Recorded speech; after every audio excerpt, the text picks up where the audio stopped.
At the end of February, Nanjing had recently experienced a noticeable warming trend. However, today the temperature plummeted back to single digits, akin to a roller coaster ride. The fluctuating weather was disconcerting, much like the unpredictable changes in life itself. Yet, today's shift was particularly unexpected. Zhou Jing, are you ready to return to school next week? Have you decided which club to join? I was momentarily taken aback by the message from Baiji. Throughout the winter break, our conversations have been sparse, often separated by several days of silence. It was not that I lacked the desire to reach out. Rather, I had heeded my roommate Lu's advice that being overly proactive in pursuing a girl could create a negative impression. Baiji was considered the belle of our class, indeed worthy of the title flower of the department. Her tall and curvaceous figure, along with her striking resemblance to Lu Yf, had made her the object of many boys' affections. My acquaintance with her began during our freshman military training when she fainted due to low blood sugar, and I happened to be nearby to assist her, thus fostering a natural rapport. Her suggestion to join a club had been broached earlier in the semester, but my disinterest in extracurricular activities had led me to procrastinate until the holidays. After some contemplation, I replied, perhaps the student union that in truth, I was quite unaware of the various clubs available at the school. As a sophomore, I would not have considered participating in any organization if not for the academic credits associated with it. Before long, Baiji responded, great. I knew you would choose that one. You probably have no idea what clubs are available, right? I felt a twinge of embarrassment, unsure how to respond. However, Baiji seemed particularly lively today. Before I could formulate a reply, she sent another message. Anyway, I wanted to discuss something with you. I need your advice. Curiosity piqued. I replied, what is it? Last night, Wang Zhua confessed his feelings to me. Reading that message made my heart leap into my throat. Although Baiji had never been short of admirers, I was somewhat prepared for this news. However, Wang Zhua, a tall and handsome individual with an athletic build, had a much more favorable profile than mine. He was also a close friend of mine, which complicated matters further. Did you accept? After a moment's hesitation, I sent the message. Baiji seemed to have been waiting for my reply. She responded, of course not. I told him I needed time to think, and he said he would wait for me. I felt a slight sense of relief, yet a pang of discomfort arose within me. Wang Zhua was unaware of my own feelings for Baiji. Should I continue to pursue her? That's something you should consider carefully. Matters of the heart are not to be taken lightly. I replied, yeah, but Wang Zhua is a decent guy. I just don't feel that way about him. I worry that if I reject him outright, it might hurt his feelings. Just as I was about to respond, I heard my father's voice from outside my door. Zhou Jing, do you have a moment? I turned to see my father standing at the doorway, his serious expression unfamiliar to me. What's the matter? I asked, puzzled. We need to talk, he replied. After a brief hesitation, I nodded and quickly messaged Baiji, I shouldn't be long. Sensing the gravity in my father's demeanor, I set my phone aside, pulled my chair to the side, and sat on the bed.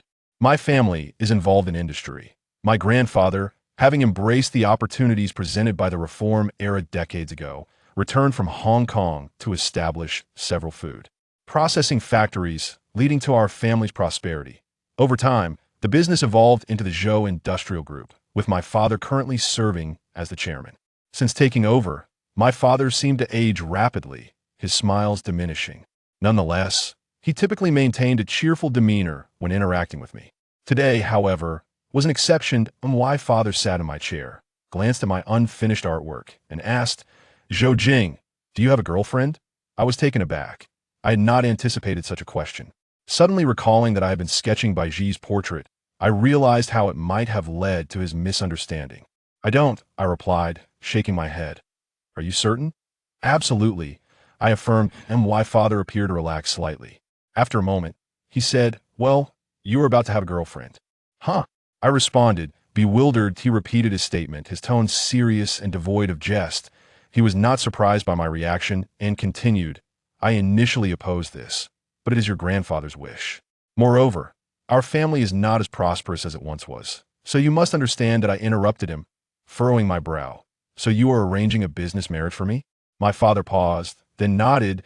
This is essentially an arranged engagement, a promise made by your grandfather with the Lin family, which I have never disclosed to you.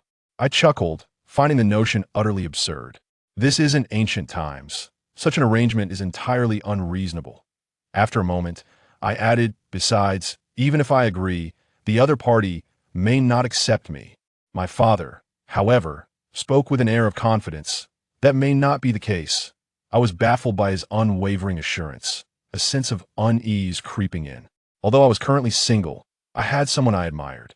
The sudden prospect of a Lin sister falling into my lap did not evoke joy, but rather alarm. Setting aside the broader context, we were in the 21st century. No girl would agree to such a marriage, would she? Sensing my apprehension, my father elaborated on the situation. It turned out that the patriarch of the Lin family was a brother to my grandfather from their days in Hong Kong.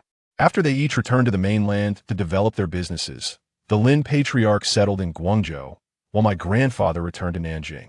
Both coming from traditional backgrounds, they had arranged this engagement long ago. Since both families had only male heirs, they agreed that their grandchildren would marry each other. Over the years, while the families maintained contact, geographical distance gradually strained their relationship. After my grandfather's passing, interactions dwindled further. However, with the current boom in e-commerce, traditional industries faced significant challenges, leading both families to experience developmental bottlenecks. The Lin family, operating a large shopping mall, had been hit hardest, reportedly facing bankruptcy. Thus, they were eager for our family's support, making their acceptance of this union more likely. After listening to my father's words, I felt a wave of dizziness wash over me, my heart heavy with sadness and helplessness that I could hardly believe that I had somehow become a commodity in a transaction. Well, surely I should at least see a photo of her? I inquired. My father nodded, and surprisingly, he took out his phone, opened the album, and handed it to me. The girl was quite charming, with a fair complexion and 2 braided pigtails. She wore a sweet smile that revealed dimples, looking adorable when held by her father. I was at a loss for words, returning the phone to my father. Are you kidding me? She's just a little girl. What could we possibly discuss? My father scratched his head awkwardly and explained, no, she's the same age as you. That's a picture from her childhood. Old Lin can't even provide a recent photo of his daughter. After a pause, he added, but you will meet her tomorrow. They're visiting Nanjing and will come over for a gathering. A chill ran down my spine as I realized that this was likely going to happen. Although I found this union utterly absurd and had no intention of taking it seriously, especially since I already had someone I liked, I was nonetheless curious about this girl from the Lin family. Hello, Uncle and Auntie, I am Lin Qingwei. You could just call me Qingwei. The girl's voice was melodious and clear, reminiscent of a lark, greeting my parents with a gentle smile. I realized she was truly a distinguished lady, impeccable in every aspect. My mother seemed quite pleased with Lin Qingwei, cheerfully urging, please sit down. No need for formalities here. Suddenly, she turned to me with a knowing glance, and I understood her intention. I mustered a pleasant smile and introduced myself. Hello, Qingwei. I am Zhou Jing. I then greeted her parents as well. Lin Qingwei responded with a subtle smile. Though flawless, it was apparent that her smile for me differed from the one she offered my parents. This suited me just fine, for it suggested that Lin Qingwei also disapproved of this so-called commercial marriage. I could see that moment. Lin Qingwei's father handed a bag to my dad, saying, Old Zhou, this is a bottle of red wine my friend brought from France. I brought it for you to try. He then turned to me, smiling. Zhou Jing, you should have a couple of glasses too. Knowing my limits with alcohol, I quickly waved my hand. Uncle Lin, I really can't drink. I'd be out after just 2 glasses. Uncle Lin looked at me in surprise, but then praised my father. It's rare for young people these days to abstain from drinking. Your son is quite remarkable. I sensed that Uncle Lin's words were somewhat forced, and it struck me as disingenuous. Yet, upon reflection, I wondered how much hypocrisy permeated the adult world. What intrigued me was the crisis facing Uncle Lin's family business that would lead him to use his precious daughter as a bargaining chip in a commercial marriage. Once pleasantries were exchanged, we settled into the living room sofa, waiting for the chef to prepare dinner while engaging in casual conversation. Naturally, I found it hard to interject into their discussions and could only sit there, somewhat absent-mindedly. If anyone asked me a question, I would respond with a few words. My mother was particularly interested in Lin Qingwei, asking her about hobbies and future plans. During our conversation, I discovered that Lin Qingwei and I attended the same university, which surprised me. I glanced up, and she was looking back at me. However, after a brief moment of eye contact, for reasons unknown, I averted my gaze, and she did likewise. Objectively speaking, Lin Xingyue was exceptionally beautiful among the many girls I had encountered. Her face was not oval-shaped. Her eyebrows arched gracefully like distant mountains, her eyes bright and clear like water, her skin fair as jade, and her neck long, adorned with a silver necklace. What caught my attention the most was a faint beauty mark beneath her right eye, which added an extra touch of allure to her captivating appearance. As we chatted, my father suddenly turned to me and said, "Zhou Jing, why don't you take Xingyue around to explore? The topics we adults discuss might bore you." He gave me a knowing look, and I understood his intention to create an opportunity for us. Lin Xingyue appeared hesitant to speak, but her father quickly interjected, "Yes, let Zhou Jing show you around and give you a glimpse of your Uncle Zhou's luxurious home." My father laughed. "Come on, old Lin, my little place can't compare to yours." Though reluctant, Lin Xingyue stood up and politely said to me, "I appreciate it." Our home was a quaint three-story villa with a garden. When it was built, my grandfather disliked the noisy city center, so he chose a suburban location. Even though it was in Jiangning district, it was conveniently accessible by subway. In designing the garden, my grandfather had a unique vision, incorporating a rockery and a pond, with a small bridge wide enough for two, fulfilling his desire to be close to nature. At that moment, Lin Xingyue and I stood on the little bridge. She seemed to be a rather quiet girl. Unless I initiated a conversation, she remained silent while walking beside me. I did not perceive her as shy. Rather, it appeared to be indifference to her surroundings. When someone loses interest in their environment, they often behave like her. Of course, away from her parents, she felt no need to conform, as she clearly held no feelings for me and opposed this absurd arrangement. I paused, and Lin Xingyue followed suit. She didn't inquire why I had stopped or even glance at me. Taking a deep breath, I smiled and said, "You understand, don't you? Since we're alone now, I'll speak frankly." Upon hearing me, Lin Xingyue finally turned to face me, yet her expression remained unchanged, as if she were indifferent to what I was about to say. Feeling awkward, I rubbed my nose and continued, "I know you're not fond of this so-called marriage. We're not in the old days anymore. Everyone deserves the freedom to choose love. When you return home, I will discuss this with my parents." As soon as I finished speaking, Lin Xingyue still bore no expression. However, seconds later, her eyes narrowed slightly, and the corners of her lips curved upward, a look that sent chills down my spine. After a long pause, she finally spoke. "Are there any other places you want to show me?"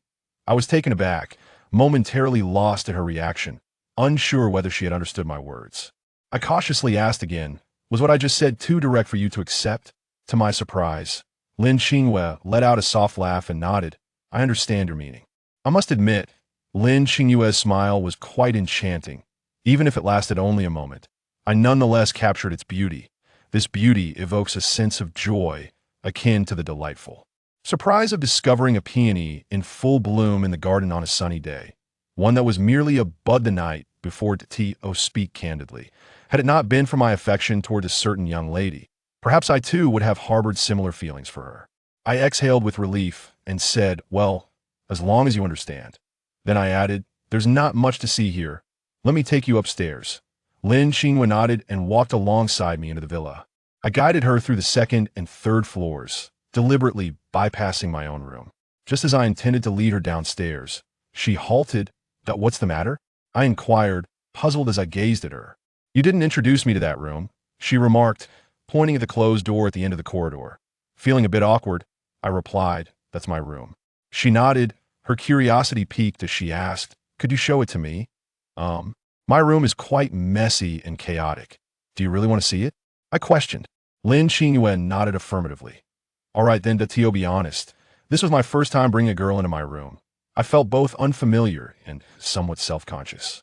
Upon opening the door, her gaze immediately fell upon the paintings hung on the wall. With a hint of curiosity, she asked, "Did you collect these?" I shook my head, responding proudly, "No, I painted them myself."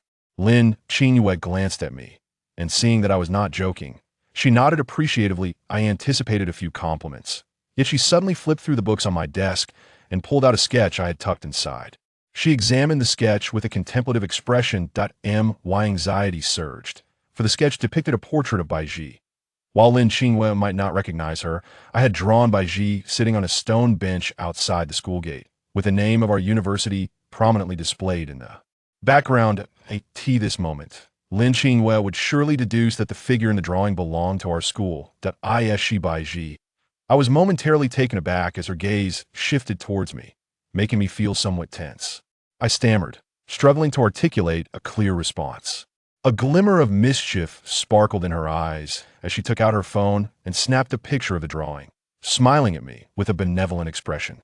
"Don't worry, I won't tell anyone about your feelings for her." Though Lin Qingwe did not explicitly state anything, her actions of photographing the sketch and that benevolent smile made me feel that bringing her to my room was perhaps a regrettable choice. Chapter 3. What do you intend to do with me? I was not surprised that Lin Qingwe knew Bai Ji, for Bai Ji is a socialite at our school, well known to many. What troubled me, however, was whether Lin Qingwe was acquainted with Wang Zhua. If she revealed this matter to him, how would I cope? Yet, upon reflection, once Lin Qingwe made this situation public, Wang Zhua would naturally be informed as well. As for Bai Ji, it seemed we had not yet reached a point where the veil between us had thinned to transparency. Such an exposure might only serve to embarrass her. I finally realized that I appeared to be at the mercy of Lin Qingwe, and I had unwittingly handed her this leverage. Observing the subtle smile gracing her lips, it seemed my suspicions were not far from the truth. "Delete the photo," I demanded. Lin Qingwe tilted her head and smiled at me. "What if I don't?" I felt like a cornered wolf, fury rising within me. I turned and slammed the door shut, locking it with a swift motion. "If you don't delete it, you shall not leave," I declared fiercely. Lin Qingwe regarded me with curious interest, taking a step closer, her tone deceptively calm. "What do you intend to do with me?" Before me stood Lin Qingwe, her arms crossed, eyebrows slightly raised, and an air of icy detachment, as if she regarded me with indifference. What could I possibly do to her? In a moment of desperation, I frantically searched my mind for a way to compel her compliance. Her tone sharpened, and she took another step forward. Our proximity was now less than a mere step apart, and I could distinctly perceive the scent of her body wash. Notice the beauty mark beneath her right eye, and admire her delicate, elongated neck. Suddenly, my heart raced, beating faster than usual, and I dared not meet her gaze. My eyes flitting about in search of something to focus on. My tongue felt tied, stumbling over words. Lin Qingwe rose onto her toes, leaning close to my ear, whispering, "If you lack the courage, do not pretend to be fierce." With that, she brushed past me and opened the door. By the time I regained my senses, all I could see was her retreating figure. I slumped into the chair, a laugh escaping me. I had interacted with girls before, yet I found myself ensnared by Lin Qingwe. How was it that, despite her not saying much, I had foolishly walked into her trap? I muttered to myself, coming to an understanding. Although I had conveyed my feelings to Lin Qingwe, she did not trust me. In this scenario, she was perhaps the more passive party, seeking some form of leverage against me. With this newfound perspective, the situation began to make sense. I could not help but admire her cunning, resigned to my misfortune. At the dinner table, my father and Uncle Lin engaged in lively conversation, seemingly having reached a mutual understanding, while my mother and Aunt Lin chatted with Lin Qingwe about mundane matters. Whenever the discussion veered towards me, I merely offered a few perfunctory responses. At that moment, Lin Qingwe appeared unfazed, effortlessly regaining her poised and graceful demeanor, charming my mother by praising her own sense of understanding and obedience. I, however, remained skeptical. Having witnessed Lin Qingwe's formidable nature, I resolved to maintain a certain distance from her. The idea that they hoped to secure such a daughter-in-law felt like a torment to me. The more I pondered this, the more speechless I became. After hastily consuming a few bites of food, I informed them that I had finished my meal. "Zhou Jing, have you added Qingwe on WeChat yet?" my mother suddenly inquired. Not yet," I replied. "What is the matter with you? As a young man, shouldn't you take the initiative? Should Qingwe be the one to make the first move?" my mother admonished. With no other choice, I turned to Lin Qingwe and said, "Let me add you." She nodded, and after we exchanged WeChat contacts, my mother's expression finally relaxed. The Lin family lingered until after 3 in the afternoon before departing. My mother wished to invite them for a meal, but Aunt Lin mentioned they had to visit a relative, prompting my mother to relent. Once they left, I retreated to my room and, upon opening the door, my gaze fell upon a sketch resting on my desk. This drawing was not created while Bai Ji was seated before me. Rather, It was based on a photograph from my phone. I was surprised, not due to a lack of confidence in my artistic abilities, but rather because I had not anticipated that Lin Qinghue would recognize Bai Ji so quickly. With these thoughts in mind, I contemplated reaching out to Bai Ji on WeChat. Wang Zhu's confession had instilled in me a sense of urgency, yet I was uncertain whether I should pursue this path. I could only reassure myself that, morally speaking, my actions were not inappropriate. Although Wang Zhu and I were friends, we were also rivals in matters of the heart, and these two aspects did not inherently conflict. Upon opening WeChat, I found that I did not have the habit of pinning contacts to the top of my chat list. So the first conversation displayed was with Lin Qinghue. Her profile picture was in dark tones. Had I not clicked on her avatar, I would not have realized it was her photograph. In the image, she seemed to be seated on a train, leaning against the window, her chin resting on her hand, gazing vacantly outside. It was a side profile, and I could not tell if the darkness was inherent or if she had intentionally applied a dark filter. The photograph exuded an indescribable sense of loneliness and melancholy. Previously, I had always believed that those who used their own photographs as avatars were inherently confident, yet unexpectedly, I sensed a profound solitude within Lin Qinghue's image. I shook my head, unsure if it was sympathy or pity that stirred within me. But my mood seemed to lighten somewhat. Scrolling down past several group chats, I finally located the conversation with Bai Ji, the last exchange frozen in time since yesterday. For reasons unknown to me, I clicked on Bai Ji's avatar. Her profile picture was not of herself, but rather an internet image. The picture featured a blonde little girl, playfully mimicking an adult with her arms crossed, yet pouting, imparting an inexplicable charm. I couldn't help but marvel at the stark contrast between the two individuals. It is undeniable that Lin Qinghue's beauty is comparable to that of Bai Ji. Each possesses her own distinct charm. However, in contrast to Lin Qinghue's cool demeanor, I find myself more drawn to Bai Ji's warmth, especially considering her innate innocence, which evokes a peculiar sense of protectiveness within me. I managed to smile and sent a message. We had guests over today, and I just finished dinner. Are we certain about signing up for the student council? This was my attempt to initiate conversation, for otherwise, I would have been at a loss for words. Yet, after waiting a considerable time, Bai Ji did not respond, prompting me to continue my practice of figure drawing. I became quite engrossed in my work, drawing until 6:15 in the evening when I finally set down my pencil. Upon reopening WeChat, my message seemed to have vanished into the abyss, with no response in sight, leading to a tinge of disappointment within me. I opened my moments to discover a post from Wang Zhuoxin featuring 3 photographs, one of which included Wang Zhu, Bai Ji, and another girl. I vaguely recognized the girl as a high school classmate of Bai Ji's, someone from Guangzhou, making it far easier for them to meet than for me. In an instant, it dawned on me that Bai Ji had likely been invited out by Wang Zhu, and perhaps due to the awkwardness of their date, she had intentionally included that girl.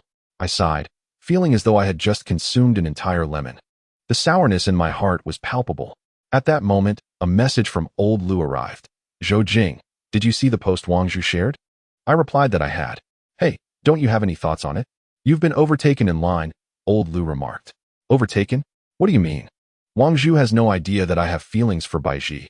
It seems I have little chance now," I responded. Old Lu countered, "Why are you being so timid? No matter how impressive Wang Zhu is, he can't compete with your solid family background."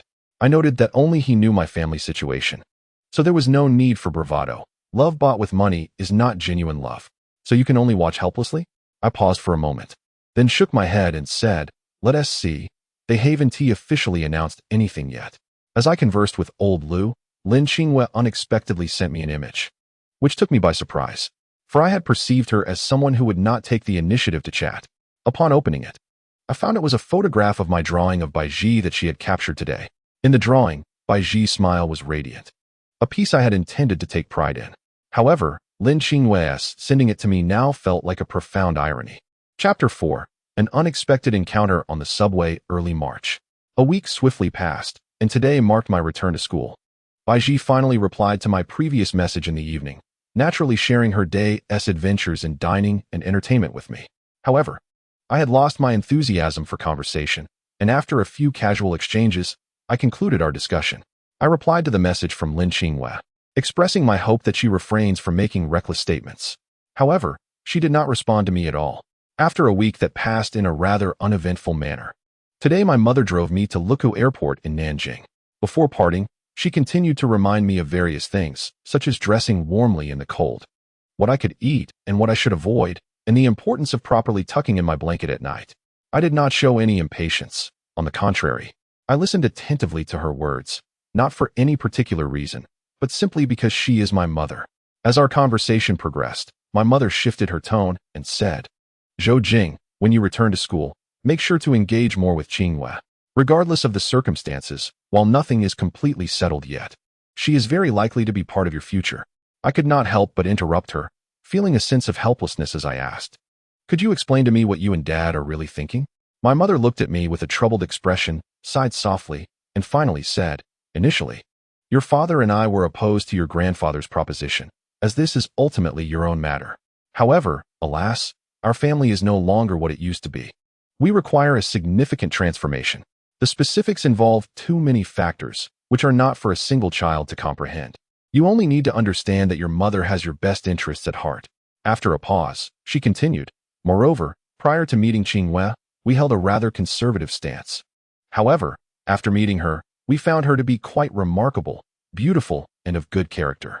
Thus, you should interact with her more when you return, allowing the two of you to become better acquainted." I have never truly understood my mother's reasoning. Perhaps there is indeed something they are concealing from me, which has instilled a vague sense of unease within me. The flight from Nanjing to Guangzhou takes approximately 2 hours, and I arrived at Baiyun Airport at 2 in the afternoon. I did not call anyone to pick me up. Instead, I took the subway back to school. Although the subway was crowded, I did not find it to be an uncomfortable experience. As I approached the school, I spotted Baiji waiting at the next station, accompanied by another girl, the same one I had seen in the group photo previously. Due to my position near the carriage connection, Baiji and her companion did not notice me amidst the throng of people as they boarded the train. Once on board, they began to whisper to each other. I intended to greet her, but the crowd made it impossible, so I abandoned the idea. Why not send a message on WeChat? I thought that even if I did, they wouldn't be able to come over, nor would I be able to get to them, which would only heighten the awkwardness. Bored, I turned my attention to my phone, and coincidentally, I noticed a message from Wang Zhua sent 5 minutes earlier, inquiring whether I had returned to school today. I replied, "I'm already on the subway. What is up?" Wang Zhua responded promptly, suggesting, "Are you free to hang out tonight?" I comprehend the meaning behind his suggestion of going out. It refers to visiting places such as bars or nightclubs. In the past, Wang Zhua often urged me to accompany him, yet I consistently evaded his invitations with various excuses. Eventually, I could no longer withstand his persistent coaxing and finally agreed to join him on one occasion. That experience truly opened my eyes. It was a nightclub filled with the stench of secondhand smoke and deafening music. Additionally, there was a crowd on stage, dressed provocatively, swaying to the rhythm. Perhaps I am inherently averse to such environments. Upon entering, I felt an indescribable awkwardness and resorted to becoming an invisible presence, nursing overpriced sparkling water. I quickly responded, "No, I've just returned and I'm utterly exhausted." However, Wang Zhua disregarded my protest and insisted, "Come on, what is there to fear? This time, I'll take you to a more decent place. I assure you it won't be like last time." I hesitated and replied, "Who else is going? Just the two of us?" "All right, let me consider it," I replied. "You better not just look on." I sighed in resignation. Although Wang Zhua is a good person and a great friend, he has a penchant for revelry, often wandering through nightclubs, dedicating at least 2 days a week to bars and dance halls. Zhou Jing. What a coincidence. A melodious voice suddenly reached my ears. Turning my head, I saw Baiji along with another girl standing before me. Baiji was clad in a deep blue sweatshirt, her light brown hair cascading casually over her shoulders, her eyes sparkling with joy as she gazed at me. "What a coincidence," I replied with a smile. At that moment, Baiji slightly turned and introduced her companion, saying, "This is Lu Sheng, my close friend from high school whom I've often mentioned to you. Her school is right next to ours." I nodded and greeted Lu Sheng. "Hello, I am Zhou Jing. I've heard so much about you. Baiji frequently speaks of you, calling you a handsome and talented painter." Lu Sheng exclaimed with a smile. Her words caused a blush to creep onto my cheeks, yet I felt a surge of happiness. If Baiji indeed spoke of me in such a manner, it seems I held a favorable impression in her eyes. Unable to resist glancing at Baiji, I caught her casting a playful glare at Lu Sheng, who was stifling a laugh. After chatting with them for a while, Lu Sheng prepared to disembark, as her school was one stop before ours. Once Lu Sheng exited the subway, It was just Bai Ji and me. Just as I was about to speak, Bai Ji interjected, Zhou Jing. What do you think of my best friend? I was momentarily taken aback, unsure of her intent behind the question, and replied, She seems quite nice. Don't be so perfunctory. What do you mean by nice? Bai Ji pouted. Well, she's quite lively, enthusiastic, and a lovely girl, I pondered before responding. Do you have any feelings for her? Bai Ji inquired with curiosity. As Bai Ji spoke, a flicker of understanding washed over me, and I could only respond with a hint of resignation. Is there truly such a thing as instant attraction? She nodded, a smile gracing her lips as she replied, Nevertheless. She holds you in high regard. She has seen your photograph before and complimented your looks. I shared a bit about you, and she remarked that you possess a gentle demeanor, devoid of any bad habits, making you quite an admirable young man. Bai Ji's words stirred a sense of discomfort within me. It seemed evident that she harbored no romantic interest in me. Otherwise, she would not have played matchmaker for Lu Sheng. I forced a wry smile and asked, So what do you suggest I do? Bai Ji shot me an exasperated look and said, You didn't even take the initiative to ask for her WeChat. Boys should be a bit more proactive. Suddenly, I recalled my mother had once said something similar, but that time the subject was Lin Xinhua. A wave of frustration washed over me, and I replied, Well, why don't you send me her WeChat? I'll add her later. Bai Ji nodded in agreement, saying, All right, you can give it a try and see how it goes. After disembarking from the subway, Bai Ji and I strolled back to school, inevitably drawing the attention of numerous onlookers. Most gazes were directed towards Bai Ji. Some were filled with envy, others with curiosity, yet I dismissed them all. In times past, I might have felt a sense of pride, as many would mistakenly assume that Bai Ji and I were a couple, but now, that sentiment had faded. Upon parting ways with Bai Ji, I returned to my dormitory, the first to arrive. The other 3 roommates, including old Lu, would not return until tomorrow, leaving me alone for the night. Unwilling to let the evening slip away in solitude, I impulsively messaged Wang Zhua, inquiring about his departure time and where we would be heading tonight. Perhaps out of disillusionment or a desire to numb my senses with alcohol, I found myself harboring unexpected anticipation for the night's escapade with Wang Zhua. Chapter 5. The Principle of Moderation. While waiting for Wang Zhua in the dormitory, I stumbled upon an unopened packet of instant noodles from last semester. Glancing at the expiration date, I noted that it wouldn't expire for several months, so I decided to settle for a bowl of noodles this evening. In truth, Wang Zhua was not well acquainted with my family circumstances. I had always maintained an ordinary presence at school, my social circle being rather unremarkable, and I hadn't participated in any clubs. My attire was plain, and despite receiving a generous allowance from home, I lived like any typical student, dining on a 12 yuan meal of 2 meat dishes and 1 vegetable, and taking the 2 yuan bus. Only old Lu, having visited my home, possessed any insight into my family background. As I savored my noodles, I unexpectedly received a message from Bai Ji. Upon opening it, I discovered she had forwarded Lu Xing's WeChat to me. Bai Ji added, Be proactive. I let out a bitter laugh, initially thinking she was merely jesting, only to realize she was quite earnest in her encouragement. It seemed as though Lu Sheng was waiting on the other end of the phone after I sent the request to add her on WeChat. It was successfully accepted in an instant. However, once the addition was complete, an awkward silence enveloped me. For the chat box displayed only the solitary message I had sent upon adding her. I am Zhou Jing. Hello, Lu Sheng. Hello, I replied mechanically. Lu Sheng then sent a picture, a snapshot of a traditional Beijing hot pot, with clouds of steam rising from it. Yet, amidst the haze, I could faintly discern the deep blue sweatshirt worn by Bai Ji. Indeed, Lu Sheng remarked, I'm having hot pot with Bai Ji. What did you have for dinner tonight? I glanced at the meager bowl of mushroom chicken noodles before me and snapped a picture to send to Lu Sheng. Oh, you were just having instant noodles? I should have invited you along. Haha, instant noodles can be a delight too. They're not inferior to hot pot, I responded. After a brief pause, Lu Sheng replied, Well, I really don't understand your thinking, but if we decide to go out for a meal together next time, you must join us. I'll definitely come if I have the time, I replied. All right then. At that moment, I felt as though I had unwittingly agreed to dine with Lu Sheng, but upon reflection, her use of we suggested that Bai Ji would be present as well. As I pondered this, the door to my dormitory swung open, and a distinct scent of cologne wafted in. Is this all you're having for dinner tonight? Wang Zhua's surprised voice came from the doorway. I looked up to see him dressed in a corduroy blazer, his hair meticulously styled with wax.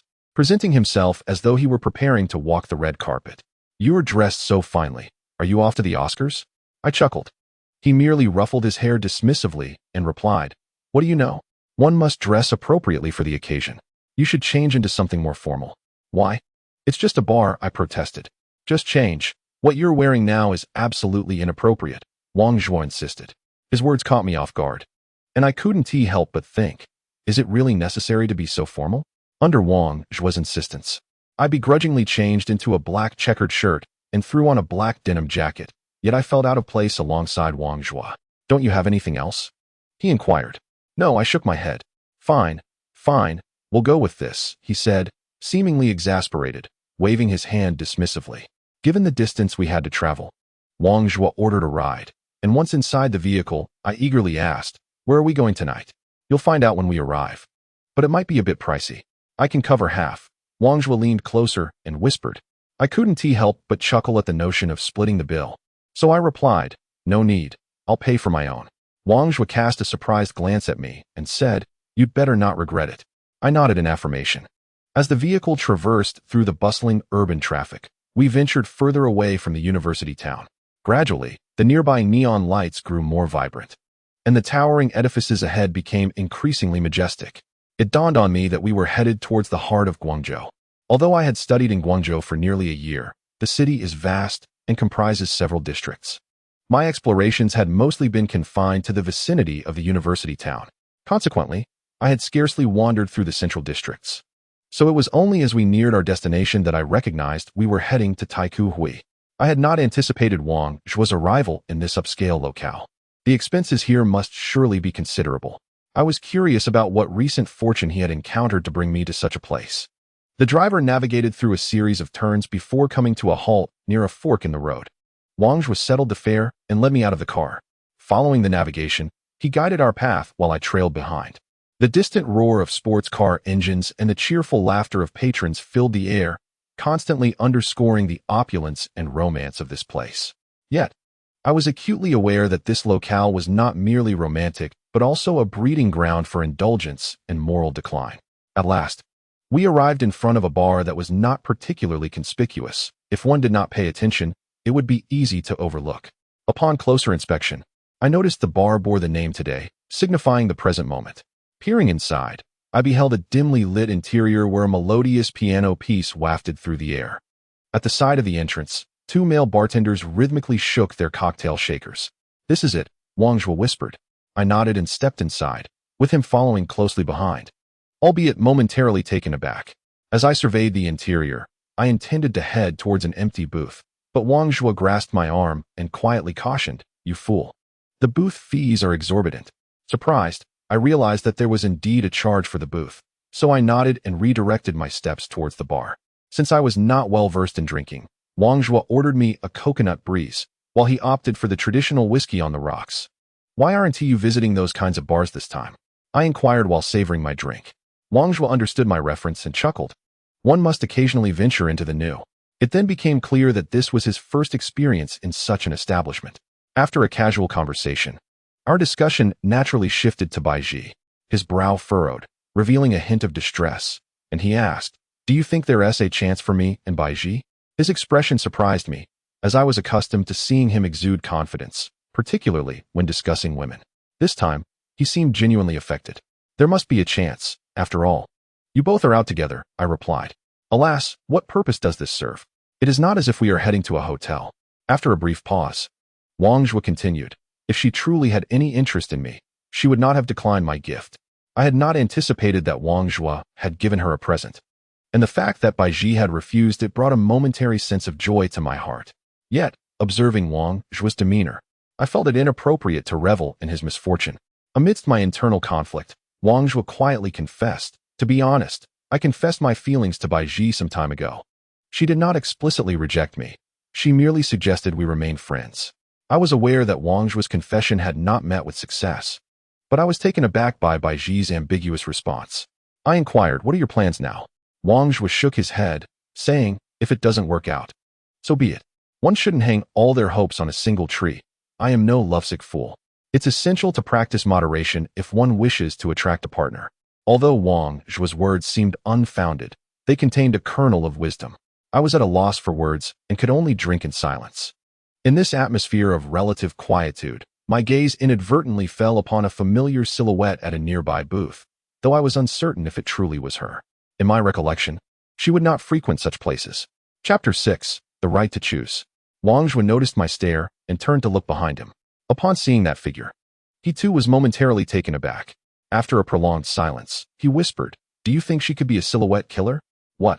I cannot believe that a woman with such a captivating back could also be stunningly beautiful. That seems exceedingly unfair." Wang Zhuo shook his head. I chuckled softly, replying, "Perhaps this time you are mistaken." Wang Zhuo took a sip of his drink and mischievously suggested, "Why don't you go over and strike up a conversation? If she is as lovely as she appears, you could ask for her WeChat." I was reluctant to engage with her further, so I shook my head. "That sounds exceedingly dull. I have no interest." "Oh, are you being cowardly? Come on. She is all alone. What is there to fear?" Wang Zhuo nudged me, encouragingly. It was only after Wang Zhuo's remark that I realized she was indeed by herself, leisurely savoring a glass of deep red cocktail. I glanced at her silhouette again, now tinged with an added sense of solitude. Turning to Wang Zhuo, I asked, "What benefits would I gain from approaching her?" Wang Zhuo shrugged. "A chance to admire a beautiful woman. Isn't that reward enough?" I shook my head. "How about this? I will treat you tonight, and you won't have to spend a single penny." With that, Wang Zhuo patted his chest in assurance. "All right," I nodded. Perhaps it was due to our single prior encounter that, despite the intensity of my feelings, I remained unsure if she was indeed Lin Qinghua. Yet, that sense of loneliness and the exquisite silhouette belonged to her alone in my social sphere. With a measured gait, I approached her desk, yet my heart was tumultuous. On one hand, I feared the possibility of misjudgment. If she were not Lin Qinghua, I would find myself in an awkward predicament. On the other hand, if she were indeed Lin Qinghua, the encounter would usher in a different kind of discomfort, one marked by a profound silence. At that moment, she noticed my presence, lifting her gaze to meet mine, and thus our eyes locked in a moment of shared recognition. In that instant, I became certain she was Lin Qinghua, as stunning as ever, exuding an air of aloofness.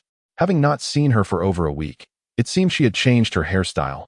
Her long, slate-gray locks cascaded in soft curls, and delicate silver earrings adorned her petite earlobes, with a subtle touch of makeup gracing her features.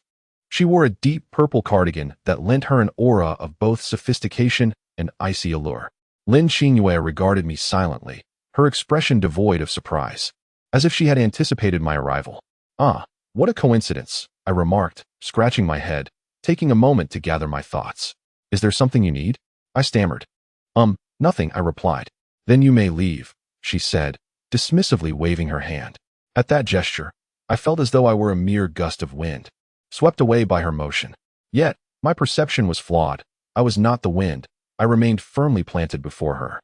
I offered a smile and endeavored to adopt a sincere expression, saying, "It's not that I only seek you out when I have matters to discuss. May I converse with you for a short while? Just for a moment, and then I'll take my leave."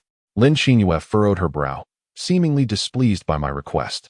I anticipated her urging me to depart, yet she replied, "Feel free." Thus, I took a seat across from her, deliberately glancing at Wang Zhuo, who appeared utterly astonished. His mouth agape. Upon noticing my gaze, he discreetly gave me a thumbs up. "Speak your mind. I am listening," Lin Qinghua said, gently sipping her drink. I cleared my throat and began. "To be honest, when I first saw you, I didn't recognize you. It was only as I got closer that it dawned on me. I truly didn't expect to find you here. Am I surprising you?" she inquired. I nodded, replying, "Indeed, I find it somewhat astonishing. I had presumed you would not frequent such places, especially alone."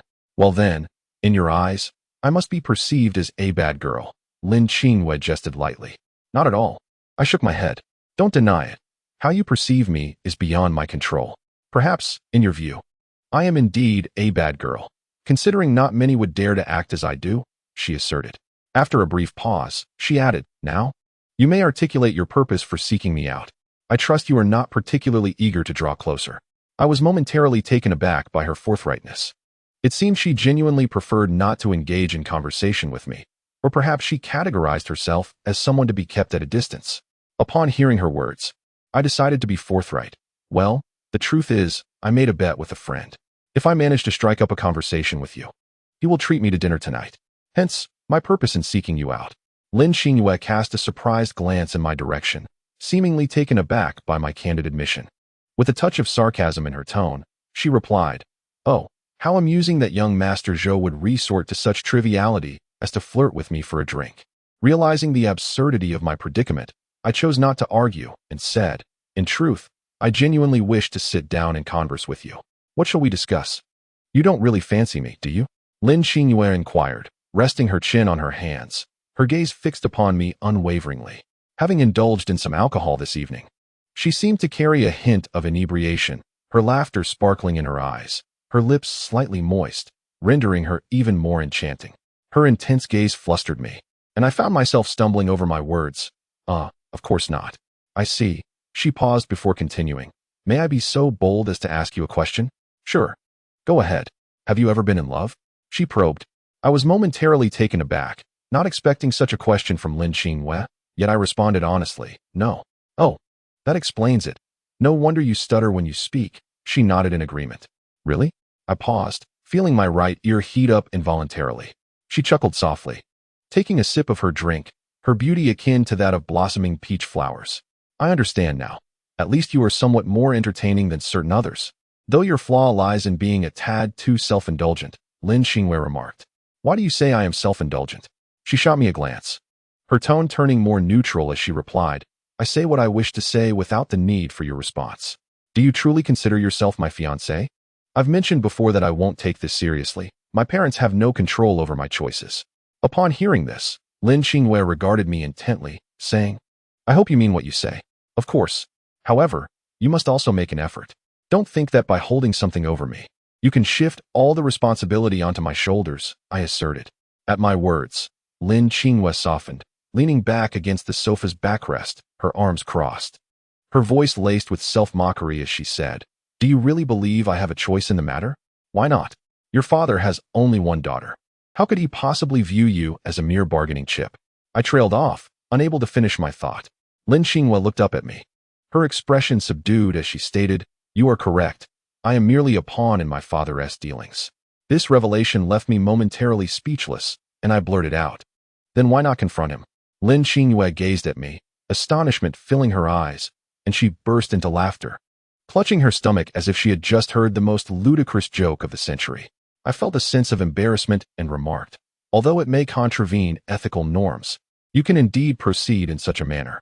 After a prolonged moment, she finally ceased her laughter and waved her hand dismissively, saying, "Zhou Jing, you are truly something else." I was perplexed by the source of her amusement. However, I noticed her eyes had taken on a hint of redness. I could not discern whether it was due to excessive laughter or something else. She shook her head and added, "Do not perceive this matter as overly simplistic. The intricacies involved are beyond your comprehension." After a brief pause, she continued, "Not everyone is afforded the privilege of a family like yours. You are inherently different from others. Born with a golden key, you possess the right to choose in all matters." "And what about you?" I countered. Lin Xingyue chuckled softly, her expression imbued with melancholy. She replied me, "I lack the luxury of choice. If it were not for your Zhou family, it would simply be another." Chapter 7. The fallen blossom stands alone. Perhaps my unfamiliarity with Lin Xingyue's upbringing rendered me incapable of grasping why she felt so powerless in this situation. The night had deepened, yet the bar grew increasingly populated. I noticed a woman in a black spaghetti strap dress had taken my previous spot at the bar, engrossed in lively conversation with Wang Zhua. The person before me silently gazed out the window. She had already switched to her second drink. Although her cheeks bore a slight rosy hue, her demeanor remained unchanged, which astonished me regarding her capacity for alcohol. In contrast, I had long since replaced my drink with lemonade. Though I initially approached the evening with the intent to indulge, after conversing with her, I found myself reluctant to intoxicate myself further. We sat in silence for quite some time. Lin Xingyue did not urge me to leave, nor did she initiate any conversation. Seeking to shatter the stillness, I quipped, "I heard from a friend that sitting in a booth here incurs a charge. It must be quite expensive, right?" Lin Xingyue glanced at me and replied, "In this type of lounge, the booths do not require any fee. It seems this is your first visit." "Oh, yes," I said, feeling somewhat embarrassed as I scratched my head. Lin Xingyue nodded, then glanced at her watch before informing me, "You may continue. I shall take my leave." With that, She picked up her handbag from the couch and rose to her feet. I too stood up, instinctively concerned for her safety, and said, "It's quite late. It's not safe for you to be alone. Let us leave together, as it is on our way." Lin Xinghua looked in Wang Zhua's direction and asked, "Are you not staying with your friend?" I glanced at Wang Zhua, who had grasped the hand of the woman beside him with one hand, while the other gestured animatedly, whispering something. The woman giggled in response. I managed a wry smile and remarked, "He.s. reading her palm. Who knows when he'll return tonight?" Lin Xinghua nodded, responding, "Then it's up to you." Once Lin Xinghua exited the bar, I approached Wang Zhua to bid him farewell, stating that I would be leaving with Lin Xinghua. At this moment, Wang Zhua cast a surprised glance at me and inquired, "Have you truly struck up a connection with Lin Xinghua?" Upon his utterance, my astonishment took precedence, and I asked, "Do you know her?" Wang Zhua nodded, his expression a tapestry of complexity as he gazed at me. "She is somewhat of a celebrity within the school. It seems you are the only one unacquainted with her." Just as I was about to probe further, a female student handed Wang Zhua a glass of wine, and he resumed his conversation with her. Consequently, I relinquished my intention to inquire further, reasoning that I could always ask Wang Zhua about it upon our return to campus. Upon exiting the bar, I spotted Lin Xinghua standing beneath the neon sign, her arms crossed over her chest, idly kicking at a stone beneath her feet. A gust of wind swept by, tousling the strands of hair at her temples, and the lights cast a glow upon her that exuded a subtle sense of solitude. For some inexplicable reason, the phrase "the fallen blossoms stand solitary," while the rain-soaked swallows fly in pairs, flitted through my mind. Perhaps it was the most fitting description for this scene. "Let me call a car," I said as I approached her. In the rideshare vehicle, silence enveloped us. She merely closed her eyes, leaning against the seat, maintaining a certain distance from me. I refrained from initiating conversation, instead aimlessly scrolling through my phone. I noticed 2 unread messages on WeChat, one from Lao Lu, my roommate, and another from Baiji. Lao Lu had shared information regarding an art exhibition, perhaps hinting that I should purchase tickets to take someone along. Baiji informed me that we would be attending a student council interview the day after tomorrow, urging me to prepare in advance and not to be hasty. I responded to Baiji, asking, should I write a resume? After a considerable interval, her reply came, "What resume? You're not applying for a job at a company. Then what should I prepare? Isn't it simply taking someone along?" I countered, "If the interviewers inquire about your strengths, weaknesses, expectations for the student council, your confidence in your ability to fulfill the role, and whether you seek credits or aim to serve your peers, how would you respond?" Gazing at the lengthy string of messages from Baiji, I felt overwhelmed and replied, "It's merely a student council participation. Why must it be so complicated?" "It is precisely because it is complicated that not everyone can pass the interview effortlessly," Baiji retorted. All right, I shall prepare in advance," I conceded, feeling a twinge of exasperation. For reasons unknown, despite the fact that the interview had yet to commence, I felt a burgeoning aversion within me. Approximately 10 minutes later, we arrived at the school entrance, and Lin Xinghua seemed as if she had never drifted into slumber. Before I could call her, she had already opened her eyes. "Let us get out," I said. It is now 11 o'clock at night. Typically, this hour would find many individuals traversing the school pathways. Yet today, being the first day back, the paths are nearly deserted, with only Lin Xinghua and myself walking together. "Where is your dormitory? Allow me to escort you back," I offered. Lin Xinghua turned to glance at me, smiling as she remarked, "Wouldn't Baiji misunderstand if she saw us?" After a moment of silence, I shook my head, replying, "She doesn't have any affection for me, so it matters little whether she misunderstands or not." Lin Xinghua chuckled softly, saying, "Then let us proceed." As we walked, Lin Xinghua and I maintained a respectful distance, yet not too far apart, engaging in light conversation. When we passed by the lakeside of the school, Lin Xinghua suddenly turned to me and inquired, "Do you have a fondness for Baiji?" Upon hearing this question, I instinctively halted, and Lin Xinghua paused as well, her face adorned with curiosity, eager to discern my response. Reflecting on my feelings for Baiji, I found them somewhat nebulous. Initially, I was attracted to her purely for her beauty, but subsequent interactions revealed her fiery enthusiasm. I recalled a time when I had to visit the hospital due to gastroenteritis. Already unwell and suffering from severe nausea and diarrhea, I had asked Lao Lu to bring me some food, but he insisted on delivering a portion of spicy fried rice noodles, as if he were determined to test my limits. It seems Lao Lu mentioned my predicament to Baiji, for she took the initiative to bring me kanji. And during my illness, she consistently inquired if I had taken my medication and if I was feeling any better. Such kindness made it quite easy for me to develop feelings for her. One can only imagine how a handsome and kind-hearted girl's attentiveness could ensnare a young man's heart. I nodded and replied, I do have a strong affection for her. Lin Qingyue appeared unsurprised by my answer, nodding in acknowledgement as she continued walking ahead. I sensed she wished to share more. Yet she remained silent until we reached the entrance of her dormitory building. This is where I reside. You may return now, Lin Qingyue stated as she halted. It was then that I realized I had arrived at Building D. Given Lin Qingyue's family circumstances, her residing in this dormitory was quite reasonable. However, for her, it meant a significant absence of the typical college dormitory experience. The D building primarily houses single rooms, mostly occupied by professors and experts, with only a handful of students. As the rooms are designated for single occupancy, and some of the more exquisite ones reportedly cost around 10,000 yuan a year. So, you originally lived here? I expressed my surprise. Is there a problem? Lin Qingyue inquired. I shook my head, responding, no issue at all, but I paused before continuing. Do you not find living alone a bit too desolate? Lin Qingyue shook her head, replying, not at all. Rather, it provides a sense of tranquility. I nodded in acknowledgement, but refrained from asking further questions. Lin Qingyue cast a glance my way before turning to walk towards the dormitory building, neither of us exchanging farewells. Perhaps our encounter this evening was merely a serendipitous event for both of us. Chapter 8. Could I truly fall for her?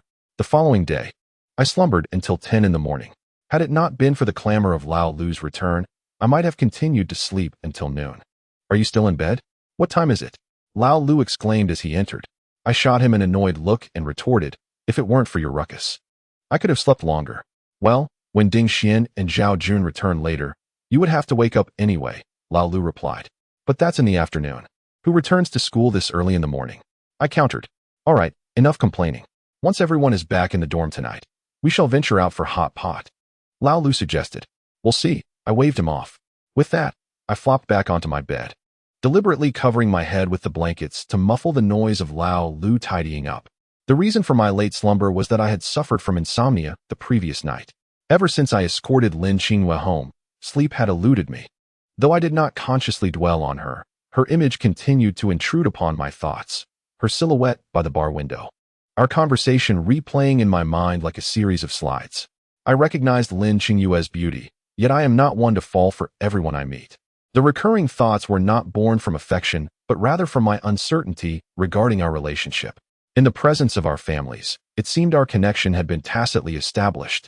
She was my fiancée, and I was her fiancé, despite our mutual denial of such a bond. Tossing and turning in bed, I gradually lost the desire for sleep, though my body felt utterly fatigued. After washing up, I opened my computer and began searching online for interview tips or potential questions. However, most of the information I found was either irrelevant to my needs, exaggerated, or nonsensical, prompting me to abandon my quest for templates. Opening the chat with Bai Ji, I articulated responses to the questions she posed, hoping that if I could not pass this, I would be at a loss. By the afternoon, Ding Xian and Zhao Jun returned in succession, and at last, our dormitory was complete. I could have chosen to reside in Building D like Lin Qingyue, yet I found that somewhat unappealing, as dormitory life is a significant aspect of the university experience. Perhaps Lin Qingyue preferred solitude, a trait I found difficult to comprehend. What could have shaped her into such a reclusive individual? As evening descended, our dormitory had agreed to venture out to a nearby hot pot restaurant for dinner. Initially, I had hoped to invite Wang Zhua, who often visited our dorm and was well acquainted with the other roommates. However, my call to him went unanswered, leading me to abandon that notion. I was also curious about how his encounter with the girl in the black spaghetti-strap dress had unfolded the previous night. Yet that was not my concern. Wang Zhua was inherently a romantic at heart. The hot pot establishment we chose was located in the commercial street just outside the campus, selected for its proximity and decent flavors. Our dormitory was a mixed arrangement, comprising 4 individuals from different majors. I was studying network and new media, while Lao Lu and Ding Xian were pursuing computer science, and Zhao Jun was majoring in English. At the dining table, Lao Lu and Ding Xian engaged in conversation about their plans to enroll in a project training course the following week. Zhao Jun and I, being humanities students, found ourselves excluded from their discussion. Zhou Jing, Have you considered what you want to do after graduation? Zhao Jun inquired, lighting a cigarette. I'm not quite certain yet, I replied, shaking my head. Zhao Jun chuckled. Why not start a business together? Given the current challenging job market, it seems more practical to create our own opportunities rather than search for employment. We could even provide jobs for others, benefiting society in the process. Surprised, I gazed at him and asked, as an English major, what do you envision doing? He sighed. Is it not possible for someone studying English to venture into entrepreneurship? I was impulsive when I chose this major, after all. He then continued, there's a business opportunity I'm considering, selling handcrafted coffee on campus with delivery services. Customers could place orders through our mini program. Do you genuinely have such aspirations? I questioned. Zhao Jun nodded, a wry smile on his face. Otherwise, with this meager allowance, how could I possibly make ends meet? It's far more sensible to engage in a small business. Perhaps our family backgrounds differed, which accounted for my lack of worries about living expenses. Zhao Jun's situation, however, was different. As we conversed, my phone vibrated twice. Upon checking WeChat, I discovered a message from Wang Zhua inquiring about our location, stating he would join us shortly. Since we had only just begun our meal, adhering to the principle of splitting costs, the others nodded in agreement for Wang Zhua to come. I then shared our current location with him. Turning back to Zhao Jun, he didn't resume discussing his entrepreneurial ideas, but instead suggested that we should find time to chat one-on-one. I had no intention of rejecting his proposal. I was simply curious to hear his perspective. Unlike my father and grandfather, I lacked the entrepreneurial spirit. My passion lay solely in painting. Approximately 10 minutes later, Wang Zhuo arrived. Perhaps he had truly not rested well the previous night, for he wore only a gray trench coat, and his hair was tousled like a bird's nest, with pronounced dark circles under his eyes. Oh, you didn't finish eating before calling me over, did you? I'll need to order more. And you all will have to share the cost, Wang Zhuo mumbled. All right. Just order whatever you like. We've only been here for about 10 minutes, Lao Lu replied, shifting his position to make space. With Wang Zhuo's arrival, our conversation flourished, oscillating between aspirations, women, and games. These few topics encompassed our table's discourse. Halfway through our meal, Wang Zhuo excused himself to the restroom. As he passed by me, he gave my shoulder a playful pat, and I understood, rising to follow him. In the restroom, Wang Zhuo vigorously splashed water on his face and then tidied his hair in front of the mirror. I teased, did you overexert yourself last night, leaving you in such poor spirits today? Wang Zhuo shook his head. You're overthinking it. I left not long after you all did. So you returned to school? I asked. Yes, he confirmed. This revelation surprised me, prompting the question, I thought you were engrossed in conversation with that girl? Wang Zhuo sighed. It's rather embarrassing. We made it to the hotel entrance, but for some reason, Wai Ji's image suddenly flooded my mind, and I found her presence inescapable. It made me feel quite repulsed by my own actions. You didn't just abandon her, did you? I inquired. Wang Zhuo shook his head. Not exactly. I told her I had an urgent matter and then left. After a brief pause, he looked morose and said, once I returned home, I couldn't sleep. All I could think about was Wai Ji. Do you think I might actually be falling for her? Upon hearing this, I did not respond, but suddenly burst into laughter, leaving Wang Zhuo bewildered. What is so funny? He asked. I waved my hand dismissively, but continued to chuckle, saying, it's just amusing to hear such sentiments from a notorious playboy like you. Wang Zhuo sighed. You know me too well. According to my principles, if Wai Ji were to reject me, I would certainly stop investing my thoughts in her. But alas, I might actually be in trouble this time. I ceased my laughter, approached him, and placed a reassuring hand on his shoulder, saying, then put in the effort. I believe Wai Ji has no shortage of admirers. Whether you can win her heart depends on the sincerity of your intentions and how genuine they truly are. Wang Zhuo nodded, extracting a cigarette from his pack, lighting it with a snap, and began to smoke contemplatively. After a moment, as if struck by curiosity, he asked me, what about you? Yesterday, you escorted her home. And did nothing transpire? What do you believe could have occurred? I retorted. Wang Zhuo chuckled and replied, indeed. Your initiative to strike up a conversation with her yesterday has already left me quite impressed. If something truly had taken place, the Zhou Jing before me would not be the same. It would undoubtedly be another person masquerading in Zhou Jing's guise.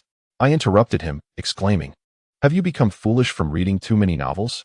Are you narrating tales from strange stories from a Chinese studio? Wang Zhuo waved his hand shamelessly, laughing. Upon returning to the dining table, Lao Lu complained, have you two fallen into a pit? Why did it take you so long to visit the restroom? Wang Zhuo pointed at me, grinning, and said, "Zhou Jing fell into the pit. I merely pulled him out." I had grown accustomed to Wang Zhuo's jesting, so I refrained from engaging in their banter. However, my mood had dimmed from its initial buoyancy. A profound sense of helplessness lingered in my heart, leaving me in a state of deep melancholy. After finishing the meal, they proposed an all-night session at the internet cafe. Yet, I had no such inclination and originally intended to return alone. However, Ding Xin remarked, "Without you, the fifth team becomes the fourth. What's the point in that?" Zhao Jun also urged me not to be a spoilsport, so I was once again drawn into the internet cafe. We played from 9 in the evening until past 1 in the morning, at which point they concluded their ranked matches and moved on to other games. Since entering university, my craving for gaming had diminished significantly. For me, it had merely become a means of stress relief. The thought of playing through the night truly felt torturous. Around 2 in the morning, I decided to log off early. Lao Lu and the others were either sleeping, watching dramas, or reading novels, with only Zhao Jun, the gaming addict, still immersed in his gameplay. I approached him to bid farewell, stating my intention to leave early, but he merely nodded and continued playing. Once I stepped outside the internet cafe, I was finally able to inhale a breath of fresh air.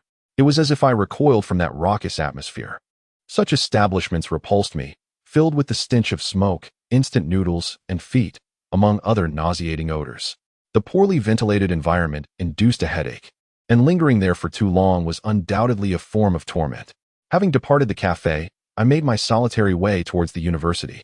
In the early hours of the morning, the college town was devoid of life, save for the occasional solitary figure. Most of the time, I found myself walking alone along the path. I opened WeChat on my phone, only to find that not a single message awaited me. For a fleeting moment, I felt as if I had been cast aside by the world, wandering the empty streets of the night, with no one to care for me. Reflecting on this, I suddenly burst into laughter, inwardly chastising myself for becoming so sentimental. Each of us is born a unique individual. One ought to live for oneself, not for another. Thus, being alone is not a burden at all. As I approached the school, I instinctively made my way to the spot where I often climbed over the wall. Upon nearing the location, to my surprise, I caught sight of a familiar figure. As I drew closer, I recognized it was Bai Ji, who was lingering at the wall, her movements appearing somewhat frantic and uncertain. I stepped forward and gently tapped her shoulder from behind. However, my touch seemed to startle her. As she jolted and let out a cry, I quickly reassured her, "It's me, Zhou Jing." Only then did Bai Ji turn around. Once she confirmed it was indeed me, she cast me a reproachful glance and exclaimed, "You're such a weirdo, scaring me like that in the middle of the night. You nearly gave me a heart attack."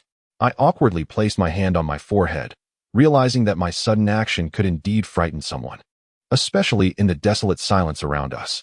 "I'm sorry, I just saw you here and wanted to say hello," I apologized. Bai Ji shot me a glare but then waved her hand dismissively, indicating she forgave me. She then inquired, "Why are you coming back so late? Where have you been tonight?"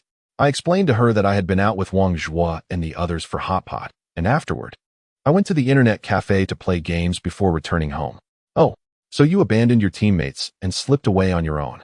Bai Ji pretended to have an epiphany as she said this. I responded with a wry smile. "How can that be considered abandoning them?" I told them before I left. After a brief pause, I asked, "What about you? Why are you back so late?" Upon hearing my question, Bai Ji's gaze flickered, and she stammered, I went to a classmates' gathering." Her words were clearly a fabrication, but I chose not to press the issue and merely nodded. "Just be careful next time. It can be quite dangerous for a girl to be out alone at this hour." "I know," Bai Ji replied with a nod. I couldn't shake the feeling that her cheeks had taken on a slight rosy hue, illuminated by the gentle moonlight, which made her even more enchanting in the stillness of the night. "Why do you keep staring at me?" Bai Ji turned her head away, her tone tinged with a hint of nervousness. No reason," I quickly replied, diverting my gaze elsewhere. I refrained from telling her that her beauty under the moonlight had captivated me, rendering me momentarily spellbound. At that moment, I suddenly understood why Wang Zhuo was so enamored with Bai Ji. Her beauty was unforgettable and striking, combined with her warm and lively personality. Those who had interacted with her rarely failed to develop a fondness for her. I was no exception, nor was Wang Zhuo, and many others had succumbed to her charm as well. For me, being in her presence was a truly comforting experience. It felt as if I were basking in the gentle warmth of the sun during early spring, soothing and delightful. However, It is precisely for this reason that my heart is so conflicted. Friendship and love are ultimately not a simple multiple-choice question. Baiji let out a soft huff, refraining from further questioning me, and instead walked to the base of the wall, her face a portrait of helplessness as she lamented, "What should we do now? I can't climb over." Her words caught me off guard.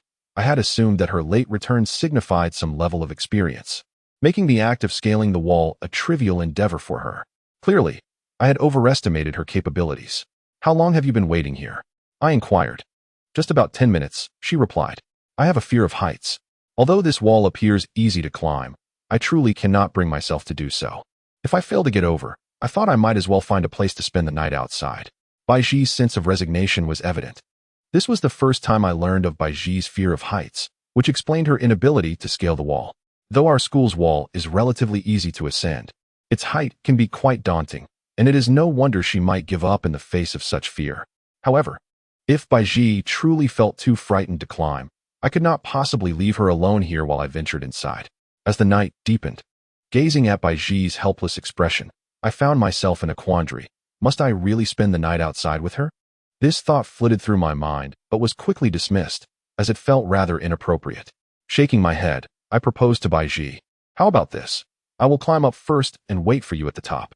You can take your time coming up. That should alleviate some of your fear. Does that sound all right?" Baiji hesitated. "Will that really work?" I shrugged and replied, "How will you know unless you try? Otherwise, we may have no choice but to stay out here." After a moment of silence, she bit her lip and nodded. "All right, you go up first." "Okay." For me, climbing over the school wall was a rather effortless task, not because I frequently did so, but rather because there were occasions when I returned late, and the school gate had already closed. Entering through the gate would be considered a violation, and while staying at a hotel outside was an option, it was unnecessary. Thus I had no choice but to scale the wall.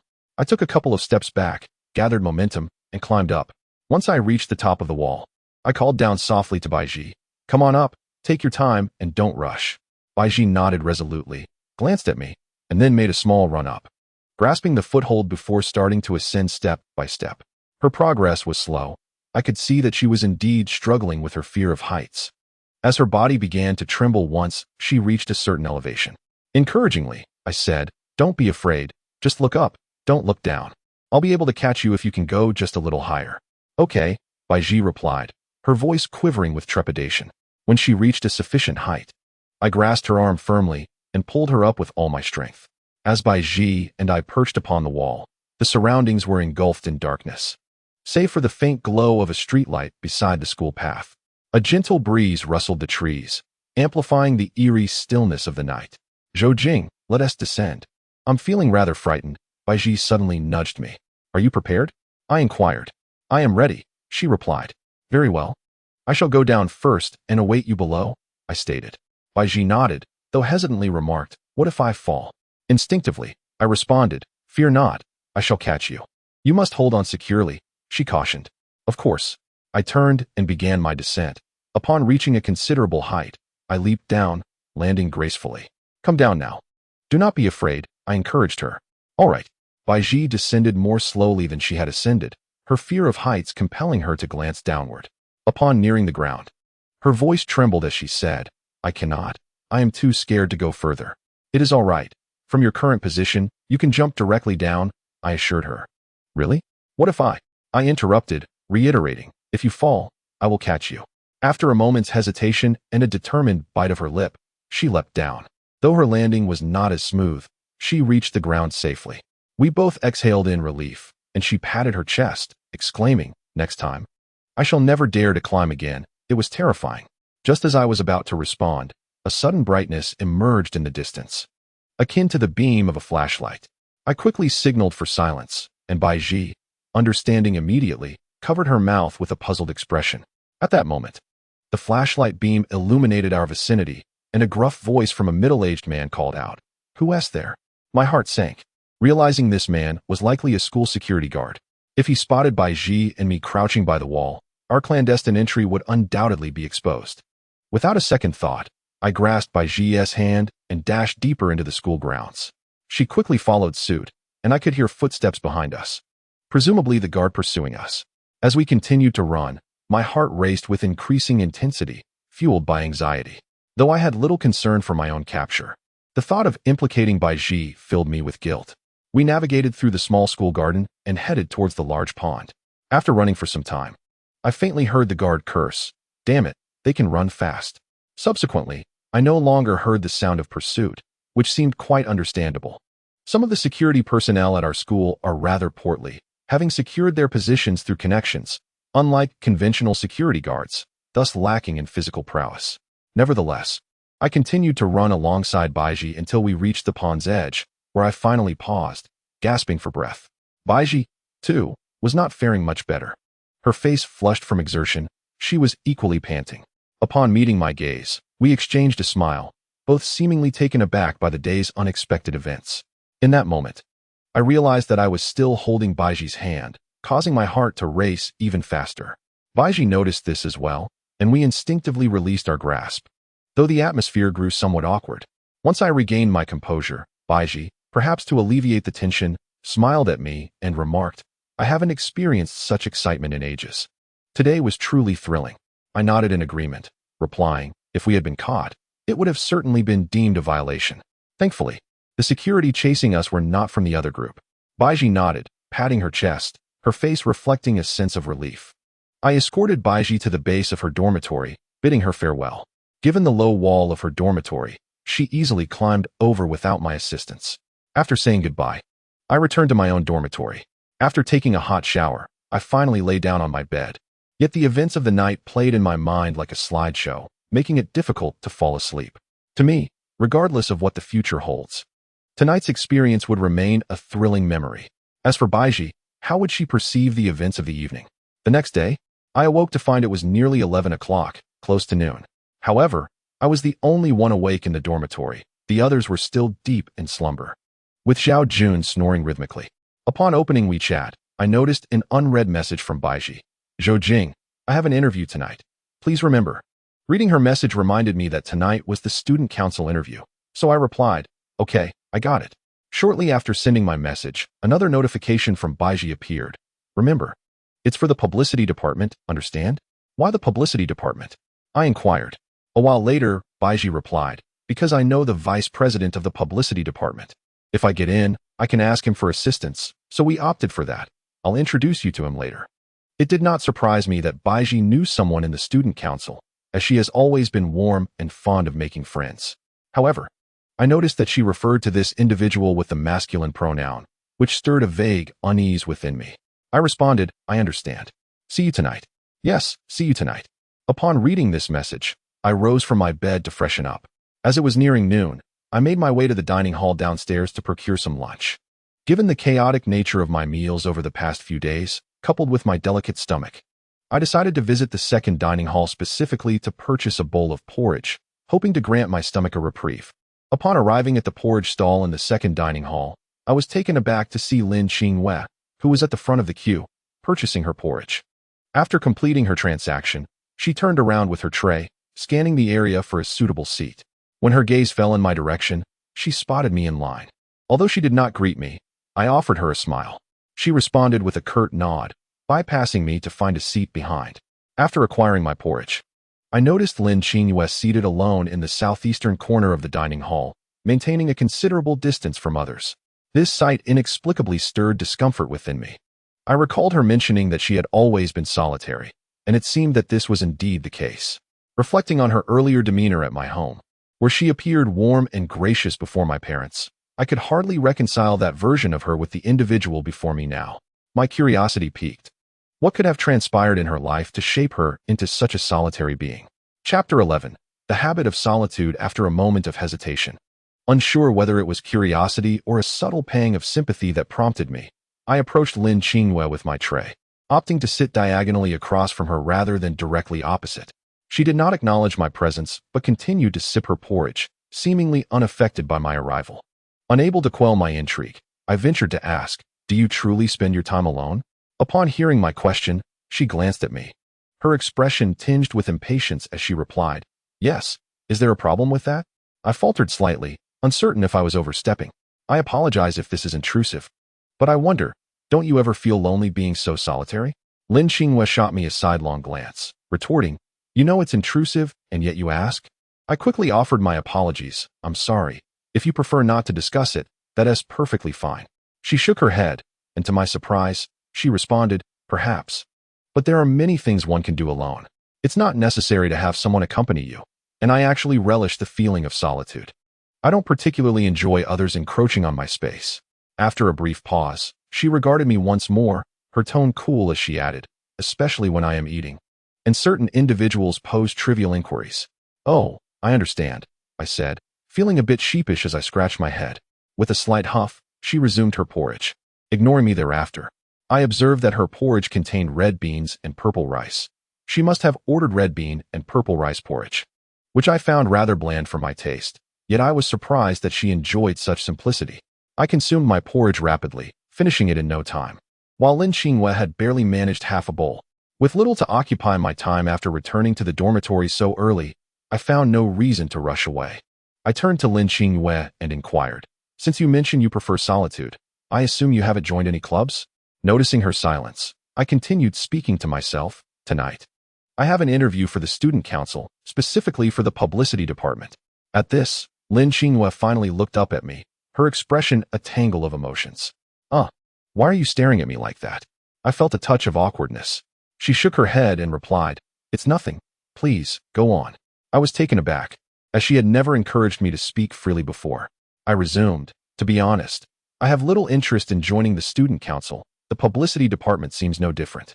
Frankly, I'm quite unaware of its functions. Moreover, I perceive a severe prevalence of formalism within these organizations, where even an interview appears convoluted. The newly elected student council leaders might believe they have finally ascended, only to exploit the newcomers, who in turn vent their frustrations upon the next batch, creating a never-ending cycle. With a sigh, I felt as if I could foresee my own experience of being exploited in the future. Lin Qinghua chuckled lightly. Her expression piqued with curiosity as she asked, if the student council is as dreadful as you describe, why do you wish to join? Her question momentarily stunned me, and I promptly answered, well, it's undoubtedly for the academic credits. Otherwise, who would bother? I refrained from divulging the primary reason that I was enrolling alongside Baiji, as the prospect of those credits held little allure for me. Lin Qinghua nodded. Oh, so you do value academic credits? Indeed, I responded with a smile. After finishing her porridge, she rose to leave. With her departure imminent, I felt no need to linger, thus I stood as well. Yet, Lin Qinghua cast a sly glance my way and said, see you tonight. With that, she turned and walked away. I was momentarily frozen, unable to grasp the meaning of her words. By the time I regained my senses, she had already distanced herself significantly, prompting me to dismiss it as a casual remark. For in my memory, we had not arranged to meet that evening. In the afternoon, I chose not to remain in the dormitory, but instead took my easel to the lakeside for some plein-air painting. While I painted, I cherished the solitude, and I began to understand Lin Qinghua a bit better. However, I preferred solitude only during specific activities, while she seemed to have grown accustomed to her isolation. Shaking my head, I decided to focus solely on completing my artwork, letting thoughts of Lin Qinghua fade away. As evening descended and the sky gradually darkened, I concluded my sketching session. Although I had spent the entire afternoon here, a sense of satisfaction enveloped me. Upon opening WeChat, I noticed a message from Baiji, who said, Zhou Jing, make sure to have dinner early tonight. I'll be waiting for you by the pond in front of the cafeteria at 6:30. All right, I replied. By the way, how are your preparations coming along? Baiji inquired. Reflecting on this, I felt a twinge of helplessness and promptly sent her my written responses.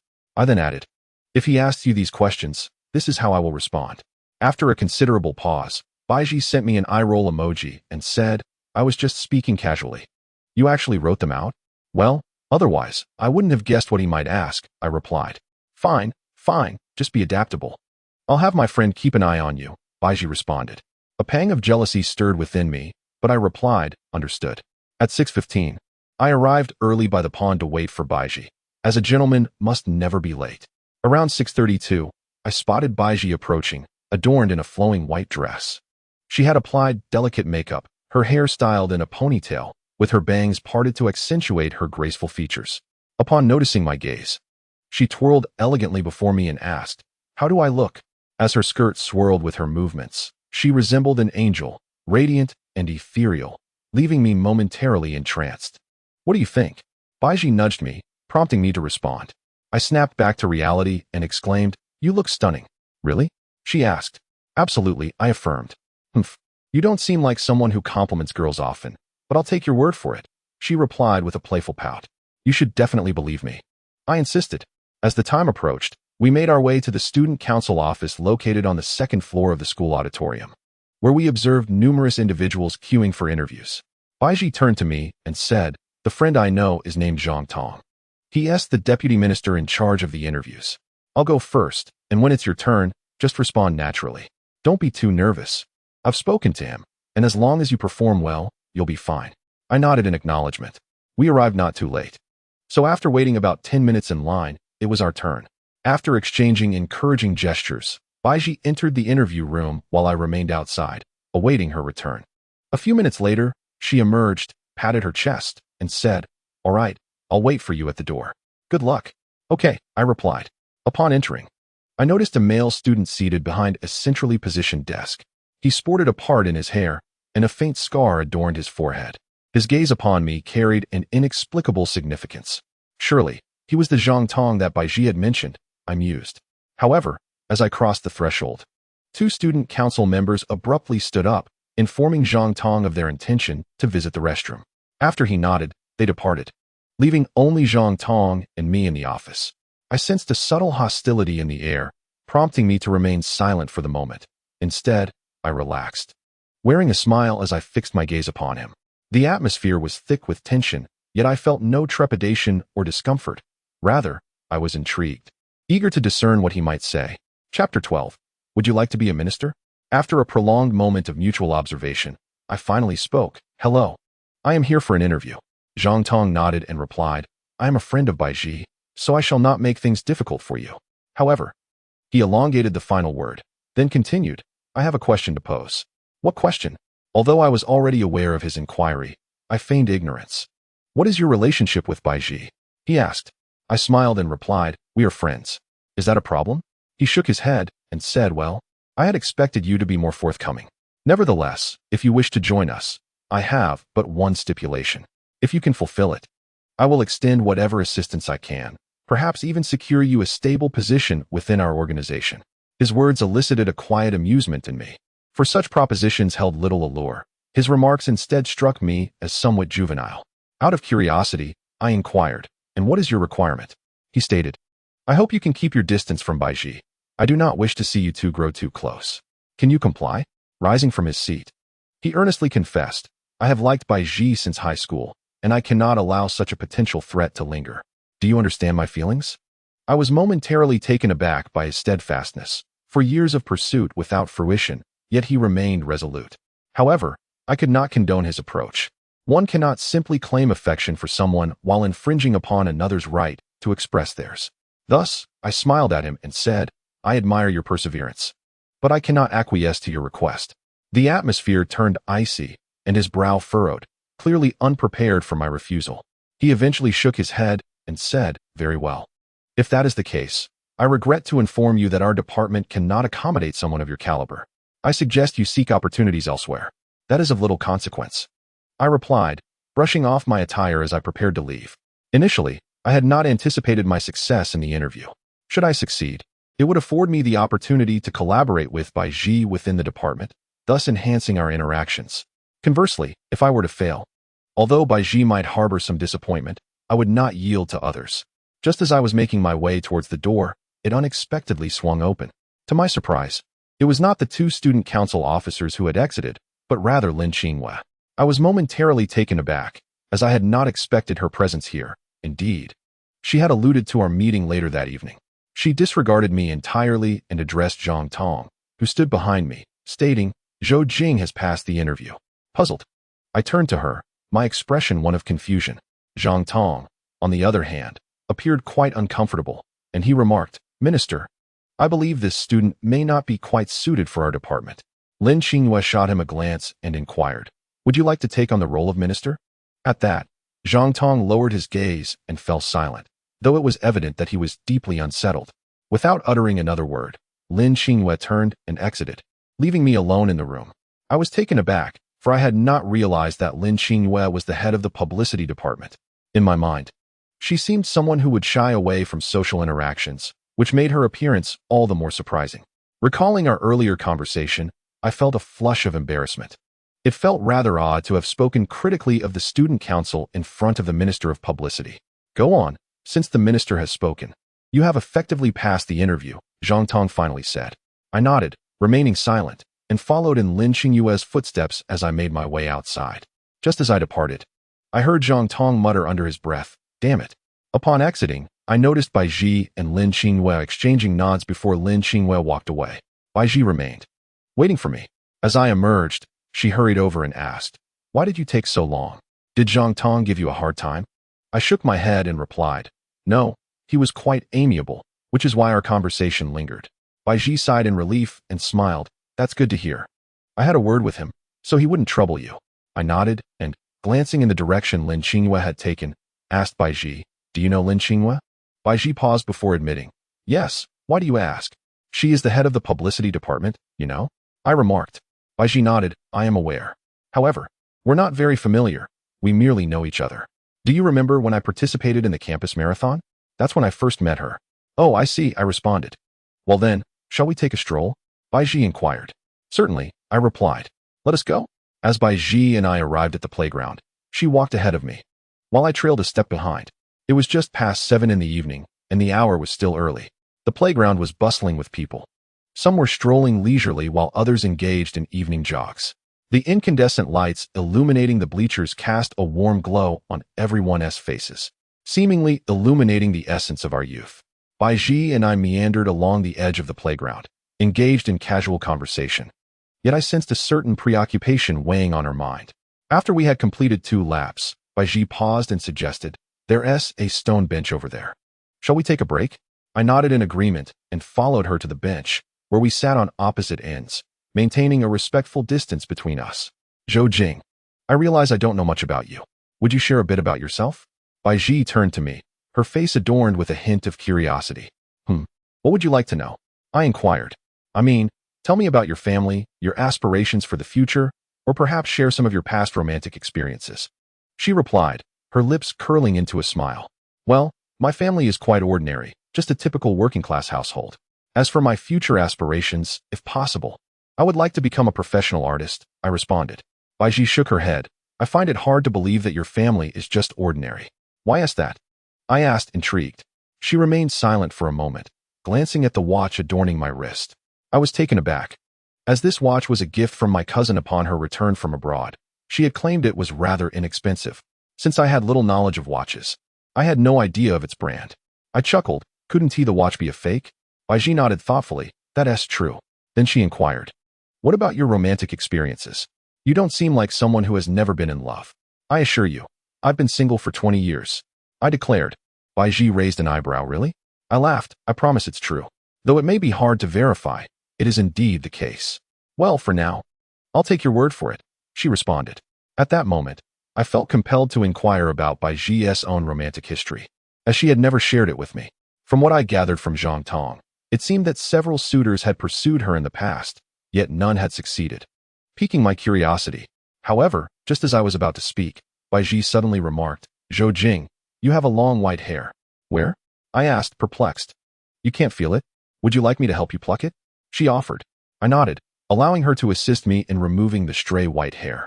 Bai Ji stepped closer, leaning down, which brought us significantly nearer. In that moment, I caught a whiff of the delightful apple-scented body wash she wore. However, what left me feeling most uneasy was that although the dress Bai Ji wore was not low-cut, when she bent down, the contents within the neckline were laid bare before my eyes. Thus, I beheld Bai Ji's snow-white, full, and alluring feminine curves. A wave of dizziness overcame me, akin to having been struck squarely in the face. My head spun in a daze. Meanwhile, Bai Ji seemed completely oblivious, her hands rummaging through my hair earnestly in search of that one white strand. I hastily averted my gaze, yet my heart, racing violently, seemed incapable of calming down, beating incessantly. As I diverted my eyes, I felt a tug on my scalp, and Bai Ji presented me with a half-white hair, smiling as she said, "There you go." Chapter 13. A block of eternal icing? "Why are your ears so red?" Bai Ji suddenly laughed, glancing at my ears. I felt a wave of embarrassment wash over me, But Baiji remained unaware of her earlier misstep. Gazing at her innocent smile only heightened my fluster. I replied, in nothing. Haha, I thought you would be shy after I plucked a hair, Baiji chuckled. I shook my head, glancing at my watch. It was already past 8 in the evening. Thus, I said to Baiji, it's getting late. We should head back. All right, Baiji nodded. Just as we had done after our last outing, I accompanied Baiji back to the dormitory. After she waved goodbye and turned to ascend the stairs, I found myself entranced by her silhouette, feeling as if everything that transpired that evening was a dream. The scent of apple shower gel lingered at the tip of my nose. Standing there, I eventually shook myself from my reverie and made my way toward my own dormitory. As I passed by the basketball court, I unexpectedly encountered Wang Zhua, who was returning with a small group of friends. Upon seeing me, he greeted them and hurried over, immediately throwing his greasy arm around my shoulder, exclaiming, "Wow, it's rare to see you out this late." I hesitated for a moment before confessing to Wang Zhua. Baiji invited me to accompany her to a student council interview tonight. Wang Zhua paused, murmuring, "Why hasn't Baiji mentioned this to me?" At that moment, I found myself at a loss for words. While I did not feel guilty, an unease settled in my heart. I began to contemplate whether to share my feelings for Baiji with Wang Zhua, knowing that such a revelation might affect our friendship. However, at least it would alleviate the discomfort within me, as a fair and honorable competition with Wang Zhua would surely be better than harboring such secrets. As I was about to speak, Wang Zhua unexpectedly patted my shoulder and remarked, "That's exactly right. If you and she are interviewing for the same department, then I would greatly appreciate it if you could keep me informed about her. Otherwise, I would genuinely feel uneasy. It's reassuring to have you around." I looked at him, astonished. Wang Zhua chuckled, "Your insights on Baiji's whereabouts will be crucial. I have made up my mind. I must pursue Baiji." His gaze was filled with determination, reminiscent of a 100-day pledge before the college entrance examination. At that moment, despite my desire to respond, I felt a wave of discouragement wash over me. I had lost the courage to speak, so I could only manage a wry smile and say, "I understand." Upon returning to the dormitory, I collapsed into my chair, utterly exhausted. The joy I had anticipated for the evening dissipated into thin air, leaving behind a tumult of conflicting emotions. I had yet to confess my feelings for Baiji to Wang Zhua. Countless times I had contemplated revealing this truth. Yet for various reasons, I had refrained, and this instance was no different. I chided myself inwardly, wondering what I was truly afraid of. Glancing at Lao Lu, who was engrossed in a novel at his computer, I approached him and gently tapped his shoulder, signaling that we should converse in the corridor. Although Zhao Jun and Ding Xian were occupied with their gaming, I preferred a private discussion with Lao Lu. Without asking many questions, Lao Lu nodded and followed me into the hallway. He pulled a pack of cigarettes from his pocket, lit one, and said, "Go ahead, what's on your mind?" With a sigh, I recounted the events of the evening to Lao Lu, omitting certain details. Upon hearing my tale, Lao Lu furrowed his brow and asked, "Why are you still hesitant to tell Wang Zhua?" Although his words were blunt, there was no denying their truth. I smiled ruefully and admitted, "Indeed, I'm afraid. To be honest, I don't want this situation to jeopardize our friendship." Lao Lu shook his head and replied, "It seems your feelings for Baiji may not be as profound as you believe." "What do you mean by that?" I inquired. Lao Lu chuckled, flicking the ash from his cigarette before continuing. "To be straightforward, your affection for Baiji largely stems from her appearance. While she possesses admirable qualities within, that merely embellishes your attraction. Your feelings for her are perhaps only a slight step beyond mere fondness." Lao Lu's candor struck me, and though I felt a surge of indignation, I refrained from immediately countering his assertion, choosing instead to furrow my brow in contemplation. I conceded that my initial attraction to Baiji had indeed been sparked by her looks, yet the realization of my deeper feelings had come through various experiences.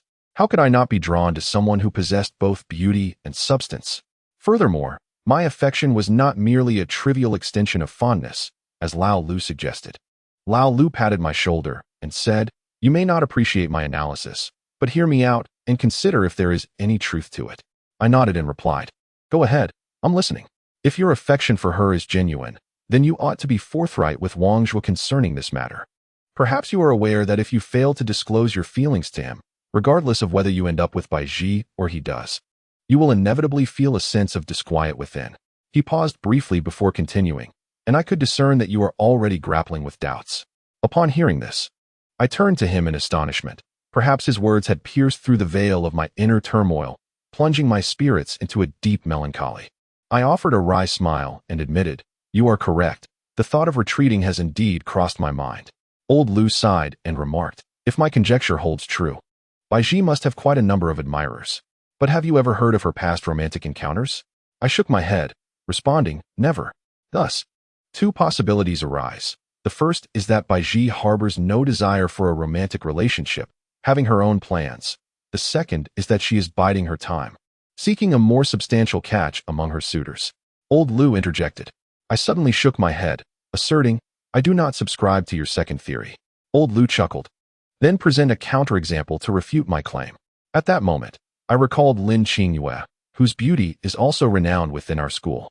When compared to Baiji, she holds her own. However, perhaps due to my unfamiliarity with her, I have never heard of Lin Qingyue's romantic history. Thus, I inquired of Old Lu, "Are you familiar with Lin Qingyue?" Upon hearing the name, Old Lu furrowed his brow but nodded, saying, "Yes. She is the head of the publicity department in the student council." "You know her?" "That's good to hear. As far as I know, her situation parallels that of Baiji. She cannot possibly be waiting for a catch as well, can she?" Old Lu looked at me with astonishment, and after a pause, he replied, "These two are incomparable. Baiji may indeed be waiting for a suitable match, but Lin Qingyue hasn't he even established a pond for fishing." "What do you mean by that?" I asked. Old Lu smiled and explained, "Perhaps your social experiences are limited, but I have heard about Lin Qingyue. Back in our freshman year, her beauty garnered much attention, yet without exception, no one could win her favor, for she was exceedingly aloof, like a block of ancient ice. Even from a distance, her frigid demeanor deterred any potential suitors from approaching her." After a brief pause, Old Lu continued, "Of course, there were those undeterred by her demeanor who dared to strike up a conversation, but upon discerning their intentions, do you know what she would say?" "What did she say?" I asked.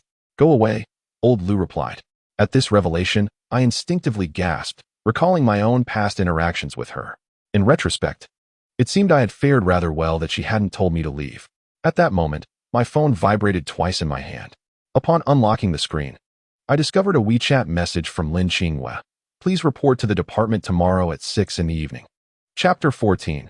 Grouping. Listening to Old Lu's words resonated deeply within me. Although I did not entirely agree with his assessment of Baiji, I still absorbed his sentiments. As for the matter of confessing to Wang Zhua, I sensed it required further contemplation on my part. This issue had already begun to unsettle me. Unless I firmly resolved to pursue Baiji, I would not be forthcoming with Wang Zhua. Of course, a significant complication loomed over my intention to pursue Baiji, my engagement to Lin Qingyue. Should our parents insist on upholding the arrangement, my chances with Baiji would be severely compromised. Upon returning to my dormitory, Old Lu resumed his engrossing novel, while I crafted a message to Lin Qingyue. "Could you please elaborate on the specific work or procedural arrangements?" The message, once dispatched, seemed to vanish into the abyss. While awaiting her response, I even indulged in a game. Yet, when it concluded, Lin Qingyue had still not replied, prompting me to cease my waiting. Perhaps this was simply her nature. She would only respond to messages she deemed worthy, uttering only what she considered necessary. Feeling idle, I aimlessly scrolled through my contact list and, upon reaching the letter L, I spotted Lu Sheng's name. Opening our chat window, I recalled that my last message had been sent nearly 2 days prior. Remembering Old Lu's previous remarks, I composed a new message for Lu Sheng, inquiring if she had some time to spare. It appeared Lu Sheng was preoccupied with her phone, for she replied swiftly, "I do, what's up?" We exchanged casual pleasantries before I broached the main subject. "I have something I wish to inquire about." "Go ahead." As Baiji's close friend, I wanted to ask if she had any romantic experiences during high school. Once I sent the message, I awaited Lu Sheng's response with eager anticipation. Lu Sheng replied, "What has sparked your interest in Baiji?" I pondered for a moment before responding. "Nothing much. A friend of mine is fond of her and asked me to gather some information." After a considerable pause, Lu Sheng replied, "Well, not really, but many have pursued her. She had a rather ambiguous relationship with the president of our school's student council.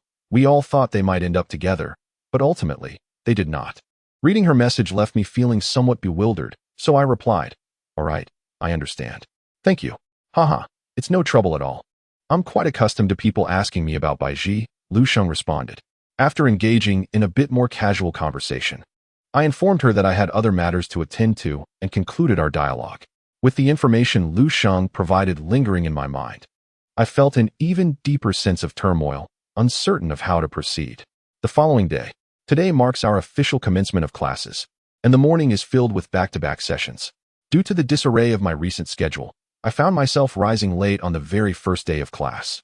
Upon my arrival at the classroom, I was unable to locate an appropriate seat and thus settled in the second-to-last row by the window. I noticed Wang Zhua and Bai Ji seated together. However, as they were situated closer to the front, they failed to recognize my tardiness. While I had a clear view of them, with several minutes remaining before the lesson began, it appeared that Wang Zhua and Bai Ji were engaged in hushed conversation. At one point, Wang Zhua uttered something that prompted Bai Ji to cover her mouth and burst into laughter, her face radiating joy. Observing this scene stirred a subtle pang of envy within me, yet curiously, the sensation was not overwhelmingly intense. Could it be that old Lu's words held truth? Perhaps I do not harbor the affections for Bai Ji that I had previously imagined? Such thoughts crossed my mind. At that moment, Wang Zhua had placed his hand on the chair behind Bai Ji, which she seemed unbothered by, maintaining a remarkably close proximity to him.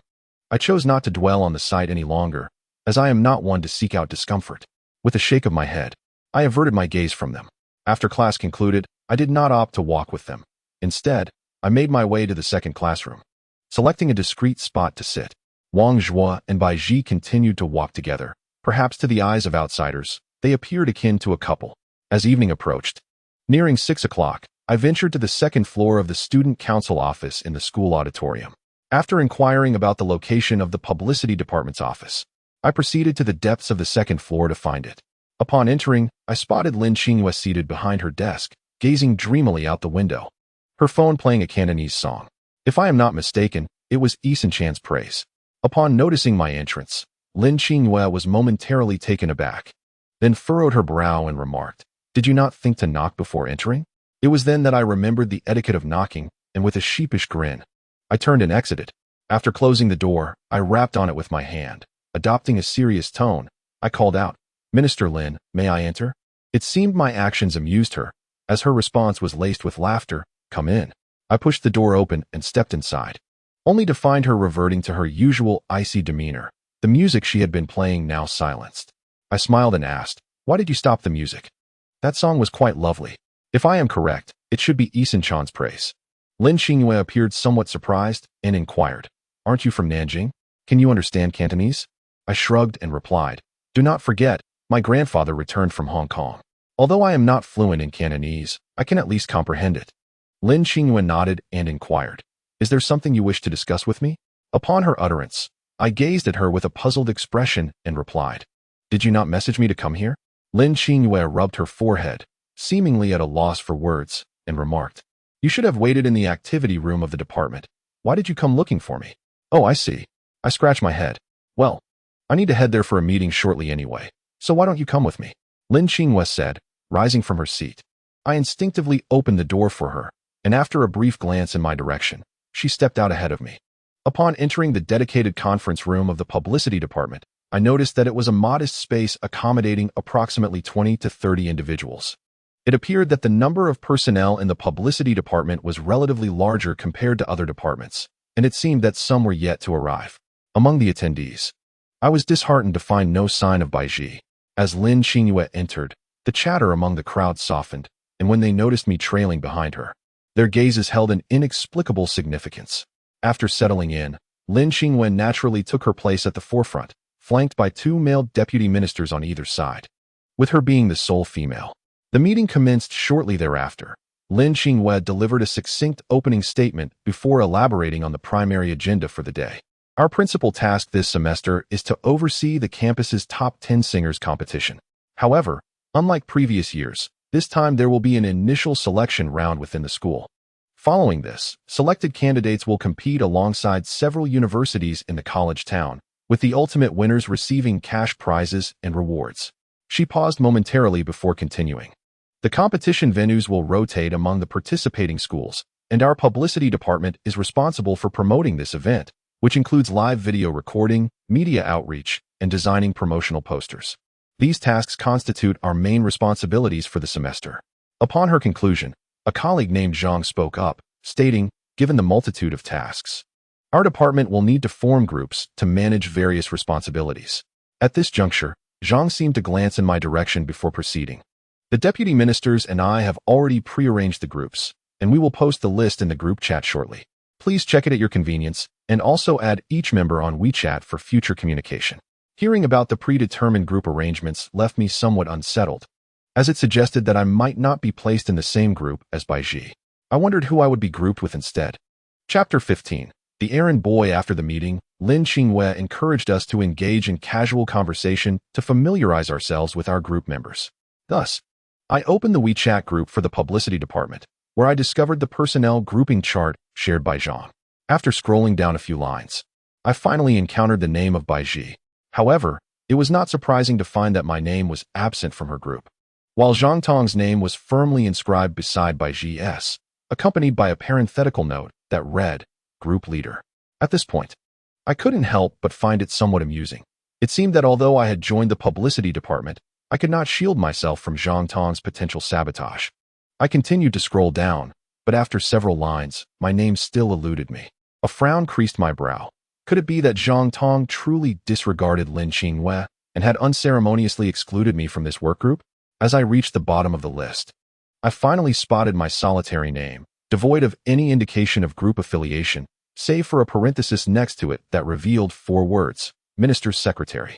I was momentarily taken aback. What exactly did Minister's Secretary entail?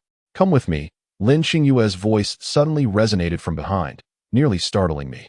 I turned to face her and noticed her expression, one that seemed on the verge of laughter, yet desperately trying to suppress it. Upon seeing me glance her way, she promptly turned and strode out of the conference room. Reluctantly, I rose to follow her, curious about what she intended to convey. In truth, our school places considerable emphasis on the development of the student council. The principal often reiterates the importance of empowering students to manage their peers, asserting that this is how a splendid campus is built. Thanks to the principal's advocacy, each department within the student council has been allocated a small office, alongside designated activity rooms, effectively occupying the entire second floor of the school auditorium. Upon entering, Lin Qingwei resumed her seat behind the desk, while I settled into a chair opposite her. She did not speak immediately. Instead, she erupted into laughter, seemingly having suppressed it for too long, and it took her a while to regain her composure. I regarded her with a bemused expression. Once her laughter subsided, I ventured, "This must be your doing, right, Minister's Secretary? I see it merely as your underling, running errands for you. You must have orchestrated this as a form of retaliation, facilitating your exploitation of me." Lin Qingwei shook her head, chuckling. "Am I truly as nefarious as you claim? Certainly. From the moment I met you, I never perceived you as a paragon of virtue," I affirmed with a nod of conviction. "Well, if that is your belief, there is little I can do about it. However, I can assure you that this was not a deliberate arrangement on my part," Lin Qingwei replied. I furrowed my brow and inquired, "Was it Zhang Tong and the others?" Then, she nodded. "Yes, this roster has always been arranged by the 2 vice ministers. I was not involved in the proceedings." "Are you not concerned about such abuse of power?" I asked. Lin Qingwei regarded me with an amused expression and remarked, "Do not confuse matters. They have done nothing wrong. How can this be deemed as exploiting power for personal gain? One should refrain from rashly labeling others." Observing her demeanor, I found no inclination to argue further, and thus waved my hand dismissively, saying, "All right, tell me what you wish for me to do." Lin Qingwei began to stroke her chin while appraising me, and after a brief pause, she stated, "Menial tasks." I replied, "What you just said holds some truth. Under the guise of being the minister's secretary, I am essentially tasked with menial duties. Is my candor problematic?" She chuckled. I sighed and responded, "Not at all." "Very well then. Please send me your schedule when you return. I shall arrange your tasks. Tomorrow evening at 6. Come find me," she concluded, waving her hand to signal my departure. After exiting Lin Qingwei's office, and while heading back to my dormitory, I seized a moment to send a WeChat message to Baiji, inquiring why she had not attended the meeting today. After a considerable interval, she replied, "I forgot to inform you. I have some matters to attend to tonight, so I took leave with Zhang." While I had initially intended to ask her about her plans for the evening, I reasoned that if she wished to share, she would do so. Thus, asking seemed a bit intrusive, and I abandoned the thought. I replied, "All right, I merely inquired since I noticed your absence." Upon sending the message, I switched off my phone. refraining from the habitual wait to see if Baiji would respond. It was around 8 in the evening, and instead of rushing back to my dorm, I took a leisurely stroll outside the campus, considering it a way to clear my mind. The streets beyond the school were bustling with people. Some were locals attempting to solicit passengers at the school gate, while others were vendors selling snacks. The security personnel were accustomed to this, as even if they dispersed them, the crowd would soon reassemble. After walking for quite some time, I arrived at the university where Lu Sheng studied.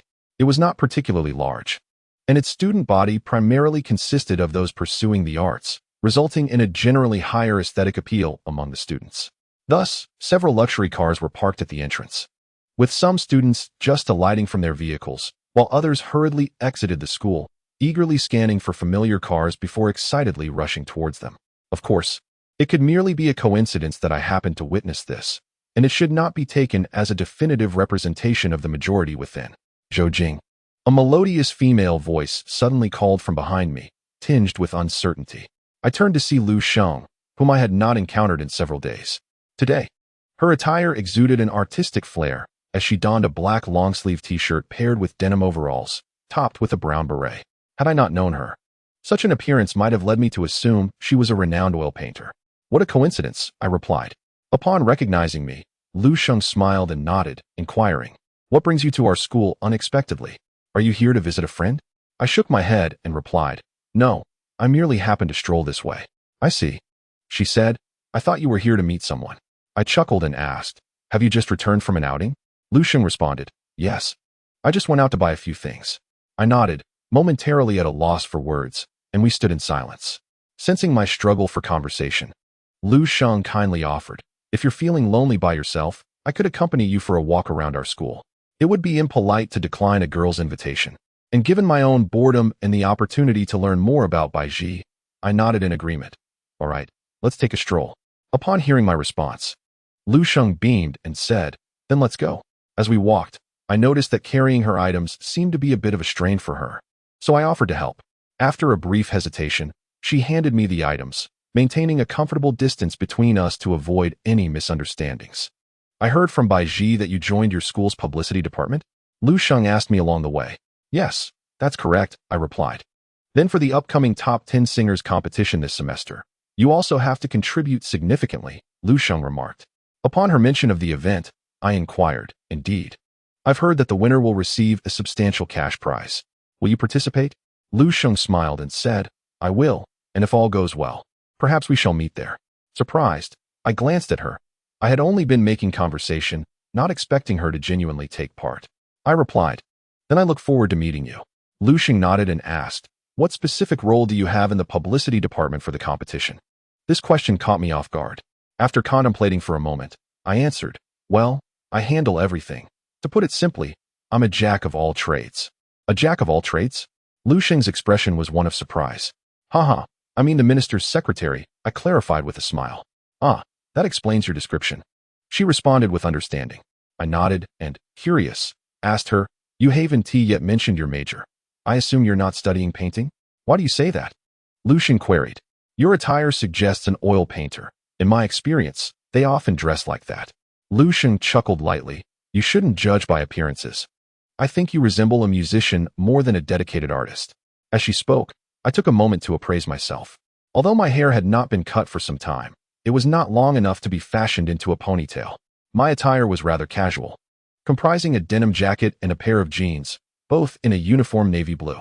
I shook my head and inquired, "What are you studying?" "I am majoring in vocal performance," Lu Sheng replied. This revelation surprised me. No wonder I had always found Lu Sheng's voice particularly melodious. Furthermore, her confidence in participating in the top 10 singers competition, knowing that only contestants who advanced within the school could compete externally, made perfect sense. I nodded thoughtfully and asked, "Although this may be a bit presumptuous, I am quite eager to hear you sing." Lu Sheng looked at me with a hint of surprise. Her cheeks slightly flushed as she timidly responded, "Ah, I practiced singing all day today, and my voice isn't in the best condition.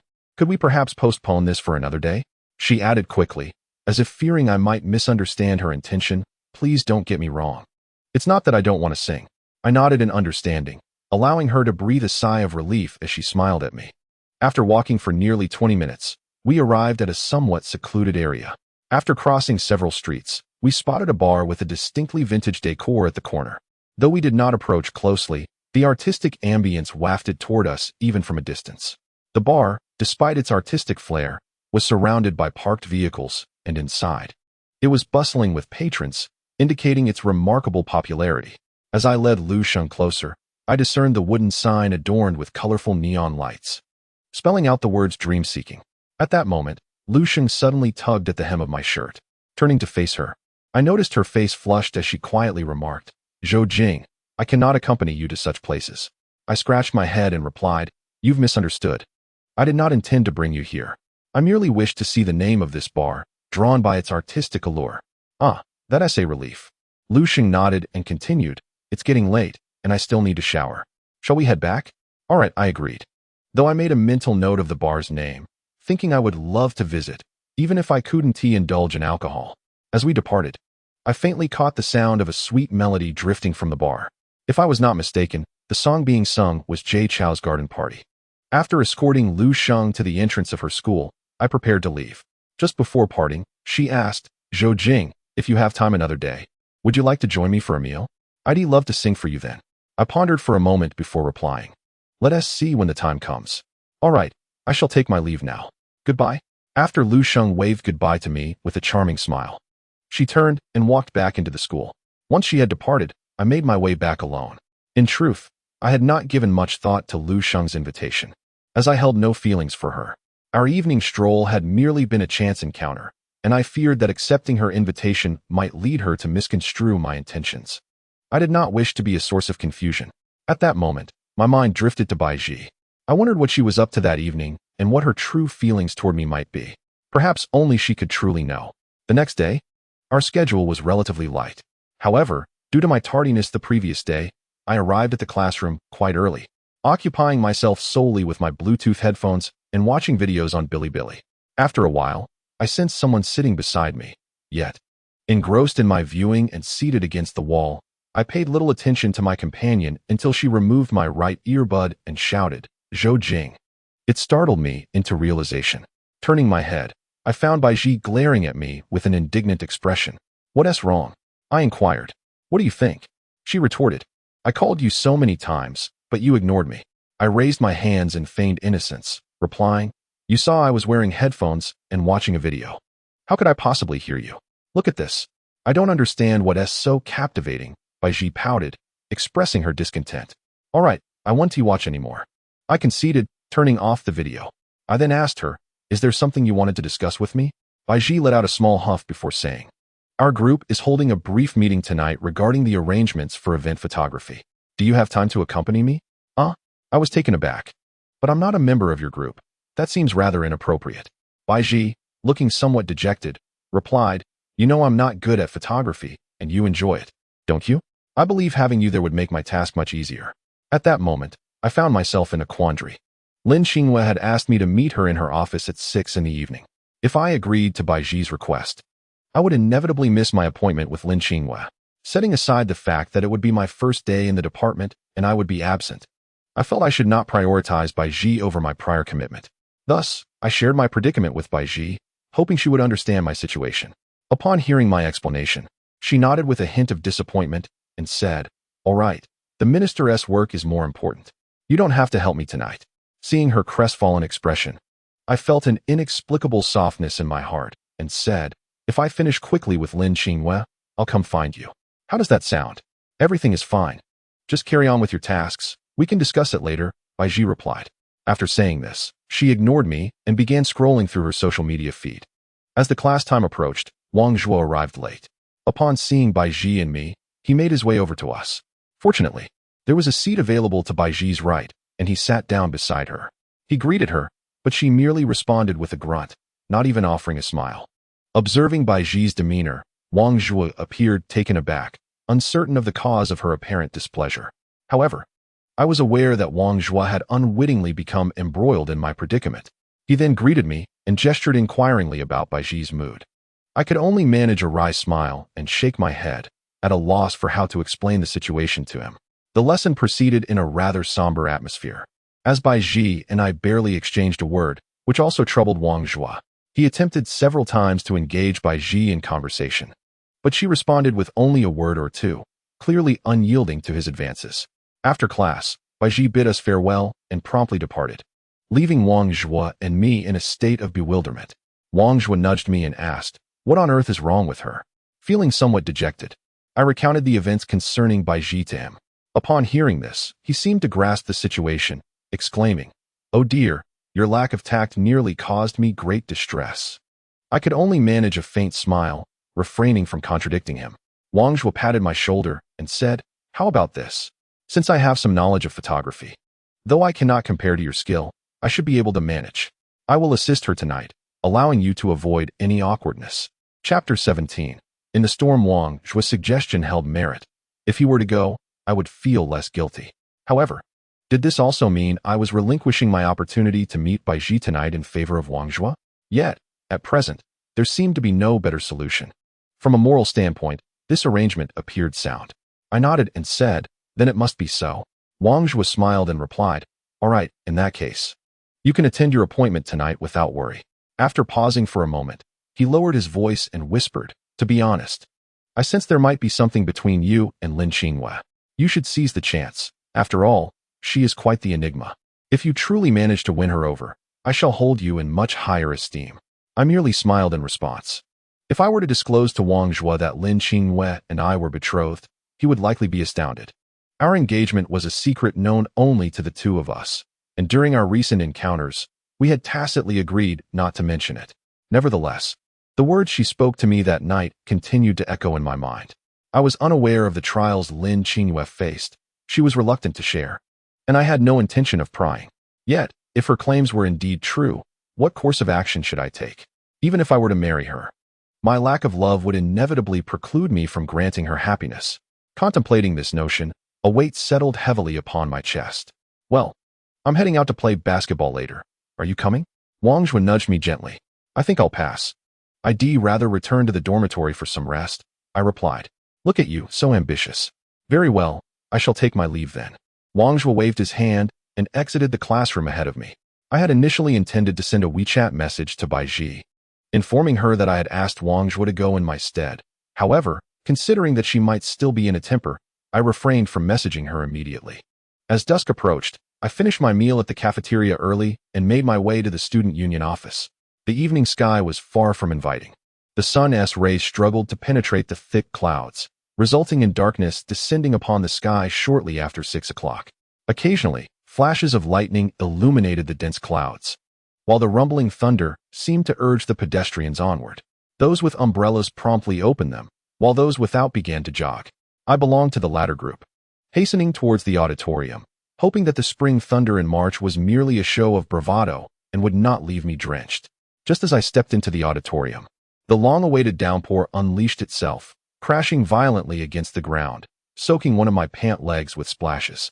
Observing the torrential rain, I mused to myself, they say the heavier the rain, the quicker it ceases. Perhaps by the time I return, the rain will have stopped. With a hint of apprehension, I arrived at Lin Qinghua's office door. Initially, I considered entering without knocking, but suddenly recollected her previous words, so I tapped lightly and inquired, "Minister Lin, may I come in?" After a brief pause with no response, I knocked again, and at last, her voice called from within, "Come in." Upon entering, I found Lin Qinghua with her hair casually draped, her eyes appearing slightly swollen, and one cheek bearing a faint red mark, while the other side looked normal. "Were you just sleeping?" I asked. Lin Qinghua frowned slightly and replied, "Why do you ask that?" I shrugged my shoulders and said, "I'm merely curious." With that, I shifted the conversation, asking, "So, what precisely is my role?" Lin Qinghua scrutinized me for a moment before asking, "Aside from your artistic abilities, what else are you proficient in?" "Well, I have some skills in photography, photo editing, and video editing," I answered. Lin Qinghua regarded me with surprise and inquired, "So, you are somewhat of a jack of all trades?" "Not particularly. I just have a bit of knowledge in each," I replied. She rolled her eyes at me and then gestured towards her computer screen, pointing to a folder. "This contains several drafts of promotional posters. Since you have experience in the arts, I'd like you to handle the review process. Is that acceptable?" I was somewhat taken aback and asked, "Wasn't he the group assigned just yesterday? How is it that drafts are ready today?" Lin Qinghua remarked, You must understand that not everyone in our department is new. These designs were collaboratively crafted before the semester commenced, with the intention of enhancing our work efficiency, particularly in the realm of poster design. We must not only avoid carelessness, but also prioritize speed, as they are to be posted across the school bulletin boards by next Friday evening at the latest. After a brief pause, she continued, "Once you have reviewed these posters, please share their merits and demerits with me. Following that, I shall conduct my own review, and only then will you be considered to have passed." "How stringent!" I exclaimed. "Indeed," she replied. "However, let me be clear, if you cannot excel in this initial task, do not limit your role as a mere assistant. You may very well find yourself relegated to serving tea and running errands, becoming my subordinate." Lin Xinghue's tone was initially serious, but her latter remarks were laced with jest, which compelled me to admire her adeptness in balancing gravity with levity. This served as a cautionary note, primarily aimed at urging me to approach my responsibilities with diligence. "I understand, and I shall take this seriously," I assured her. "Good." Lin Xinghue nodded, and then sent me the folder through the WeChat desktop application, instructing me to commence my work upon returning home, with the expectation that I would organize the materials and send them to her by Friday at the latest. "By the way, you're welcome to work here at the office whenever you wish. I will provide you with a key. Just remember to lock the door when you leave," she added. After retrieving a set of keys from her bag, she handed one to me. I accepted it with a smile, saying, "It seems that mingling with you has its perks. I even have access to a dedicated office now." Lin Xinghue chose not to respond to my comment. After organizing her belongings, she slung her backpack over her shoulder and said, "I'm heading back now. If you choose to stay here, just remember to lock the door when you leave." Recalling the torrential rain from earlier, and fearing that if she left I would find it difficult to return, I quickly added, "Wait, I'll walk with you." "All right." As we passed the department's conference room, I made a point to glance inside. Although there were numerous individuals seated within, I did not spot Bai Ji or Zhang Tong, leading me to surmise that another group was convening. A wave of concern washed over me. I wondered if Wang Zhuo would be able to assist Bai Ji. Upon reaching the first floor, I was greeted by the relentless downpour outside. Although it was not as intense as when I had arrived, the rain remained quite fierce. Lin Xinghue furrowed her brow and paused at the entrance, retrieving a black umbrella from her bag. Just as she was about to step outside, I called out, "Wait." She halted, turning back to regard me with a look of curiosity. Seizing the opportunity, I moved beside her and smiled, saying, "Sister Lin, I forgot to bring an umbrella. Could you take me along?" Upon hearing my plea, she frowned and asked, "Why didn't you bring an umbrella?"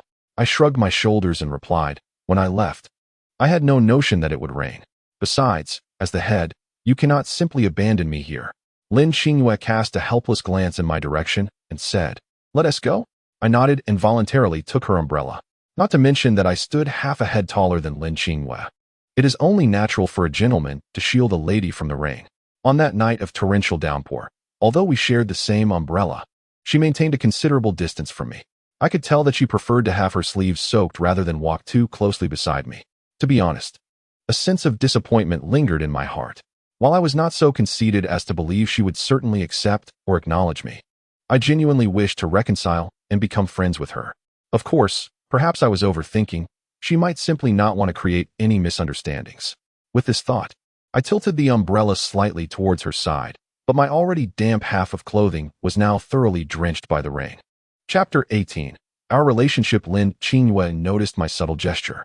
Perhaps out of guilt or some other reason, she inched closer to me, and we no longer maintained a distance that could easily lead to misunderstandings. She leaned nearer and said, "Take me to the cafeteria." "All right," I replied. After walking for a few minutes, we arrived at the cafeteria. Once we tucked the umbrella away, I realized that the left side of my body was almost completely soaked. Although Lin Xinghue was somewhat damp, she was not in as dire a state as I was. Her gaze finally revealed a tinge of guilt, yet her tone remained laced with mild sarcasm as she remarked, "Is this what you call gentlemanly conduct?" Just as I was about to respond, Lin Xinghue pulled out a few tissues from her bag and offered to help wipe down my wet clothes. I hurriedly stopped her, saying, "No, I can handle it myself." Lin Xinghue let out a light huff and tossed the tissues into my hands. "Zhou Jing." Just as I grasped the tissues, I heard Wang Zhuo's voice call out from a distance. Turning around, I saw him walking alongside Bai Ji, with Zhang Tong following behind them, looking rather sullen. When they reached us, I inquired, "What brings you here?" Wang Zhua greeted Lin Qingyue before responding. Bai Zhi's group chose to meet in the cafeteria for a meeting and to share a meal, so I accompanied her here. I nodded. But when I looked at Bai Zhi, I found her gaze fixed on me, filled with complexity. Our eyes met for merely an instant before she averted her gaze. Nodding at Lin Qingyue as a form of acknowledgement, then turned to Wang Zhua and said, I need to hurry back and take a shower. Let us go. All right, we'll head off then. You two take your time, Wang Zhua replied, as he opened the umbrella first, with Bai Zhi willingly standing beside him. Okay, I said. After Wang Zhua and Bai Zhi departed, Zhang Tong followed suit, not forgetting to greet Lin Qingyue before leaving, while I was inadvertently overlooked. Zhang Tong's mood this evening was rather dismal. I could discern this as he intermittently cast glances at Wang Zhua during their conversation, his gaze imbued with hostility and jealousy. How was I feeling, you may ask? The mere recollection of Bai Zhi's expression when she looked at me dampened my spirits. Perhaps it was when Lin Qingyue attempted to assist me with a tissue that Bai Zhi caught sight of us, leading her to misconstrue my relationship with Lin Qingyue. I was uncertain. Perhaps I was merely overthinking. After all, Bai Zhi might not care about my connection with Lin Qingyue at all. You all are quite chaotic. Lin Qingyue interjected from the side. What do you mean? I inquired. Lin Qingyue did not address my question, instead turning towards the cafeteria's food stall, prompting me to follow her. Having already dined, I refrained from purchasing any food, while Lin Qingyue opted for a serving of fish-flavored shredded pork over rice. Once seated, my desire to converse dissipated, and I found myself lost in thought about Bai Zhi, feeling an inexplicable tension as if I were yearning to break free from something, yet found myself ensnared. Do you remember the question I previously posed? Lin Qingyue, seated diagonally across from me, suddenly spoke. What question? I asked. Do you truly have feelings for Bai Zhi? I nodded in acknowledgement, responding, I remember. Has your answer changed since then? Lin Qingyue queried. I hesitated, remaining silent for a full 5 seconds. Just as I was about to respond, she interjected with a smile. May I offer you a suggestion? Would you care to hear it? What suggestion? I replied. Let go, sooner rather than later. I couldn't help but chuckle, retorting. Could you provide a reason? Do you truly lack faith in me? Lin Qingyue shook her head, saying, I do not hold much hope for you. However, considering our relationship, you are free to disregard my advice. I gazed at her earnestly, asking, our relationship? What exactly is our relationship? Lin Qingyue did not shy away from my gaze. On the contrary, she met my eyes with equal seriousness, smiling as she said, for us, it is naturally a superior-subordinate relationship. As for matters beyond work, you are certainly not obliged to heed my counsel. Her response was indeed astute, as she employed the phrase for us, making it difficult for me to counter her assertion. I nodded, feeling my tension ease, and with a lighter heart, I said, in truth, others have urged me to relinquish this pursuit, but perhaps you cannot fully comprehend my feelings. When one genuinely likes another, regardless of their character, they remain in one's thoughts, willing to selflessly give. I paused before asking, forgive my forwardness, but have you ever truly liked someone throughout your life? As anticipated, Lin Qingyue shook her head, replying, no. Thus it is, you cannot fathom such emotions. I remarked. Upon hearing this, Lin Qingyue smiled, but offered no further words. Instead, her gaze held a peculiar significance, akin to that of observing a simpleton. After sharing a meal with Lin Qingyue, the rain that had poured for several hours finally ceased. Following our parting, I did not linger outdoors but returned directly to my dormitory. In the stillness of the night, I lay in bed, contemplating the events of the evening. I continued to categorize this rainy encounter as an unexpected occurrence, for without the downpour, Lin Qingyue and I would not have exchanged so many words, nor would we have sheltered beneath the same umbrella amidst the storm. Her words to me could merely be regarded as the minister's counsel. At this juncture, I had yet to grasp a fundamental truth. Life is composed of countless surprises, and it is these very surprises that render our existence vibrant and multifaceted. In the subsequent days, I maintained my routine of visiting Lin Qingyue's office at 6 in the evening. Occasionally, she was present. At other times, she was absent. However, our exchanges dwindled, for she was preoccupied with the promotional tasks concerning the campus's top 10 singers, while I complied with her requests by delineating the merits and drawbacks of various posters. Consequently, our interactions became limited to brief greetings upon arrival and departure, devoid of substantial conversation. As for Bai Zhi, we no longer sat together in class, and on certain unremarkable days, I unexpectedly found her absence. leading me to surmise that she had chosen to skip class. Recently, she had also grown quite indifferent toward Wang Zhua, ignoring his attempts to engage her. On occasion, when Wang Zhua sought to invite her out for dinner, she consistently declined. He expressed a desire to glean information about Bai Ji from me. Yet I was at a loss, as I too was unaware of her situation. Throughout these days, I made attempts to message Bai Ji on WeChat. Although her responses were not as cold as before, they predominantly arrived in the evening. When I inquired about her recent endeavors, she merely mentioned being busy with group assignments, offering no clarity. Thus, I chose not to intrude further. On Friday afternoon, I finally completed the task assigned by Lin Xinghua. After submitting the documents, she reviewed them briefly, offering no commentary, merely stating, "I understand. Then I shall take my leave. Good luck with your work, Minister," I replied, clapping my hands and smiling. Lin Xinghua glanced at me and waved her hand, signaling my departure. I did not harbor expectations for her praise. Her not sending me back for revisions was commendable in itself. After bidding her farewell, I exited her office. As it was Friday, I had no desire to return to the dormitory. The memory of the bar that Lu Sheng and I had passed during our stroll rekindled a sense of curiosity within me. On my last visit, I encountered an unusually vibrant scene within, yet curiously, this bar is not a lively establishment, but rather a retro-style lounge. What, then, accounts for its remarkable popularity? With this curiosity in mind, I summoned a ride at the school gate, hoping that time would still be on my side, wishing that a spot would remain for me at this dream-seeking bar. Chapter 19. Tequila Sunrise. After approximately 10 minutes of travel, the driver dropped me off at the entrance of the bar. Upon settling the fare, I alighted from the vehicle. This marked my second visit to the bar. But perhaps due to my early arrival, it was not as bustling as my previous experience. Instead, it was quite tranquil, resembling an ordinary lounge. Glancing at the sign to confirm my destination, I entered the bar with intrigue. Inside, a modest stage awaited, equipped with a comprehensive array of instruments. Should a professional band perform here, they would find no hindrance. Upon entering, I noticed no one came to greet me, indicating I was free to select my own seat. Recalling what Wang Zhua had previously mentioned, I opted for a spot at the bar, hesitant to venture elsewhere.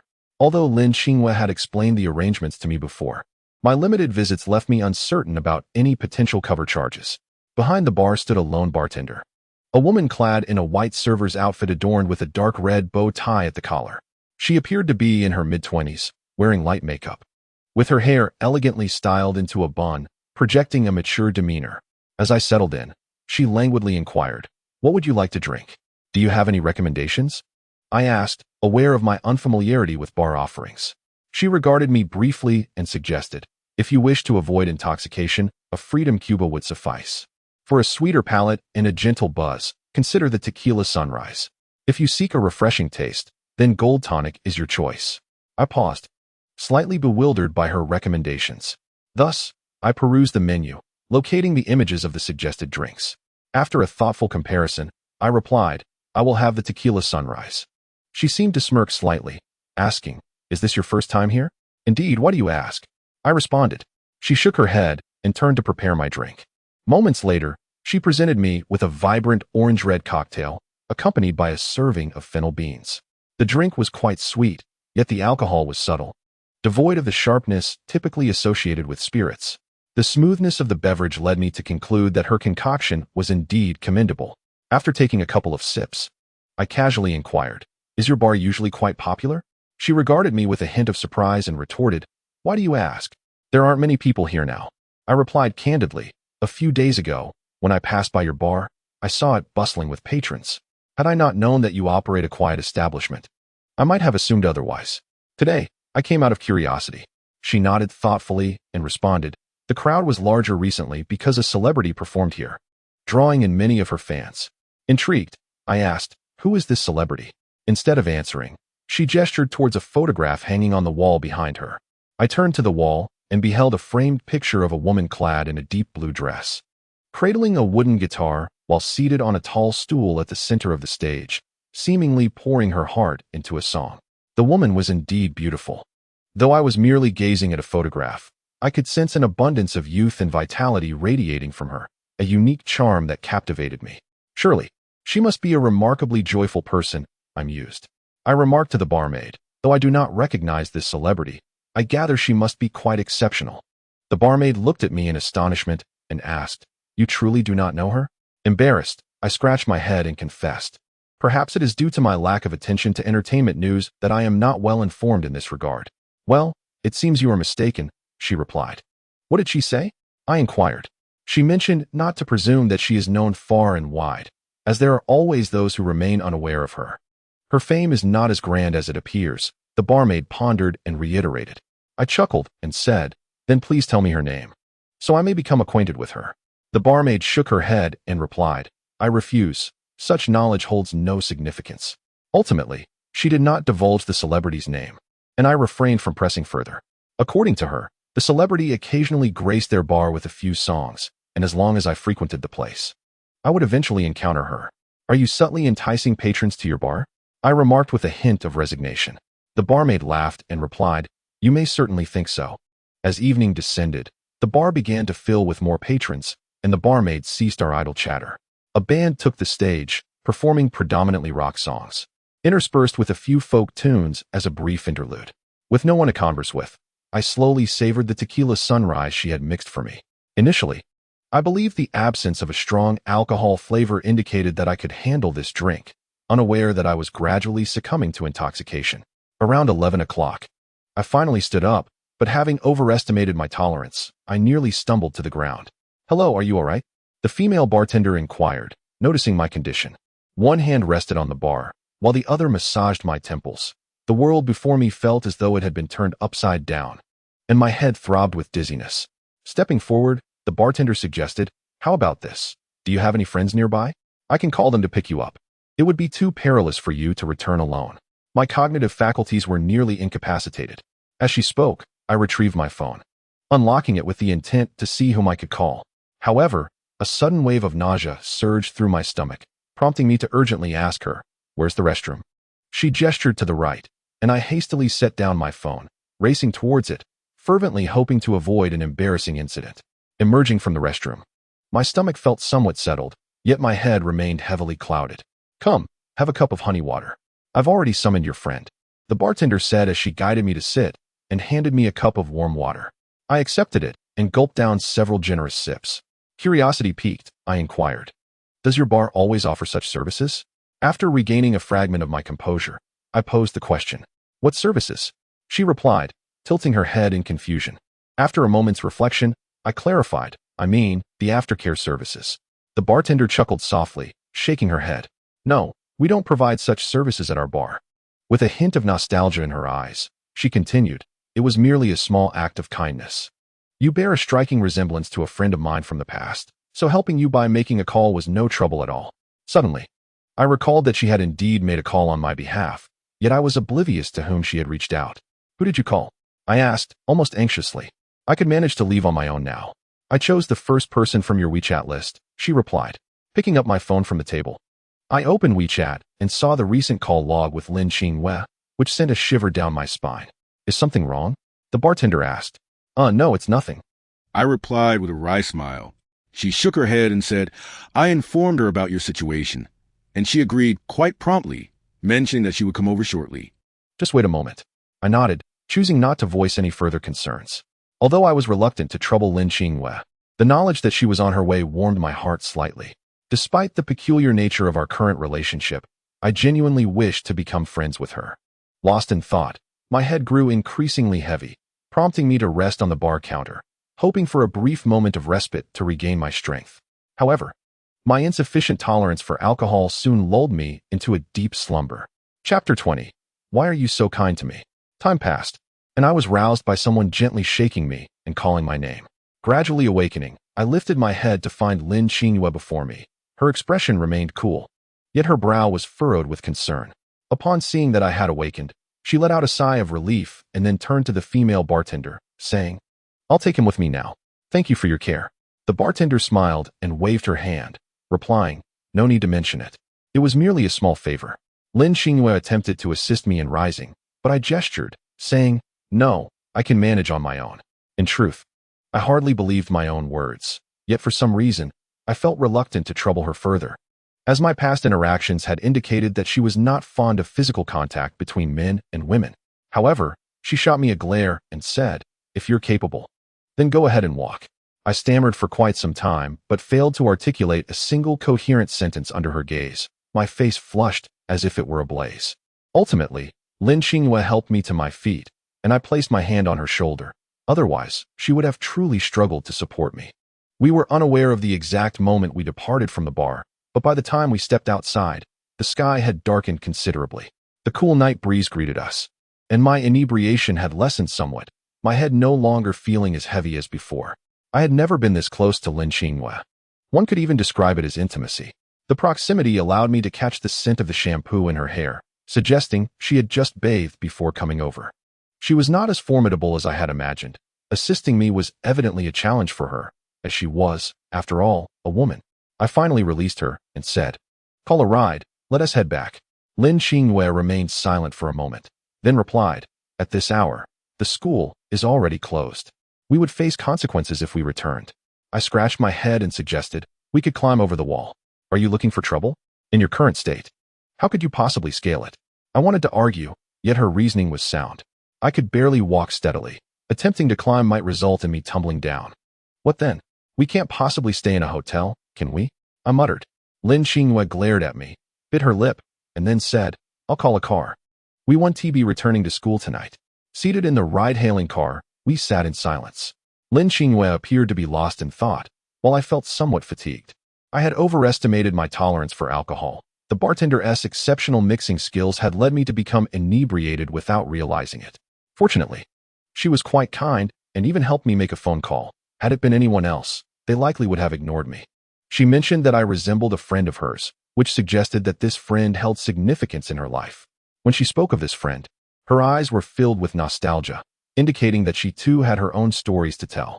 I became curious about the actress she referenced, for I had never encountered a performer with such a captivating presence, leaving a lasting impression on me. If given the opportunity, I would truly love to hear her sing. The driver parked the car beneath a luxurious residential complex, and after we alighted, Lin Xingyue led me into the community. I felt a wave of nervousness wash over me, prompting me to quietly inquire, "Surely, you're not taking me to your home for the night? What would we say if your parents saw us?" Lin Xingyue turned back, seemingly at a loss for words, and replied, "My parents don't live around here. This place used to be our family home. They now reside in a villa district in Tianhe." "Oh, you nearly gave me a heart attack," I said, patting my chest in relief. Lin Xingyue let out a light huff and continued guiding me forward. However, I couldn't shake off the thought that even if her parents were not present, my visit to her home might still be somewhat awkward. Just the two of us in a room together was a scenario I dared not contemplate. Yet, having embarked on this journey, turning back now would surely earn me a scolding from Lin Xingyue. Since she seemed unperturbed, I decided to cast aside my tangled thoughts and kept pace with her. The Lin family's residence boasted 3 bedrooms and 2 living areas, approximately 120 square meters in size, exuding an air of opulence. The floors were adorned with gray marble, and the ceiling was embellished with an array of dazzling light fixtures. A wooden display cabinet separated the living room from the adjoining area, filled with various antiques. Although the house had been uninhabited for some time, it was remarkably dust-free, likely due to regular cleaning visits. "This house is set to be sold this summer," Lin Xingyue explained. "Since there are frequent viewings, we've hired someone to come by for cleaning from time to time." I nodded and remarked, "This house is quite impressive, and the location is excellent. It seems to have significant potential for appreciation.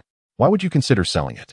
Upon hearing my question, Lin Xingyue fell silent and shook her head, stating, "If everything were normal, who would think of selling their home?"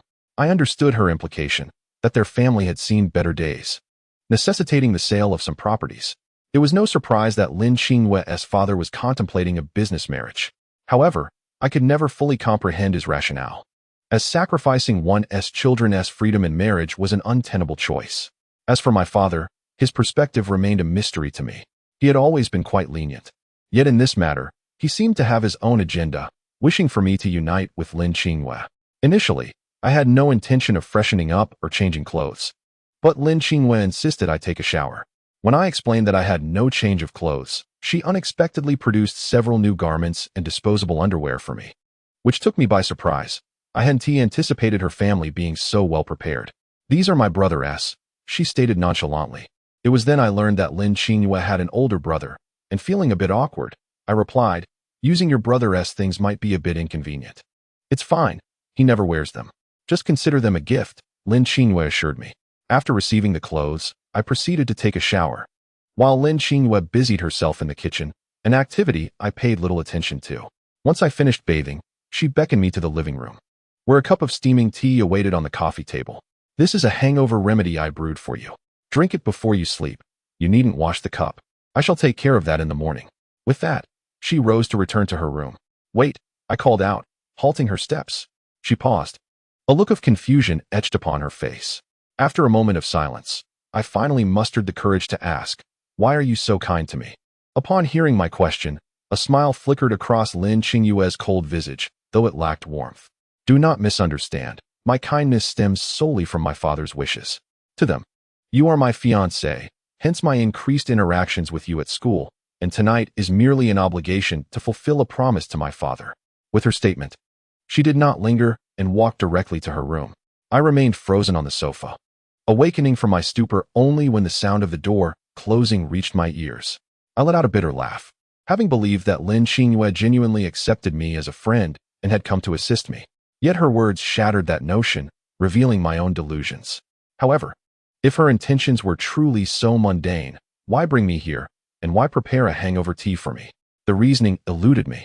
It is often said that a woman's heart is as inscrutable as the depths of the sea, and Lin Xingyue's essence remained perpetually beyond my reach. Yet, I did not allow her words to deter me. Being an optimist at heart, I resolved to earn her acceptance. After all, time was on my side, and I believed that with the passage of time, I would at least catch a glimpse of her inner self. The following day, I was awakened by Lin Xingyue's gentle prodding. The first sight to greet my eyes was her flustered expression. Just as I was about to inquire about the situation, she urged me, quick, hide in the wardrobe. Before I could ask her what was wrong, she had already pulled me up from the bed. However, as she swung open the wardrobe door, a thought struck me, and I quickly exclaimed, no, hiding in the wardrobe is too obvious. Then where should we hide? She asked, a hint of urgency in her voice, hands on her hips.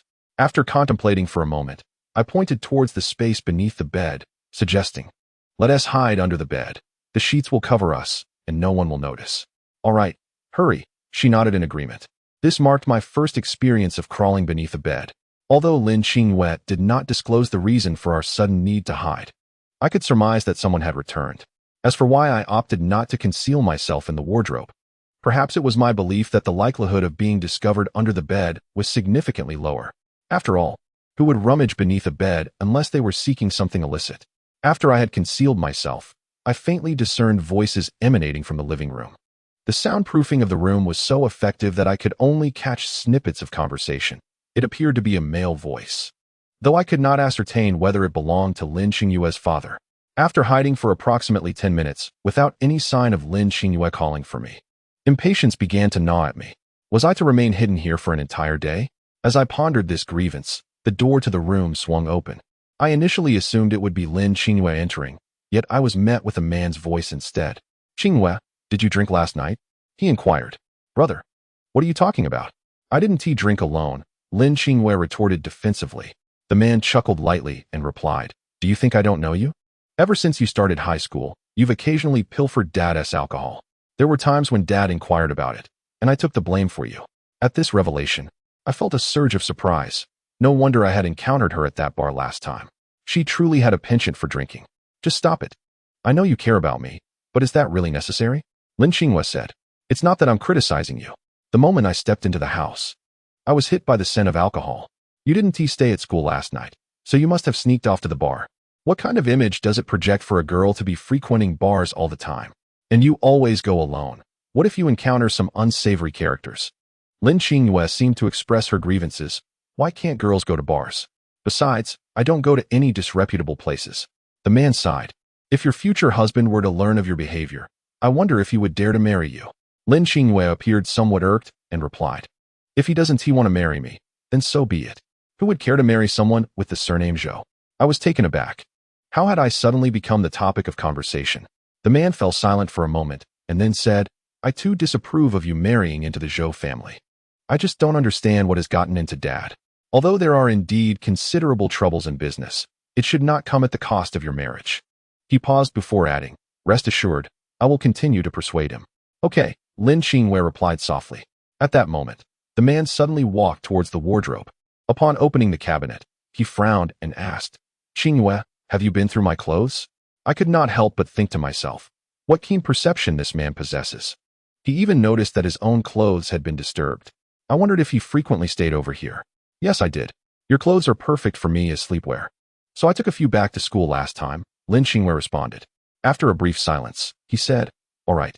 Just let me know in advance next time if you need anything, and I'll buy you new ones." "Got it," she replied. The man rummaged through the wardrobe for a while and seemed to extract a suit before departing the bedroom.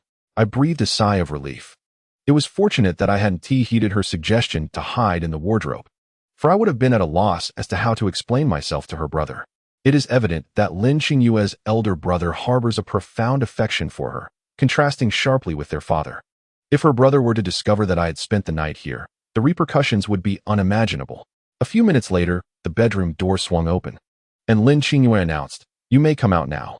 Thus, I crawled out from beneath the bed, my face clouded with discontent as I gazed at her and remarked, "I say, while you have your grievances, how did I become entangled in this?" She offered no explanation but merely instructed, "Go freshen up. We shall depart shortly. I will treat you to breakfast." Lin Xingyue treated me to the local delicacy of Cantonese rice rolls, which, though served at a roadside stall, were remarkably delectable.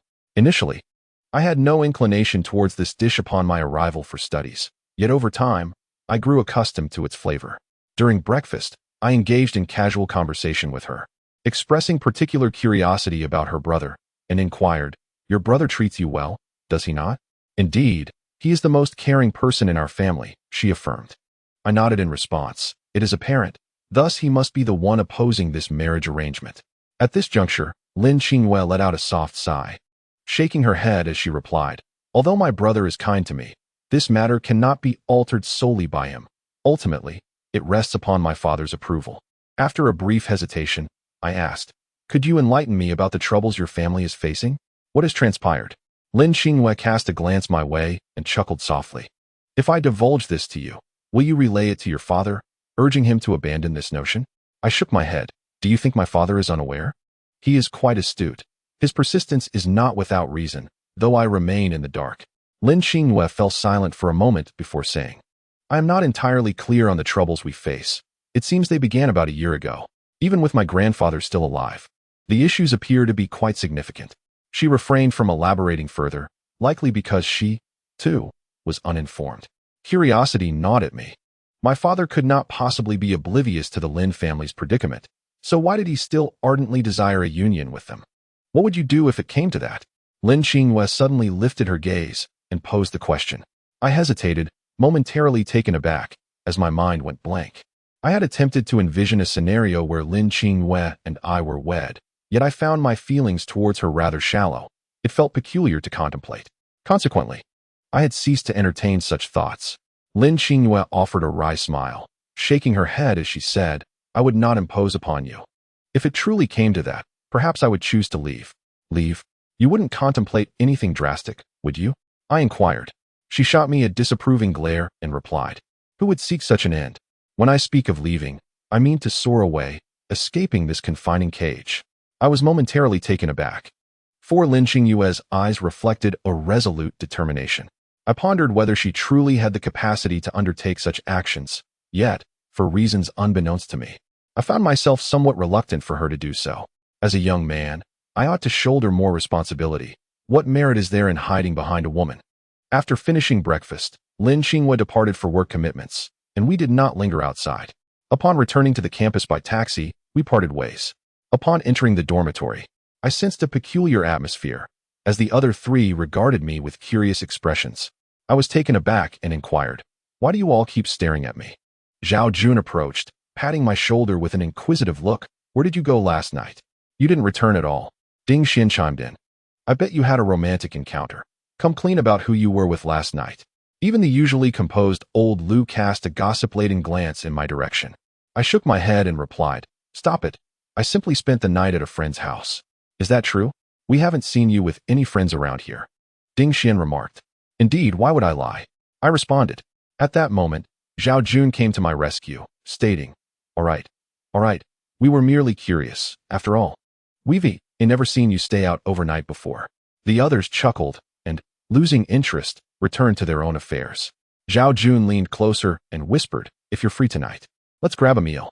I want to discuss what we talked about last time.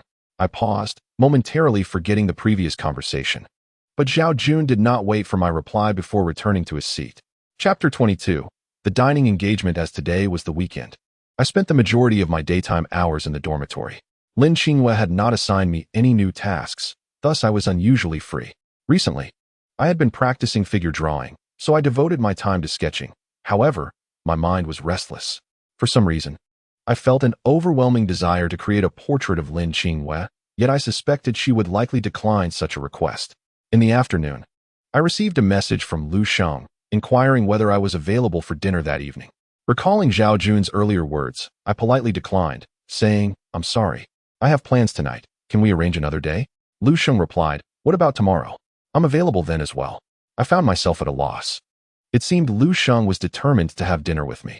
After some contemplation, I responded, if it's all right, let us invite Bai Ji along as well. After a brief interval, Lu Sheng's message arrived. All right. I certainly should not dine alone with Lu Sheng, as it could easily be misinterpreted. Thus, I decided it prudent to include Bai Ji, ensuring the situation remained above reproach. I sent a WeChat message to Bai Ji, inquiring if she was available for dinner tomorrow evening. Her reply came swiftly, expressing her regrets for being unavailable the following night.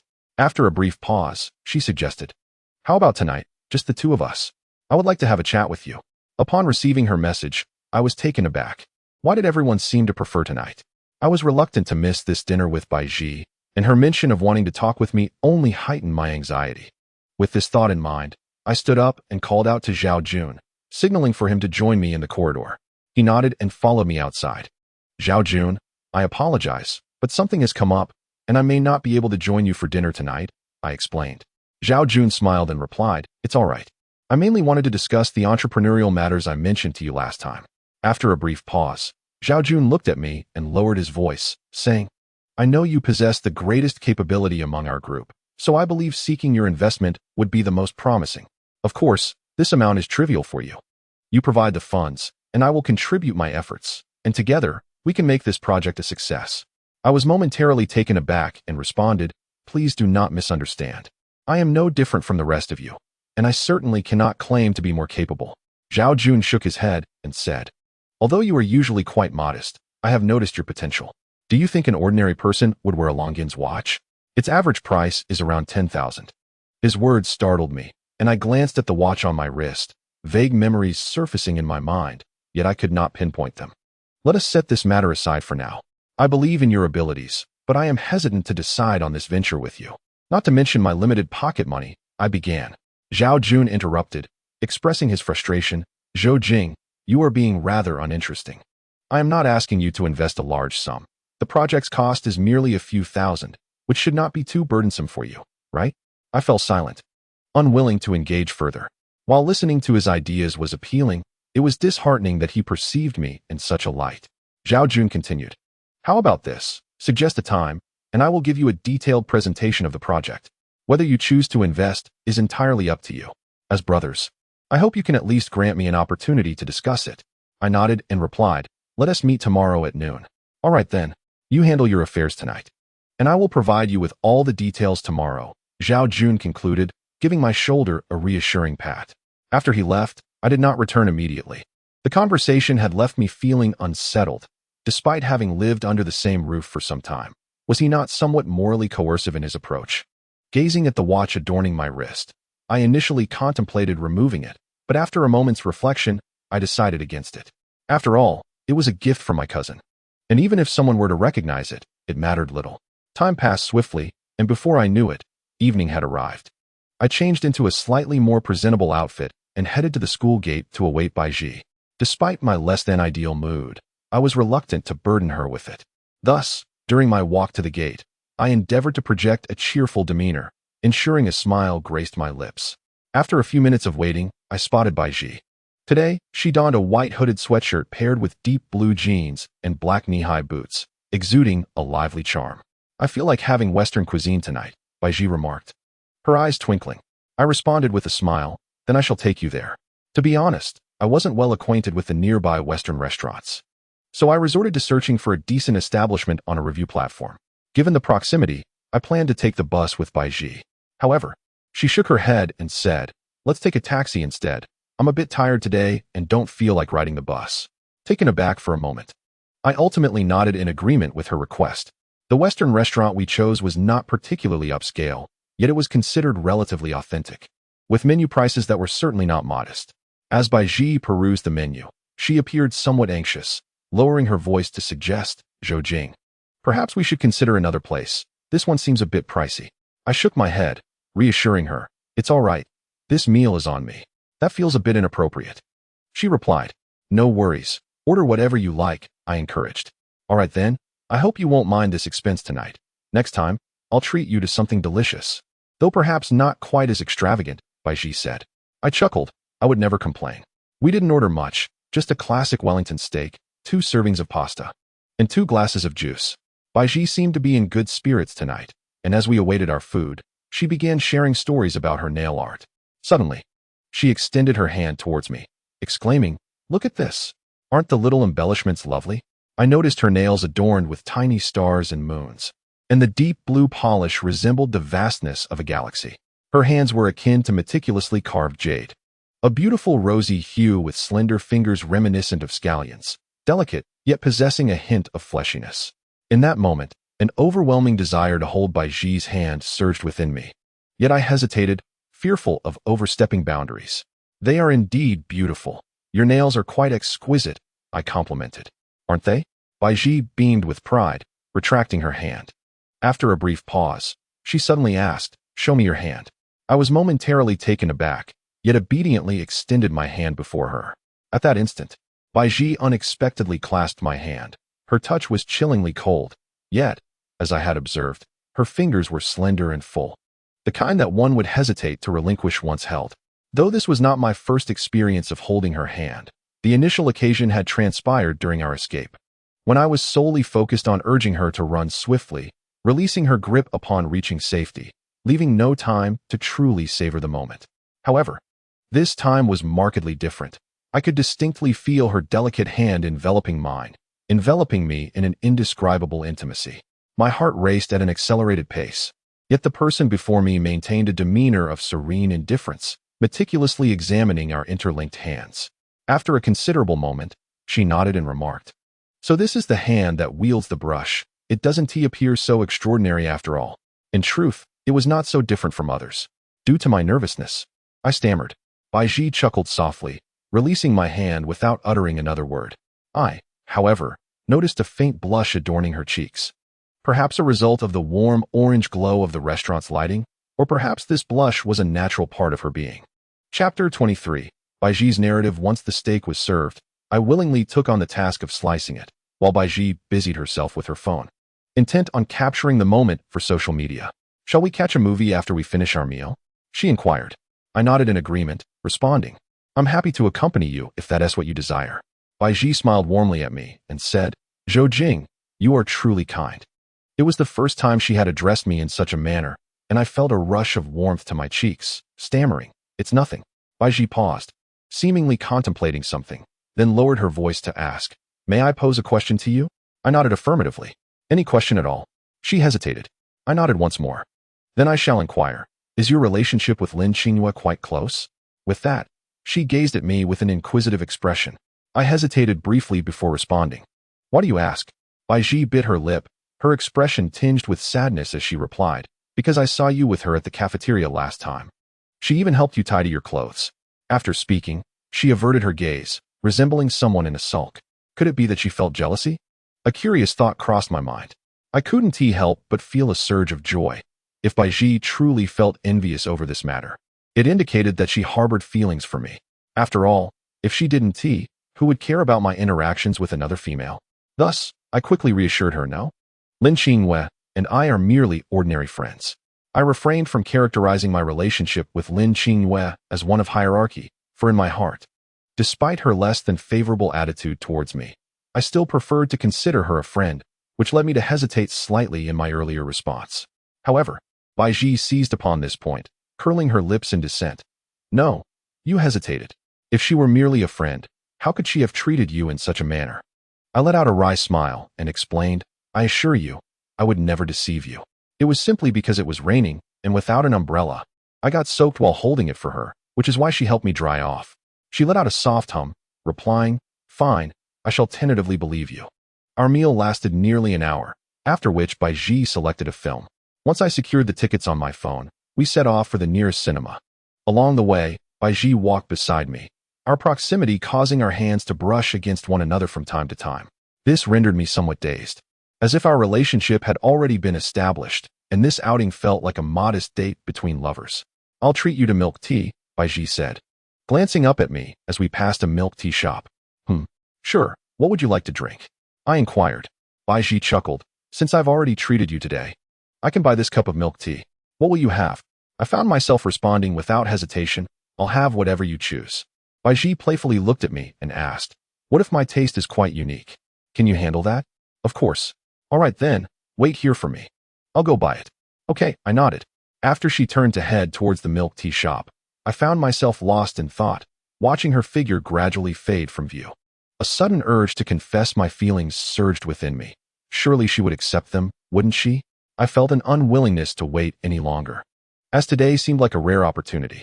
As for Wang Zhua, I would candidly tell him of my affection for Baiji. I must express this overwhelming sentiment, even if consequences were to follow. As I contemplated this, Baiji returned, presenting me with a cup of lemon tea. I got you lemon tea. I hope you like it, as I quite enjoy it, she said, raising the other cup in her hand to indicate that we were sharing the same drink. It's all right. I'm accustomed to it, I replied with a smile. The film Baiji chose was a romantic one, though I found myself lacking interest. My mind preoccupied with thoughts of how to confess my feelings. I was unsure if such an opportunity would present itself again after today, compelling me to muster my courage. As the saying goes, a confession is not a call to arms, but a herald of victory. I hoped Baiji harbored some feelings for me as well. After all, why would she spend so much time with me today? As the film drew to a close, my anxiety escalated.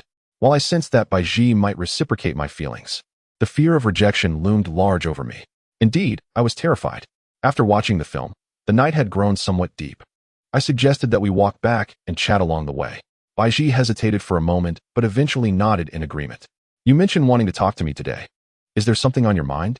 I was not in a hurry, so I first engaged Baiji in other topics before gradually steering the conversation towards matters of the heart. After a prolonged silence, Baiji finally asked me, Zhou Jing, how do you perceive me? I replied, I find you to be a beautiful person, vibrant in character, kind-hearted, and a good friend. You are genuinely warm-hearted. After a moment of reflection, I spoke. Baiji chuckled softly and said, So, in your eyes, do I have no flaws at all? I scratched my head, feeling somewhat embarrassed, yet she was not entirely wrong. Indeed, I saw no faults in her. Baiji shook her head, but her smile gradually faded. With her gaze lowered, she said, However, I find myself quite troubled. Why do you say that? I inquired. I don't think I have ever shared my family situation with you, have I? I shook my head. Well, then I can tell you about it tonight. If you are willing to listen, Baiji responded. Of course, I am more than willing. I shall be a good listener. Baiji smiled and began, My family is not as happy as others. My father became addicted to gambling when I was 9 years old, and nearly all the savings were squandered as stakes. Naturally, he lost everything, but like many, he believed he could win it back, leading to ever-increasing debts. Eventually, lacking funds for gambling, he resorted to robbery and violence, landing himself in prison, where he remains to this day. For the past few years, it has just been my mother and me relying on each other. With her meager salary and my efforts in part-time work, we barely managed to cover my tuition and daily expenses. As she spoke, her gaze dimmed, and her voice became choked with emotion. Chapter 24. My confession. I fell silent, taken aback by the reality of Baiji's family circumstances. You have always perceived me as optimistic and cheerful, haven't you? She asked. I nodded. Indeed, in our eyes, you embody that youthful energy, which is why everyone enjoys being your friend. Baiji offered a bitter smile and replied, In truth, I only appear that way in front of you all. Given my unfortunate family background, if I were not optimistic or faced life with positivity, wouldn't my life be shrouded in darkness? After a pause, she continued, Yet, when I am alone, I often feel that my fate is quite tumultuous. Why do others have such happy families while mine is like this? How unfair it is. I refrained from responding, as compared to her. My own family circumstances were indeed far more fortunate, making it challenging to fully comprehend Baiji's emotions. Thus, Zhou Jing. All I can do now is to strive diligently in my studies and work hard, climbing upwards to secure a better future for myself. Would you agree? Baiji concluded. Indeed, that is the case. Baiji smiled and said to me, I have shared so much with you tonight, and I apologize for turning you into my sounding board. These thoughts have weighed heavily on my heart for quite some time, and I simply needed someone to confide in. I replied with a smile, it's perfectly fine. Friends should always support one another. Thank you. Baiji nodded in agreement. The moonlight tonight was exquisite. Unlike the past few days, the moon hung high in the sky, unencumbered by clouds, radiating its luminous glow. Baiji walked beside me, and it seemed she had applied a delicate perfume, its fragrance refreshing rather than overwhelming. A gentle breeze tousled her hair, prompting her to instinctively smooth the stray strands from her forehead and temples. Baiji, I halted my steps. She paused, turning back to me with a hint of confusion in her eyes. I wanted to discuss something with you. I stammered. Go ahead, she encouraged. Would you consider being my girlfriend? Upon uttering those words, I gazed intently at Baiji, my heart racing fiercely, aware of my own nervousness. For this was my first confession to a girl. Her expression shifted, becoming somewhat uncomfortable. She bit her lip and averted her gaze, lowering her head in silence. We lingered in silence for several seconds, and the absence of her response felt like a crushing weight. I finally broke the silence, saying, I just wanted to express my feelings. If you're unwilling, you can certainly refuse. Please don't worry about me. At this moment, Baiji lifted her head, biting her lip again before saying, It's not that. Does that mean you agree? I asked, surprised. But Baiji offered a bittersweet smile and responded, I can see your feelings for me, and I want to deny that I have feelings for you as well. You truly are remarkable and treat me well. You fit the mold of my ideal partner. But her voice faltered, and I sensed the weight of her words. I feel there is no future for us together. Tears seemed to glisten in her eyes. Why do you say that? I felt as though a bucket of cold water had been poured over me, extinguishing the warmth within. She sighed sadly and said, Your family must be quite well off, while my circumstances are quite different. Even if we were to be together, when it comes to the prospect of marriage, would your family accept someone from my background? I come from a burdensome family, one that no one would willingly embrace. I shook my head, pleading, Why not give me a chance? We could try. I believe my family would accept you. Clenching my teeth, I continued, Even if they do not accept you, I will always be by your side, taking responsibility for you and sharing the weight of your family. For I truly love you and wish to be with you for a lifetime. Zhou Jing, please don't be so naive, she implored. Are you aware that your words reflect a certain immaturity? I have faith in your talent and capabilities. Yet can you truly assure our future without the support of family? Baiji choked on her words. I believe I can, I replied. Baiji shook her head and said, I'm sorry. Please forgive me for not being able to accept you at this moment. Can we allow some time for everyone? Let's remain good friends. I fell silent, my heart aching as if pierced by a knife, powerless to alter her perception of me or to instill in her the confidence she needed. All right, we shall remain friends. I conceded. By the time we returned, it was nearly 11 o'clock, yet fortunately, the school gates were still open. Upon entering, we parted ways. Perhaps everyone needed time to process the events of the evening. When I returned to the dormitory, Lao Lu and the others were engrossed in their games, and no one inquired why I had returned so late, which I found to be a relief, as I had no desire to engage in conversation at that moment. After a hot shower, I collapsed onto my bed, engulfed by an indescribable fatigue. Yet sleep eluded me. The shouts of Zhao Jun during the game and the clattering of Ding Xian's keyboard were tormenting my eardrums, rendering me utterly miserable. I might have attributed my insomnia to them, but deep down, I understood the true cause. Had the outcome of the night been different, I might have fallen asleep without a care, sparing myself this anguish. I picked up my phone and noticed two unread messages, one from Lin Qingyue and another from Lu Sheng. I first opened Lin Qingyue's message. Her words were few, merely instructing me to report for a new task on Monday afternoon. As for the previous poster, she had not pointed out any faults, indicating that my work had been satisfactory. Opening Lu Sheng's message, I saw her inquire, Zhou Jing. Baiji mentioned she is unavailable tomorrow evening, so it will just be the two of us. Is that all right? A wave of annoyance washed over me. and I contemplated canceling our dinner. However, recalling that I had already declined Lu Sheng once, I hesitated. Refusing again might seem inconsiderate. Since I had no romantic inclinations towards her, I resolved that after this meal, I would not entertain future invitations, lest misunderstandings arise. Yet, reflecting on the events of the night, I felt reassured that I was not the type to foster misunderstandings. I managed a wry smile and replied, "All right. Please choose a venue, and I will meet you there tomorrow." Lu Sheng responded swiftly, "Sounds good. See you tomorrow night." After reading her message, I turned off my phone, yearning to drift into sleep and escape the pain of my recent reality. Chapter 25. Her excuse: I cannot recall when I fell asleep. But I awoke before 6 o'clock in the morning and found myself unable to return to slumber. After lying on my bed and scrolling through my phone for a while, I felt rather foolish. So, I got up, brushed my teeth, washed my face, and changed into my workout attire, intending to run a few laps on the school playground. This would not only relieve some stress, but also provide the physical exercise I needed to alleviate my troubled mind. I initially thought I would be the first to arrive at the playground. However, to my surprise, there were others who had come even earlier. The number of people on the field was sparse, consisting of only a handful of individuals, and without much thought, I joined their running group. Yet, as I began to run, my mind inevitably wandered, and I found myself thinking of Bai Ji and reflecting on last night's experiences. I recalled her words.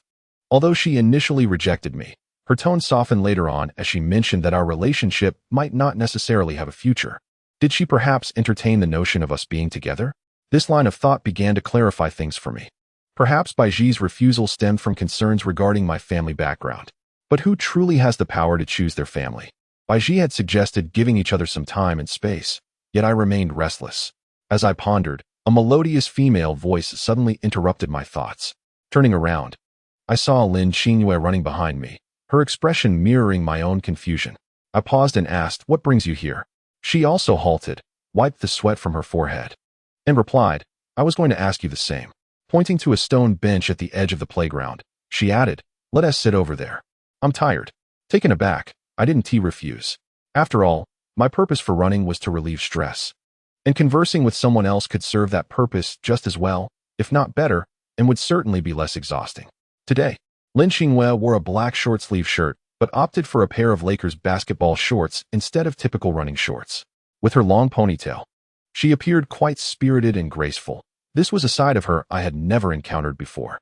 Once seated, she pulled out a sky-blue water bottle from beneath the bench and gulped down its contents, seemingly oblivious to her appearance. After finishing her drink, she turned to me and asked, "So, what is with your sudden urge to run?" "I come here every day," I replied. "Don't be ridiculous. I've never seen you before," Lin Xingyue retorted, pouting slightly. "That must be due to our schedules not aligning. Sometimes I come early, other times late," I insisted stubbornly. "Whatever, say what you will." She waved her hand dismissively and attempted to stand up. I quickly called out, "Hey, did you summon me over just to keep you company while you drink water?"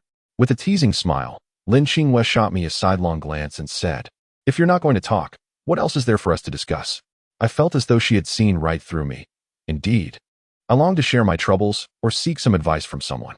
I then said to her, "I have a particularly close friend who has encountered a predicament." He confided in me about it, and for a moment, I found myself at a loss for solutions. Lin Xingyue interrupted my discourse with a smile. "So you have been troubled, and you decided to come here for a morning run?" "Indeed, that is correct." I nodded in affirmation. "Well then, could you share your friend's predicament with me? Perhaps I might offer him some advice," Lin Xingyue suggested. Though Lin Xingyue is a woman, her thought processes diverge from the conventional female perspective. Yet, she remains inherently a woman, and it stands to reason that a woman might possess a deeper understanding of another woman. Thus, I recounted the events of yesterday to Lin Xingyue, ensuring to employ pseudonyms for the story's protagonists. Upon hearing my tale, she gazed at me with a hint of astonishment. "Why do you look at me like that?" I inquired, feeling a slight unease under her scrutiny. "Oh, it's nothing. I'm merely taken aback," she replied. "What has surprised you?" I pressed. "Well, I find your friend rather foolish," she stated. "Hey, don't speak ill of him," I retorted. She shrugged her shoulders and responded, "I'm merely stating the truth. You yourself have acknowledged that every girl enjoys spending time with a boy, letting him treat her to meals or movies, and they often share a bit of flirtation. So why would a girl refuse when a boy confesses his feelings?" I sighed and replied, I mentioned that it's due to familial reasons. The girl feels that embarking on a relationship with no future is less desirable than remaining single. Lin Xinghua shook her head. I cannot accept that as the reason. If one truly cares for another, why would they concern themselves with such matters? Perhaps that is merely her excuse. I fell into silence, my mood growing increasingly troubled. I was reluctant to accept Lin Xinghua's words, yet I could not deny the validity in her reasoning. So what should I do now? I inquired. That depends on what you think, she replied. I nodded, suddenly realizing something, and exclaimed, what you think matters little. It is my friend's thoughts that truly count. Lin Xinghua earnestly nodded in agreement. Precisely. It hinges on your friend's perspective. After a brief exchange with Lin Xinghua, we parted ways. Both of us aware that our conversation was indirectly about my own situation. Lin Xinghua is no fool. She simply refrained from exposing my vulnerabilities. Were her assertions indeed accurate? I hesitated to acknowledge it, yet undeniably, they had shifted some of my viewpoints. If one truly harbors affection, then why would there be so many reservations? I sighed, feeling as though my intellect faltered to near zero when it came to matters of the heart. I considered myself reasonably astute. Yet why did I feel so powerless in confronting this dilemma? As midday approached, I recalled that I was scheduled to dine with Zhao Jun to discuss his entrepreneurial ventures. Though my interest was minimal, I resolved not to cancel on him again. As we prepared to hail a taxi just outside the school gates, Zhao Jun nudged me and gestured towards a nearby spot. Following his indication, I beheld Bai Ji and Wang Zhuo standing beside a ride-sharing vehicle. Bai Ji laughingly conversing with Wang Zhuo while he graciously opened the car door for her. Zhao Jun chuckled. When did Wang Zhuo get a girlfriend? To be honest, she is quite attractive. I shook my head, yet a pang of bitterness welled up within me. Chapter 26. The bar owner Bai Ji's smile appeared utterly ordinary, devoid of any discernible anomaly, as if nothing had transpired the previous night. Could it be that Bai Ji, as Lin Xinghua suggested, merely concocted an excuse to reject me? Would she confide the events of last night to Wang Zhuo, just as she had previously shared with me the tale of her confession to him? In that moment, I felt like an utter fool, a fool swayed by emotions. I opened WeChat and sent a brief message to Bai Ji.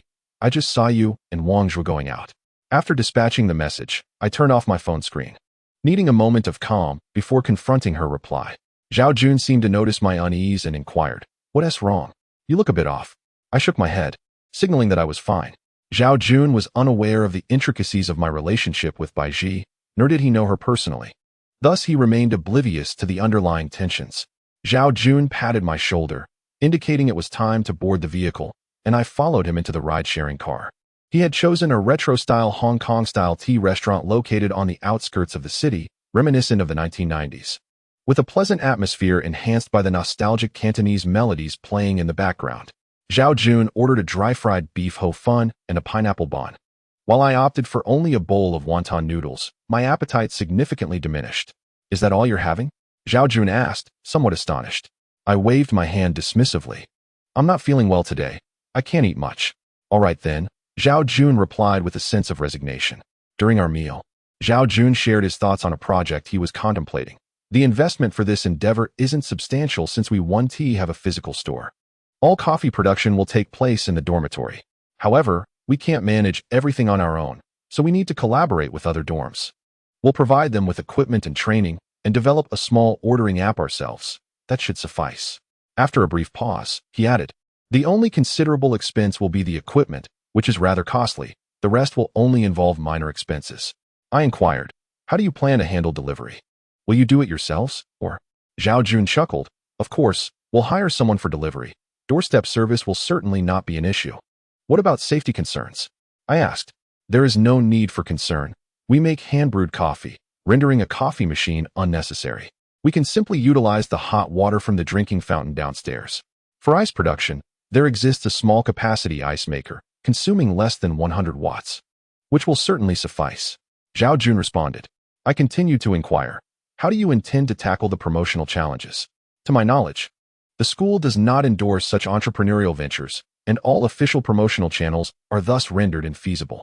It was only then that Zhao Jun scratched his head and replied, "We shall employ unofficial channels. We can distribute flyers or enlist the help of student social media to advertise for us, such as on confession walls or similar public accounts." I chuckled lightly, saying, "Nevertheless, promotion will still incur some costs. Zhao Jun's expression turned sour as he said, "That is precisely why I need your assistance. This should not be a burden for you, right? You provide the funds, and I will offer my expertise. Together, we can surely make this work." I refrained from responding immediately, choosing instead to remain silent for a moment before saying, "I can contribute a portion of the funds, but I cannot cover the entire amount. You might consider seeking additional partners. What do you think?" Zhao Jun displayed a troubled expression. I waved my hand dismissively, stating, "I am not as affluent as you presume, so you should not place all your hopes upon me. If you find my terms reasonable, then seek out others to partner with.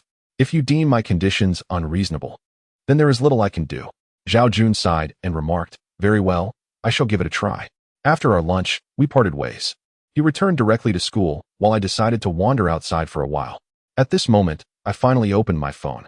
Baiji's message had arrived over half an hour ago.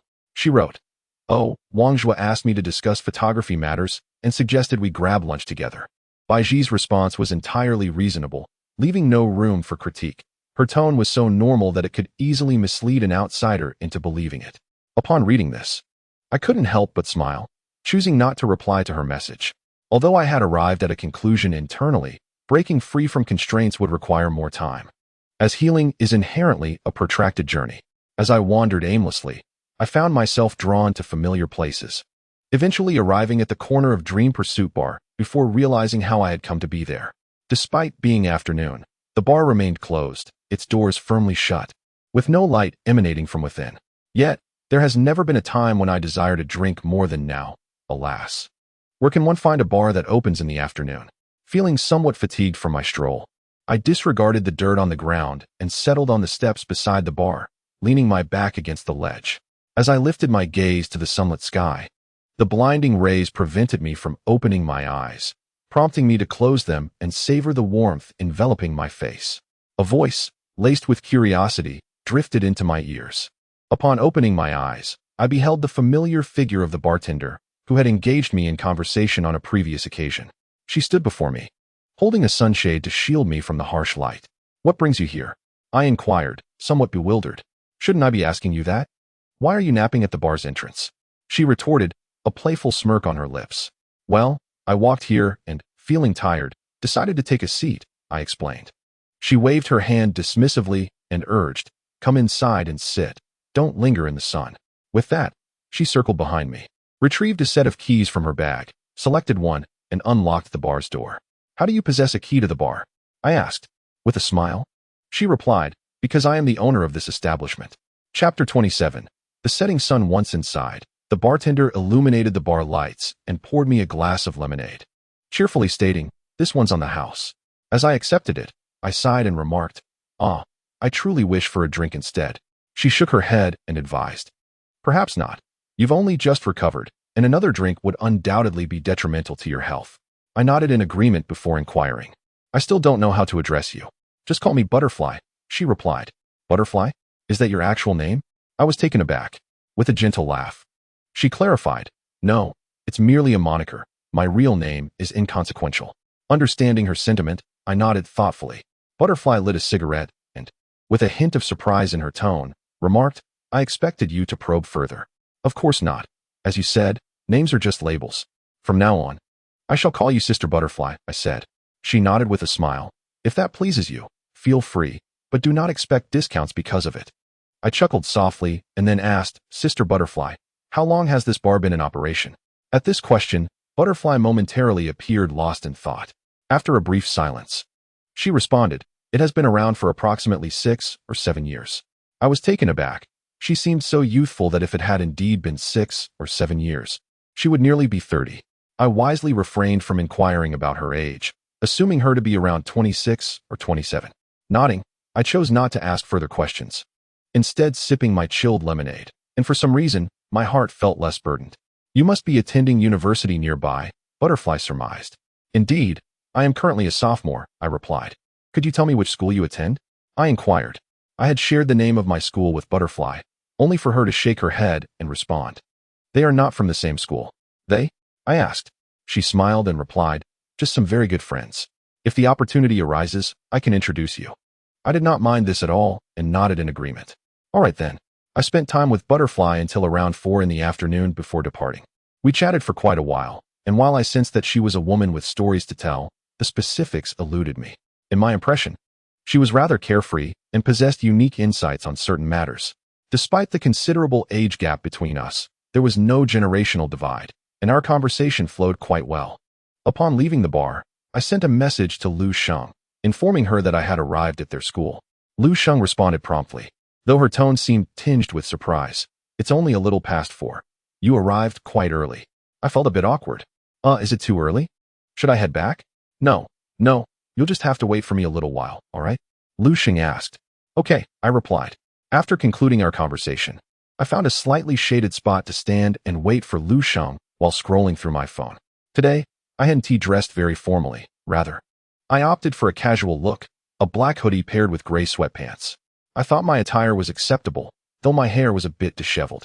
After approximately 15 minutes, I spotted Lu Sheng hurrying towards me, a large guitar case slung over her back. I'm so sorry. Have you been waiting long? She exclaimed. Whether it was due to her hurried pace or another reason, her face bore a slight flush.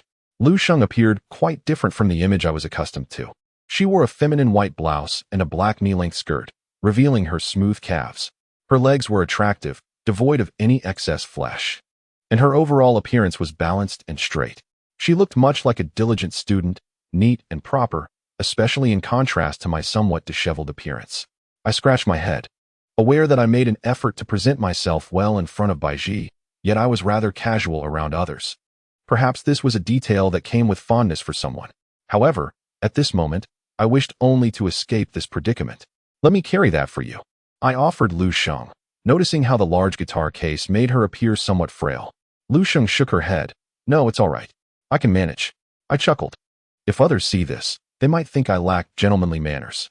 Just consider it a favor to me, will you? Lu Sheng's cheeks flushed a bit as she nodded and said, Then I'll trouble you. By the way, I haven't asked you yet. Why are you carrying a guitar? I inquired, curiosity piqued. Because I promised you last time that I would sing for you, so I brought my guitar along, she replied.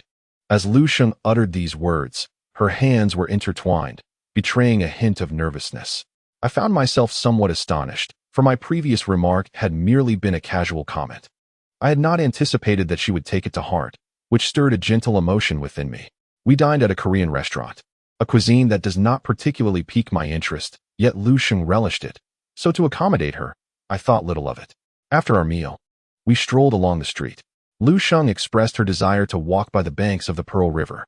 Initially, I contemplated taking a taxi, but she preferred to walk. Taxis can be rather costly, and since it was not far, walking seemed the better option, aiding in digestion after our meal, as Lu Sheng articulated. Thus, we ambled along the street, with me bearing her large guitar while she trailed behind. By this time, it was past 6 in the evening, and the fading sunlight filtered through the trees, casting a warm glow upon our faces, which turned a rosy hue. Suddenly, Lu Sheng halted, pointing in delight at a tree before us. Zhou Jing, look, she exclaimed.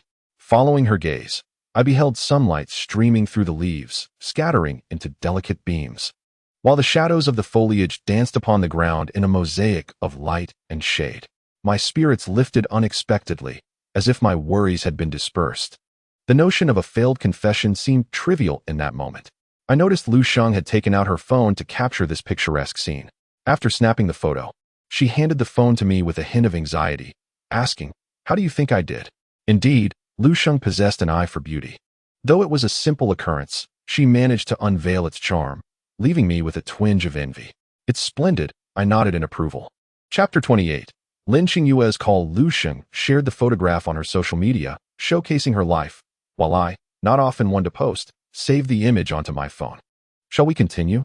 I suggested to Lu Sheng. She replied. As we walked through the evening streets, the sky gradually darkened, and the last vestiges of sunlight vanished beyond the horizon. Once night fell completely, we finally arrived at the banks of the Pearl River.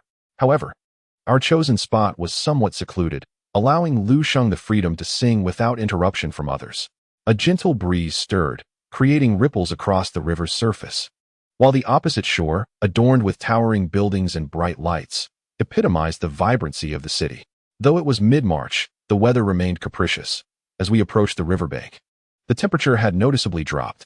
Lu Sheng appeared a bit chilly, wrapping her arms around herself and rubbing her forearms. I could not help but inquire, "Are you cold? We could find another place if you'd like." Lu Xing shook her head, asserting, "I'm not cold. Besides, after singing for a while, I'll warm up." Since Lu Sheng has said so, I can only nod and reply, "Very well, I shall listen attentively." Lu Sheng smiled and inquired, "What song would you like me to sing?" "Any song will do," I asked. Lu Sheng nodded affirmatively. After a moment's contemplation, I suggested, "How about Christmas Melody?"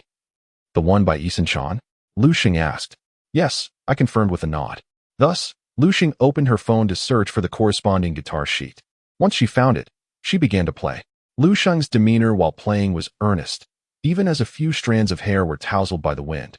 Gently brushing against her cheek, she remained undistracted. I patiently awaited her performance, despite the seemingly ambiguous atmosphere. Yet, why not allow my heart to remain pure? My city had not seen snowfall, yet memories were laden with a chill. Suddenly, Lu Sheng's voice broke the silence. It was ethereal, distinct, and her enunciation precise, with excellent control over her pitch. In the season of longing, neon lights sweep across the bustling streets, banishing joy far away. She continued to sing, and I listened intently, my emotions stirred by her rendition of this melancholic love song.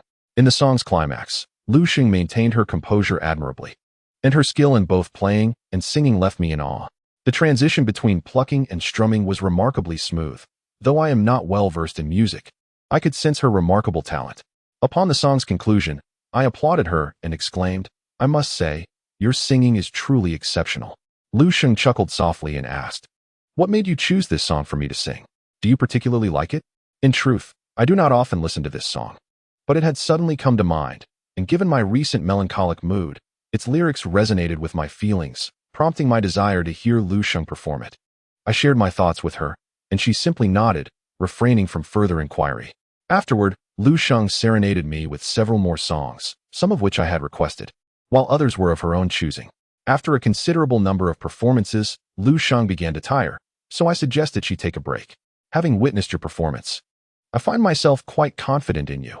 No wonder you mentioned meeting me at the competition last time," I remarked.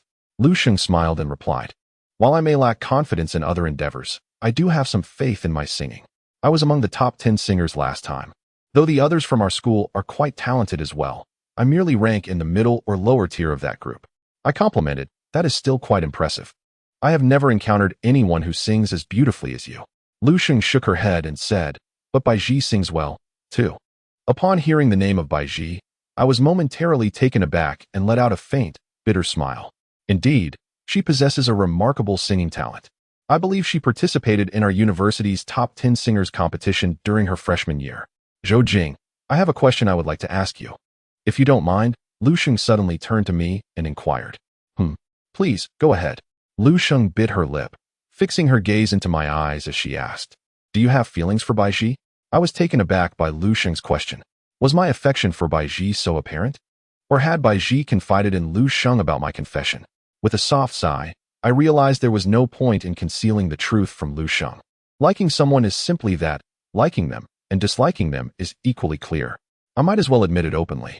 Thus, I nodded and replied, "Yes, I do indeed like her. I can tell.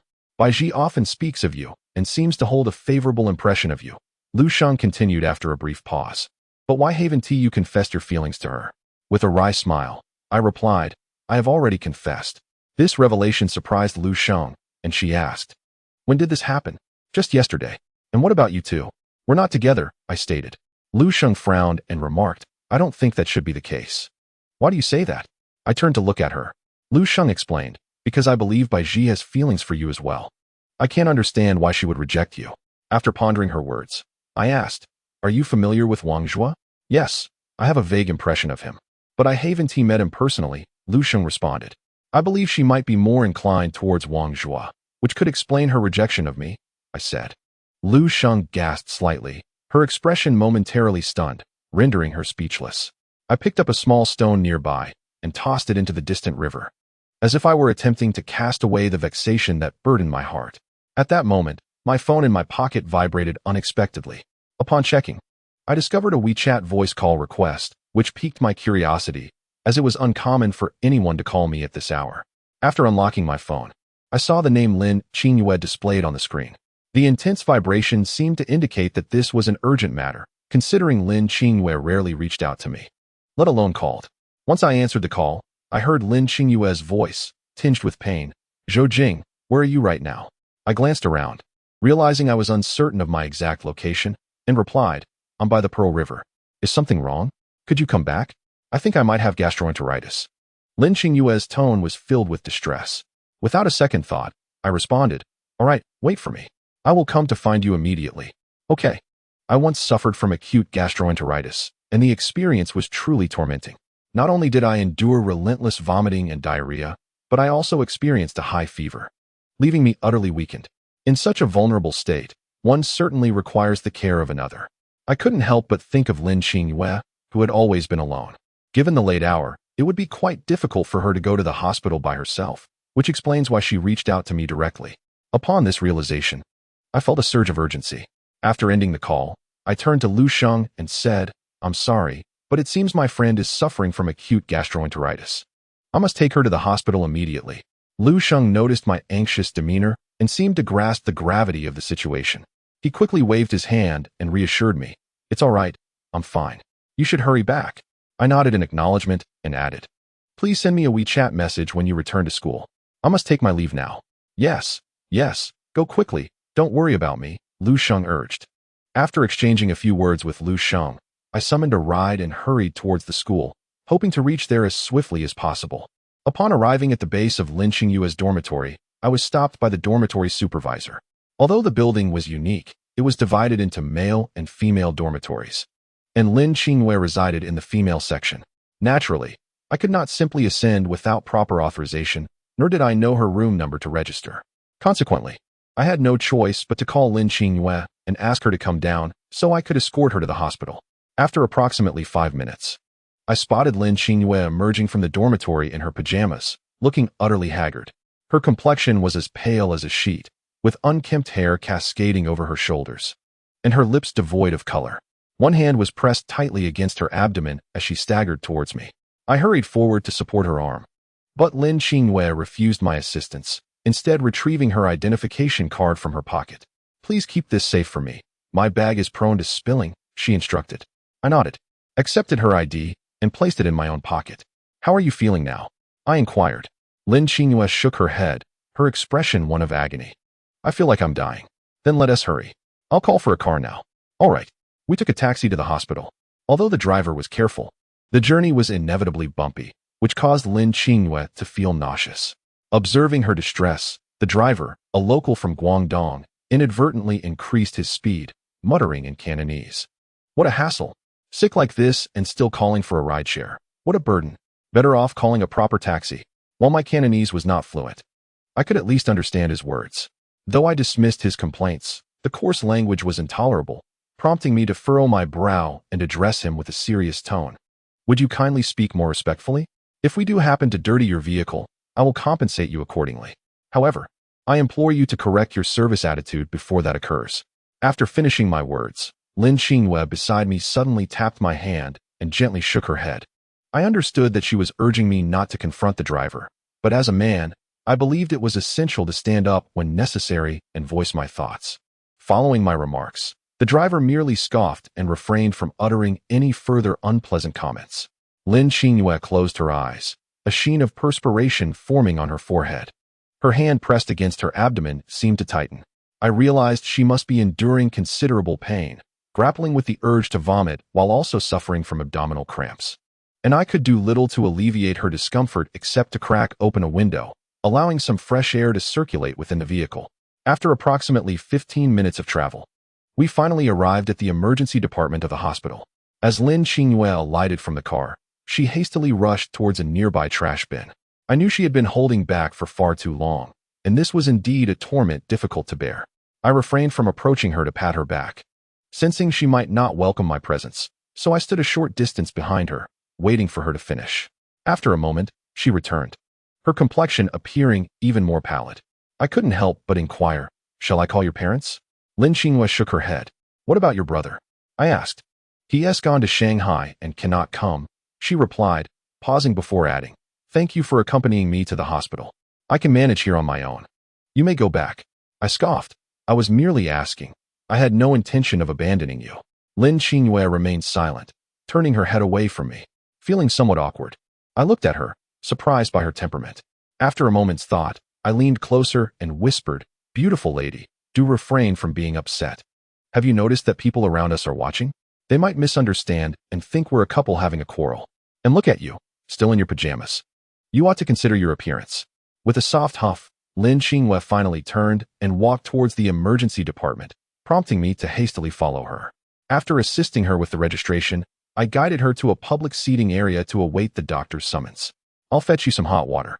You can stay here for a while," I said. "Okay." Lin Xingyue nodded obediently at that moment. As I went to retrieve the hot water, it suddenly struck me that I was inexplicably invested in Lin Xingyue's well-being. Despite her not treating me well, even harboring a hint of resentment, I pondered why I felt compelled to care for her.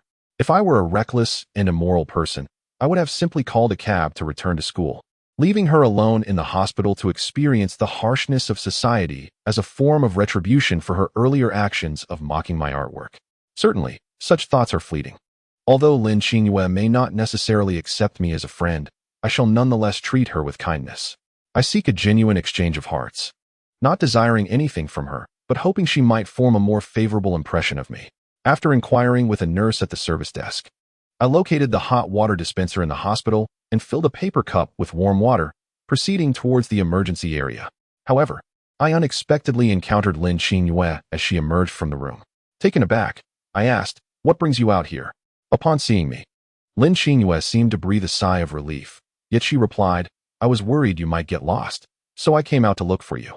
I chuckled and reassured her. How could I possibly get lost? Thus, I led her back to the emergency area, only to find that her previous seat had been taken during her absence, and the area was crowded, leaving us without a spot to sit. I suggested, "Shall I inquire with the nurse if there is an extra chair available?" Lin Xingyue shook her head, gently pulling me to a spot near the corridor. I handed her the paper cup, which she accepted cautiously, sipping the warm water in small gulps.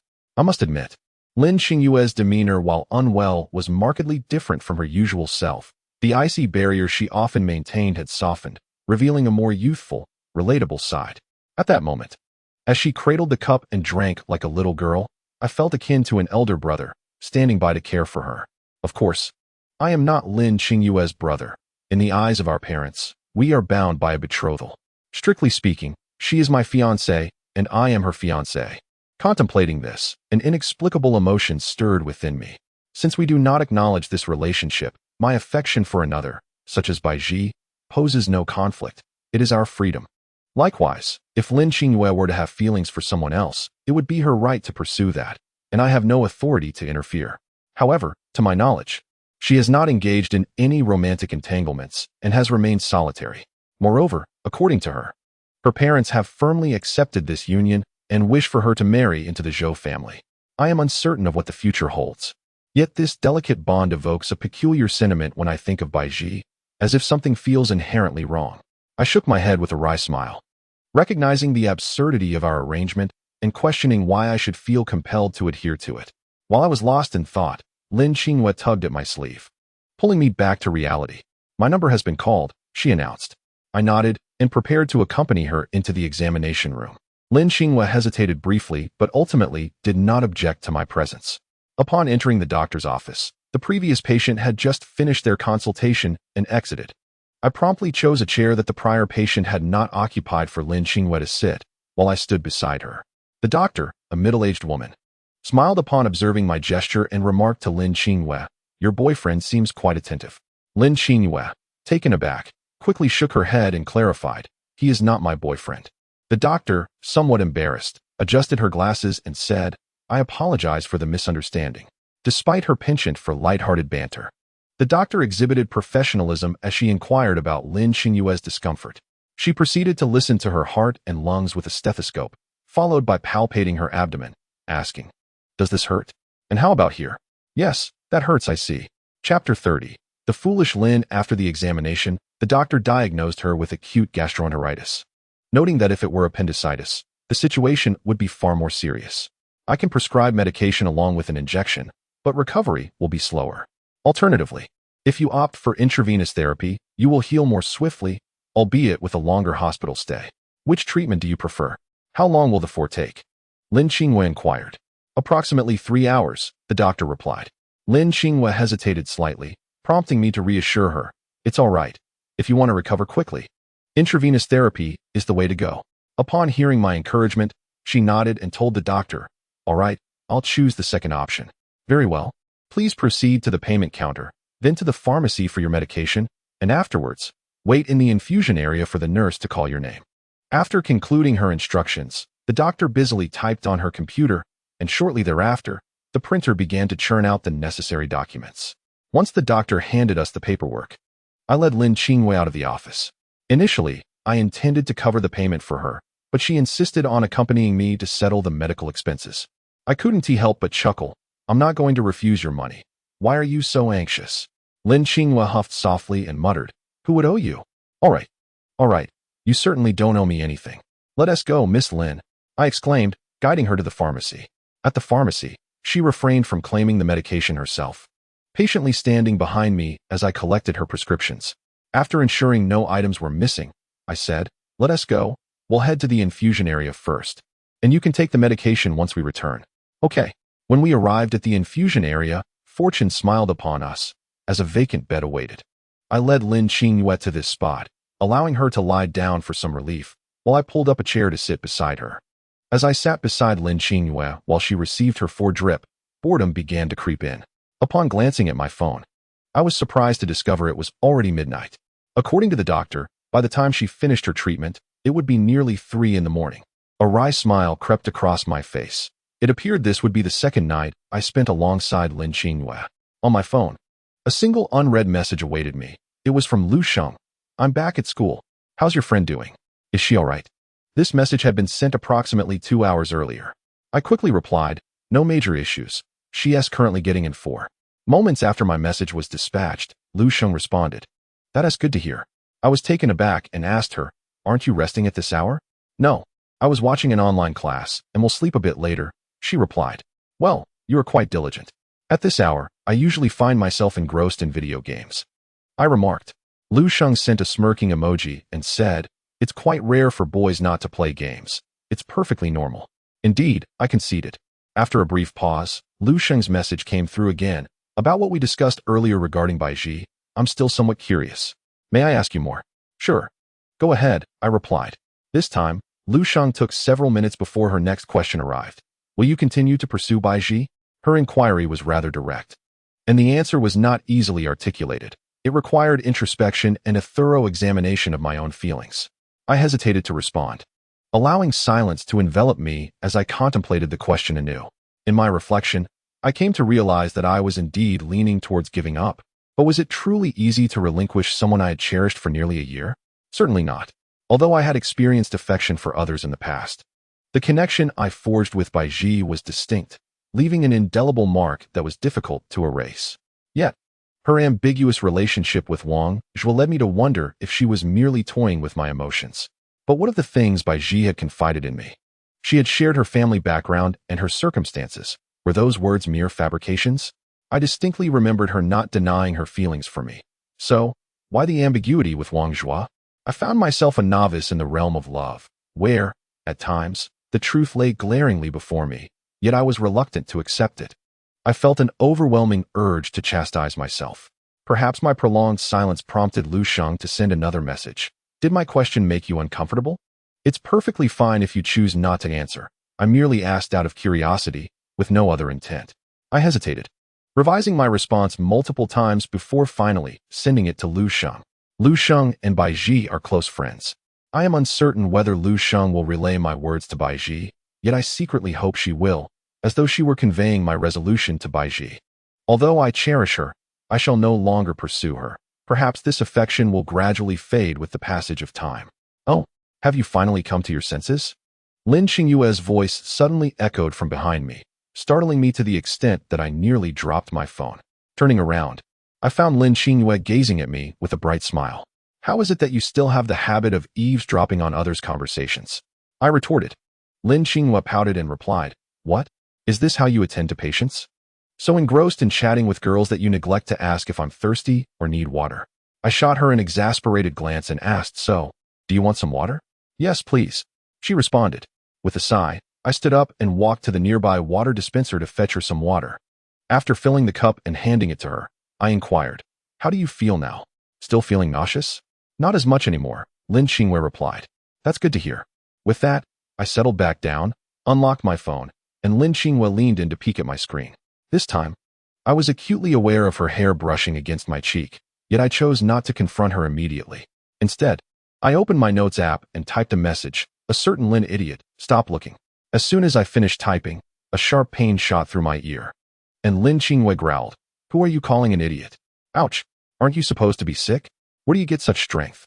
Lin Qingwei scoffed and said, "For someone like you, a firm hand is necessary. One must never show leniency." "You have a point, but I haven't even mentioned your eavesdropping," I complained. She did not deny it and replied, "I was truly bored. Otherwise, why would I look at your phone?" I waved my hand dismissively, shifted my position to face Lin Qingwei directly, thus preventing her from seeing my phone. Upon reopening WeChat, I noticed 2 messages from Lu Sheng. The first read, "I see." The subsequent message stated, "I need to rest now, good night." I replied, "Okay, good night." With that, I turned off my phone screen. An hour passed, and it was now just past 1 in the morning. The night deepened, and some of the lights in the infusion area were dimmed, allowing the nurses to work efficiently while also granting the patients a chance to rest. Although Lin Qingwei had been playfully teasing me an hour prior, she had now fallen into a deep sleep, likely exhausted. However, I remained awake, as I needed to monitor Lin Qingwei's drip. She had 4 bags of fluid to receive, and it would soon be necessary to call a nurse for assistance in changing them. Moreover, I felt no inclination to sleep and thus resolved to stay awake. Lin Qingwei appeared serene in her slumber, devoid of any restless movements. Her eyes were tightly shut, and her long eyelashes fluttered occasionally, creating an illusion that she might awaken at any moment. Her softly curled hair cascaded over her chest, rising and falling gently with each breath. Indeed, she possessed an exquisite beauty. Despite her lack of makeup and her sickly demeanor, her visage could rival that of Baiji. This realization startled me, as I had always considered Baiji the epitome of beauty. Although Lin Qingwei was certainly appealing, I previously felt she fell slightly short. Now, however, I found both young women to embody a rare, enchanting grace. Lin Qingwei generally presented a cool, aloof exterior that deterred others, while Baiji exuded warmth. Their contrasting personalities were evident. If only she could smile more often, it would undoubtedly enhance her charm. As I gazed upon Lin Qingwei's delicate features, such thoughts crossed my mind. Previously, my perception of her beauty was clouded by a sense of rivalry, but now, free from any bias, I found my conclusions rather reasonable. Yet today, Lin Qingwei seemed markedly different from the person I had come to know. Perhaps it was her illness, or perhaps our growing familiarity, but she revealed a youthful side I had never seen before. It was likely that after today, she would revert to her usual cool demeanor. But at least I had discovered that Lin Qingwei possessed this softer, more innocent aspect of herself. I noticed that Zhou Jinglin had awakened at some point, sitting up with a faint blush on her face as she regarded me. "What's wrong?" I inquired, perplexed. "I drank too much water. I need to use the restroom," she replied. Chapter 31. Truly becoming friends upon stating her need. Lin Qingwei looked at me with an expression of embarrassment, perhaps aware of how awkward her request was. As a male, the prospect of escorting her to the ladies' room was inherently uncomfortable. I certainly could not accompany her inside. As I pondered this predicament, my gaze inadvertently fell upon a young nurse in the distance, assisting another patient within 4. I approached Lin Qingwei and suggested, "Would you like me to find a nurse to accompany you?" "Yes," she nodded. I then rose to seek out the nurse, who appeared to be in her 20s. Once she finished her task, I intercepted her and conveyed my request. The nurse regarded me with a bemused expression and asked, "What is your relationship with that young lady?" "We're friends, which makes this situation a bit awkward," I replied, scratching my head. The nurse seemed taken aback, perhaps encountering such a request for the first time. She's just a patient. Could you help her out?" I implored. The female nurse seemed to have been enlightened by my words, realizing that the situation was not as awkward as it appeared, and that it was indeed part of her duties. She nodded and said, "All right, I will assist her." After expressing my gratitude, I accompanied the nurse to Lin Qingwei's bedside and informed her, "I have asked this nurse to escort you." Lin Qingwei nodded and thanked the nurse, who merely smiled. After checking the drip, She picked up the pole holding the fluid and led Lin Qingyue to the women's restroom. While I waited at the restroom door, in a few minutes, they emerged. The flush on Lin Qingyue's face had yet to fade, and the nurse appeared somewhat embarrassed. After handing the pole back to me, she seemed to breathe a sigh of relief. Upon returning to the bed, Lin Qingyue did not resume her slumber, her gaze drifting as if lost in thought. "What occupies your mind?" I inquired, curiosity piqued. Lin Qingyue shook her head, offering no response. Yet her eyes reflected a complexity of emotions. I felt no desire to pry further. My phone was running low on battery, and in anticipation of needing to call a taxi later, I decided against using it. Instead, I perused an old magazine from the newsstand, turning its pages as I awaited the completion of her infusion. It was only after 2 in the morning that Lin Qingyue finished her treatment, by which time I was struggling to keep my eyes open. "Shall I take you home?" I asked. My intentions were rather optimistic. Considering I had previously spent the night at her home, it would not be so awkward this time, even though we would be under the same roof, albeit in separate rooms. However, Lin Qingyue shook her head and said somewhat awkwardly, "I didn't bring my house keys." I paused, perplexed, and asked, "Aren't your keys on a keychain together? If you lose them, wouldn't you lose everything?" I chuckled at the absurdity of it all, while her reasoning was sound. Something felt amiss. "Then we shall have to find a hotel," I replied. Lin Qingyue nodded, saying, "Let us go." After I booked a serviced apartment hotel online, a grave issue suddenly struck me. I had forgotten my identification. I conveyed this predicament to Lin Qingyue, who stared at me incredulously, asking, "Did you plan this all along? Is that why you didn't bring your ID?" Embarrassed, I scratched my head and suggested, "I could use your ID to check in. You can stay alone, and I will find a nearby internet cafe to spend the night." Lin Qingyue said nothing but nodded in agreement. Since the hotel was an apartment-style establishment, its rooms were located within a residential complex, with the front desk situated below.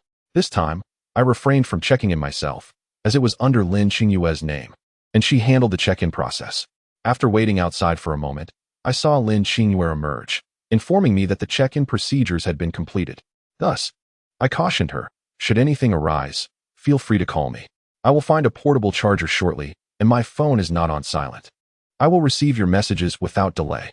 After conveying these instructions, I waved goodbye to her with a smile, saying, "I shall take my leave now. Do reach out if you need anything." Before she could respond, I turned and began to walk away, my mind already occupied with how to navigate the challenges of the impending night. However, at that moment, Lin Qingyue called out to me, "Zhou Jing." I turned back, gazing at her with a hint of confusion. Lin Qingyue bit her lip, her brows knitted in concentration, as if engaged in an internal struggle, hesitating to speak. "What is it?" I inquired again. In response to my question, Lin Qingyue's inner turmoil seemed to have settled, and she said, "Come upstairs with me." I was taken aback, but she did not afford me the opportunity to ask any questions. Instead, she pivoted and walked into the residential complex. After a moment's hesitation, I followed in her footsteps. Throughout the passage leading to the elevator, we remained silent. The atmosphere in the elevator felt unusually awkward. I understood that her invitation to come upstairs signified that we would be spending the night in close quarters. Setting aside the fact that we were not even in a romantic relationship, even as mere friends, it felt rather inappropriate. Anxiety coursed through me, yet I sensed a strange thrill as the elevator ascended, quickening my heartbeat. "I am a gentleman," I repeatedly reminded myself internally, just as I wrestled with my thoughts. The elevator doors opened, and Lin Qingyue stepped out first, prompting me to follow her, thus halting my internal monologue. Upon locating the correct room, Lin Qingyue unlocked the door with a room card, revealing a modest single bed and typical hotel furnishings. While this was manageable, once I closed the door behind us, the atmosphere grew increasingly charged with tension. I glanced at the bed and, in a serious tone, said to her, "I won't use the blanket tonight. I will do my best to sleep on the edge, and you can wrap yourself in the blanket." Lin Qingyue shot me a glare and retorted, "Who said I wanted to share a bed with you?" I was momentarily stunned. She pointed to a narrow sofa nearby and smiled faintly. "Of course. You will sleep on the sofa. It's at least better than being in an internet cafe, right?" I let out a wry smile, realizing she had a valid point. I had indeed been overthinking. I nodded. "Then please give me a pillow. I will sleep on the sofa tonight." "Okay." As we lacked change of clothes, we opted not to shower, merely attending to our basic grooming before lying down separately. Lin Qingyue had rested in the hospital for a while, so she seemed to have no inclination for sleep. Even with the lights out, She was still scrolling through her phone in the darkness. Due to my phone's battery being critically low and the hotel lacking the appropriate charging cable, I had no choice but to power it down. "Zhou Jing, are you asleep?" Lin Qingyue inquired in the darkness. "Not yet. Thank you for today," she said, as if she had been contemplating it for some time. I couldn't help but feel a sense of nostalgia. I wasn't quite sure why, but after Lin Qingyue called me, I eagerly accompanied her to the hospital and cared for her throughout the night. It struck me as somewhat inexplicable. Yet there was a comforting sense of propriety in my actions. I smiled and suggested, "Then delete the photos you took at my house last time as a form of repayment." "No," she promptly declined. "What? You can't even fulfill such a small request?" I asked, perplexed. Lin Qingyue replied earnestly, "Anything but that." "Then there's nothing left." I shook my head. With a light huff, she said, "You said it. Well, perhaps we should truly become friends?" Lin Qingyue seemed taken aback, momentarily stumbling over her words, softly murmuring, "Friends? What kind of friends?" "Good friends," I reiterated. "I've always wanted to be friends with you, but it seems you've always misunderstood me. In reality, we have no real conflicts, the only issue being that marriage contract. But I believe we can resolve that." After a brief silence, Lin Qingyue asked, "So your kindness toward me is merely to become friends?" I was momentarily caught off guard and blurted out, "Yes." "All right, then we are friends," Lin Qingyue replied. Perhaps I was overly sensitive, but I sensed a subtle hint of disappointment in her tone. Before I could ponder it further, Lin Qingyue urged, "It's getting late. You should sleep." "Okay," I responded. Perhaps due to my exhaustion that night, I quickly fell into a deep slumber. Normally, my sleep would last until dawn, and even if I dreamt, I would forget most of it upon waking. However, this night was an exception. I dreamt of being with Lin Qingyue. We seemed unable to escape the confines of that marriage contract and had truly become husband and wife. This notion felt like a nightmare to me, as if I were trapped within the walls of an unwelcome union, and my partner was not the one I had envisioned. Yet inexplicably, in the dream, I was filled with joy, as if this marriage was what I had always desired. The dream shifted, and we found ourselves on a lush green meadow, where Lin Qingyue danced gracefully in a white dress not far from me. I called out her name, "Qingyue, Qingyue," as I rushed to her side. However, the dream abruptly concluded, as I seemed to have been kicked by someone, tumbling off the sofa. Chapter 32. My brother wishes to invite you for dinner. Upon opening my eyes, I found Lin Qingyue's foot pressing against my chest. As I looked up her long leg, I met her furious gaze. Let's discuss this calmly." In my moment of confusion, I could only weakly utter. Lin Qingyue shot me a glare and asked, "Did you dream of something you shouldn't have?" At her inquiry, the recent dream played before my eyes like a slideshow, causing my confidence to wane. Though it wasn't an inappropriate dream, it was certainly not something I could openly discuss. Thus, I feigned ignorance and replied, "What did I dream about? I didn't dream of anything." "You're still trying to deny it?" "I heard you call my name," she said, pausing momentarily, seemingly embarrassed. "And you even called me Qingyue." Upon her revelation, I was taken aback, realizing I had indeed called out her name, which explained her anger. I awkwardly scratched my head, already contemplating what countermeasures to employ. After a brief pause, I sighed and sincerely explained, "I dreamt that you fainted while walking down the street, and in my panic, I called your name." Perhaps in the heat of the moment, I simply shouted it. "Really? Indeed. Then why didn't you call me by my full name? Only 2 syllables." Lin Qingyue raised an eyebrow. "Well, I must have been too anxious, hence the brevity," I replied. It's your dream. You can say whatever you wish," she retorted, pouting. "All right, I've explained myself. Now please remove your foot. This is quite an affront to my dignity as a man," I protested. Lin Qingyue seemed a bit embarrassed and withdrew her foot, but seizing the opportunity while she was relaxed, I sprang up and embraced her, subsequently pinning her onto the bed. Lin Qingyue looked at me in astonishment, seemingly unprepared for my sudden move. I chuckled and remarked, This is what you call karma. The wicked shall receive their due. What will you do now?" As she attempted to struggle, I pressed down tighter. After a futile effort, she eventually ceased her struggles and looked at me with a pitiful expression. "Hey, don't play the victim. Do you not remember how you just stepped on me?" I retorted, rolling my eyes. Lin Qingyue turned her head away, refusing to meet my gaze, and said in a slightly aggrieved tone, "I never imagined someone would hold a grudge against a girl," noticing the glimmer in her eyes as she spoke. I couldn't help but wonder if I had gone too far. Our position was undeniably intimate, given the proximity. I could catch a faint whiff of her delicate fragrance and discern the subtle lines of her lips. I ultimately released Lin Qinghua, who immediately sat up and shot me a fierce glare, the pitiful demeanor she had moments before vanishing in an instant. I couldn't help but exclaim, "Your change of expression is swifter than turning the pages of a book." Lin Qinghua scoffed lightly. "I've never witnessed a man who bullies girls and still believes himself to be justified." I refrained from engaging in further banter with her. By this time, the sun had risen, and upon powering my device, I realized it was already 10 o'clock on the morning of the second day. A wave of dread washed over me, as I had an early class on Monday, and now it was clear that I had missed it. With a sigh, I concluded there was no need to rush back, especially since I had no classes in the second period. Returning would serve no purpose.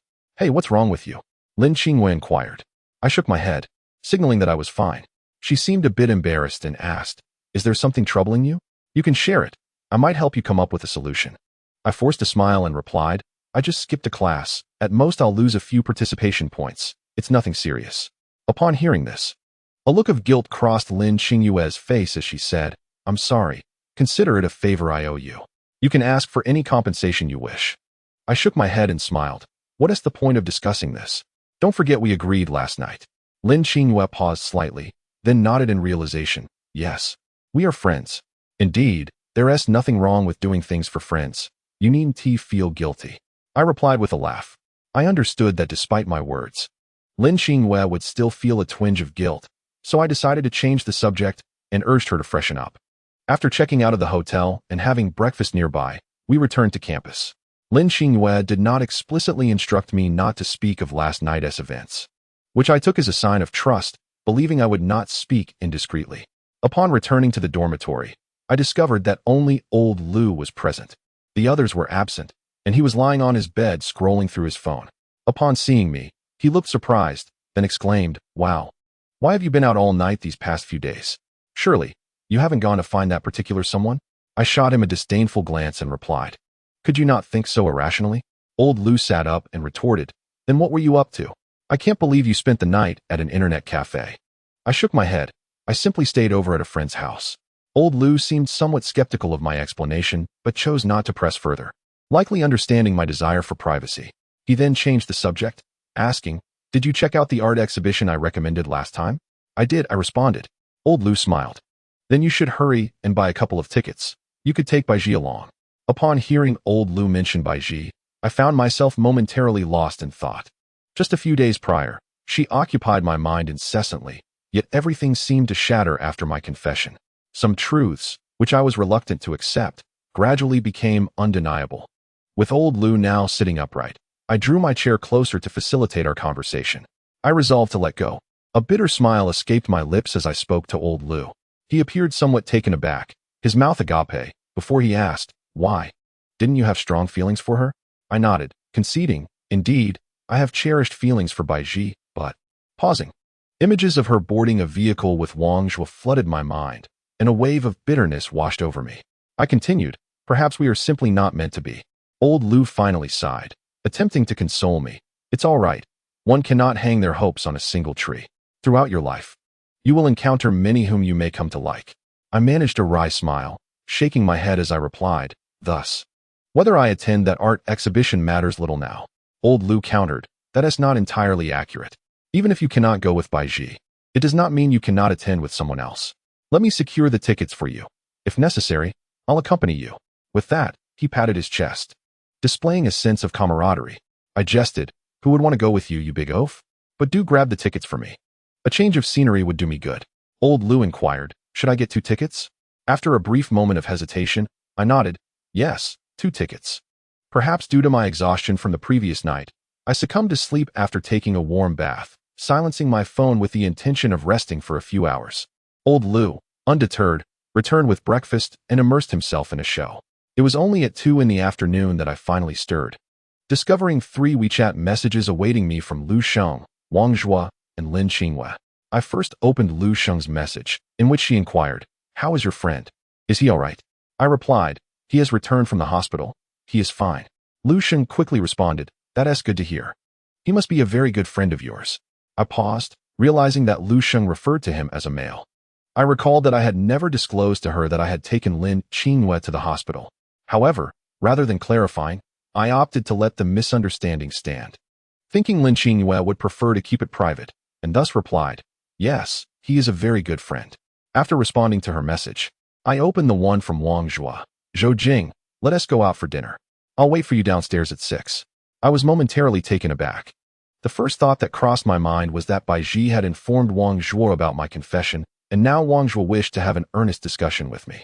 Realizing the gravity of this conversation, I couldn't help but feel a twinge of distress. However, it is indeed an unavoidable matter. Since he has brought it up, I shall candidly acknowledge it. I perceive this as an opportunity to liberate myself from my inner turmoil, especially since I have already relinquished my pursuit of Bai Ji. Having come to this conclusion, I replied to Wang Zhua, "Very well, I shall see you then." Next, I received 2 messages from Lin Qingyue. The first read, "You have the afternoon off today, no need to come in." Upon reading this, I suddenly recalled Lin Qingyue mentioning 2 days prior that she was to undertake a new assignment this afternoon. Had she not specifically informed me, I might have unwittingly stood her up. The thought of such a consequence sent chills down my spine. Perhaps Lin Qingyue was still recuperating. Hence she had returned to her dormitory to rest and did not head to the office. The second message stated, "My brother wishes to invite you out for a meal. Find a time in the next couple of days." Upon reading this, I was taken aback. Chapter 33, Pretend You Like Me. Lin Qingyue's brother wants to dine with me? This struck me as an event shrouded in ambiguity, as I had no prior interaction with him. Even during our family's last meeting, he was absent. Had Lin Qingyue not brought him up previously, I would have continued to believe she was an only child. However, after overhearing their conversation beneath the bed last time, I had gained some insight into her brother's character. Perceptive, meticulous, the next heir of the Lin family, and quite indulgent toward his sister, showing disapproval of my relationship with Lin Qingyue. Within mere seconds, I had formed a general impression. Yet, I was perplexed as to the true intention behind Lin Qingyue's brother inviting me out. Was it a warning to keep his sister at arm's length, or merely a casual meeting with his future brother-in-law?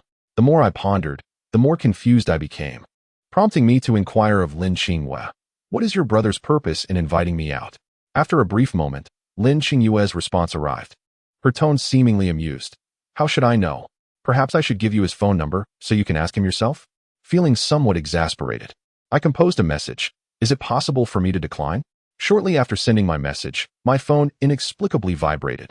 Lin Qingyue had directly called me. "Zhou Jing, have you no spine?" The moment I answered, Lin Qingyue unleashed a torrent of invective, the volume so high that I instinctively held the phone away from my ear. She continued her tirade. "I once thought you were a stalwart man, but it seems you cower when faced with challenges. I truly misjudged you." Once she had finished her diatribe, I cautiously brought the phone back to my ear and queried her, "You haven't given me a reason. So what should I say when I go? Should I present myself as your fiancé?" Upon concluding my statement, the line fell into an abrupt silence, akin to a balloon punctured by a needle, the earlier vigor dissipating into thin air. After a prolonged pause, Lin Qingyue finally spoke, "Then let us proceed with this identity." Hearing her words, I hesitated for a moment and inquired, "Isn't your brother also opposed to this union? Perhaps we could join forces and assert that we find each other unappealing, and that I have no intentions of marriage. We could relay this to him to alleviate his concerns and perhaps persuade your father as well." Lin Qingyue promptly dismissed my suggestion. "That won't do. If you were to say such things, my brother would only become more anxious. His impression of you is certainly—" "Why do you say that?" I interjected. "Do you recall what I mentioned before? Even if I cannot be with you, I will be married off to another affluent family. If you present it that way, he will perceive it as a sign of irresponsibility, and he will undoubtedly harbor grievances against you." After a moment's reflection, Lin Qingyue continued, "Thus, you must keep this from him, feigning affection for me and treating me well. Only then will he be reassured. Do you comprehend my intent?" I understood her point. Yet I found it perplexing why her brother's words could not sway their father. "Your father is remarkably obstinate," she replied, her tone tinged with melancholy. "At times, I truly wonder if he considers me his daughter at all." As she spoke, I could distinctly sense her disappointment, leading me to conclude that her life was perhaps not as enviable as I had imagined. Therefore, I replied, "Very well. I shall pretend to be quite fond of you and perform for your brother, to ease his mind." Lin Qingyue chuckled softly. "I appreciate your cooperation. Friends, after all." I responded. After finalizing our plans, we ended the call, our agreed rendezvous set for Wednesday evening. merely 2 nights away.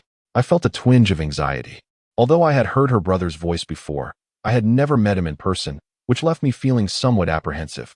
However, Lin Qingwei reassured me, stating that her brother was easygoing and amiable, a sentiment I was skeptical of, considering it was likely a facade for her benefit.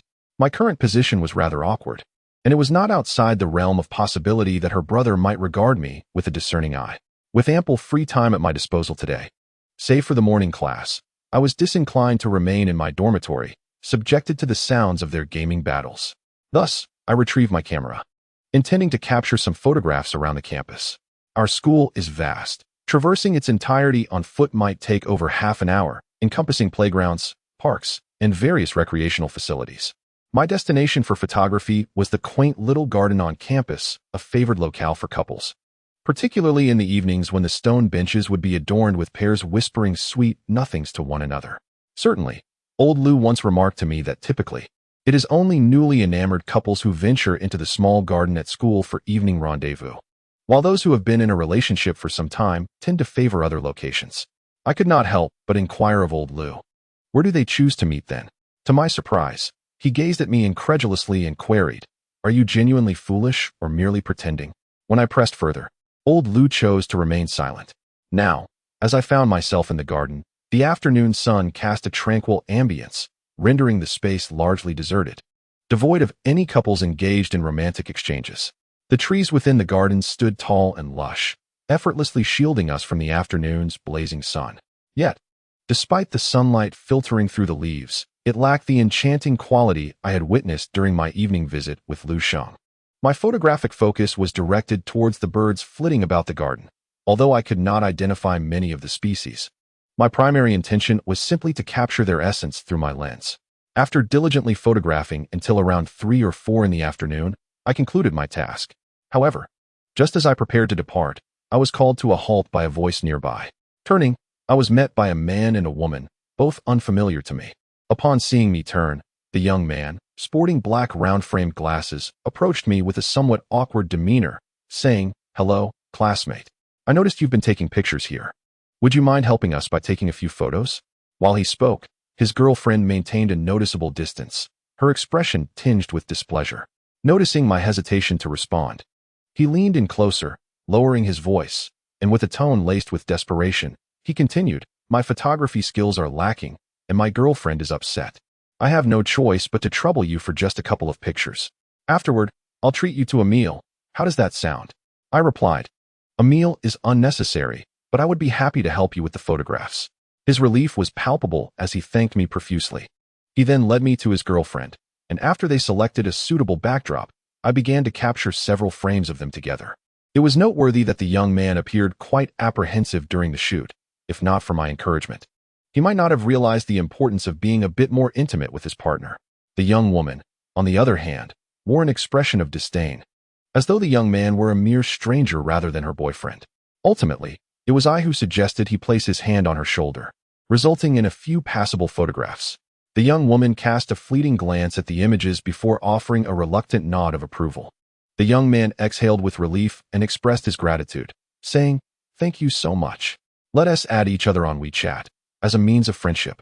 I had no objections, and we exchanged contact details, thus learning that his name was Han Xiaoyu.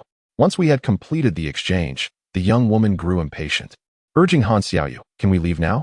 I'm about to melt." Han Xiaoyu quickly replied, all right. I'll treat you to ice pops later." The girl expressed her disdain, saying, "Do you take me for a 3-year-old? You are offering me ice pops. How about I treat you to bubble tea? Starbucks? Let's stick with Starbucks, since it seems you are at a loss regarding what to offer a girl," she complained. Han Xiaoyu nodded awkwardly, and then said to me, "Well, we shall take our leave." "All right," I replied. After Han Xiaoyu bid me farewell, he departed with his girlfriend, while she continued to berate him, and he wore an apologetic smile. I couldn't help but feel puzzled, wondering how Han Xiaoyu managed to endure it. If it were me, I would have likely reached my limit long ago. Upon leaving the park, I headed directly back to the dormitory. Besides retrieving the photos I had taken in the afternoon, I also needed to send the ones I had helped capture to Han Xiaoyu. By the time I completed everything, it was nearly 6 in the evening. As I opened WeChat, I noticed a message from Wang Zhuo that had arrived just a minute prior, informing me that he was waiting for me downstairs and urging me to come down quickly. I hurried to the restroom to wash my face. Didn't bother changing my clothes, and made my way downstairs to find Wang Zhua. However, when I reached the ground floor, I was surprised to see Wang Zhua and Bai Ji together, engaged in conversation, while Wang Zhua occasionally glanced back towards the building. I hadn't anticipated that Wang Zhua would bring Bai Ji along, as I had initially assumed he had invited me out for a private meal. Now, I hesitated about whether to proceed with the meeting, but then I thought that there was nothing particularly embarrassing about it. If they truly wished to clarify matters, I would not hold back. I would speak candidly and clarify everything. With a newfound resolve, I approached the two. You took an eternity to come down, Wang Zhua complained. Bai Ji simply smiled at me without saying much. I was uncertain of Bai Ji's feelings, while my own emotions were complex, as I was not prepared to face her again, especially in the company of Wang Zhua. Yet, the arrow was already on the bowstring, and I had to let it fly. Since I had come down, I would confront the situation with poise. I smiled at Wang Zhua and playfully remarked, "If you can't even wait a short while, how will you manage to wait for your girlfriend?" Upon hearing this, Wang Zhua boldly replied, "Waiting for a man is different from waiting for a woman. One must exercise ample patience when waiting for a girlfriend." He glanced at Bai Ji while saying this, but she did not return his gaze. "It's getting late. We should head out," Bai Ji suggested. "Absolutely," Wang Zhua exclaimed, stepping forward as if to pave the way for Bai Ji. As we walked along, Bai Ji deliberately lagged a step behind Wang Zhua, allowing us to walk side by side. "Zhou Jing, what have you been busy with lately?" she asked me softly. I shrugged and said, "Busy with departmental matters." "Oh, Lin Qinghua treats you well, doesn't she?" I replied, "Well, she is a friend." At that moment, Wang Zhua interjected, his face a mask of astonishment. "No way.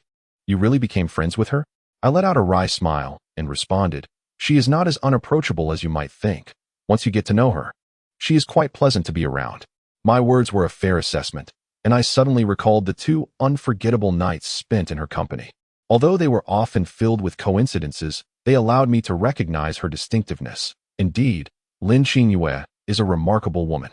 "Oh," Wang Zhua elongated the syllable playfully and continued, "Do you think you can win her over?" I shot him a glance, retorting, "I have no such intentions." Wang Zhua chuckled knowingly, saying, "You can deny it now, but eventually, you will find yourself drawn to her." At this moment, Bai Ji cast a glance at Wang Zhua and coolly remarked, "Since when did you become so nosy about others' affairs?" Wang Zhua was momentarily taken aback, his laughter evaporating, leaving him awkwardly scratching his head. I sighed and said, "Please, stop joking about me. I truly am not worthy of her. In strict terms, if I set aside my family background, I indeed do not match up to Lin Qinghua. To my knowledge, she excels academically, consistently ranking at the top of her field, accumulating numerous awards at both school and provincial levels, and even serving as the head of the publicity department in the student council. She frequently appears on the school's honor roll, embodying the quintessential model student. I learned about her accomplishments out of sheer curiosity when I discovered she was my fiancée. It was not difficult to gather information since she is quite the celebrity at school, with her visible achievements being only the tip of the iceberg. In contrast, I had only participated in a single student council since my freshman year, without any notable awards or extensive social engagements, rendering me a mere nameless figure. Hence, aside from my family background, I truly struggled to identify anything about myself that could captivate her. Just as I pondered this, Bai Ji shook her head, saying, "Do not belittle yourself. The qualities you possess are enviable to others." I was taken aback, unsure of what she meant, and merely accepted it as a passing remark. Originally, we intended to head to the cafeteria for a meal, but Wang Zhua insisted on treating us to a restaurant, and I had no objections. Bai Ji hesitated for a moment before agreeing, much to Wang Zhua's delight. He chose a restaurant known for its frog dishes, claiming Bai Ji enjoyed them, and I was indifferent. As we settled down, Bai Ji was the first to take a seat, and I naturally sat across from her. However, when Wang Zhua attempted to sit beside her, he was met with a sharp glare from Bai Ji, who said, "What are you doing sitting next to her? Go sit with Zhou Jing." Wang Zhua scratched his head in bewilderment, seemingly oblivious to why Bai Ji was in a huff, yet he dutifully took a seat beside me. I found it curious. Had Bai Ji not informed Wang Zhua about my confession to her? If she had, our meal might not have unfolded as amicably as anticipated. Observing Wang Zhua's demeanor, it was evident he was unaware of my affections for Bai Ji, as he remained his usual carefree self.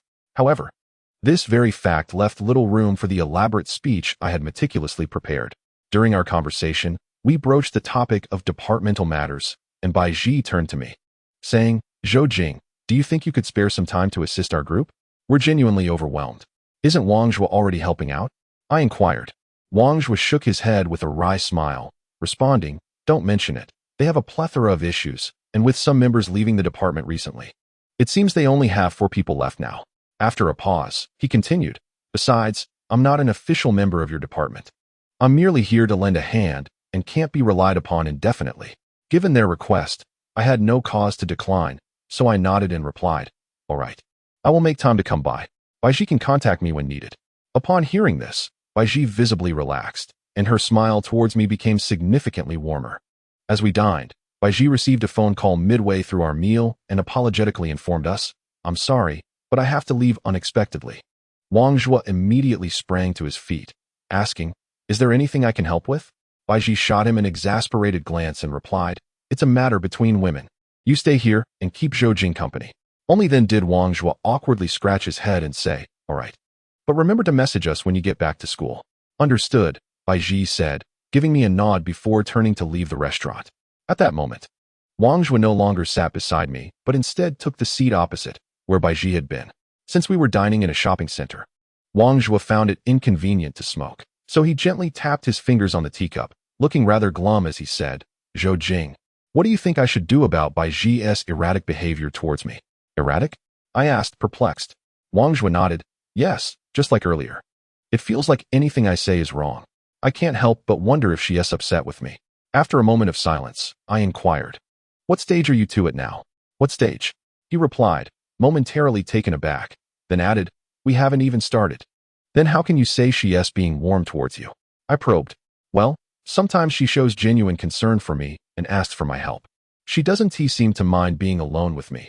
Occasionally, when we're shopping, she'll take hold of my sleeve." He began to explain before I interjected, "So, have you confessed to her again?"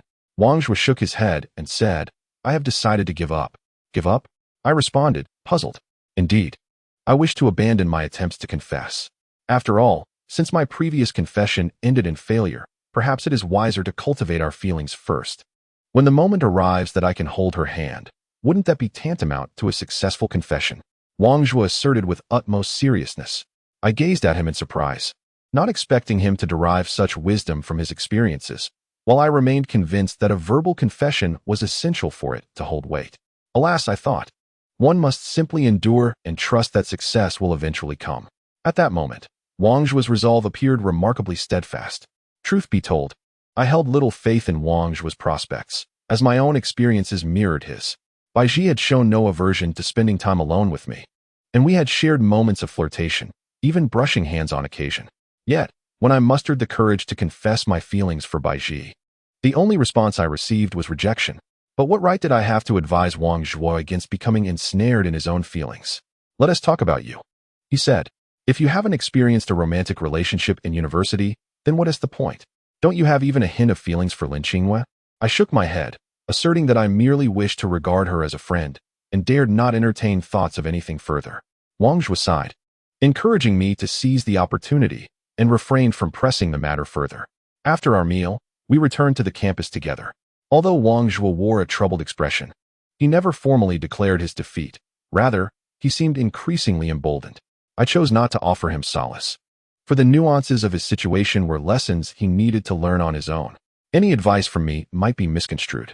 Once back in the dormitory and after a refreshing shower, I lay on my bed. Uncharacteristically, no one messaged me on WeChat, save for the lively chatter in the group chat. Perhaps due to my reluctance to retire early, I sought someone to converse with. As I scrolled through my contacts, my finger inadvertently opened the chat with Lin Qingyue. "Are you asleep?" I inquired.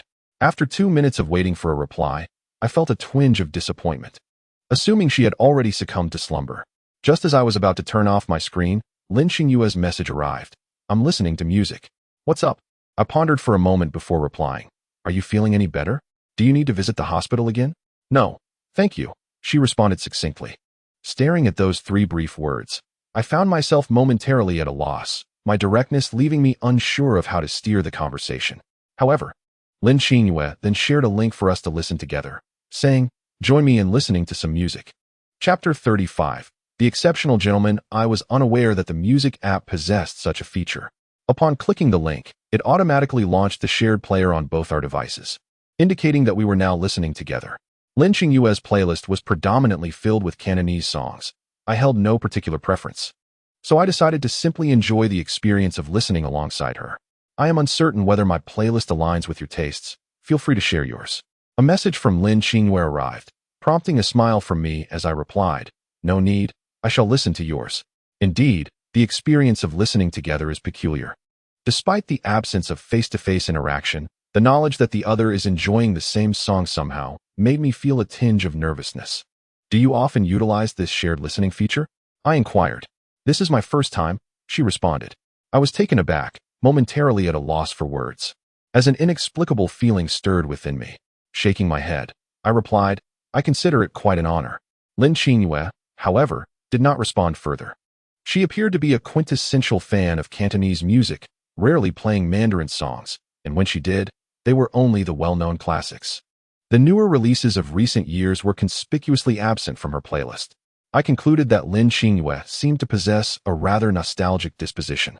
As night deepened, our exchanges dwindled, and the music took on a hypnotic quality, lulling me into a deep slumber.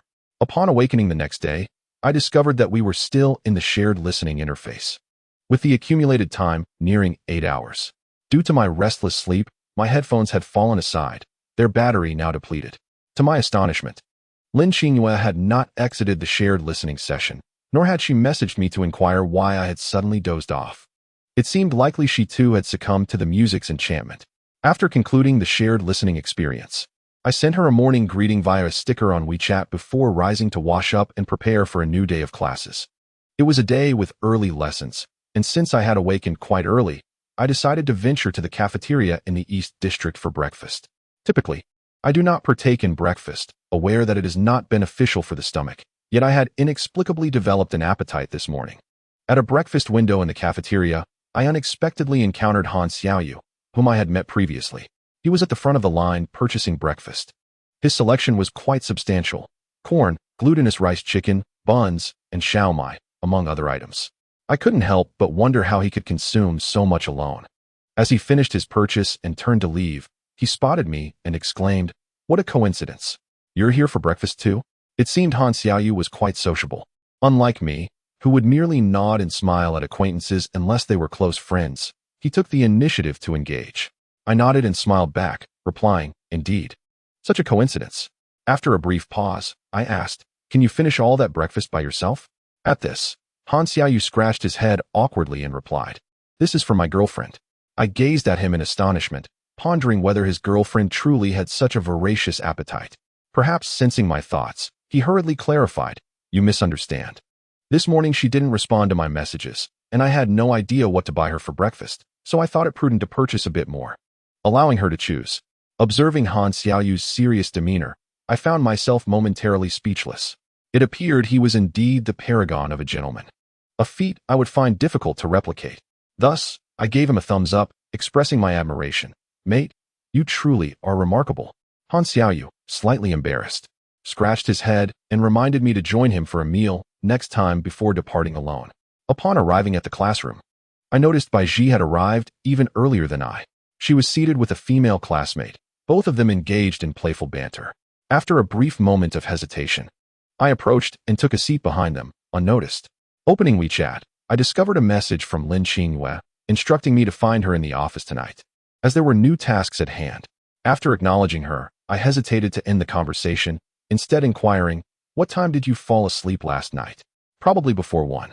"Why do you ask?" She replied. "Oh, just curious," I responded. "All right then, I have class now." As I read her message, I felt a twinge of curiosity. I had intended to ask if she, like me, had drifted off without realizing it, but after several attempts at typing, I ultimately deleted it. Thus, I could only reply, "See you tonight." "See you tonight," she echoed.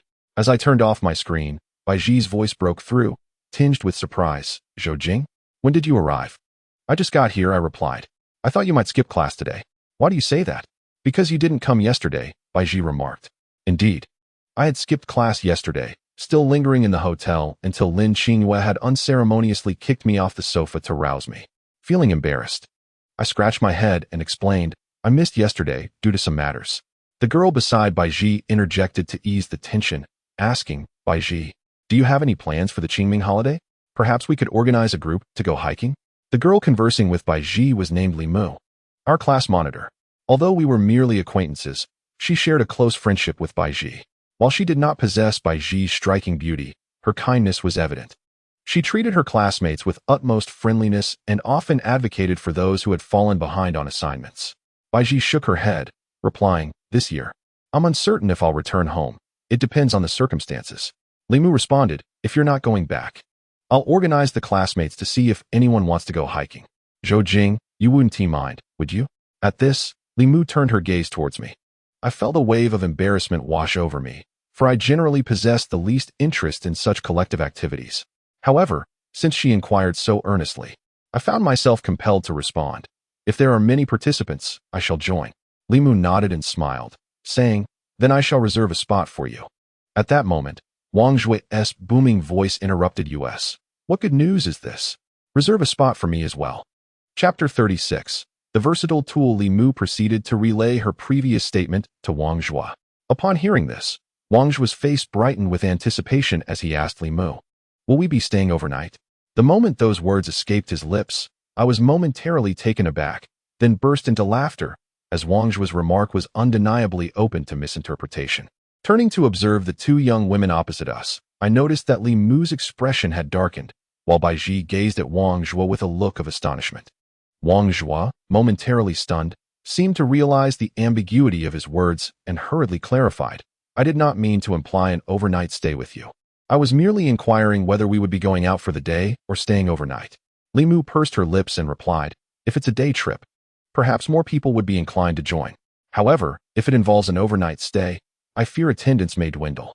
Wang Zhua scratched his head and turned to Baiji, asking, are you going? Baiji shook her head, saying, I'm not sure yet. Well, I shall keep my plans tentative as well, Wang Zhua remarked. With that, he chose not to sit beside Baiji, but rather next to me. During class, Wang Zhua messaged me via WeChat, saying, Li Mu's event is a splendid opportunity. If Baiji goes, we must attend. I suggest you drop the we. You know I am not fond of such social gatherings. I replied, you cannot abandon me. Frankly, while Baiji has gone out with me before, our time alone is often limited, and she always returns home before dark. The last time she was out after sunset. It was with Lu Sheng, Wang Zhua explained. Why are you contemplating going out with her after dark? I countered. Well, nighttime is more romantic, and the chances of holding hands are greater. Wang Zhua elucidated. I shook my head, replying, I must assess the situation. My availability remains uncertain. Moreover, Li Mu has yet to finalize plans. Qingming is still a week away. Why the rush?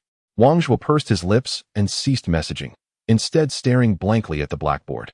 After class, Li Mu urged Baiji to clarify whether she could attend, as her participation might increase the numbers. Baiji, feeling pressured, reluctantly made a phone call to her family during the break. After receiving a response, she nodded and said, I can go. My mother hasn't asked me to return.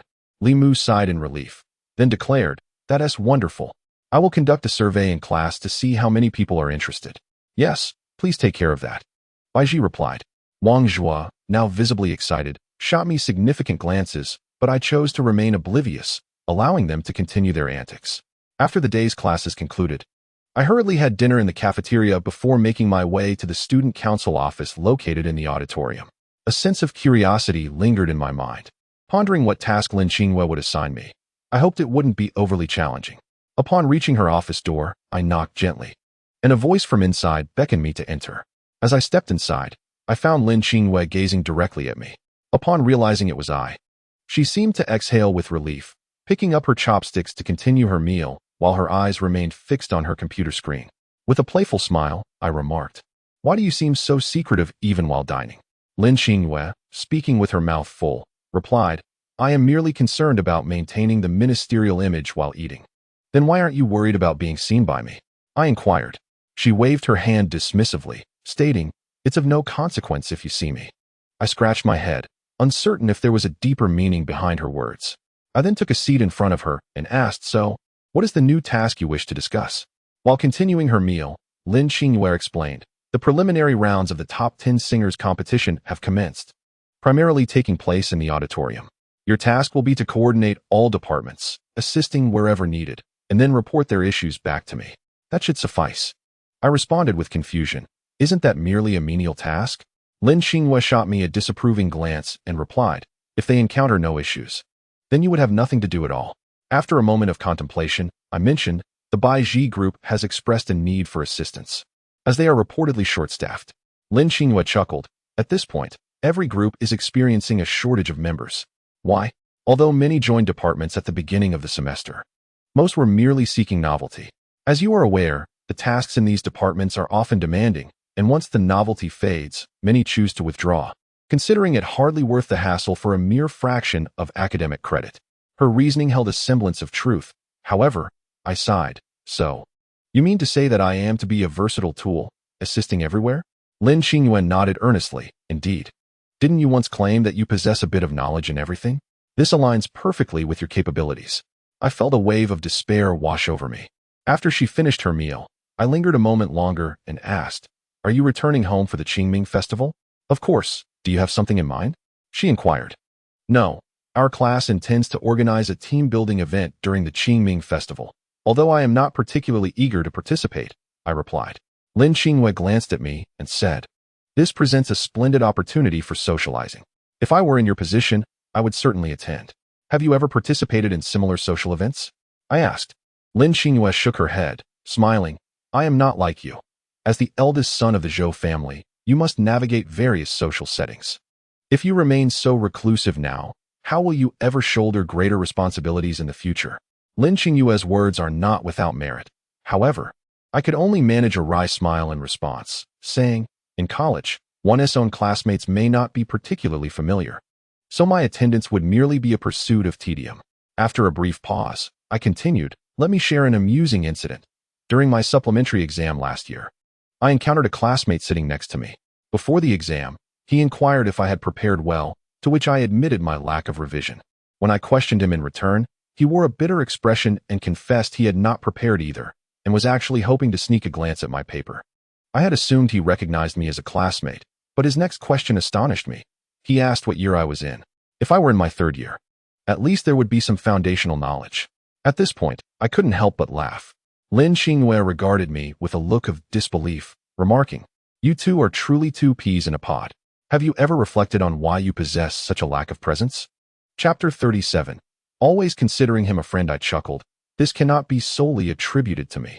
If he does not know me, there is little I can do. Lin Xinghua seemed non-committal to this.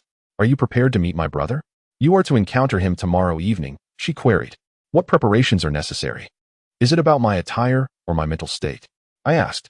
Certainly neither, I admitted candidly. Lin Xinghua shot me a disapproving glance, saying, you don't appear particularly anxious. I replied, according to your perspective, there's really nothing to be anxious about, as I merely need to feign a great fondness for you. As I spoke, Lin Xinghua averted her gaze, not looking directly at me, and softly remarked, well, that does seem rather simple. However, she pondered aloud. How can I convince your brother that I truly care for you and hold a genuine affection? I cannot simply state it outright. He may not believe it. I mused for a moment, as if contemplating strategies, but after a considerable pause, she appeared somewhat vexed and said, didn't you employ various tactics when pursuing Baiji? Why are you lacking creativity now? I was taken aback by her strong reaction and absent-mindedly ran my fingers through my hair, responding, leave it to me. I'll think on it when I return. Lin Xinghua waved her hand, signaling me to take my leave. I had no intention of lingering. But just as I turned to exit, a thought struck me, and I said, how about this? Tomorrow, during the day, allow me to experience it first. Lin Xinghua paused, asking experience what? I felt a bit shy and stammered, because I need to portray a deep affection for you. I should spend more time with you. So it would be best if you, Lin Xinghua interrupted, saying, you mean? You want me to accompany you for an entire day tomorrow so you can immerse yourself in the role of my admirer? I nodded in agreement. Lin Xinghua slightly tilted her head, avoiding my gaze, her tone gentle as she replied, understood. The office exuded a serene quietude, with only the occasional chirp of birds from outside breaking the stillness. The warm glow of the incandescent light softly illuminated Lin Xinghua's face, accentuating her exquisite beauty. My heart inexplicably quickened. I should take my leave, I stammered. Lin Lin Xingyue glanced at me, offering a gentle smile. I lost track of how I exited the auditorium. Feeling somewhat dazed, even oblivious to nearly colliding with someone on my way out. Zhou Jing. A melodious female voice jolted me back to reality. Before me stood Bai Ji, accompanied by Zhang Tong, the vice minister of the publicity department. Ah, what a coincidence. I responded with a hearty grin. What were you thinking? You almost bumped into me just now, Bai Ji chided, waving her hand in front of my face as if to ascertain my awareness. I stepped back, exclaiming, "Stop it." Bai Ji pouted, saying, "Didn't you promise to help us? Since you're here, why not accompany us for a bit?" With that, she nudged Zhang Tong. He reluctantly added, "If you have time, why not join us in the auditorium? There are some areas where your assistance would be appreciated." Reluctantly acquiescing to Bai Ji's insistence, I replied, "All right, let us go now." A smile finally graced Bai Ji's face as she took the lead. Their group was responsible for photography and videography. Thus my role was quite clear. Zhang Tong first guided me to several locations, explaining that these spots had been carefully selected by their team. He then outlined the photography requirements, such as capturing images during leaders' speeches and taking 3 photos at the beginning, middle, and end of each performance, as well as shots of the judges' panel and the audience. I felt somewhat overwhelmed and inquired of Zhang Tong, "What about the team members specifically assigned to photography?" "I can't manage all of that alone." Zhang Tong sighed. "That team member has already withdrawn. Now, Bai Ji is the only one responsible for photography." Upon hearing this, I understood why Bai Ji had mentioned the heavy workload. She was indeed struggling to handle it all by herself. My curiosity piqued. I asked Zhang Tong, "What is your responsibility then?" He cleared his throat, stating, "I handle post-production editing and Photoshop." Bai Ji interjected, "That's why I asked you to help. Wang Zhua is utterly incapable of taking photos, and I'm not particularly adept at it either." I let out a wry smile, saying, "All right then. Since the minister assigned me the role of a versatile assistant, I might as well lend a hand with you." "Versatile assistant?" Bai Ji frowned. "Haha. That title is quite fitting," I chuckled. Bai Ji shot me a perplexed glance, clearly not grasping the humor in my words. After completing our work-related discussions, we parted ways. Zhang Tong headed off to meet Lin Xingyue for a meeting, while Bai Ji walked alongside me. As we walked along the road, Bai Ji and I drew closer together. The evening breeze gently stirred her skirt. There are moments when I feel somewhat uneasy if my hands are empty while walking, but when they truly are, I tend to stroll with my hands clasped behind my back, which is precisely how I felt now. "Bai Ji, there is something I've been meaning to ask you." I broke the silence, addressing the person beside me. Go ahead," she replied. "What do you truly feel about Wang Zhua?" As I posed this question, I turned to look at her. Bai Ji smiled softly and said, "I told you during the winter break. Why are you asking again?" It's nothing." I scratched my head. "Are you doubting that I might be trying to reel in Wang Zhua?" I was taken aback and quickly shook my head. "I've never thought that." Bai Ji chuckled lightly. "It's all right. Even if you did, I wouldn't blame you." After a brief pause, she continued, "Perhaps you understand Wang Zhua's personality and mine. I've always regarded him as a friend, which makes it difficult for me to treat him with indifference, as that is not who I am. However, Wang Zhua is the type who will persist until he hits a wall. So what do you expect me to do?" I fell silent. Bai Ji's words held a kernel of truth. Wang Zhua indeed had that kind of character. Yet Bai Ji could not engage with him in a conventional manner, inadvertently creating an illusion for Wang Zhua that she harbored feelings for him, thus granting him a semblance of hope. Analyzing it this way, everything seemed to make sense. Bai Ji's feelings for Wang Zhua were not as ambiguous as I had imagined. However, this reasoning felt too rational, leaving me with an unsettling sense that something was amiss. Chapter 38. Another partner. I shook my head, uncertain how to respond to Bai Ji's dilemma. The truth of the matter lay solely with her. I dared not speculate whether she was indeed fishing for affection. From my perspective, love is straightforward. Either one likes someone or one does not. If there is truly no affection, it is best to communicate that clearly, rather than allow for lingering illusions. Yet, these thoughts were ones I could not voice to Bai Ji, not only because it was her personal matter, but also because, to a certain extent, I was a participant in the situation, thus lacking the authority to advise her. Bai Ji smiled gently and said, "Let things unfold naturally." As long as you have a plan," I replied. Upon reaching a crossroads, Bai Ji prepared to part ways with me, as our dormitories were situated on opposite sides, making it inconvenient for us to continue together. Just before we said our goodbyes, she seemed to hesitate, but after a brief pause, she waved her hand to me. After we parted, I found myself walking alone towards my dormitory, suddenly feeling a twinge of loneliness and solitude. The trees lining the road were lush and green, and as the gentle breeze rustled through their leaves, it stirred the little birds perched atop the branches, causing them to flutter and take flight. As I stroll along the campus path, I occasionally encounter small clusters of people brushing past me, some engaged in laughter and playful banter, while others move quietly in contemplative silence. There are also solitary figures, akin to myself, who appear burdened with unspoken thoughts. Perhaps this is the essence of human emotion, each individual experiencing their own unique joys and sorrows. At times, I find myself pondering the notion that if one were to document the experiences of certain individuals over the past couple of years, it could potentially be transformed into a captivating novel, whether mundane or intriguing.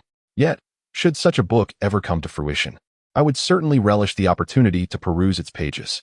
Upon returning to my dormitory, I sent a message to Lin Qingyue, informing her of my assistance to Zhang Tong and his group. In my message, I refrained from mentioning Bai Ji, instead emphasizing Zhang Tong, hoping to convey to Lin Qingyue that my assistance was not solely rooted in personal inclination. Although she may not have placed any significance on this detail, it felt prudent to express it nonetheless. As anticipated, Lin Qingyue responded rather tersely with a simple acknowledgement, "I see."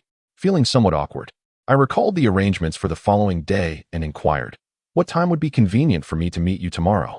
After sending the message, I waited for quite some time without a reply. Presumably, she was occupied with a meeting alongside Zhang Tong and his team, leading me to decide to take a shower in the interim.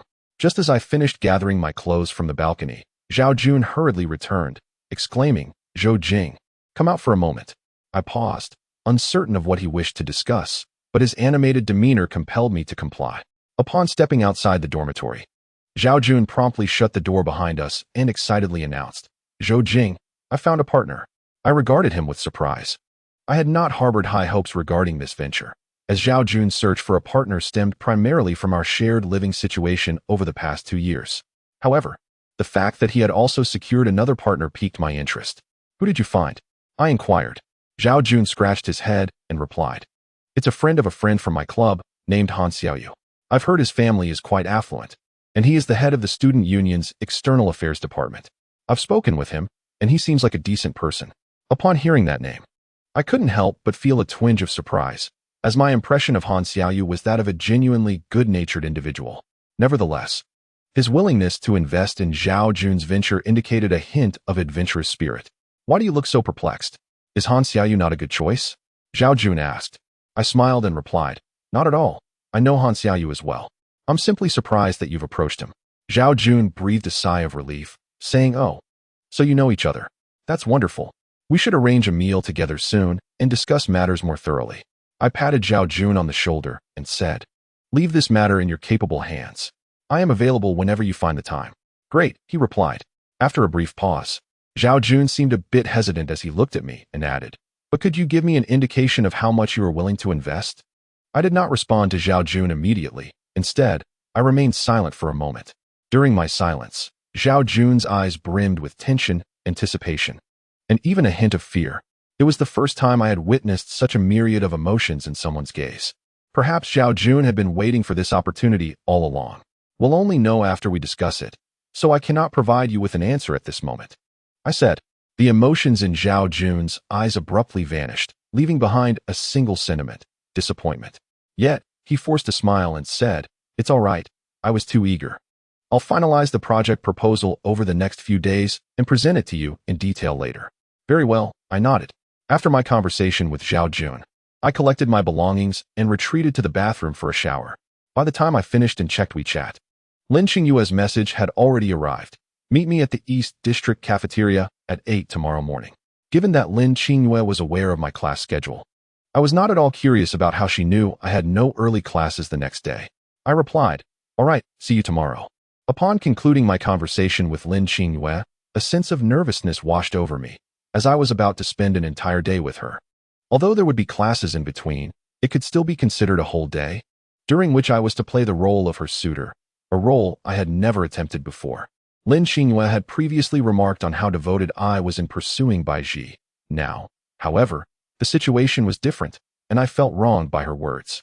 Due to Wang Zhua, I had restrained my feelings for a long time, so my formal pursuit of Baiji had not been as extensive as she implied. Yet now, assuming the role of Lin Qingyue's suitor filled me with anxiety. In her brother's eyes, I was Lin Qingyue's fiancé, and he certainly knew that she did not consent to this union, thus rendering this an almost solitary performance for me. I chose not to dwell on these thoughts further. I would face tomorrow's challenges as they came. If I were to regard Lin Qingyue as the one I admired, then my pursuit of her would officially commence tomorrow. Contemplating this notion, I found nothing amiss. Rather, I felt a sense of ease and confidence, which surprised me. Could it be that my heart truly harbored such thoughts? Chapter 39. The Beauty in the Hibiscus. The following morning, I arrived at the cafeteria as promised, filled with a peculiar sense of anticipation for Lin Qingyue's arrival. I found myself puzzled by the nature of this expectation. If this was indeed a date, it was not one in the traditional sense, as I was the pursuer and she the pursued. So what was it that spurred my anticipation? Was it merely the desire to see her? As I pondered this, I realized Lin Qingyue had quietly approached me without my noticing. "Why are you just standing there?" she inquired, regarding me with curiosity. Before me stood a figure clad in a deep blue cardigan, beneath which lay a crisp white t-shirt and paired with gray sweatpants. Her hands were tucked into the pockets of her attire, her head slightly tilted, and her eyes wandered up and down, as if appraising me. I scratched my head. Having made no particular effort to dress up today, I merely aimed for a clean and spirited appearance. The only grooming I had undertaken was to smooth my hair, which at least rendered me a touch more refined. "When did you arrive?"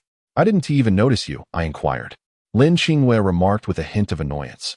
"Are your eyes on a straight line? You only look through the front door and not the back." I felt a flush of embarrassment as I scratched my head awkwardly. After Lin Qingyue led me to a corner of the dining hall and seated herself, she instructed, "Just get me a bowl of pickled vegetable and lean meat porridge." I nodded eagerly and made my way to the cafeteria window to queue for her meal, though this time I did not encounter Han Xiaoyu. After procuring a bowl of porridge for Lin Qingyue and 2 buns for myself, I returned to her table, balancing the tray carefully. "Why are you eating so little? You make my appetite seem enormous. Can't you just buy a medium bowl?" Lin Qingyue complained. "Shall I help you finish some?" I blurted out, not quite knowing how those words slipped from my lips. Upon realizing what I had said, I looked at her nervously. Lin Qingyue seemed momentarily taken aback, but quickly replied, "Then go ask the aunt for another bowl. Are you really going to share the same bowl of porridge with me?" Her words made me blush slightly, prompting me to hurriedly request an additional bowl from the aunt. Lin Qingyue then poured a third of her porridge into my bowl. As we partook in our breakfast, an awkward atmosphere enveloped us. Normally quite talkative, I found myself at a loss for words, pondering whether my newfound role as a suitor had transformed me into a silent observer. "You Haven T told me about your family," she suddenly spoke, perhaps sensing the tension or genuinely curious. I smiled and replied, "My family is rather unremarkable, though we are somewhat more affluent than average. We maintain a harmonious existence without significant conflicts."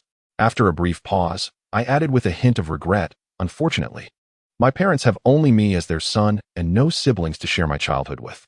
I used to enjoy spending time with my grandfather, but since his passing, I have felt even lonelier." "What about your grandmother?"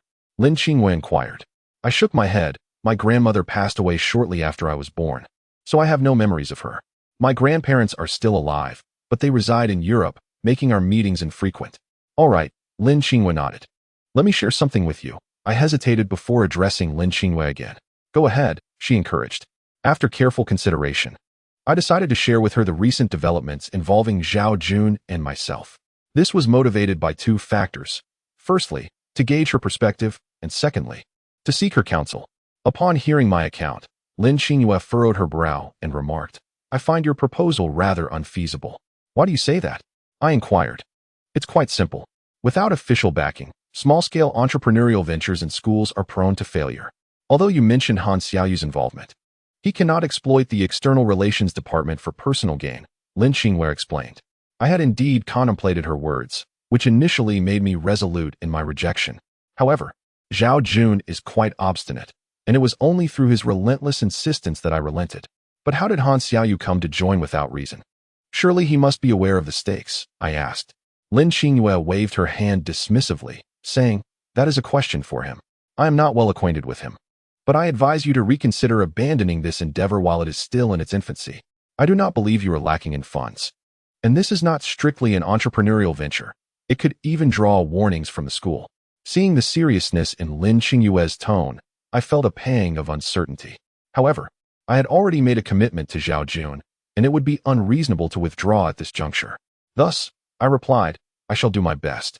After breakfast, we strolled together through the small garden on campus, with Lin Qingyue leading the way and I following closely behind. She seemed to be in high spirits, regaling me with amusing anecdotes from the student council, recounting how she had outmaneuvered competitors to become the head of the publicity department, and how she had declined the invitation to succeed the former student council president. It appeared that she had never shared these stories with anyone else, for once she began. She spoke with great enthusiasm. While such tales might be dismissed as boastful if recounted by another, I held no doubt regarding Lin Qingyue's credibility, as she possessed the requisite competence. I have a class soon, so after our walk in the garden, I will escort you back, I informed her as we approached a corner. Lin Qingyue casually replied, I have no classes later. I can sit in on your lectures. Huh. I paused, astonished, and looked at her incredulously. What? Is that not permissible? Lin Qingyue raised an eyebrow. Of course it is. If you wish, I managed a nervous laugh. Lin Qingyue gave a light snort and continued walking ahead. We soon came upon a vast patch of bauhinia flowers, a deliberate investment by our school to create this floral display. However, wooden fences surrounded the area to protect against the thoughtless destruction of such beauty.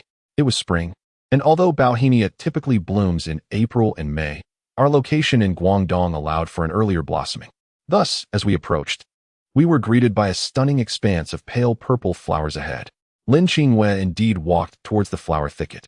When she reached the edge of the blooms, she paused, half squatting, and extended her hand to gently caress the flower branches with her fingertip, tenderly and cautiously. At that moment, she leaned in slightly closer, closed her eyes, as if savoring the delicate fragrance of the bauhinia blossoms. Lin Qingyue's profile was strikingly beautiful, her skin as smooth as silk, a flawless porcelain white tinged with a hint of rosy hue. Her ears were dainty and exquisite, adorned with a subtle pink blush akin to delicate seashells. Her eyelashes were long and curled, forming a graceful arc beneath her closed eyelids. The beauty and the bauhinia flowers left me utterly entranced. Chapter 40. Lin Qingyue, and by Ji as Lin Qingyue had promised, she accompanied me to the second class of the morning. However, she insisted, since I am joining you for class, you must accompany me to my afternoon class as well. Coincidentally, I had a class in the afternoon too, and hers was the second period, thus our schedules aligned perfectly for a day spent together. I nodded in agreement, of course. Yet, I felt a twinge of headache. Unlike Lin Qingyue's claims of being inconspicuous in our class, my presence would likely attract attention, especially from some acquaintances. Without mentioning others, Wang Zhuo would undoubtedly turn around and engage me in conversation. What would Bai Ji think? I refrained from pondering further, as Lin Qingyue had already entered the classroom ahead of me. She chose a seat in the middle of the row beside the left window, a spot I was accustomed to, and one that Wang Zhuo and others often occupied. Since we arrived early, Wang Zhuo and Bai Ji had yet to arrive, though Li Mu was already there, seated just one position ahead of me. While Li Mu was organizing her backpack, she happened to notice me, and upon seeing Lin Qingyue beside me, her expression turned to one of surprise, casting me an inquisitive glance. I merely smiled and shook my head in response. Li Mu, puzzled by my gesture, glanced a few more times before turning away. Lin Qingyue was oblivious to this exchange, as she was busy retrieving her Bluetooth headphones from her bag. Shall we listen to some music before class to refresh our minds? Would you like to join? She inquired. I was momentarily taken aback and asked, do we need to listen together? Lin Qingyue shot me a look, saying, as if I were light years away from you. With that, she handed me one of her Bluetooth earbuds. Finally, I realized my folly, silently chiding myself for my sluggishness. After placing the earbud in my right ear, she donned the left one, and once everything was ready, she asked, let's listen to your music. Choose any song, and I'll play it. I was at a loss for which song to select, feeling somewhat embarrassed. Lin Qingyue pouted and suggested, then name a song by Jackie Chung. I am well acquainted with Jackie Chung's songs, and thus I suggested, let us listen to The Love Has Gone. Lin Qingyue cast a surprised glance my way, but refrained from further inquiry. After a brief manipulation of her phone, the prelude of the song resonated through the headphones. This particular tune is one that my father cherishes deeply, as he is an ardent admirer of Jackie Chung. For an extended period, our home was filled with his melodies, and The Love Has Gone was played most frequently. At those moments, my father would sing a line or two, eliciting playful mockery from my mother, who would tease him about still being infatuated at his age. Therefore, when Lin Qingwei requested I select a song by Jackie Chung, this piece immediately sprang to my mind. As we listened, Lin Qingwei became notably quiet, her fingers gently tapping a rhythm on the table. Suddenly, the voice of Zhou Jing, Wang Zhua, interrupted my thoughts. Turning my head, I noticed Wang Zhua had approached my side, though he did not take a seat. Bai Ji stood behind him, her brow slightly furrowed. Lin Qingwei seemed to sense the shift in the atmosphere. When she looked up, her gaze coincidentally met Bai Ji's. The air felt momentarily suspended until Bai Ji offered Lin Qingwei a faint smile, dissipating the peculiar tension, to which Lin Qingwei merely nodded in acknowledgement. In an attempt to alleviate the awkwardness, I hastily introduced Lin Qingwei, saying, "This is Wang Zhua, my good friend." Lin Qingwei nodded graciously and addressed Wang Zhua. "Hello. I am Lin Qingwei, a close friend of Zhou Jing. It is a pleasure to meet you." Wang Zhua chuckled amiably, his expression earnest. "Minister Lin is quite a celebrity at our school. I have known of you for some time, though we have not had the chance to meet until now." After a brief pause, he turned to me. "Well, I shall not disturb you further. I need to join Bai Ji at Li Mu's table." With that, he led Bai Ji away, presumably aware of the earlier tension. I too felt a sense of curiosity. It seemed that Lin Qingwei and Bai Ji had previously known each other, yet, perhaps it was merely my perception, their interaction now appeared more estranged than before. Given our proximity, as Wang Zhua and Bai Ji settled at Li Mu's table, I overheard them conversing, while Bai Ji remained disengaged from their discussion. "It seems my attending class with you has led to considerable misunderstandings among your friends," Lin Qingwei remarked. I offered a wry smile, responding, "It's all right. As long as we understand, I'll clarify things with them later," explaining that you are interested in our major and wish to audit a few classes. "Suit yourself," she replied. After a moment, I inquired, "If I were to attend class in your classroom, would your classmates misinterpret my presence? Are you afraid?" Lin Qingwei raised an eyebrow. "Not at all. I merely worry about any potential impact on you," I replied, perplexed. Lin Qingwei let out a light huff, asserting, "Do you think I would be concerned about such trivial matters?" As I gazed upon the young woman before me, it became apparent that, beyond her striking beauty, she occasionally exuded an air of spirited confidence. Her temperament was somewhat rebellious, leading me to believe, when she uttered her words, that she was entirely unfazed by the murmurings of gossip. I shook my head in agreement. "Exactly," Lin Qingwei remarked. After class, we refrained from continuing our musical interlude. And indeed, we hardly spoke at all. Lin Qingwei was profoundly engaged during the lecture. Despite it not being her major, she listened with rapt attention. In that moment, I suddenly comprehended why Lin Qingwei was so exceptional. Ultimately, it was not that she was significantly more intelligent than I. After all, we both managed to gain admission to this university, indicating that our differences were not vast. The true rarity lay in her ability to sustain such a diligent attitude towards learning once in college. Inspired by her dedication, I too found myself attentively absorbing the lecture. Upon careful listening, I discovered it was not as obscure and perplexing as I had once imagined. In the afternoon, I accompanied Lin Qingwei to her class, and as anticipated, many curious eyes were cast upon us, predominantly those of the male students. Among those gazes were envy, jealousy, curiosity, and astonishment, as if they were entirely unprepared for the sight of a young man seated beside Lin Qingwei. Quietly, I inquired about this phenomenon, yet she dismissed it with a wave, saying, "Have you noticed that while many people surround us, the seats directly next to me remain vacant, save for you on my right? It does seem that way." I nodded. "It's the same when you're not here," Lin Qingwei added. I paused, sensing I was on the verge of understanding her meaning, yet not fully grasping it, when the teacher commenced the lecture. As the day's classes concluded, we approached the most significant event of the day, dining with Lin Qingwei's brother. Through her introductions, I gleaned a general sense of the type of person he was. His name, Lin Jingxian, was quite melodious. At first glance, one might mistake it for a female name, yet upon writing it, it conveyed an air of refinement. The restaurant her brother had chosen was a well-known establishment in the city, named Donghai Building, primarily specializing in seafood. I had anticipated his selection of this venue, as it seemed more suited for business engagements. Initially, Lin Jingxian intended to drive us, but out of consideration for me, Lin Qingwei suggested we make our own way there. Around 6 in the evening, Lin Qingyue and I set off together. This was my first encounter with Lin Jingxian, and I felt a surge of nervousness, unsure if I was truly stepping into the role. Consequently, I began to pay careful attention to my appearance and prepared the words I wished to convey, hoping to leave a favorable impression on her brother. Chapter 41. Lin Jingxian. Hey, are you feeling anxious? In the car, Lin Qingyue could not help but inquire about my behavior. Perhaps my actions had revealed certain clues to her, as her gaze was laced with amusement, as if she were observing a delightful jest. Naturally, I felt a twinge of anxiety. After all, this was our first encounter. I admit, I confessed. Lin Qingyue smirked and replied, well, you needn't be so anxious as to pull out your phone every few minutes to check your reflection. You are not here to meet my brother for a blind date. Having been seen through, I felt a pang of embarrassment and retorted, I am merely showing respect for you and your brother. Is it not reasonable to pay attention to one's appearance?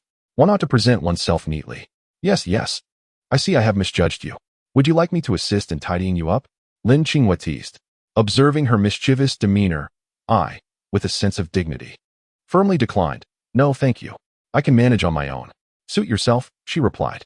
As it happened, this was the peak hour of the evening, and though we could have chosen to take the subway, opting for the Guangzhou Metro at this time would have been akin to being squished into a pie. While a rideshare would also encounter traffic, at least we would not be jostled by a crowd. After approximately 30 minutes of travel, we finally arrived at the restaurant Lin Jingxian had reserved. This establishment primarily focused on dining and was not a hotel that provided both accommodation and meals. I had previously heard, though I could not recall whether it was Wang Zhua or Lao Lu who mentioned it, that this restaurant had exorbitant prices, often chosen for gatherings by leaders and tycoons, yet seldom frequented for family gatherings. Thus, it was primarily a venue for formal dining. This peculiar choice puzzled me, as Lin Jingxuan's invitation to dine seemed incongruous for this location. Although I was not yet the son-in-law of the Lin family, I certainly held the position of Lin Qingyue's public fiancé. I had discussed this with Lin Qingyue, but she merely shook her head insistently, claiming she was unaware of her brother's intentions. I resolved to abandon my inquiries, attributing it to Lin Jingxuan's fondness for the cuisine offered here. Upon entering the restaurant's main hall, a waiter approached us to inquire if we had a reservation. After Lin Qingyue provided the room number, the waiter confirmed and led us upstairs. Lin Jingxian had booked a private room on the second floor, allowing for a degree of seclusion from the crowd, leaving only the three of us in the room. Although perhaps we were not the only occupants, while it was natural to feel some tension, I was determined not to falter. Having witnessed numerous grand occasions, I had accompanied my father to many significant social gatherings, which alleviated any substantial pressure on me. The waiter escorted us to a private room named Taishan Pavilion. After knocking on the door, a deep male voice beckoned from within, "Come in." The waiter opened the door, and Lin Qingyue entered first. Taking a deep breath, I followed her into the room. The man before me appeared to be in his early 30s, impeccably dressed in a tailored suit, sporting a rather spirited buzz cut. His forehead was square, his eyebrows were like swords, and his eyes sparkled with a sharp intensity. His aquiline nose, combined with these features, exuded an indescribable aura of heroism and authority. Were he to exist in ancient times, one might easily envision him as a valiant general on the battlefield, a stark contrast to his rather literary name, which left one in perplexity. Beside him sat an enchanting woman, seemingly in her mid-20s, adorned in a black velvet evening gown with a plunging neckline that revealed a cascade of porcelain skin. Her chestnut hair was elegantly pinned up, exposing her long, graceful neck. Upon my entrance, her gaze swept over me, appraising me from head to toe. Lin Qingyue affectionately called out, "Brother," and then hurried over to grasp the man's hand, voicing her complaint. "I was stuck in traffic for ages today. Otherwise, I would have arrived much earlier." The man smiled, replying, "I told you I would come to fetch you, yet you still declined." Lin Qingyue pouted. "It's only because I didn't want to waste your time, seeing how busy you are." He gently patted her hand, then turned his scrutinizing gaze towards me, tinged with a hint of disdain. I understood that, while Uncle Lin was exceedingly courteous towards me, Lin Jingxian, as Lin Qingyue's brother, held no such amiable disposition. If he were the head of the Lin family, he might very well choose to relinquish part of their estate rather than sacrifice his sister's marital freedom for an alliance with the Zhou family. As our eyes met, I comprehended his sentiments. Lin Qingyue then introduced me. "Zhou Jing, this is my brother, Lin Jingxian, and beside him is my future sister-in-law, Xie Xiaoxiao." I politely greeted, "Hello, Brother Lin, and greetings to you, sister-in-law." Finally, Lin Jingxian rose, offering me a faint smile. The title of Brother Lin is too grand for me. In comparison to the Zhou family, which dominates the Jiangsu and Zhejiang regions, our Lin family does not fare as well. Were it not for this marriage contract, I might have addressed you as Mr. Zhou. It was evident that he regarded me as an outsider, his words laced with barbs. This was quite understandable. Perhaps he sought to gauge my character and response. I smiled, replying, "As I am Qingyue's fiancé, it is only fitting for me to address you as brother, regardless of the standing of our respective families." He nodded, conceding, "In that case, you may address me as you wish." The alluring woman interrupted, "You two should not stand while conversing. Let us sit down and discuss matters." Lin Jingxian acquiesced, "Let us take a seat." Rather than sitting immediately, I approached Lin Qingyue, pulling out her chair. She looked somewhat surprised, but sat down nonetheless, murmuring a soft thank you.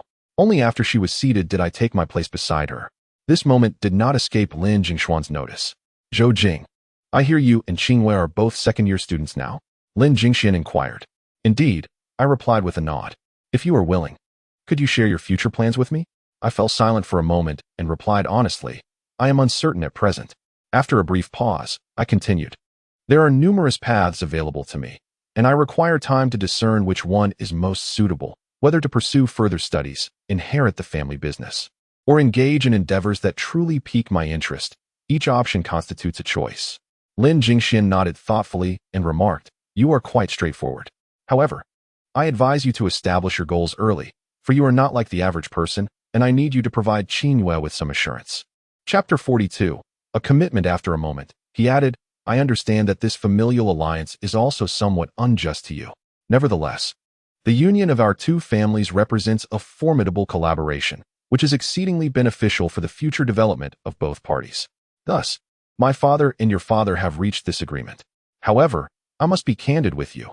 I do not support this marriage, as I am uncertain whether Qingyue will have a fulfilling life after marrying you, nor how you will treat her." Lin Jingxian paused, glancing at Lin Qingyue beside me before continuing. "Therefore, I require you to provide me with a guarantee that, regardless of your feelings for Qingyue, you will fulfill the responsibilities of a husband and ensure she does not suffer any grievances. In return, I will assure you that I will assist you in achieving whatever you desire to pursue. What do you think?" Lin Jingxian did not act as I had anticipated, striving to persuade Uncle Lin to terminate our engagement. Rather, he simply sought my assurance while promising me certain benefits in return. I could not help but shake my head. Lin Jingxian frowned. The elegant lady beside him appeared astonished, while Lin Qingyue bit her lip, disappointment evident on her face. I continued, "I can provide you with such a guarantee, but not for your promise. Rather, because Qingyue is the one I cherish, my future wife. It is my duty to provide her with a happy home, to bring her joy and contentment, and that is my commitment as a man." After a brief pause, I added, "I do not wish for marriage to be entangled with interests. Hence, initially, I too was reluctant about this union. However, through my interactions with Qingyue during this time, my perspective has gradually shifted. She is indeed a remarkable individual, and I have become deeply enamored with her. Not for any ulterior motives, but for love, a genuine, pure love." As I articulated the final sentiment, I emphasized my words, rendering my heartfelt confession both poignant and impassioned. Lin Jingshuan's gaze towards me grew increasingly complex, while Xie Xiaoxiao stood in stunned silence. After a moment, Lin Jingxian nodded and said, "In that case, I have nothing more to say. I acknowledge you." Upon hearing Lin Jingshuan's words, I couldn't help but breathe a sigh of relief, thinking that I had finally surmounted this hurdle. To be candid, the words I just spoke were entirely extemporaneous. I had not drafted them beforehand, nor had I contemplated their delivery. I was astonished by my own ease in articulating those sentiments, as if they had been simmering within me, merely awaiting the moment to be expressed. Remarkably, I felt no sense of guilt upon their utterance. Rather, it seemed as though such words were meant to be spoken. The atmosphere of our subsequent dinner became markedly more relaxed, shedding the earlier stiffness. Lin Jingxian engaged me in several discussions regarding the Lin family enterprise, while Lin Qingyue and Xie Xiaoxiao exchanged gossip typical of female camaraderie. In truth, Lin Jingxian is a commendable individual, though his amiability reveals itself only upon his acceptance of you. Otherwise, the invisible pressure in his presence can be quite formidable. As my father would put it, Lin Jingxian is innately a figure of authority. After the meal, Lin Jingxian offered to drive us home, yet Lin Qingyue declined, expressing her desire to explore the vicinity. Consequently, Lin Jingxian entrusted me with the car keys, suggesting we take the vehicle ourselves while he arranged for a company driver to escort him home. He instructed me to return the car to the residence in Panyu once we were done. Once Lin Jingxian departed, I accompanied Lin Qingyue downstairs. An inexplicable awkwardness enveloped us, rendering both of us silent initially. It was only upon reaching the parking lot that I inquired, "Which car belongs to your brother?" After glancing at my car keys, Lin Qingyue replied, "It's the one with the last 3 digits as 6, a 911. Thus, I effortlessly spotted the sleek silver 911, a vehicle valued at approximately $1.5 million, certainly a fine luxury sports car. This particular car was unmodified, remaining in its original factory condition. My family possesses a 911 as well, so I am somewhat familiar with it, though my usage has been limited. My father, fearing I might succumb to undesirable influences, purchased it for my enjoyment only to later bestow upon me his old Audi sedan for everyday use, while he himself took the 911 for drives, inciting my mother's occasional ire. As we navigated the bustling city streets, the atmosphere in the car grew increasingly tense, prompting me to activate the sound system and play some contemporary music. After 2 songs, Lin Qingyue abruptly turned off the stereo and remarked, "What are you listening to?" I could only manage a nervous chuckle in response. Then she queried, "Did you really prepare a script for those words you just spoke?" Anticipating her question, I understood that even Lin Qingyue, who was well acquainted with the situation, might misconstrue my intent. I responded with a grin, "Indeed. I drafted a script in advance and rehearsed it several times. What do you think? Flawless, isn't it?" Lin Qingyue merely acknowledged with a nonchalant "oh," and remarked, "It's passable, I suppose." She appeared somewhat perturbed, gazing out the window in a trance, which left me feeling an unexpected sense of unease, uncertain of the source of her discontent. Lin Qingyue did not express any desire about where to go, so I simply drove aimlessly, unwittingly leaving the city and heading straight towards the suburbs. I eventually brought the car to a halt by the banks of the Pearl River, turning off the engine. Lin Qingyue looked at me with a puzzled expression, evidently unsure of my intentions. I smiled and said, "Come, let us admire the night view of the Pearl River. It might lift your spirits." "Why would I be in a bad mood?" Lin Qingyue retorted. "All right, it is I who feel somewhat down. Would you accompany me to see it?" I inquired. "Very well. I shall reluctantly keep you company then." By now, night had fallen, and the skyscrapers across the river were adorned with vibrant neon lights. Occasionally, a vessel would glide by, its horn echoing across the water. The night breeze was gentle, far more amiable than on previous occasions, and my mood seemed to brighten. Leaning against the railing, Lin Qingyue gazed at the various boats and suddenly expressed her gratitude, saying, "Thank you for today." "Why do you say that?" I asked, turning my gaze towards her. She shook her head, refraining from answering my question, and instead softly requested, "Could you take a photo of me? The scenery tonight is beautiful, and I wish to capture it." Without further inquiry, I nodded in agreement, "Of course." Lin Qingyue smiled and said, "I appreciate it." I opened the camera on my phone, adjusted the settings, and waited for her to pose. Lin Qingyue stood with her hands clasped in front of her, leaning against the railing, her eyes fixed on the lens, a subtle smile gracing her lips, revealing delicate dimples. The scene before me was exquisite, both her beauty and the enchanting night backdrop, yet I felt an undercurrent of solitude, a faint sadness. After capturing that moment, I asked Lin Qingyue, "May I take a picture with you?" She looked at me with mild surprise. I added, "A photo between friends, a keepsake for the future." She nodded in acquiescence, softly replying, "All right." I switched the camera to selfie mode, though I had little experience with selfies. I understood some techniques. I deliberately moved a bit closer to her, resting my left arm on the railing behind her. Although this may have appeared somewhat intimate, Lin Qingyue did not seem to mind. Strangely, her smile now radiated with even more brilliance and warmth than before. "This photo must not be shared," Lin Qingyue cautioned. Glancing at my phone, I chuckled and replied, "I understand. You should keep it to yourself as well." Lin Qingyue huffed lightly. Who would share it? Anyone who sees it would misinterpret it. I couldn't help but feel a sense of joy. I had mustered the courage to take that photo, and she had not declined. Of course, I kept my thoughts to myself.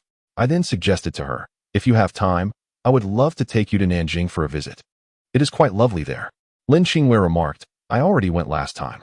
I replied, during your last visit with Uncle Lin and the others. You surely missed out on all the exciting places. How about I take you next time? We'll discuss it then, she said, turning to lean against the railing. I refrained from pressing further, choosing instead to lean beside her. Although my gaze was fixed on the river before us, my peripheral vision was drawn to her presence. Lin Xingyue possessed a captivating beauty that revealed itself gradually. At first glance, she appeared merely pleasant, but upon closer inspection, her allure deepened, embodying a beauty that blossomed the more one looked. In that moment, I found the marriage contract no longer so detestable. Zhou Jing, what do you think my future holds?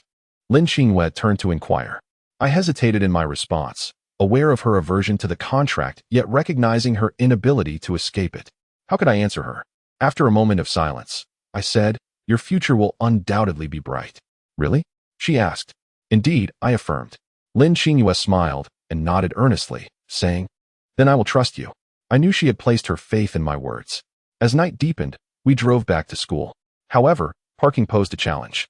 Although there was no explicit rule against students parking on campus, those with cars typically registered with the school, obtaining something akin to a parking permit, which I, of course, lacked. It was too late to return to her residence, so I engaged the security guard in a courteous conversation, explaining it was a temporary stop and that we would leave the next day. He eventually allowed us entry. After parking in the underground garage, I escorted Lin Xingyue back to her dormitory before returning home, feeling somewhat weary. Upon my return, though it was late, Ding Xian and Zhao Jun were still awake. Zhao Jun's keyboard clattered as he worked on a proposal, while old Lu and Ding Xian were engrossed in a game. I chose not to interrupt them. After showering, I collapsed onto my bed. My phone revealed no new WeChat messages, save for a text reminder about an art exhibition this weekend. I suddenly recalled that old Lu had specifically purchased tickets for me, which posed a dilemma, as I had an extra ticket. Although old Lu jokingly offered to accompany me if no one else would, I knew he generally found little enjoyment in such events, and his presence would likely be tedious. With a spirit of hope, I sent a message to Lin Xingyue, inquiring if she were free to join me for the exhibition. After sending the message, I waited for a considerable time without receiving a reply from her, but instead received a message from Limu. Zhou Jing, you're the only one in the class who hasn't voted yet. Don't you want to at least acknowledge it? Upon receiving a message from Limu, I finally opened the class group chat. It turns out that the efficient Limu had already organized an intention poll for tonight. A cursory glance at the voting statistics revealed a surprising number of participants. Out of over 40 classmates, 30 planned to attend. Most of those unable to join had prior commitments to return home. Thus, this excursion was tentatively confirmed. I replied, I think I'll pass. Limu promptly responded, but Baiji, Wang Zhuo is going too. If you don't go. I paused, somewhat perplexed by her implication, and she encouraged, you should go. It will surely be enjoyable. Given her insistence, I conceded, all right, I will attend. Great, then hurry and vote, Limu urged. Sure, I replied. After the class poll, a message from Lin Xingyue arrived. Sounds good. When is it? I responded, this Saturday at 2 in the afternoon. Is that all right for you? A few minutes later, Lin Xingyue replied, I'm sorry, but I have a lunch appointment that afternoon. I could make it if it were in the morning or on Sunday. I let out a wry smile and replied, no worries, I can go alone. After a brief pause, Lin Xingyue added, is there no session on Sunday? I specifically opened the ticketing application to check and found that Sunday's sessions were already fully booked, while the one booked by old Lu was indeed for Saturday afternoon. With a hint of resignation, I replied, none available, only Saturday. After closing my phone, a sudden wave of disappointment washed over me. Perhaps it was due to Lin Xingyue not agreeing to accompany me, yet I knew I should not feel this way. I had grown accustomed to venturing alone. So why did I feel disheartened this time? Shaking my head, I mocked my own sentimentality. I was not one to be so easily swayed. As the night deepened, for reasons unknown, memories of the evening spent by the river with Lin Xingyue flooded my mind, making it seem like this night was yet another to cherish. Chapter 44. Conflict this week passed swiftly.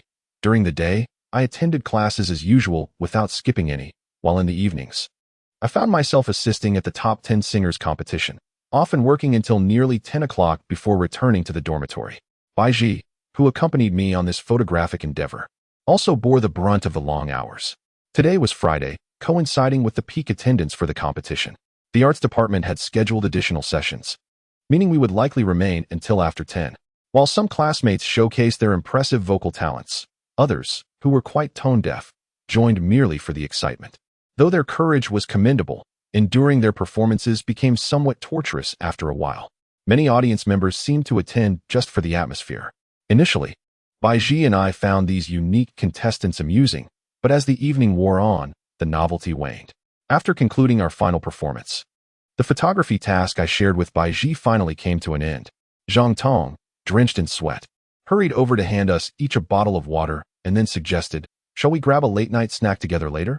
Baiji glanced at me, and since I had no objections, I replied, "Sure." Zhang Tong nodded and said, "All right then, let us meet at the school gate later. I need to discuss a few things with the arts department first." "Sounds good," I responded. Through our interactions over the past few days, I discovered that Zhang Tong was not a bad person. He simply harbored strong feelings for Baiji, which made him less cordial towards perceived rivals. Of course, the shift in his attitude towards me was primarily due to his inability to discern the growing closeness between Lin Qingwei and myself. Although I did not confirm it when he inquired, I had indeed acknowledged that I held no romantic intentions toward Baiji, which alleviated his prejudice against me. Once Zhang Tong departed, Baiji began to complain. Had I known, I would have never agreed to let Zhang Tong assign me to this group. What a tiring endeavor. I chuckled softly and replied, "Other groups aren't exactly a walk in the park either. Some have to write promotional materials, while others are responsible for post-production. These tasks require a greater level of expertise. Although we are present on site, the effort they exert is no less than ours." Baiji pouted and remarked, "Just wait until the weather heats up a bit. You'll truly understand what it means to suffer." I paused, realizing that the weather in Guangdong could change on a whim, necessitating both jackets and short sleeves at the ready. Baiji's statement held merit. Shaking my head, I shifted the topic. "Why didn't you sign up for the competition this time?" Baiji shot me a glare and retorted, "What? Do you wish to see me embarrass myself?"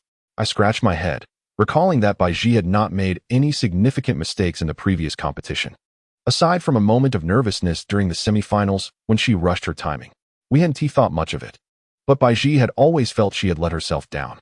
I let out a dry laugh and added, "By the way, I heard Lu Sheng is studying vocal music. She is participating in this competition too." Baiji nodded. "Yes, she indeed has a beautiful voice. Last time, she was one of the top 10 singers from her school. This competition is jointly hosted by several schools, so she should secure a ranking." I certainly acknowledged Lu Sheng's vocal talent, as I had been thoroughly enchanted by her melodious performance last time. Calling it celestial would not be an exaggeration.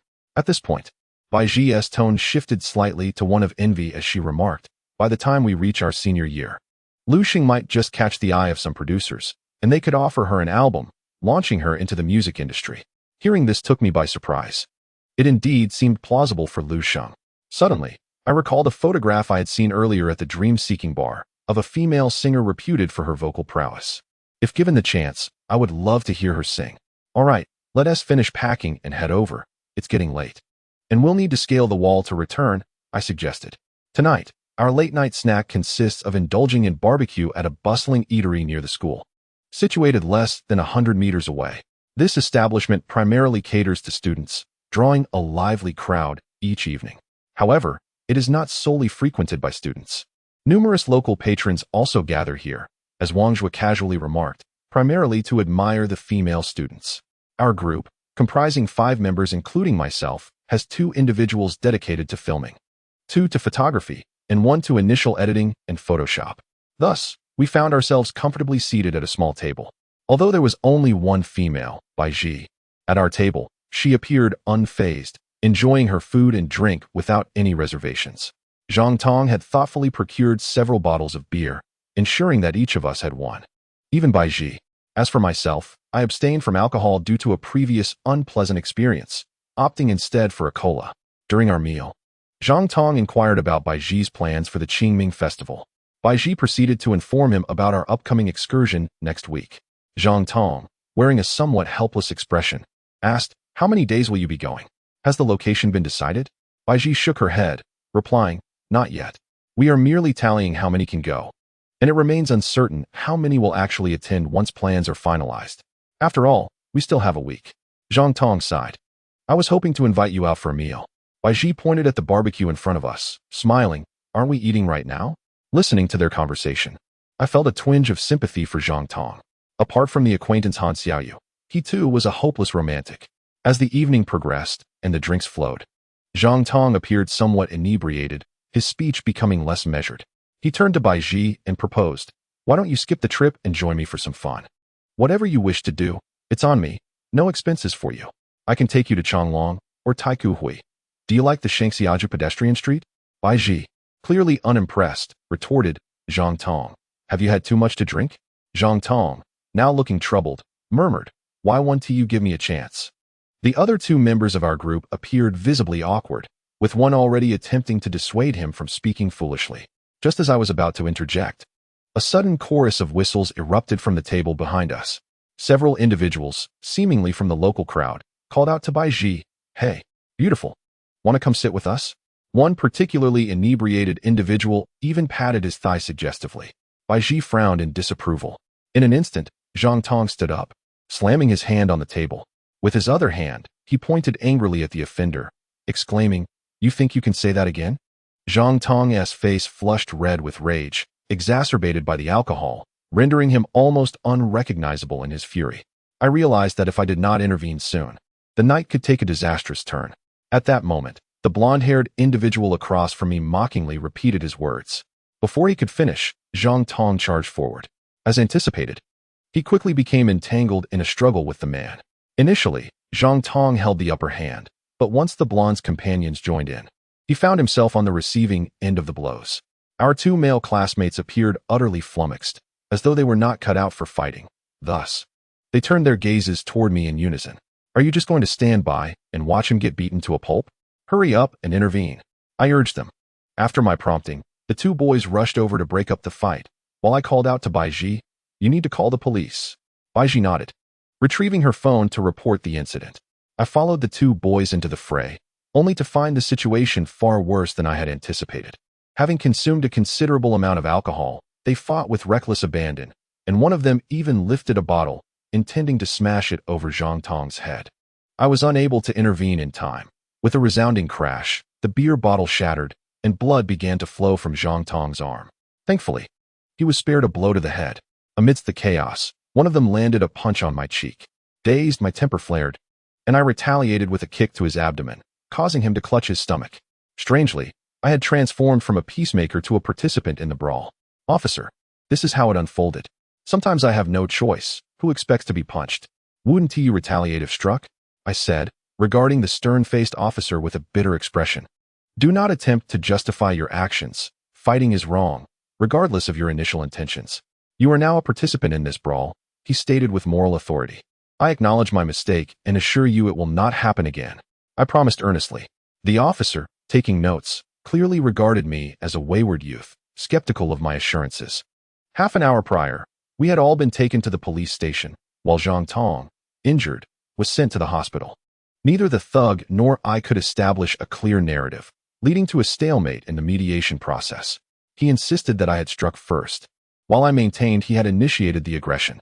Due to the absence of eyewitnesses, the resolution proved challenging. In the end, we decided not to prolong the dispute. I bore visible injuries, while he appeared unscathed, absolving me of any need for compensation. Thus, we reached an agreement. Otherwise, he would have continued to insist that I had initiated the altercation, and I would have been left with medical expenses. Upon exiting the police station, I unexpectedly spotted Lu Shang, though her face was etched with concern. Upon my emergence, the worry etched on her face began to dissipate somewhat. She hurried to my side, scrutinizing me from head to toe before her gaze settled on my cheek. With a hint of anxiety in her voice, she inquired, "Would you like me to take you to the hospital?" Instead of responding to Lu Sheng's question, I turned the tables and asked her, "What brings you here?" Lu Sheng explained, "Bai Ji called me, saying you got into a fight and were taken to the police station. She urged me to come over and see if I could assist. However, when I spoke to the officer earlier, they informed me that because you were involved, I couldn't see you. They mentioned there was a mediation taking place, and I grew quite anxious waiting. I couldn't help but chuckle at the situation. Bai Ji summoning Lu Sheng was hardly beneficial, yet I refrained from voicing this to spare her feelings. I then asked, "What about Bai Ji?" Lu Sheng replied, "She went to the hospital with Zhang Tong. I heard his arm is not only fractured but also covered in blood, terribly gruesome." After a brief pause, Lu Sheng continued, "What on earth happened? How did you two end up fighting?"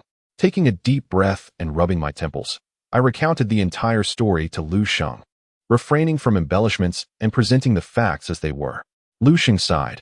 I knew Zhang Tong would behave this way. Why can't he control himself? He turns wild with just a few drinks. He should realize that if Bai Ji truly cared for him, they would have been together long ago, without the need for such a prolonged wait. Suddenly, I fell silent, as if Lu Sheng had inadvertently articulated a profound truth. Indeed, if one truly harbored feelings for another, they would have united long before. Why the lengthy delay? In that moment, I couldn't help but feel a pang of sympathy for Zhang Tong. Perhaps we should head to the hospital. Your face is swelling, Lu Sheng urged, tugging at the hem of my shirt. I smiled and replied, it's merely a minor injury. No cause for concern. At worst, I might be laughed at for my appearance, but it's nothing serious. Lu Sheng retrieved her phone, activated the selfie mode, and presented it to me, saying, look, from your cheekbone down, half your face is swollen. Do you still think we should skip the hospital? I scrutinized the image. My hair disheveled and my face resembling that of a swollen pig, which made me laugh uncontrollably, albeit at the expense of my pain. Eventually, swayed by Lu Sheng's insistence, I acquiesced to a visit to the hospital. Though I was indifferent about my condition, I could not resist her persistent urging. Upon arrival, the doctor did not inquire about the cause of my swelling. After a cursory examination revealed no fractures, he prescribed some herbal tablets and advised me to visit the dressing room for an ice pack. You should apply ice for a day, then switch to a warm towel tomorrow. Avoid sleeping on your side tonight, the doctor instructed. All right, thank you, doctor, I expressed my gratitude. Lu Sheng, somewhat anxious, asked, will my face be asymmetrical after it heals? The doctor, slightly exasperated, replied, there are no fractures, just bruising. Once it heals, everything will be fine. Oh, I see. Lu Sheng nodded. Having just collected my medication, I contemplated visiting Zhang Tong, as we were at the same hospital. However, upon calling Bai Ji, she informed me that they had already gone to the police station and suggested we return home directly. I felt somewhat helpless. After all the commotion, it was already 1 a.m, and I would likely have to scale the wall to get back. But what about Lu Sheng? What are your plans for tonight? Can you climb back over? I inquired. Lu Sheng glanced at me awkwardly, shaking her head and stammering, I can't climb over. I scratched my head, realizing the situation had become rather uncomfortable, as it seemed unreasonable to leave Lu Sheng behind and return alone. Thus, I proposed, shall we find a hotel to stay? Oh, that might not be appropriate, Lu Sheng replied, her cheeks flushing, unable to meet my gaze. I paused, suspecting she had misunderstood, and clarified. I'm not suggesting we share a room. Lu Sheng awkwardly responded, but I don't have my ID, and staying at a hotel is too expensive. Why don't you just go back? I can stay at the hospital until dawn. I shook my head, insisting, I can use my ID to book a room for you. That won't do. I'm scared to be alone, she murmured, her voice dwindling as her hands fidgeted nervously. I found myself at a loss, feeling exasperated, unsure of how to proceed, and could only look at her helplessly.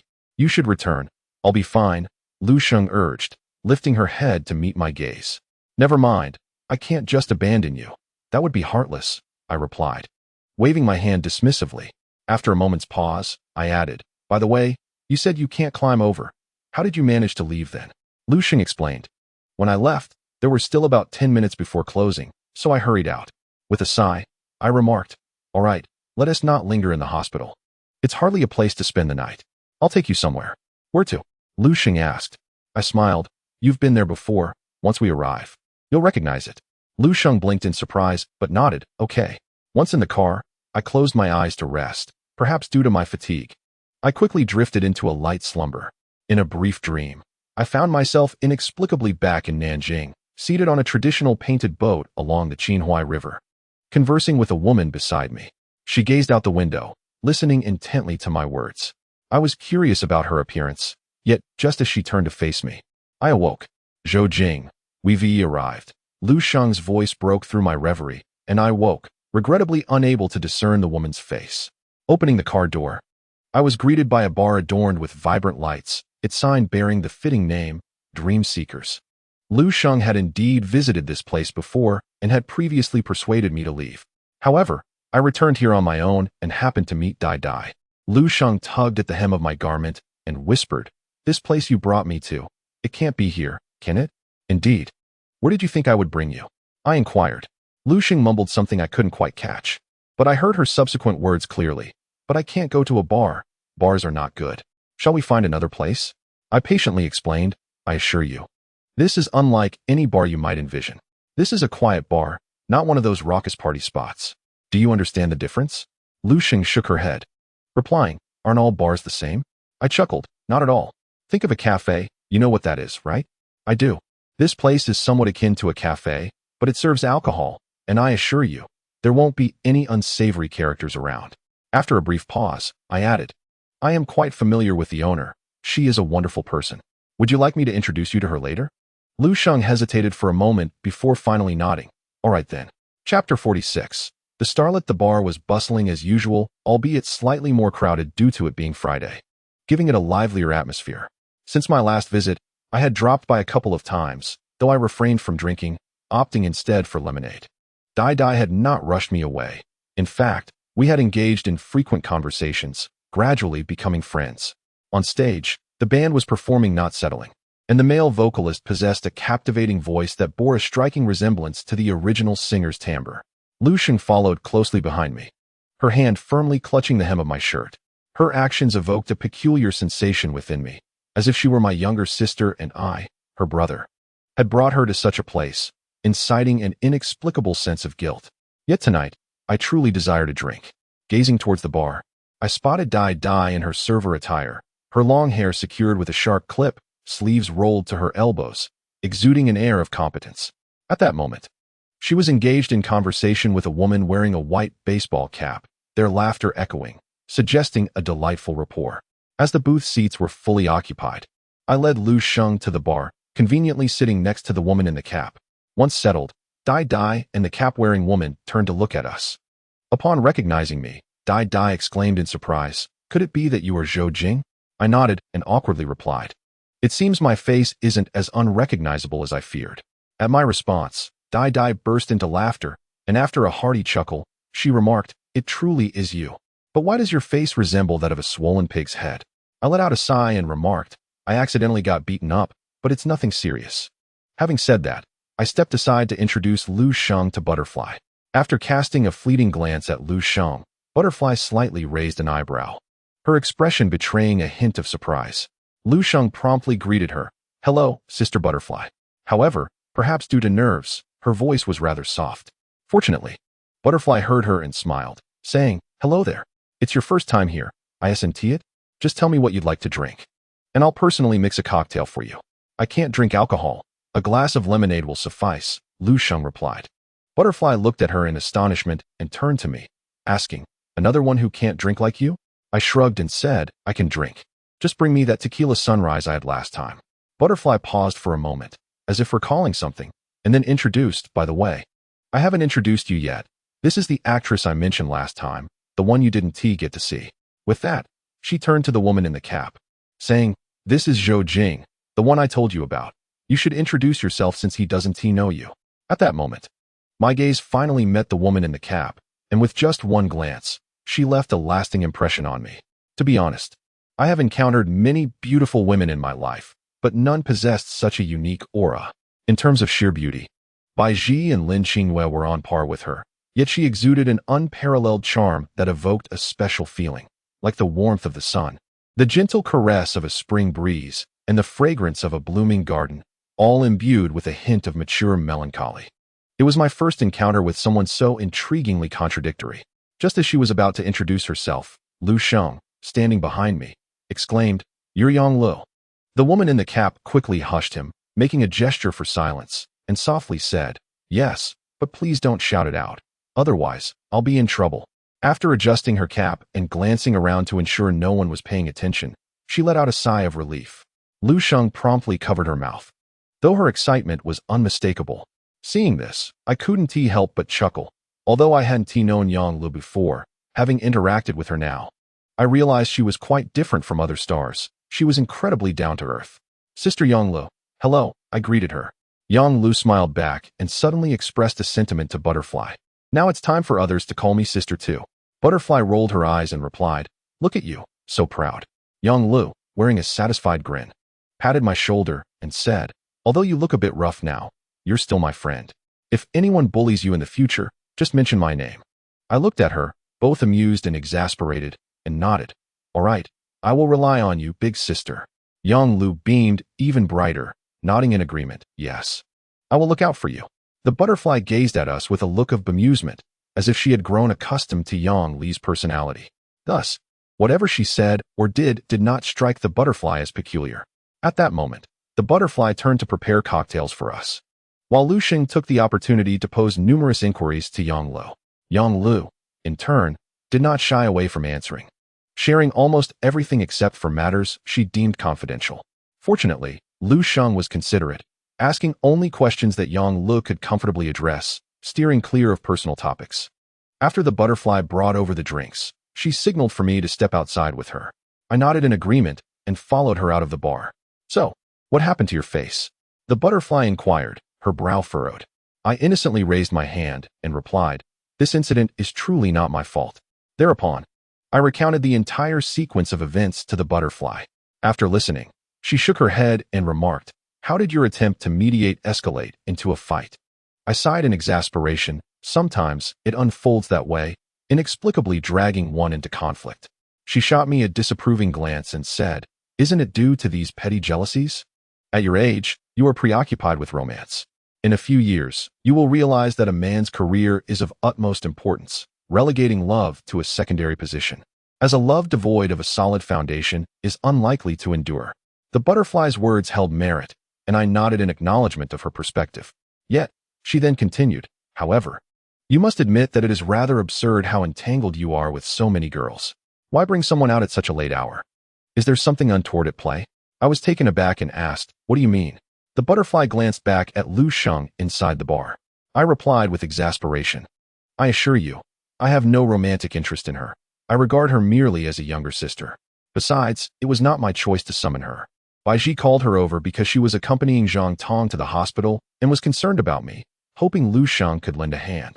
Oh, that explains why she came running to me in the dead of night. The butterfly retorted with a roll of her eyes. With curiosity, she then asked, the girl who came looking for you last time, Lin Xingyue, seems to have a favorable disposition towards you. What is the nature of your relationship? We are merely friends. I scratched my head and replied. The butterfly scrutinized me intently, as if to convey her understanding. Very well. Should you wish to remain here until dawn, you may do so, but only on the lounge seats in the hall, she declared. Thank you, Sister Butterfly. I responded gratefully. The butterfly waved her hand nonchalantly. Upon returning to the bar, we found Yang Lu and Lu Xing engaged in conversation, and upon closer inspection, I noticed Lu Sheng's cheeks had taken on a slight flush. Once seated, Yang Lu turned to me and said, Zhou Jing, do persuade your friend to sing a couple of songs. I looked back at Lu Xing, but she hastily waved her hands and said, I can't. The butterfly glanced at Yang Lu with curiosity, and Yang Lu explained. Lu Xing studies vocal music and is said to have been among the top 10 singers of her school last year, so I simply wanted to hear her sing.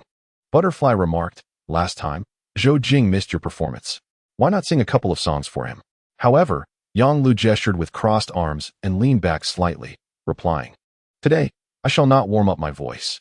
After this, she urged Lu Xing, are you truly not going? I must leave shortly. Lu Xing appeared to hesitate, prompting me to say, if you're not feeling up to it today, you can always sing next time. No sooner had I spoken than Lu Xing declared, then I shall perform a song, but Yang Lu mustn't laugh at me. Yang Lu nodded earnestly, assuring her, I will not laugh. Lu Xing relaxed, and Butterfly took the initiative to lead her to the stage. Coincidentally, the band was on a break. After a brief explanation from Butterfly, the lead singer readily consented. As Lu Xing prepared her song, Yang Lu turned to me, curiosity evident in her eyes, and asked, can you sing? I shook my head and replied with a wry smile, I can at best stay on pitch. Singing is beyond me. I thought you might sing as well. Yang Lu mused, shaking her head before taking a delicate sip from her glass. I suddenly noticed that her drink was also a tequila sunrise. Despite there being a third left, I recognized it immediately. Intrigued, I inquired, do you also enjoy this cocktail? For some reason, Yang Lu seemed slightly irked, retorting, who said I like it? I dislike it. It's both sour and unpleasant. I was taken aback, uncertain of her sudden change in mood. However, she soon shook her head, her gaze tinged with melancholy, and said, no, it's just that I haven't had it in ages. I'm making an exception today. I nodded in understanding. Everyone harbors their own secrets. Though curiosity tugged at me, I chose to refrain from probing further. At that moment, a musical prelude began to play. I was unfamiliar with the song, but Yonglu immediately turned her attention to the stage. Lu Sheng's voice rang out like a celestial melody as she softly declared, "This song, Streetlight Dinner, is dedicated to everyone present." Upon closer listening, I discerned that it was a Cantonese song, possibly from recent years, as it did not resonate with me. Akin to Lin Qingwei, I tend to lean towards the vintage. Nonetheless, the melody was undeniably delightful, and combined with Lu Sheng's ethereal voice, the performance was enchanting. Yonglu, seemingly familiar with the song, began to hum along softly, her gaze fixed intently on Lu Sheng. Having studied vocal music professionally, Lu Sheng's clear tones quickly captivated the patrons, and the bar fell into a hush. Aside from occasional whispers, the raucous sounds of revelry faded. The audience granted Lu Sheng a stage to express herself freely, some even capturing the moment on their phones, while others simply savored her performance in quiet admiration. I was somewhat acquainted with Lu Sheng's talents and understood her allure, so I refrained from expressing overt astonishment. After the song concluded, Lu Sheng bowed and expressed her gratitude. "Thank you, everyone." The audience responded with enthusiastic applause, acknowledging her commendable performance. Beside her, Yonglu also clapped and remarked, "Not bad at all. Aside from a few minor slip-ups due to nerves, everything else was splendid. Your voice possesses a unique charm. You have great potential." I smiled and replied, "See, I told you Lu Sheng's voice is quite impressive." Yonglu had no objections to this. After singing just one piece, Lu Sheng chose not to continue, politely declining the request from some patrons for another song. Upon returning to our side, she exhaled deeply, relaxing her tension. However, upon seeing Yonglu, she blushed and nervously confessed, "Sister Yonglu, I made so many mistakes just now." Yonglu waved her hand dismissively and smiled. "It's all right. When I was your age, I was nowhere near as talented as you." Hearing Yongli's praise made Lu Sheng's cheeks flush even more, and she lowered her head in silence. Yonglu glanced at her watch and said, "Well, beautiful moments are always fleeting. I must take my leave now. Enjoy yourselves." With that, she picked up her bag from the bar. Lu Sheng's eyes brimmed with reluctance, her expression one of wanting to say something, yet holding back. Ultimately, she managed to utter, "Goodbye, Sister Yonglu." Yonglu smiled back, replying, "Goodbye." After bidding farewell to Lu Sheng, Yonglu raised her fist towards me, startling me as I was unsure of her intention. Yonglu arched an eyebrow and asked, "Don't you know how to fist bump?" I paused momentarily. Then, realizing her intent, I also formed a fist. After a gentle fist bump, she strode away, waving goodbye and leaving us with a graceful silhouette. I pondered when I might see her again, refraining from asking for her contact information. Yet I felt certain that we had indeed become friends, despite only knowing each other for a single evening. "Stop staring. She's already far gone." Butterfly waved her hand before Lu Sheng's eyes and laughed. Lu Sheng let out a slight sigh, but said nothing further. I thought to myself, if Lu Sheng truly aspired to pursue a career in the performing arts, then Yonglu would undoubtedly be her ideal. That night, we lingered at Butterfly's place, spending the night in a booth. Despite the cramped space, Butterfly kindly provided us with blankets and pillows, ensuring a reasonably comfortable sleep. Before we retired for the night, Butterfly instructed me, "Wake me up in the morning. I'll see you out," and lock the door. Feeling a bit awkward, I asked, "I hope I won't disturb your rest." Butterfly shook her head. "Not at all. After I see you out, I can catch a few more hours of sleep." The next morning, I refrained from waking Butterfly, as she happened to come down just as I was about to head upstairs. After escorting us out of the bar, she yawned and locked the door, preparing to return to her slumber. "Zhou Jing, you don't need to see me off. Just head back," Lu Sheng said. I waved my hand and said, "Never mind, I'll take you back, it's on my way." Lu Sheng hesitated for a moment, but ultimately agreed. Though fatigue weighed heavily upon me, I persisted in escorting Lu Sheng back to the school. Only after ensuring she had entered the campus did I hail a taxi to return to my own residence. Old Lu and the others had grown accustomed to my late-night absences, so they showed no surprise at my return on a Saturday. They simply resumed their activities. However, upon seeing my disheveled appearance, they expressed some astonishment. To avoid further inquiries, I briefly recounted the events of the previous night, and they nodded in understanding. Old Lu patted my shoulder and feigned regret, saying, "It seems you won't be able to pursue any romantic interests for a while." "Oh please, I never rely on looks to attract women. I retorted, prompting a hearty laugh from the group. After our conversation, I hurried to take a hot shower and then collapsed onto my bed. Each time I stayed up late, I found myself utterly exhausted the next day, a fatigue that could only be alleviated by sleep. Yet, before succumbing to slumber, I instinctively glanced at my phone, discovering an unread message from Baiji inquiring if I had returned to school. Although the message was from the previous night, I only saw it that morning. So I replied, "Just got back." Baiji quickly responded, "Did you spend the night with Lu Sheng?" I was taken aback and exclaimed, "One can indulge in a meal indiscriminately, but one should not make baseless accusations. What do you mean by saying I spent the night with Lu Sheng?" Baiji texted again, "Then why did you return only today?" I also messaged Lu Sheng, but she hasn't replied. A reasonable person would jump to conclusions, wouldn't they? After pondering for a moment, I decided to share the truth with Baiji. Lu Sheng and I spent the night at a bar, and coincidentally, I am friends with the bar owner, so we stayed there for the night. I paused and added, "We merely slept in a booth in the lounge." Baiji replied, "All right, I'll take your word for it. You don't seem like someone with ill intentions." I sighed in exasperation after knowing me for so long. "Don't you understand me yet? Are you free this afternoon? Come accompany me to buy some things," Baiji suggested. Had this been in the past, I might have eagerly accepted, but now I hesitated, as I no longer pursued Baiji, while Wang Zhuo still held on to his feelings. If I agreed to Baiji, what would Wang Zhuo think if he found out? After some contemplation, I replied, "There's an art exhibition this afternoon that I must attend. Perhaps you could invite Wang Zhuo to accompany you?" After sending that message, I waited for a while before Baiji replied with a mere 4 words, "I understand." With a sigh, I turned off my phone. All I desired was a restful sleep, to forget the troubles that should not have been mine to bear. Suddenly, I thought of Yang Lu and mused that it would be splendid if I could be as carefree as she is.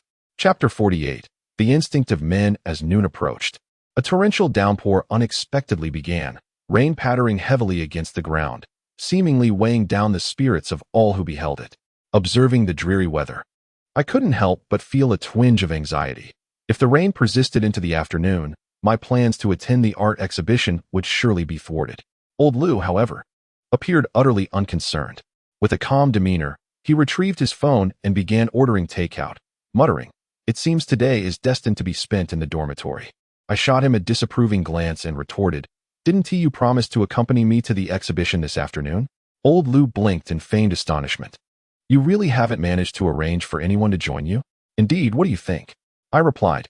Old Lu scrutinized me from head to toe and lowered his voice. "I believe that if you were to ask, someone would certainly be willing to accompany you.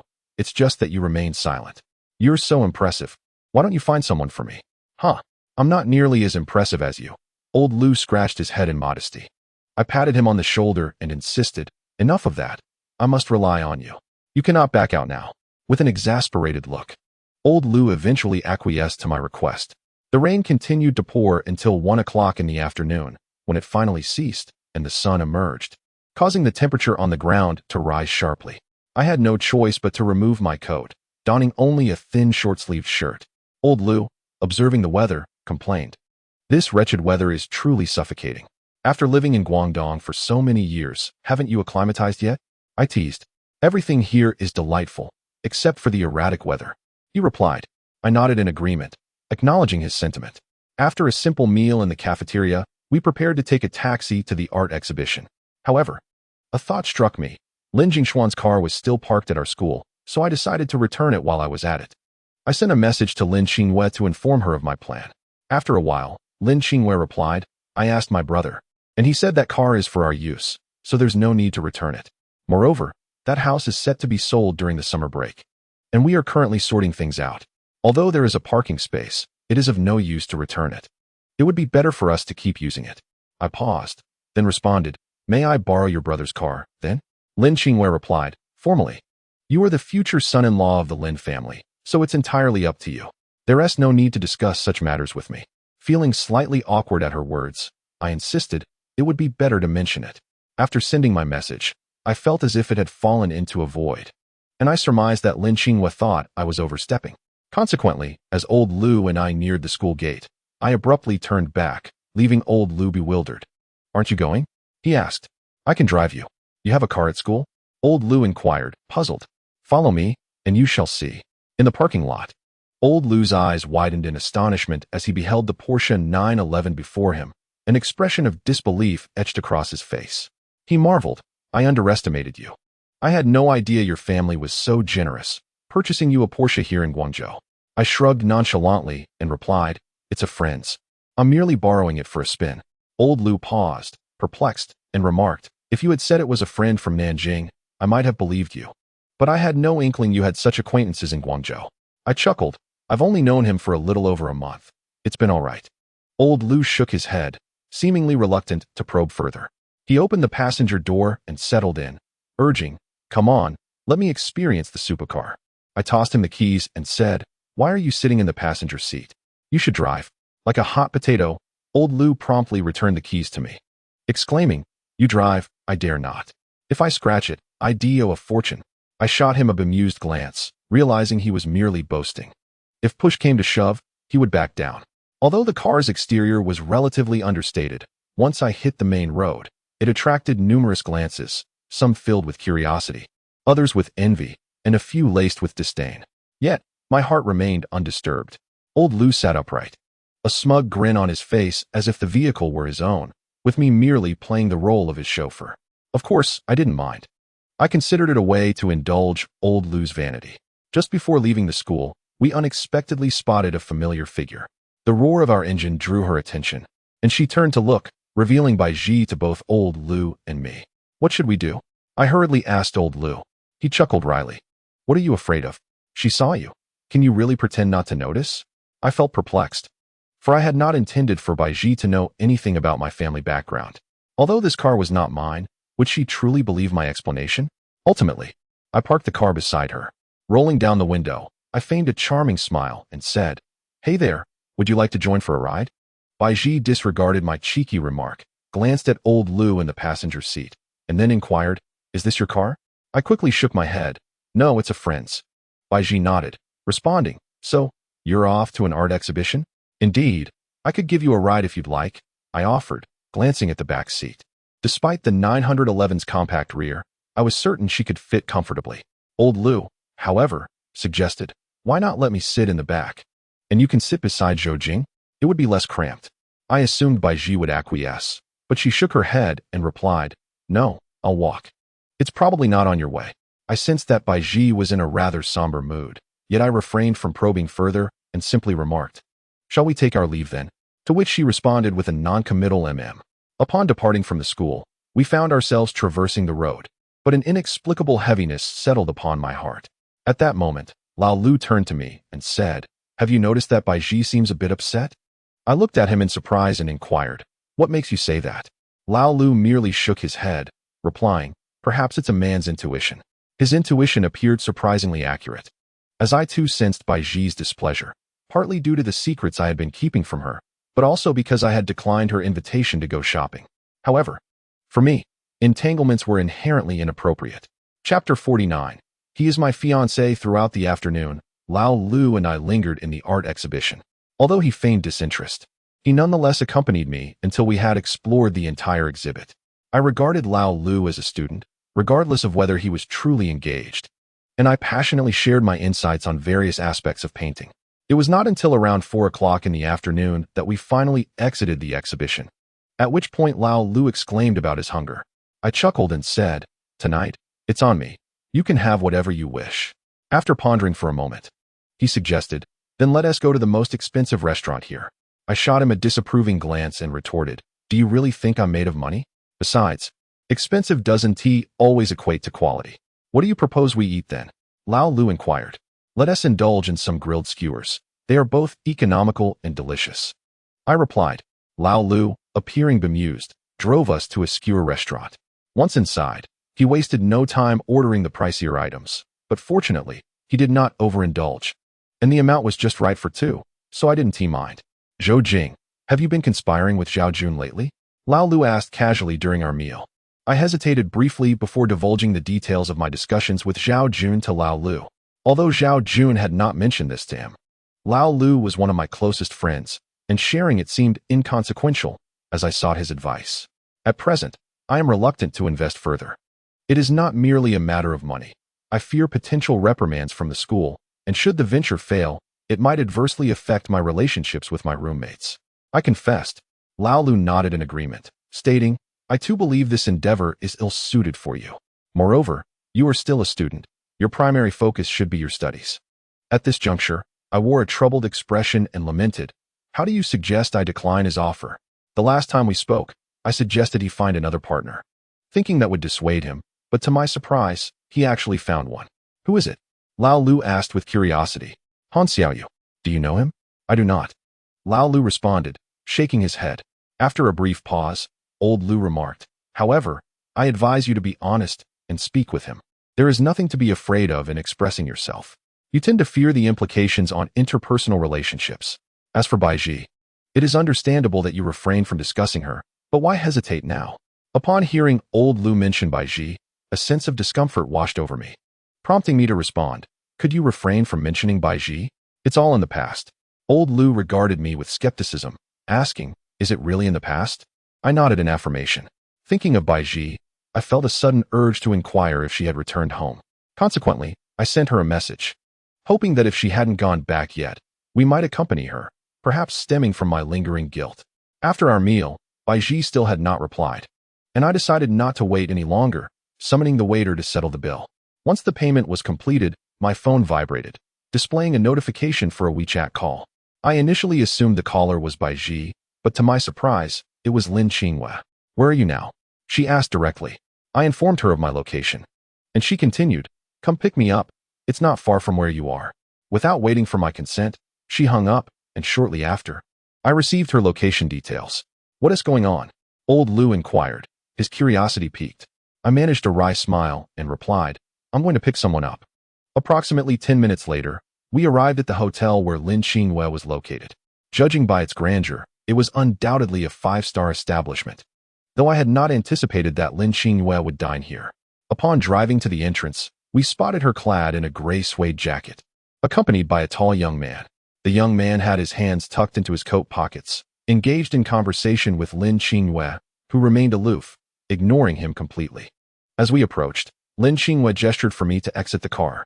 Unsure of her intentions, I stepped out alongside old Lu. At that moment, the young man shifted his gaze toward me, his expression tinged with jealousy, scrutiny, and disdain. Just as I was about to speak, Lin Qinghua moved closer, unexpectedly linking her arm with mine, her body pressed against me. She then addressed the young man, declaring, this is my fiancée, Zhou Jing. I was taken aback, not only by Lin Qinghua's unexpected display of affection, but also by her public acknowledgement of our relationship for the first time. This revelation astonished me, and even old Lu looked at us with wide-eyed surprise. The young man before us, however, exhibited little shock, instead showing signs of anger and jealousy. He nodded emphatically, bit his lip, and said to Lin Qinghua with intensity, fine, since you have admitted it, I shall take your word for it. However, I hope you are not deceiving me. I will investigate this person's background, for I do not believe he is worthy of you. Hearing his words, I inexplicably felt a surge of anger. I instinctively grasped Lin Qinghua's hand and coldly scoffed at the young man, saying, whether you are worthy of Qinghua is not for you to decide. It is Qinghua who determines that. Who do you think you are, pointing fingers here? The young man smiled, yet his grin was laced with chill. He replied, listen closely. My name is Huang San, as in 1, 2, 3. I will remember what you said. I nodded deeply, chuckling. Ah, so you are the little third, are you? It seems your penchant for mischief is quite fitting with your name. The young man clenched his fist, seemingly seething with rage, but just when I anticipated a physical altercation, he remarked, look at you, with that foolish expression. I can't be bothered to hit you now. Next time, when your face is healed, I shall give you a proper beating. I awaited that moment. After Huang San departed, an awkward silence enveloped the three of us. Although old Lu's eyes gleamed with curiosity, he refrained from asking questions. Lin Qinghua released my arm, her gaze toward me carrying a hint of complexity. Upon her withdrawal, I felt an unanticipated sense of loss. Her expression seemed to suggest dissatisfaction with my earlier words, prompting me to apologize. I'm sorry. He provoked me, and I couldn't contain myself. Lin Qinghua furrowed her brows, and just as I anticipated a reprimand, she inquired, how did you injure your face? Chapter 50. The treasure girl. I awkwardly scratched my head and muttered, let us discuss it later. Everyone is watching us now.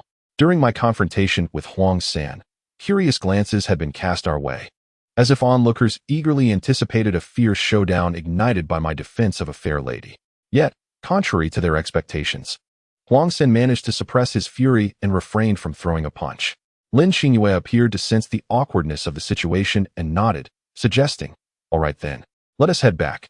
As Lin Xingyue approached the vehicle, old Lu, displaying commendable awareness, settled into the back seat, despite his nearly 6-foot stature. Lin Xingyue accepted his gesture of courtesy with grace. Once inside the car, I introduced old Lu, stating, "This is Lu Kuan, my roommate and one of my close friends." Lin Xingyue smiled politely and greeted him. "Hello, I am Lin Xingyue." Old Lu chuckled awkwardly and nodded, replying, "Pleasure to meet you." I paid little attention to old Lu's thoughts at that moment, as I too harbored numerous questions. However, I chose to remain silent, anticipating that Lin Xingyue would eventually elucidate the situation between them. The atmosphere in the car grew somewhat oppressive. Lin Xingyue and old Lu were strangers, and given her character, she was quite reticent around unfamiliar faces, thus not initiating conversation. Old Lu, typically extroverted, seemed to have undergone a complete transformation, suddenly becoming introverted. As they remained silent, I naturally refrained from initiating any conversation. Thus I turned on the car stereo to listen to the songs stored by Lin Jingxian. The music in the vehicle predominantly featured Mandarin, with a majority being songs by David Tao, occasionally interspersed with a couple of Cantonese tracks that I could still appreciate. As I immersed myself in the melodies, I suddenly felt that my situation with Lin Xingyue had become increasingly convoluted. Initially, I had firmly rejected this engagement and had been rather indifferent towards my father, believing he would ultimately not concern himself with my choices. Later, my mother informed me that our family business was facing significant troubles and required external assistance to turn the tide, yet she did not clarify the specifics, which made me hesitant to act impulsively. Nevertheless, curiosity swelled within me. The Lin family, to which Lin Xingyue belonged, was on the brink of collapse. So why did my father still wish to ally with them? I could not comprehend his motives. Lin Xingyue was merely a pawn in Uncle Lin's game. Though such a characterization may seem harsh, it was the stark reality. Subsequently, as I learned of Lin Xingyue's struggles and assisted her in putting on a performance before her brother, I found myself unwittingly stepping into the role of her fiancé, a situation I had never anticipated. Upon introspection, I realized that throughout our interactions, my feelings towards Lin Xingyue had taken on an intriguing twist. I found myself not averse to her company, but rather developing a subtle affection. This fondness was not merely superficial, rooted in her beauty, though undoubtedly, her looks played a significant part, but rather stemmed from a special quality I sensed in her. If I were to describe it, she resembled a bag filled with an assortment of candies, each one I drew forth bringing a delightful surprise. This notion of a hidden gem, often spoken of online, seemed to encapsulate her essence. Shaking my head, I acknowledged that I could only take things one step at a time. There was no need to overthink the future. As for my relationship with Lin Xingyue, I resolved to let it unfold naturally. After approximately 20 minutes of driving, we returned to the school, parked the car, and I said to Lao Lu, "You can head back. I'll walk her for a while." He gave me a knowing glance and waved goodbye before retreating to the dormitory. Thus, the car was left with just Lin Xingyue and me. "Shall we take a stroll?" I inquired. Lin Xingyue nodded and replied, "Let us go to the playground." We walked side by side on the school playground. The rubber track, previously soaked by the morning rain, was now nearly dry, though patches of water still lingered in certain areas, creating unevenness across the surface. Those jogging at night might inadvertently step into a puddle, splashing water onto their pant legs. As I navigated the terrain, mindful of the puddles, I walked alongside Lin Xingyue, who seemed hesitant to speak, perhaps contemplating how to broach a topic or waiting for me to pose a question. As the temperature plummeted during the night, the evening breeze carried a chill that sent shivers down my arms. "Who is Huang San?" I finally broke the silence, inquiring of the person beside me. Lin Xingyue did not meet my gaze. Her hands were buried in her pockets as she walked with her head down, responding in a nonchalant tone. "He is the third son of the Huang family. The Huang family used to be quite close to ours, so he could be considered my childhood friend. However, after high school, he confessed his feelings to me, and I turned him down. Yet, he has never given up." I couldn't help but feel surprised and asked an unrelated question. "So his elder brothers are named Huangda and Huang'er?" Lin Xingyue glanced at me, shaking her head as she explained, "Their family has a peculiar tradition. The males are referred to by their birth order until they turn 20, after which they adopt their formal names and are no longer called that way. Instinctively, I inquired, how old is Huang San now? 18, just started his freshman year. Lin Qinghua pondered. I couldn't help but chuckle, shaking my head. So it's a bit of a May-December romance then. Lin Qinghua offered no reply. Her pace inexplicably quickened. Realizing her discomfort, I matched her stride and asked, does he know about us? Not in detail. Recently, my father merely let the news slip. But the people here aren't particularly familiar with you. However, they should know about your family's enterprise, she added after a pause. I shrugged. I understood her implication, that my family business was well known while my personal reputation was less prominent. Of course, it was hardly surprising, as I had never shown much interest in the family business, a fact that often frustrated my father. Yet, my disinterest was genuine. So, you acknowledged me as your fiancé in front of him? I asked. Lin Qinghua halted, looking up at me with a hint of remorse on her face. I made a mistake regarding this matter, and I apologize. I found it difficult to resist his persistence, and I had no choice but to call you for help. I am truly sorry. I was taken aback. I hadn't expected Lin Qinghua to apologize to me. In my recollection, she seldom lowered herself to anyone. And despite not having the upper hand in this marriage matter, she had been fighting her own battles. Yet, here she was, expressing regret. I quickly shook my head. It's all right, I don't mind. As I said this, I deliberately observed her expression, which still bore the mark of guilt. I added, if you need help again next time, just call on me. But if I need your assistance, you mustn't decline. A smile finally graced Lin Qinghua's face. She nodded in agreement. All right. We continued walking, the number of people on the track having dwindled by half, indicating that it was getting late. However, Lin Qinghua showed no inclination to return. So I stayed by her side, relishing the comfort of her company. Indeed, there was a sense of ease that accompanied our solitude together. As we approached the stone benches at the edge of the playground, Lin Qinghua guided me to rest there. Can you tell me how your face got like that? She asked, concern etched on her features. I chuckled awkwardly and boasted. Last night, I witnessed a group of ruffians attempting to bully a defenseless woman. So I played the hero and scared them off with a few swift strikes. However, I was outnumbered and received a punch to the face. Lin Qinghua shot me a glare and remarked, can you be serious for once? I sheepishly scratched my head and replied, it wasn't that complicated. The essence of the situation was quite similar. I then recounted the events of the previous night to Lin Qinghua in detail, without embellishment or exaggeration. After listening, Lin Qinghua frowned and asked, so you spent the entire night with Lu Sheng? I feigned innocence. No, not at all. She remained silent. I continued to clarify. I took her to Butterfly's bar, and we managed to get by for the night. If you don't believe me, you can ask Butterfly. Lin Qinghua smiled and said, why are you so flustered? I'm not your actual fiancé. I can't stop you from enjoying yourself. After a pause, she added curiously, Lu Sheng isn't particularly attractive, is she? I felt a bit embarrassed and scratched my head, asking, why do you say that? She replied, if she were attractive, why wouldn't you pursue her? I was too indifferent to engage in her teasing and internally countered, if attractiveness were the sole criterion, I would have pursued you long ago. Of course, I dared not voice this thought aloud. Stop with the sarcasm. Instead, you should be concerned about whether my face hurts, I said, somewhat displeased. Lin Qinghua glared at me and retorted, as long as nothing is broken, it's fine. If it's swollen, so be it. Let this be a lesson for you, next time. Don't recklessly charge into a crowd. Couldn't you have called the police first? What if they had weapons and attacked you? Chapter 51. The pain of love unhealed. Though Lin Qinghua's tone was harsh, it conveyed genuine concern, which brought me a small sense of joy. I nodded, promising, I will be more cautious next time and won't charge in recklessly. That's better, she replied. After a moment, she inquired, do you need to go to the hospital in the next few days? I shook my head, saying, no need. The doctor advised using a warm towel and taking medication for a few days. I should recover quickly. Lin Qinghua nodded and chose not to pursue the topic further. We rose from the stone bench and walked a few laps around the playground.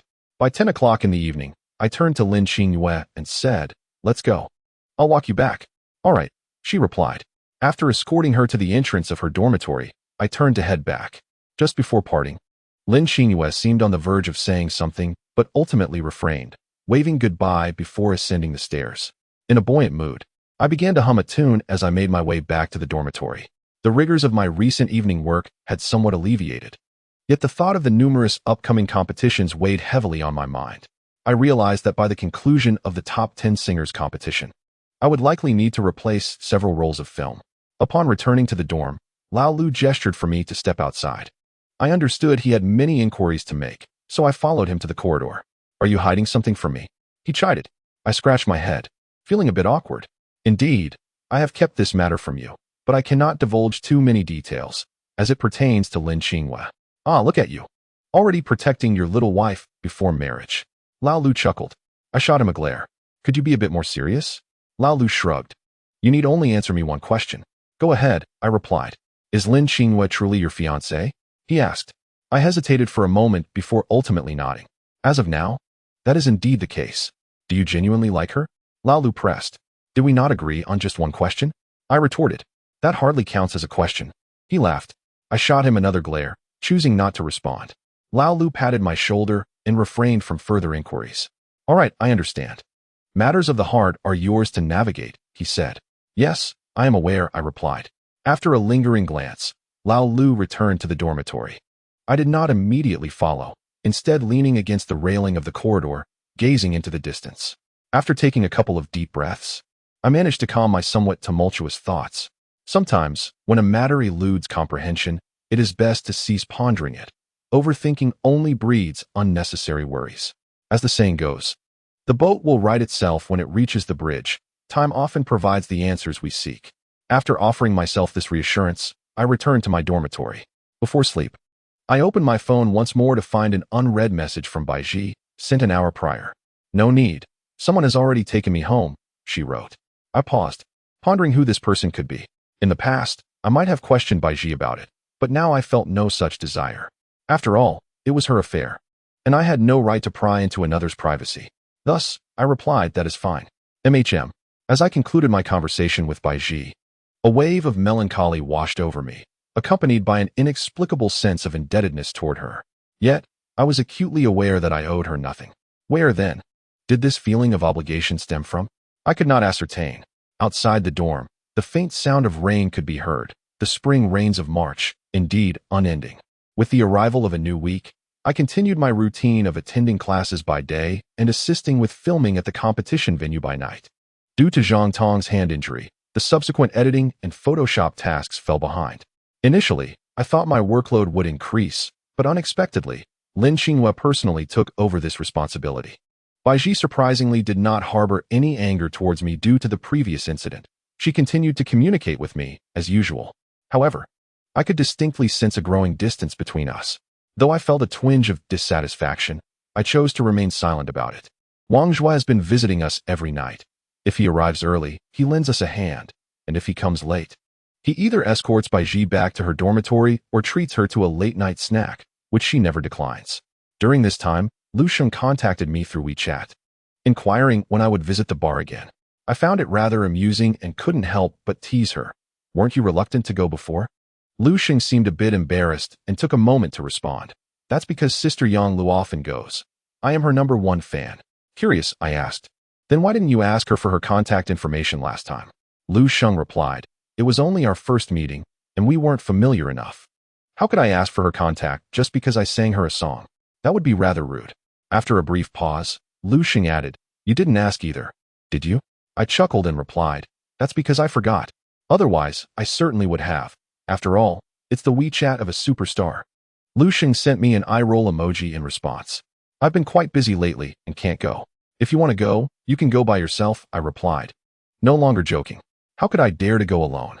She protested. Don't you know Butterfly? With her around, there's nothing to fear, I reassured her.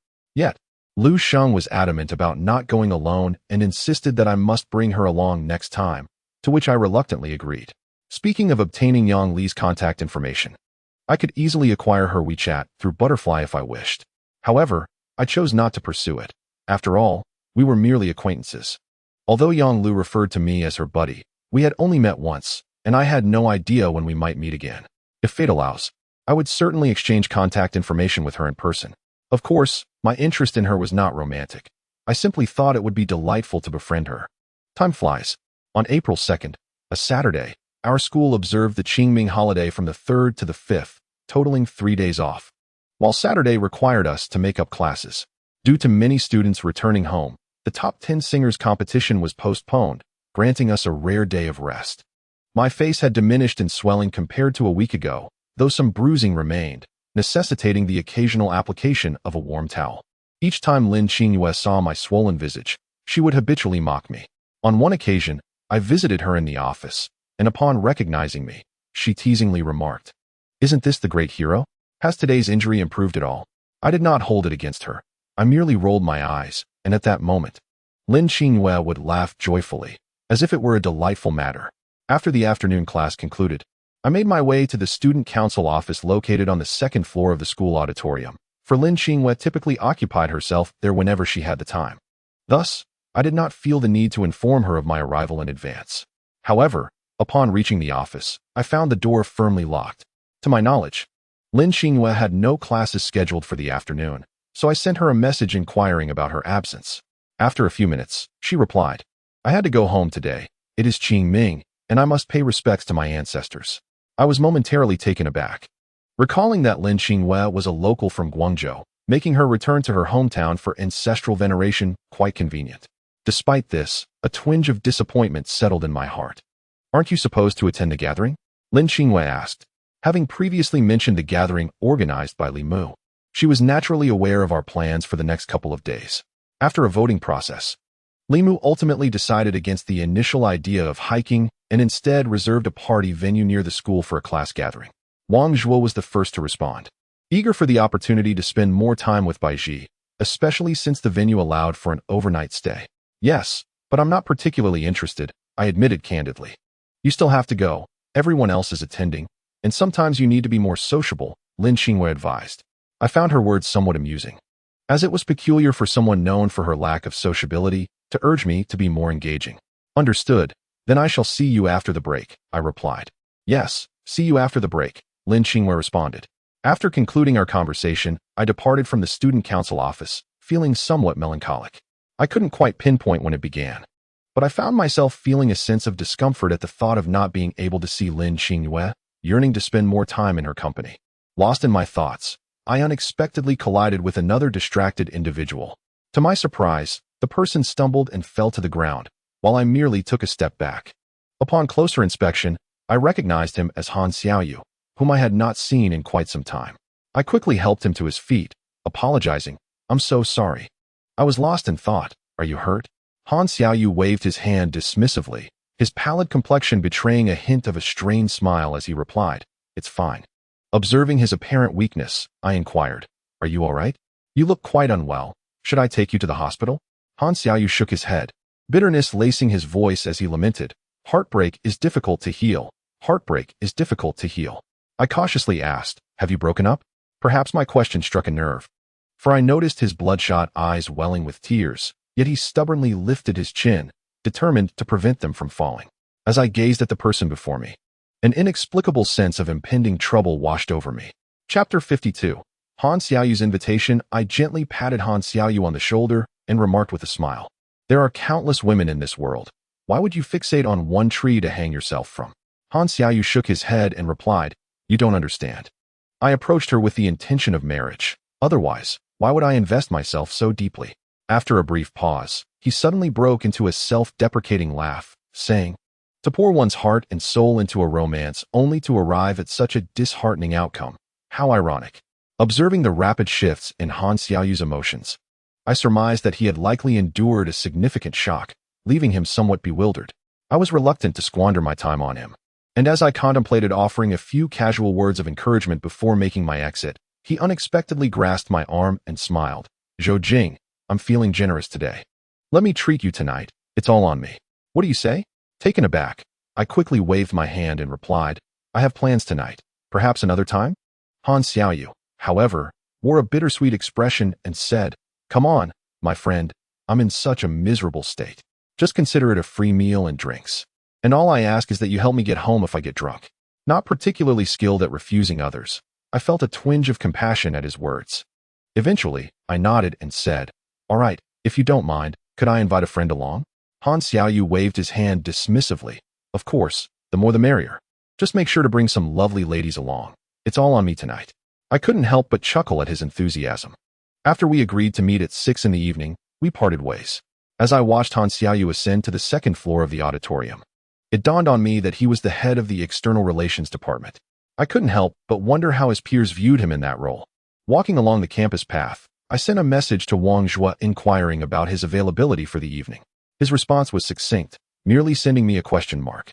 I then relayed the news about Han Xiaoyu treating us tonight, clearly indicating that he need not worry about expenses, as the evening was on him. Wang Zhuo seemed hesitant, stating that he would respond in half an hour. Rather than waiting for his reply, I decided to head directly to the dormitory.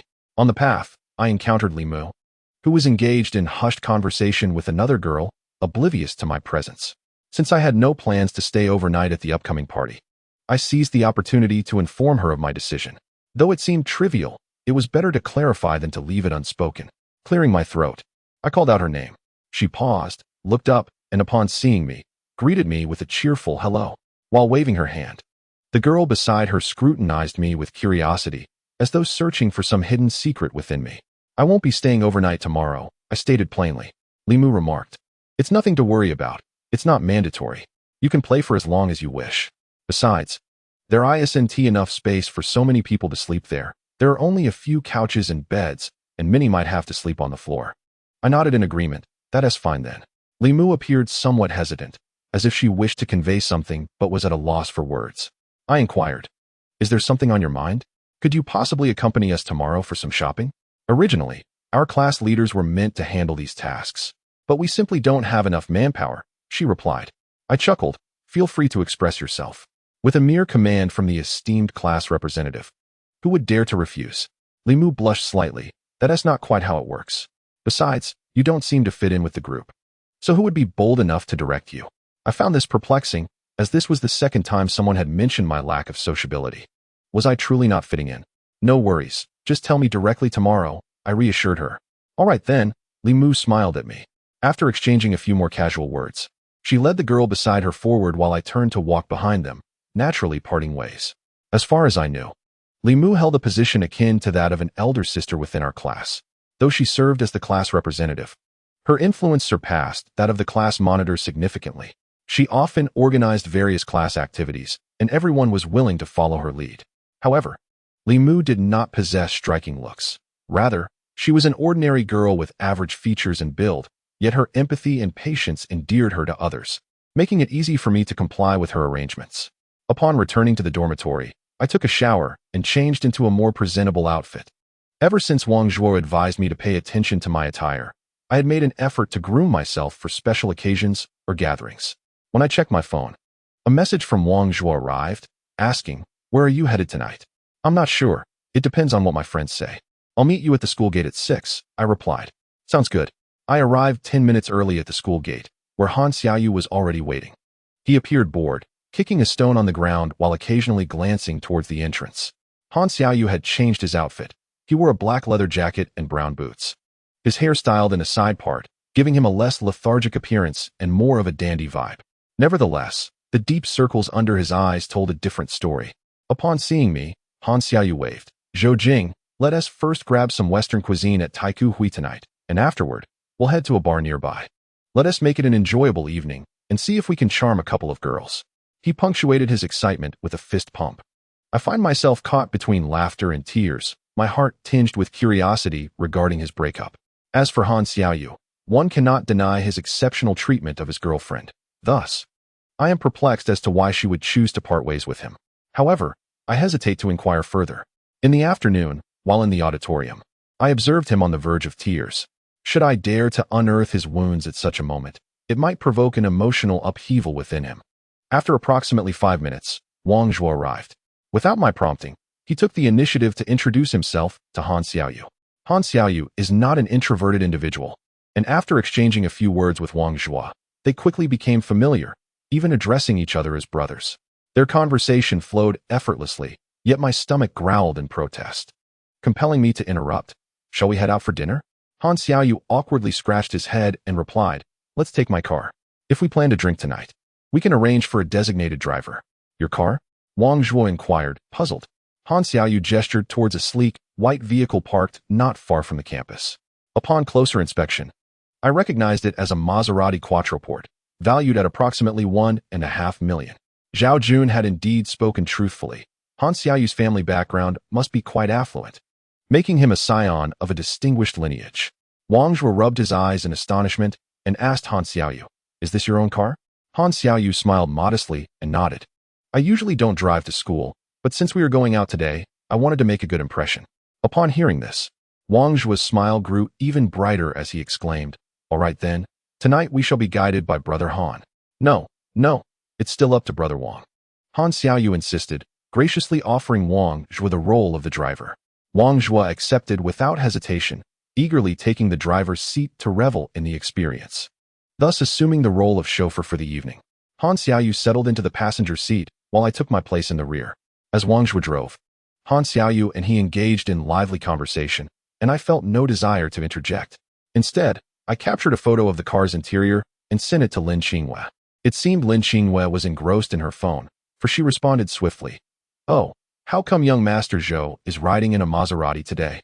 As Lin Xinghua and I grew more familiar, her tone had softened, becoming less icy and occasionally teasing me. I preferred this warmer side of her. Feeling in high spirits, I replied, "No, this is Han Xiaoyu's car. We are going out tonight." "Where to?" she inquired. At her question, I hesitated, uncertain how to respond. I certainly could not disclose that Han Xiaoyu was taking us to a lively bar. Instead, I opted for a partial truth, saying, "We are going for dinner." "Oh, I was just about to eat as well," Lin Xinghua replied. After Lin Xinghua sent me her message, I found myself at a loss for how to continue the conversation. Just as I was grappling with how to respond, she sent another message, a sumptuous array of Cantonese cuisine. "How about it? How many dishes can you recognize?" she inquired. Unlike my occasional lapses into silence, she appeared to possess a remarkable talent for generating topics of discussion, making our interactions decidedly effortless. Gazing at the lavish spread before me, I could only identify the white-cut chicken. The rest were entirely unfamiliar to me. Upon admitting this, Lin Xinghua responded with a series of eye-roll emojis and asked, "How have you managed to survive in Guangdong for these 2 years?" I replied with a hint of resignation, "I can't exactly indulge in such dishes at school. Why not invite me over to your home?" A minute or two later, she replied, "If you dare, then come on over." I chuckled and responded, "If you don't mind, then I shall certainly come." Chapter 53. Familiar faces. In the midst of our conversation, we arrived at our destination, compelling me to conclude my dialogue with Lin Xinghua. Once we exited the vehicle, Han Xiaoyu led us toward the restaurant, while Wang Zhuo and I trailed a few steps behind. Upon entering, Han Xiaoyu engaged in a friendly conversation with a waitress, who addressed him as Mr. Han. After guiding us to a table at the far end of the restaurant, she presented us with appetizers and lemon water, politely stating, "Gentlemen, if you wish to place an order, feel free to call for me at any time," before stepping away to await our needs. Han Xiaoyu handed us the menu, smiling as he declared, "Order whatever you like. I'll be right back. I need to use the restroom." Once he departed, it left only Wang Zhuo and me seated at the table. Wang Zhuo surveyed the restaurant's decor and whispered in my ear, "Wow, this place radiates opulence. If Han Xiaoyu weren't footing the bill, I certainly wouldn't be able to afford it. You'll have to cover for me." I couldn't help but smile at his words and asked, "Weren't you just calling him your brother?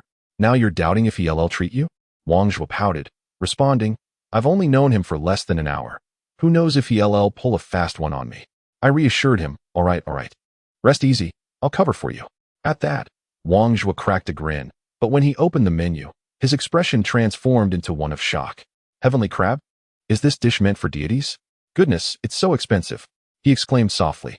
I glanced at the menu and understood why Wang Zhuo was taken aback.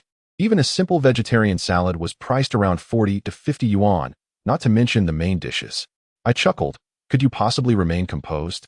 Can't you see that the waitress is watching us?" At this, Wang Zhuo quickly cleared his throat and straightened up, though he leaned in to whisper, "Why don't you order something? I genuinely don't know what to choose." "Let us wait for Han Xiaoyu to return before we decide," I suggested. Approximately 2 minutes later, Han Xiaoyu returned, and we handed him the menu, suggesting that he order as he pleased. Whatever he chose, we would partake in. Reluctantly, Han Xiaoyu consented, calling over a waiter and instructing her, "Please serve as I have previously, and add a steak cooked medium rare, if you can." Wang Zhuo nodded in agreement, and I echoed his sentiment. Han Xiaoyu continued, "Then, I would like a portion of herb-marinated salmon, pan-seared cod, and a bottle of Bordeaux red wine." After the waiter diligently noted the order, She retreated.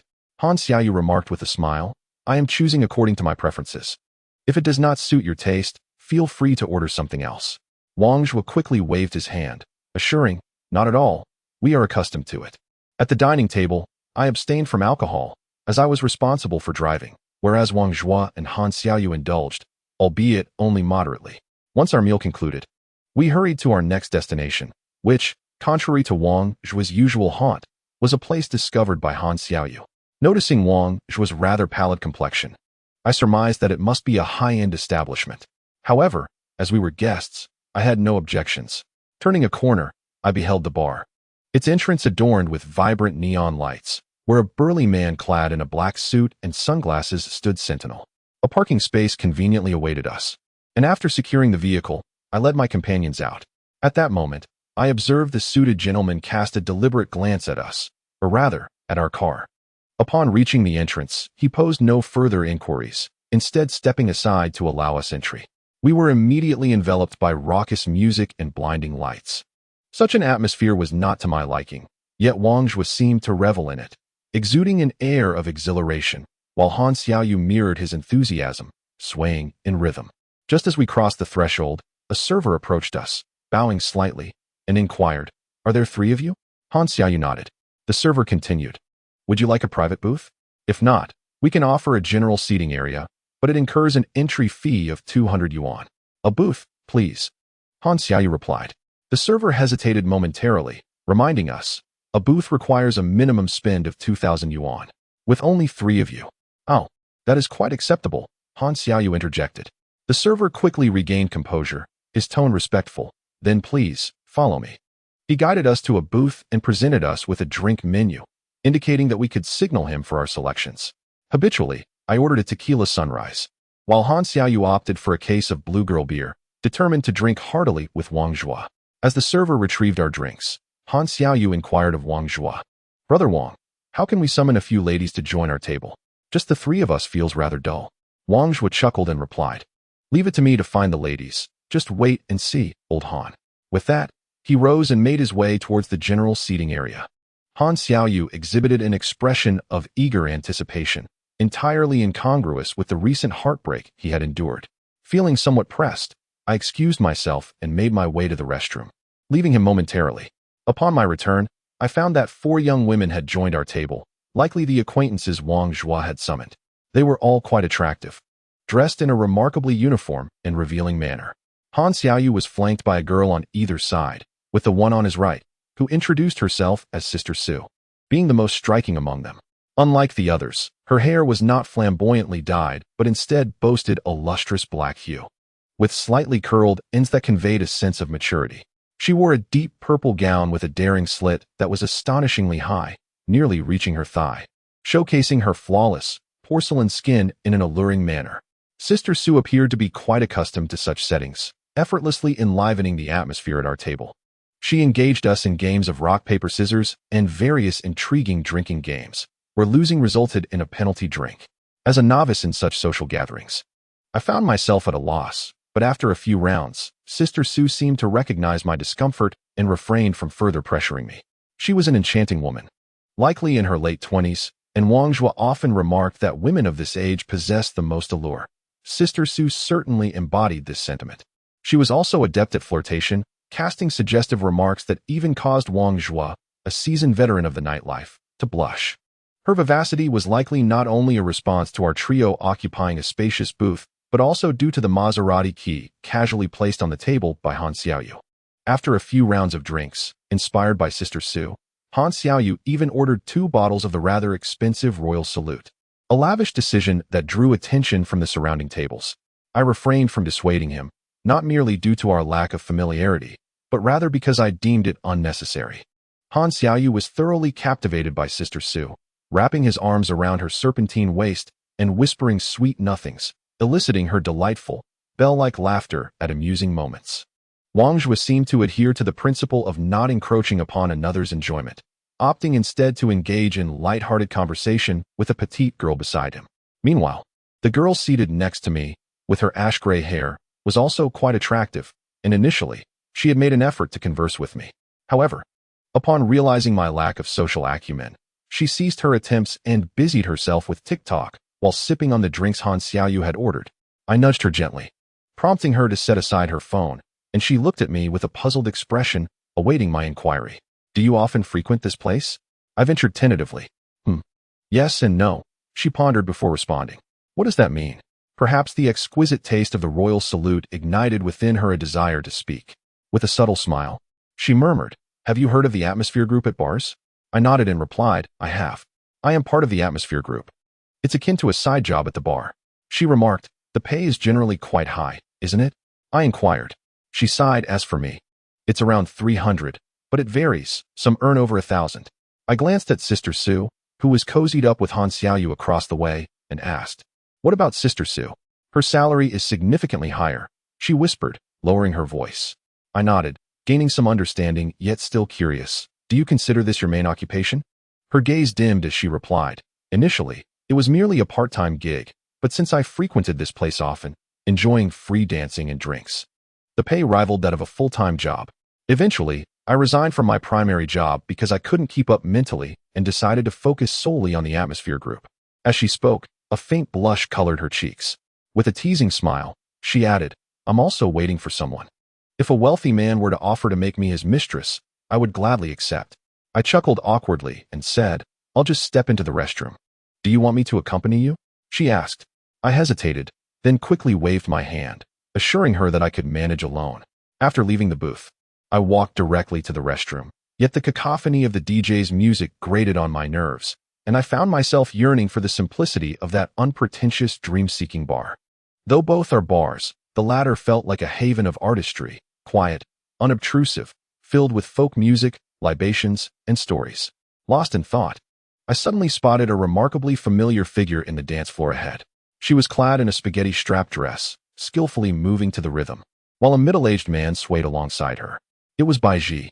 I had never anticipated encountering her here, nor had I imagined she would present herself in such a manner. As the DJ's beats pulsed, Bai Ji swayed, raising her arms above her head, showcasing her alabaster skin and, in doing so, revealing an alluring fullness that was hard to ignore. The man, unable to restrain himself, finally wrapped his arms around her slender waist, speaking urgently to her. Though his actions were somewhat coarse, Bai Ji merely flinched momentarily before instinctively embracing his neck. Regardless of what he said, she maintained a mysterious smile, her eyes brimming with allure and a touch of satisfaction. For reasons unknown, my heart raced, the rhythmic thumping echoing within me, and an anxious feeling threatened to leap from my chest. It was neither excitement nor joy, but rather a profound disappointment, a melancholic ache. I remained far from indifferent, unwilling to coldly observe the scene before me. Yet, I would not resort to a crude manner in extricating Bai Ji from her current company. After taking several deep breaths, I finally managed to rein in my emotions, lest I act impulsively in a fit of agitation. I made my way to the dance floor. Approaching Bai Ji and the man beside her, politely, I inquired, Excuse me, may I have a few words with her? Both the man and Bai Ji turned their gazes towards me. The man's eyes were filled with hostility, while Bai Ji's expressed sheer astonishment, as if she had never anticipated my presence or considered that I might witness her in such a situation. Perhaps provoked by Bai Ji's indifference, the man was left helpless, and upon my interruption, he redirected his pent-up frustration towards me, retorting, Who are you? I am her friend, I replied. Oh. The man raised an eyebrow and turned to Bai Ji. She nodded slightly and softly said, Mr. Shui, he is my friend. May I speak with him for a moment before returning? Mr. Shui appeared somewhat displeased, curling his lip as he remarked, Bai Ji, what is your relationship with him? He wouldn't be your boyfriend, would he? Not at all. He is merely a friend. Bai Ji shook her head in response. The man cast a sidelong glance at me, his tone irritable as he addressed Bai Ji. Humph, Mr. Shui is not particularly pleased today. Is there something you cannot discuss later? Why must it be now? Bai Ji wore a troubled expression. Just as she was about to speak, I turned to Mr.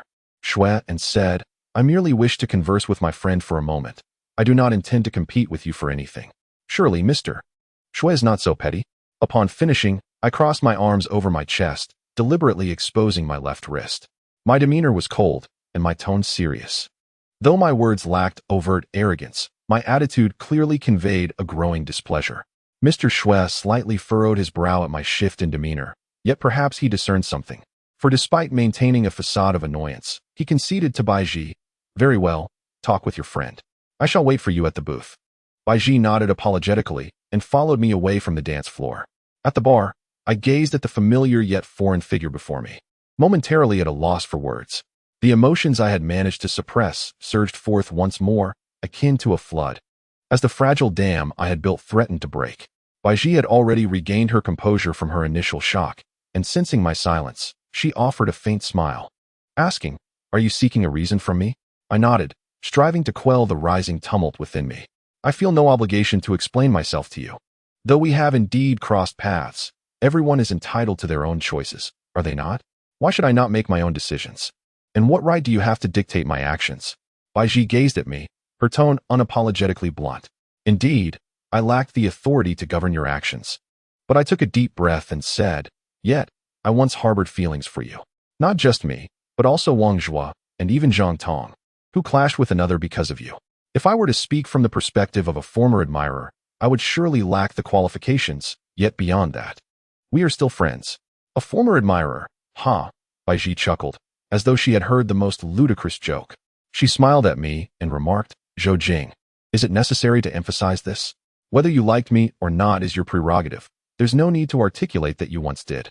Does your affection hold any monetary value?" She paused, nodded profoundly, and with a hint of sarcasm, added, "Indeed, it bears substantial value. Just a slight reveal. And someone like that Su fellow would grant you a modicum of respect.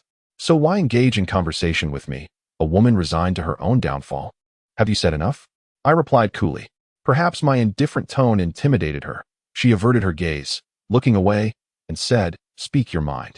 I'm prepared to endure whatever you have to say." I beckoned the bartender and ordered a small glass of vodka for each of us. Baiji abstained from drinking, while I downed my drink in one gulp, for certain truths require the courage that alcohol provides. "You are correct. I should not have stressed the past so deliberately. But you have misconstrued my intentions." After a brief pause, I softened my tone and continued, "I acknowledge my fondness for you, for in my eyes, you are an innocent, kind-hearted, and warm girl. Coupled with your exceptional beauty, it is indeed challenging to resist your charm, and I am no exception. However, after spending some time together, I have come to realize that we are perhaps better suited as friends. Thus, I ceased my pursuit, wishing instead to cultivate a friendship. Moreover, since you are the object of Wang Zhua's affections, I have chosen to maintain a respectful distance while remaining amicable. I cannot ascertain the worth of my admiration for you, but I genuinely consider you a friend. Wang Zhua, you and I have been companions since our first year, sharing moments together for quite some time. Are these connections merely illusory?" I looked at Baiji, who was biting her lip, and said, "Tonight, I approach you from the standpoint of friendship, hoping to engage in a calm conversation. May I?" Her eyes glistened with unshed tears, yet her tone dripped with self-mockery as she replied, "What is there left to discuss? You have witnessed everything, and thus you possess your own beliefs about the truth." I responded, "What is seen is not always the truth. I merely desire to hear your explanation. I believe the innocent and kind Baiji cannot possibly be the person I have observed." "Very well, if you seek an explanation, then I shall provide one." Baiji looked at me, her eyes glistening. She continued, "Do you remember what I told you last time? About your family?" I inquired. "It seems you remember, and I have not deceived you in the slightest. Thus, you can ponder deeply on my motivations for such actions. If not for the cruel circumstances of life, who would willingly undertake such endeavors? I do not possess a prestigious lineage like yours, nor have I ever known the comfort of an ordinary family. Our household is burdened with an overwhelming debt, having struggled for years, still owing nearly 300,000. My mother, with merely an elementary education, earns less than 3,000 a month. How can she repay this debt? How can she provide for our family? It is remarkable enough that she has managed to send me to university, a feat achieved only through her tireless efforts. However, her relentless toil has taken a toll on her health, and I fear the day I return home to find her absence. Can you comprehend my feelings?" Baiji looked at me, tears silently streaming down her cheeks. My heart grew heavier. Perhaps my sheltered upbringing made me oblivious to the sufferings of others. Yet, upon grasping certain truths, I could not help but feel a twinge of self-mockery. "Have you had any interactions with that man surnamed Xue?" I hesitated to pursue the matter further. "If I claimed to be untouched, would you believe me?" Baiji asked. I nodded earnestly, "I believe you." She smiled lightly. seemingly indifferent to my response, and continued, I serve as part of the ambience here. Initially, my daily wage was a mere 300 to 400, but it gradually increased to 800 or 900. Although the environment is chaotic and some watch you with predatory eyes, one cannot deny that the money comes swiftly. All I need to do is accompany others in drinking and dancing. Would I forfeit such an opportunity? She then glanced toward a booth where General Shui was intimately engaged with a woman, her tone dripping with disdain. Do you think someone like him could ever control me? He should take a good look in the mirror. As I observed the woman before me, my emotions became increasingly intricate. She had indeed changed. Yet perhaps it was not her transformation, but rather my limited understanding of her that had shifted. But this path you tread is not the right one. If you seek to earn money, there are many legitimate part-time opportunities available. Our school even provides numerous work-study positions. Before I could finish, Baiji interrupted, wearing a mocking expression. Do you think I haven't done those jobs? You should try them yourself. Some pay 10 yuan an hour, while others offer less than that. What use are such trifling amounts? Is this your justification for moral decline? I furrowed my brow. If that is your perspective, then so be it. We are ultimately not of the same ilk. But Zhou Jing, if one day you lose everything you currently possess, you will understand why I made such choices. Chapter 55. Such is youth. Baiji smiled, her eyes reflecting a hint of desolation, and continued, Do you know why my attitude toward you is so ambiguous? I shook my head. Baiji remarked, I must confess that I harbor feelings for you as well. You are quite handsome, possessing a personality akin to that of a perennial good-natured individual. The crux of the matter lies in the fact that, although you have consistently maintained a low profile, I am aware that your family is quite affluent. In my eyes, you truly embody an ideal partner. However, when you sought to pursue me earnestly, I found myself retreating, as I felt unworthy of you. Moreover, I must admit that my affections are not entirely genuine. To put it bluntly, I am more enamored with your wealth. Should we enter into a relationship, I could easily persuade you to indulge me financially, and I believe you would be amenable to that. Why do I merely hold a fondness for you? It is because, from my perspective, you often act with excessive caution, presenting yourself as a victim of bullying with your overly accommodating demeanor. Even in matters of affection, you lack the courage to confront Wang Zhua directly, opting instead for a secret admiration. Frankly, in this respect, you fall short even of Wang Zhua. After a brief pause, Baiji's tone softened, and her gaze towards me became somewhat intricate. She continued, Yet, it is undeniable that, to a certain extent, you are an upright individual and a person truly worthy of friendship. I sensed that Baiji had more to articulate. Perhaps a reflection of the ambivalence in our relationship, her desire to entice me juxtaposed with an inner sense of guilt. This conflicting sentiment was palpable in her demeanor. Finally, Baiji took a sip of her drink and stated, I have said all that needs to be said and provided my explanations. Is there anything else you wish to convey? I gazed at her and posed one final inquiry. And what of Wang Zhua? Baiji appeared momentarily taken aback, as if she had not anticipated my question. She delicately twirled her fingers around the rim of her glass, fixating on the remnants of liquid within, before ultimately shaking her head and replying, I do not know. As I regarded her, it became apparent that her true affections may lie with Wang Zhua. Hence her ambiguous response, for she is unable to confront her own heart and provide me with a definitive answer. Her hesitation and uncertainty seemed to stem from a sense of guilt towards Wang Zhua. Thus, the answer became evident. I ultimately refrained from persuading Baiji further. Perhaps she had already chosen a convenient path, and no matter what I said, she would remain resolute in her decision. It is akin to a person who has savored exquisite delicacies. Would they still find plain bread appealing? Regarding Baiji's employment here, I would keep her secret without her prompting, and I would never disclose it to Wang Zhua. They have their own judgments to make, and as an outsider, I have no right to intrude. Upon returning to the booth, the atmosphere was still rife with revelry, drinking, flirting, and raucous cheer. Although Wang Zhua was seated beside a lovely young woman, he refrained from any inappropriate advances, contenting himself with merely playful banter. I recalled that he had previously mentioned that ever since developing feelings for Baiji, other women had lost their allure. I had always perceived Wang Zhua as a libertine, yet I was taken aback to discover his capacity for devotion. Across from us, Han Xiaoyu appeared to be inebriated, his gaze gradually becoming more dazed under Sister Sue's sweet words. I was taken aback to realize that this seemingly infatuated man was, in fact, the most heartless of all, lamenting his emotional wounds while simultaneously falling into the embrace of another woman. A wave of sorrow washed over me. And what of my own feelings? I suddenly felt a profound sense of helplessness, yet I stubbornly aspired to be a good person. As the night deepened, even the finest gatherings must eventually come to an end, especially our modest soiree. Supported by Sister Sue, Han Xiaoyu instructed us to leave his car here if there were any activities planned for the night. Should there be none, he requested we call for a designated driver to return the vehicle to the school. After relaying these instructions, he cheerfully climbed into a ride-hailing car with Sister Sue. Undoubtedly, he would face a sleepless night ahead. Naturally, Wang Zhua and I had no intention of fulfilling those requests. The girl with the slate-gray hair sitting beside me was already aware of my disinterest, so she departed once the gathering concluded.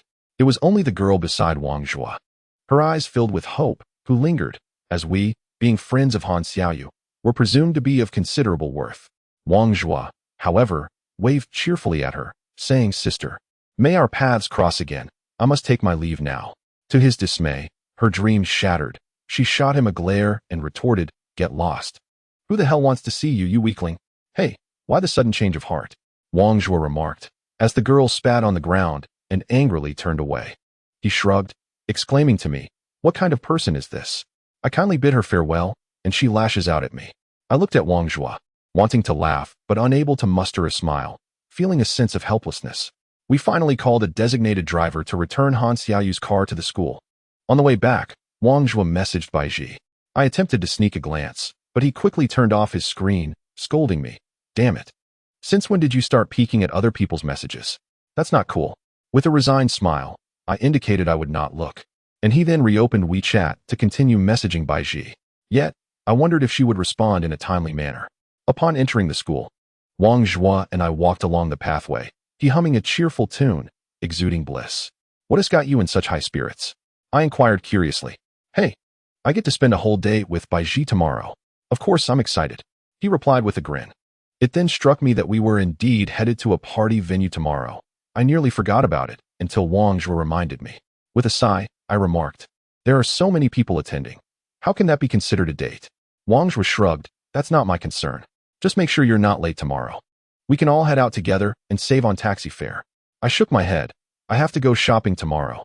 That's Li Mu's arrangement. You all can set off without me." Wang Zhua suddenly exclaimed, "Oh, I see you were selected for procurement. No wonder I didn't see your name on the other list. Bai Ji and I are responsible for organizing the barbecue ingredients, so we shall take our leave now." "All right," I nodded in agreement.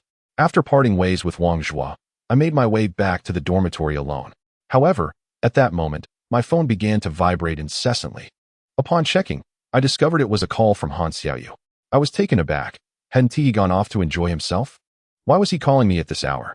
With a sense of curiosity, I answered the call, and Han Xiaoyu's somewhat somber voice resonated on the other end. "Where are you now?" he inquired. "We've already returned to school." "All right then, could you accompany me for a chat?" "Let us meet at the playground," Han Xiaoyu suggested. I was astonished and asked, "Aren't you supposed to meet with Sister Sue first?" The person on the other end was indeed Han Xiaoyu. Yet the carefree demeanor he once had vanished entirely. He had reverted to the state I had seen him in earlier at the auditorium, even holding a can of beer in his hand. Isn't it strange? Clearly, I should be lying in bed at this hour, yet here I am, drinking alone. Han Xiaoyu remarked. I nodded in acknowledgement. At that moment, pain finally surfaced on the face of the tall man before me. He confessed, indeed. "I don't understand why I feel this way." After arriving at the hotel, I left Sister Sue behind and returned alone. As he spoke, a bitter smile crept onto his face. "I can't forget her. I yearn to have something happen with Sister Sue, but when the moment arrives, all I can think about is her." Han Xiaoyu took a sip from his beer, closed his eyes, and a tear trickled down his cheek. I realized I was mistaken. Like Wang Zhua, Han Xiaoyu was also a hopeless romantic, albeit he sought to alleviate his heartache in a different manner, ultimately using the wrong approach. For he could not forget that woman. I patted his shoulder but refrained from offering any words of comfort. A man's tears are seldom shed. Yet they do not flow without reason. Perhaps Han Xiaoyu was being overly sentimental. Shedding tears over romantic entanglements seemed somewhat exaggerated. However, upon reflection, is there truly any fault in experiencing a profoundly memorable love during such a vibrant age? Perhaps, when revisiting these youthful memories in the years to come, One might deem their past self naive or foolish, but if asked whether they harbor regrets, the answer would undoubtedly be no regrets. Youth, after all, is characterized by a touch of naivety and a hint of madness. What else could it be called if not youth? Han Xiaoyu opened his eyes, filled with tenderness, and said to me, "You probably don't know her name yet. It's Tian Xiaolin." Such a beautiful name.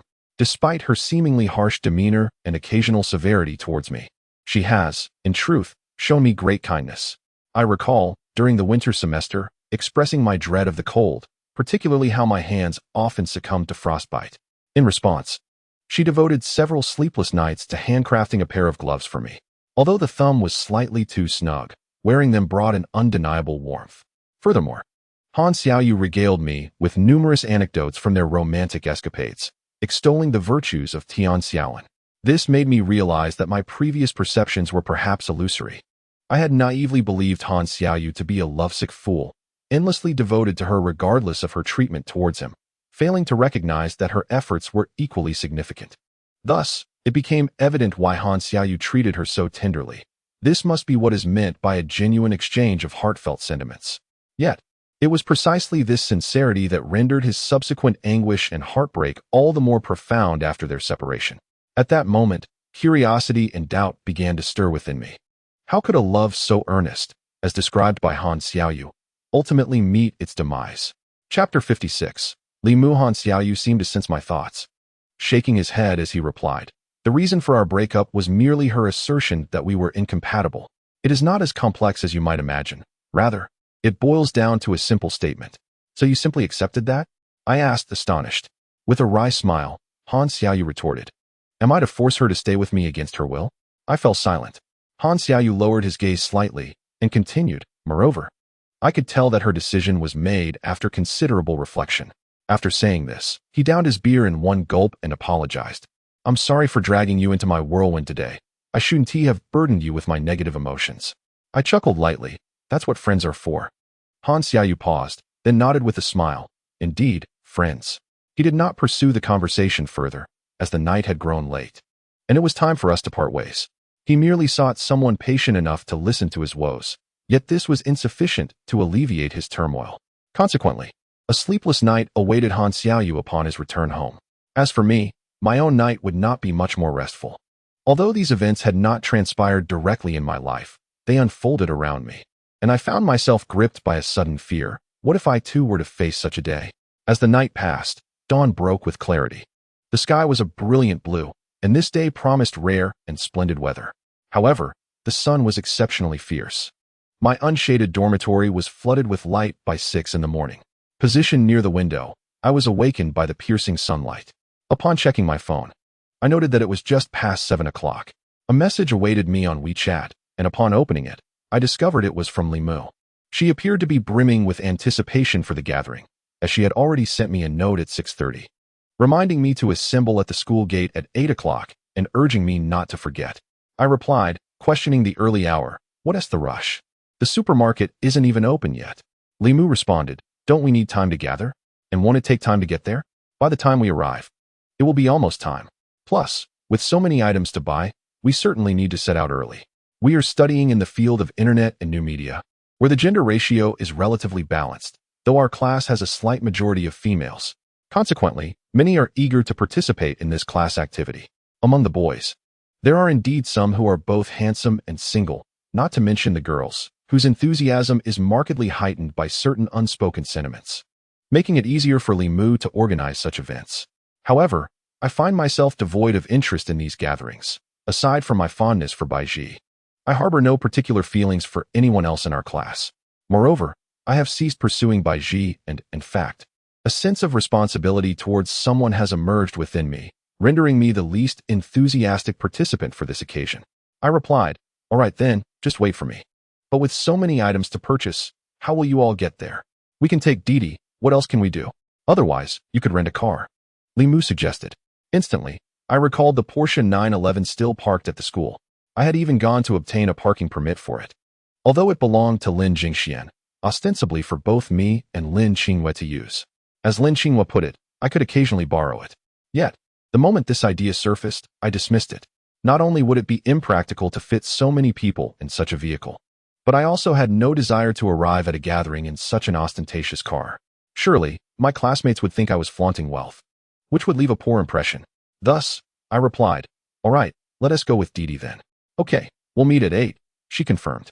After setting my phone down, I intended to lie in bed for a brief nap of 10 to 20 minutes, but sleep eluded me. Instead, I decided to rise and freshen up. Before heading out, I made a conscious choice to don a slightly more presentable outfit, simply a loose-fitting black short-sleeve shirt paired with dark blue jeans. I styled my hair in a side part, taking inspiration from Han Xiaoyu, and felt it looked quite presentable. Around 7:50, I arrived at the school gate to await Li Mu and the others. I have always been punctual, preferring to arrive slightly early rather than risk being late. A minute or two later, Li Mu arrived. But her attire today was markedly different from her usual style. Not only had she let down her hair, but she also wore a fitted crop top, which struck me as rather novel. In my recollection, Li Mu has always struck me as a rather conservative girl throughout summer. I have never seen her donning short skirts or shorts, at most revealing only her arms. Her hair is perpetually tied up, never once cascading down. Yet, now she not only dresses in a more refreshing manner, but as she approaches, I can discern that she has applied a subtle touch of makeup, a stark contrast to her previous aversion to cosmetics. At last, Li Mu stands before me. Though she seems to be putting on a facade of composure, graciously waving and greeting me with a cheerful, "Hi, Zhou Jing." I cannot help but chuckle at her. And ultimately, I succumb to a light laugh. Upon hearing my laughter, Li Mu's face flushes crimson as if I had stepped on her tail. And she retorts with a scowl, "You annoying Zhou Jing," laughing away. "What is so funny? Do I look like a clown to you?" I quickly suppress my mirth and, with sincerity, respond, "I apologize, that was not my intention. You truly look beautiful today, refreshing and striking," but I draw out the word. Li Mu, anxiously eyeing me, urges, "But what? Speak quickly."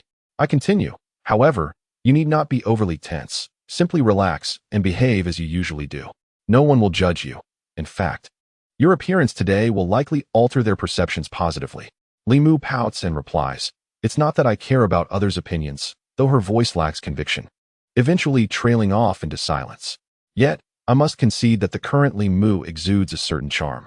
Today's gathering prompted me to prepare these things.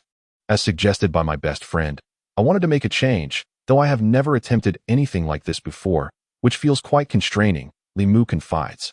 I smile and assure her, "No worries, just be yourself." Over the next 20 minutes, 2 boys and 2 girls joined our group, completing our shopping team. However, regarding transportation, we had to take 2 separate rides. I shared a vehicle with the 2 boys, while the 3 girls took another. In truth, my acquaintance with these boys is merely superficial. After briefly discussing our shopping agenda, we fell into silence. After approximately 20 minutes of travel, we finally arrived at the Walmart near the party venue, and we commenced our shopping spree, a daunting task given we had to procure ingredients for over 30 people. Upon reaching the supermarket, we split into pairs. Naturally, Li Mu and I, being more familiar with each other, gravitated towards one another, and she fetched a shopping cart while she scoured the aisles for the items on her list. I pushed the cart behind her, finding the experience rather enjoyable, as I did not need to assist in selecting the products. "Zhou Jing, I'm curious, does Wang Zhua have feelings for Baiji?" As Li Mu walked ahead, glancing at the surrounding shelves, she casually inquired of me. I did not respond truthfully. Instead, I replied, "How would I know? You could always ask Wang Zhua. Are you foolish? How could one dare to voice such inquiries?" I retorted. Li Mu turned to me and said, "Aren't you one of their closest friends? Surely you must have gleaned something." I grew curious and asked her, "Why do you want to know? Are you secretly infatuated with Wang Zhua? If he has feelings for Baiji, wouldn't that mean you could never be together?" Li Mu shot me a glare, exclaiming, "Your imagination is boundless. Why don't you write a novel? If you enjoy pondering so much, perhaps you should just lose yourself in thought." I shrugged, sensing that this woman seemed to have ignited with indignation, perhaps due to some cyclical change. I thought it prudent to avoid confrontation, so I chuckled awkwardly. "Why are you so worked up? Calm down. Let us speak civilly and refrain from insults." Li Mu huffed but ceased her verbal assault, merely shaking her head and saying, "It's fine if you don't share. I'm merely a bit curious. Wang Zhua seems to cling to Baiji daily, yet she doesn't entirely reject him. Perhaps they truly have a chance." With that, she laughed self-deprecatingly, adding, "As for me, I have no expectations of romance in college. I should focus on my studies." acquire more certifications, and see if I can secure a decent job post-graduation. What Li Mu expressed might mirror the reality for many. It cannot be said that their aspirations lack ambition, rather they are grounded and pragmatic. Suddenly, I recalled Zhao Jun, who had harbored dreams of early entrepreneurship. Yet recently he seemed to have vanished, not once suggesting a gathering with Han Xiaoyu and me. He left early and returned late each day, shrouded in mystery regarding his pursuits. Lin Xingyue had previously advised me to decline his advances, but I had refrained from broaching the subject, intending to wait until the three of us could dine together before addressing Zhao Jun. Zhao Jun was quite different from Li Mu.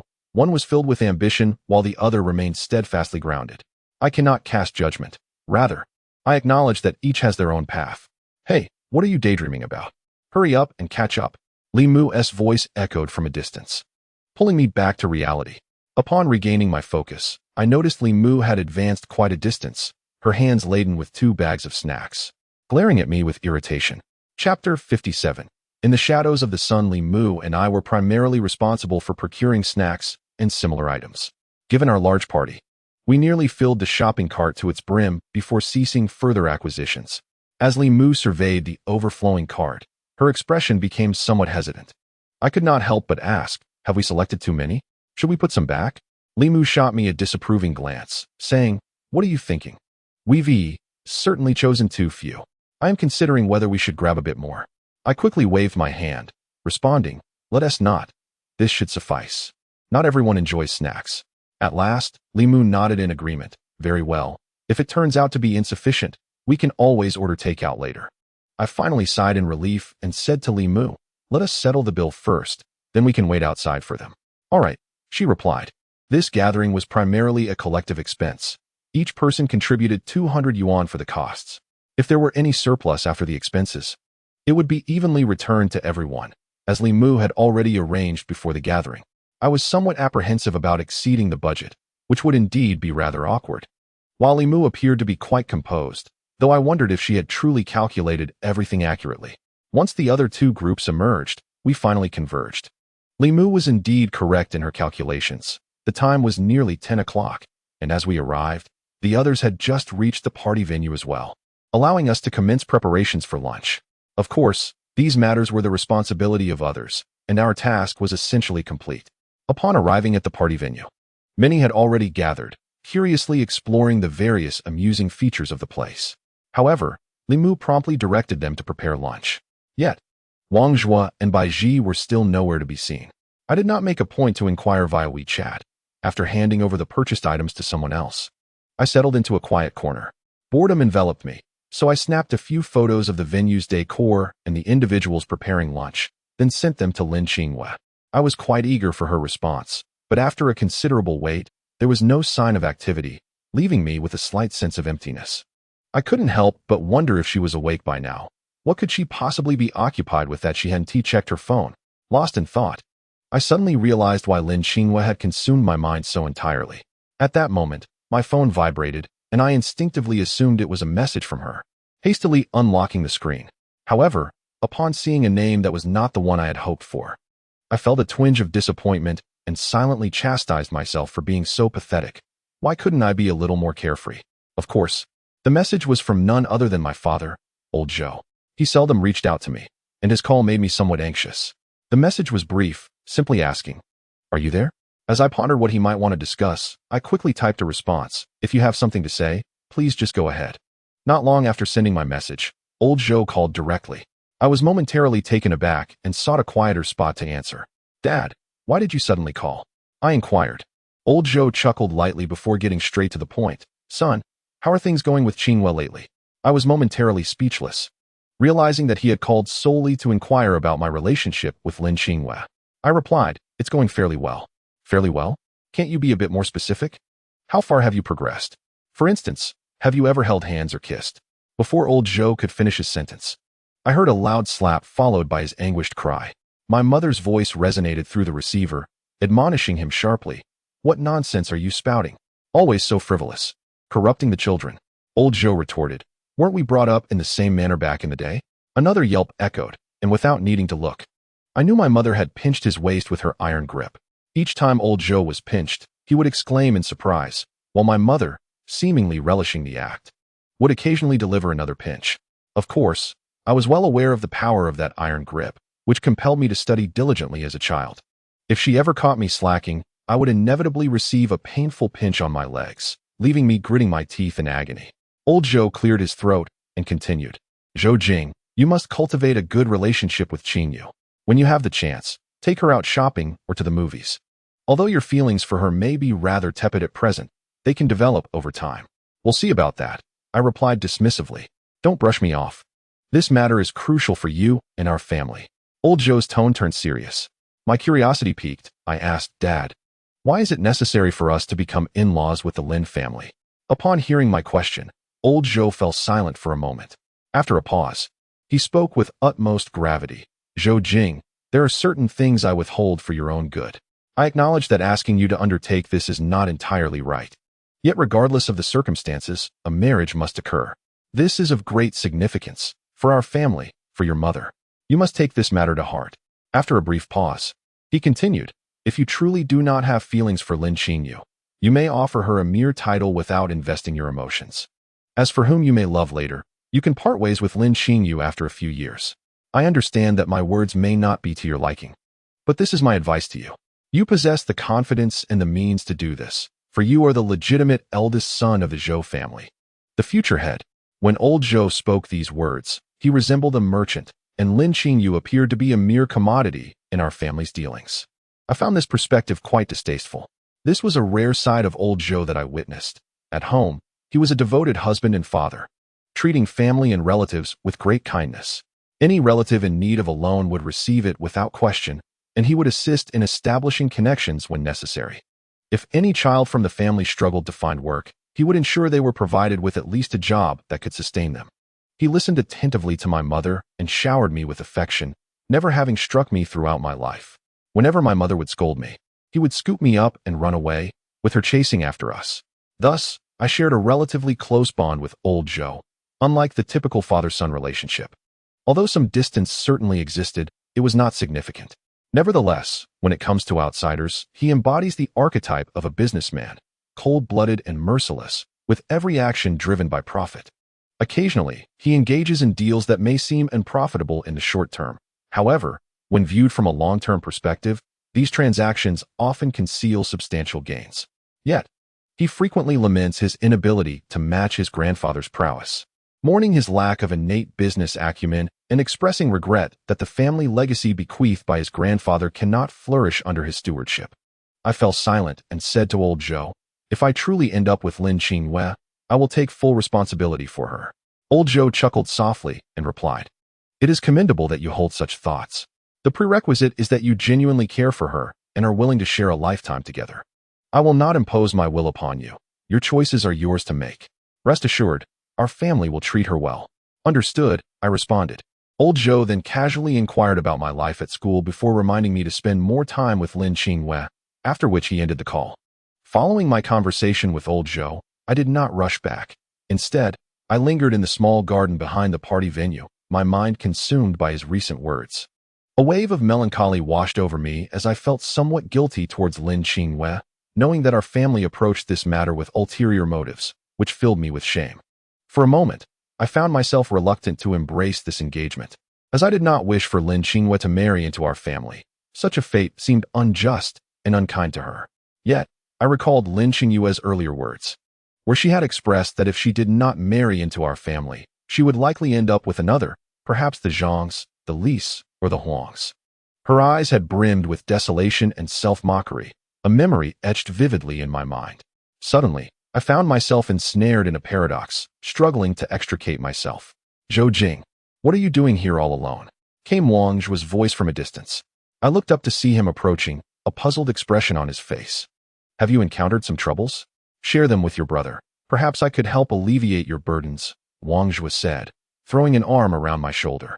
I managed a wry smile. I yearned to confide in him, to gauge his perspective, but given the involvement of Lin Qingyu, I could not easily divulge the matter. So I simply shook my head and replied, it's nothing. I was just taking a stroll. Come on, I've known you for nearly 2 years. Do you think I don't know your nature? Wang Zhu retorted, rolling his eyes. Where's Bai Ji? Isn't she with you? I shifted the topic. Wang Zhua shot me a glance, saying, Bai Ji is inside. She actually asked me to find you. I didn't even notice you hiding here. So she sent me to check on you and see if you needed any guidance. I chuckled. Why would I need guidance? I am always quite sunny. Indeed. But even the sun cannot illuminate every corner. If you truly do not wish to speak, I shall not press you. However, if you do have something on your mind, know that your brother is here to share the burden with you. Wang Zhua gently patted my shoulder and remarked, if you find yourself perplexed by a particular matter, it's best to set it aside for the time being. Time will invariably provide you with the answers you seek. Why burden yourself with unnecessary worry? You ought to understand the principle that things will naturally resolve themselves better than I do. Don't be so obstinate. When did you acquire such wisdom? I inquired. Learned it from you, Wang Zhua grinned. Chapter 58. A confession. Upon returning to the gathering venue, I spotted Bai Ji busily washing ingredients alongside a group of girls. She was dressed casually today, donning a simple white fitted long-sleeve shirt paired with gray wide-leg trousers. While rinsing the vegetables, she deliberately rolled up her sleeves, revealing her delicate, rosy arms to avoid dampening her attire. Her hair was elegantly styled into a bun, accentuating her long, fair neck and presenting an image of remarkable poise. Wang Zhua observed Bai Ji with unmistakable admiration in his eyes. He smiled at me and whispered, Bai Ji is truly wonderful, isn't she? I nodded in agreement. However, Wang Zhua wore a troubled expression, shaking his head as he lamented, but I genuinely don't know if she likes me. His words reminded me of the conversation I had with Bai Ji the previous night. From her responses, I could discern a faint trace of affection she harbored for Wang Zhua, which is why when I posed that question, her answer was, I don't know. Li Mu approached us at an unknown moment, casting a disapproving glare at Wang Zhua. What are you doing just standing there? Hurry up and lend a hand. Wang Zhua, taken aback by Li Mu's sudden presence, blurted out, You are Li Mu? Li Mu's face flushed with indignation as she kicked Wang Zhua's calf, exclaiming, I'm your mother. Wang Zhua winced in pain, retracting his foot while nodding. Right. You truly are Li Mu. Who else would be so violent? As Li Mu prepared to retaliate, Wang Zhua hastily made his escape, turning back to say, A good man does not quarrel with a woman. I can't be bothered to argue with you. I rubbed my forehead in exasperation. Li Mu turned to me and asked, Zhou Jing, have you thought of any activities for later? Don't tell me you haven't. You aren't seriously planning to sit here idly for the entire afternoon, are you? I forced a smile, admitting that, to be honest, I wasn't particularly interested.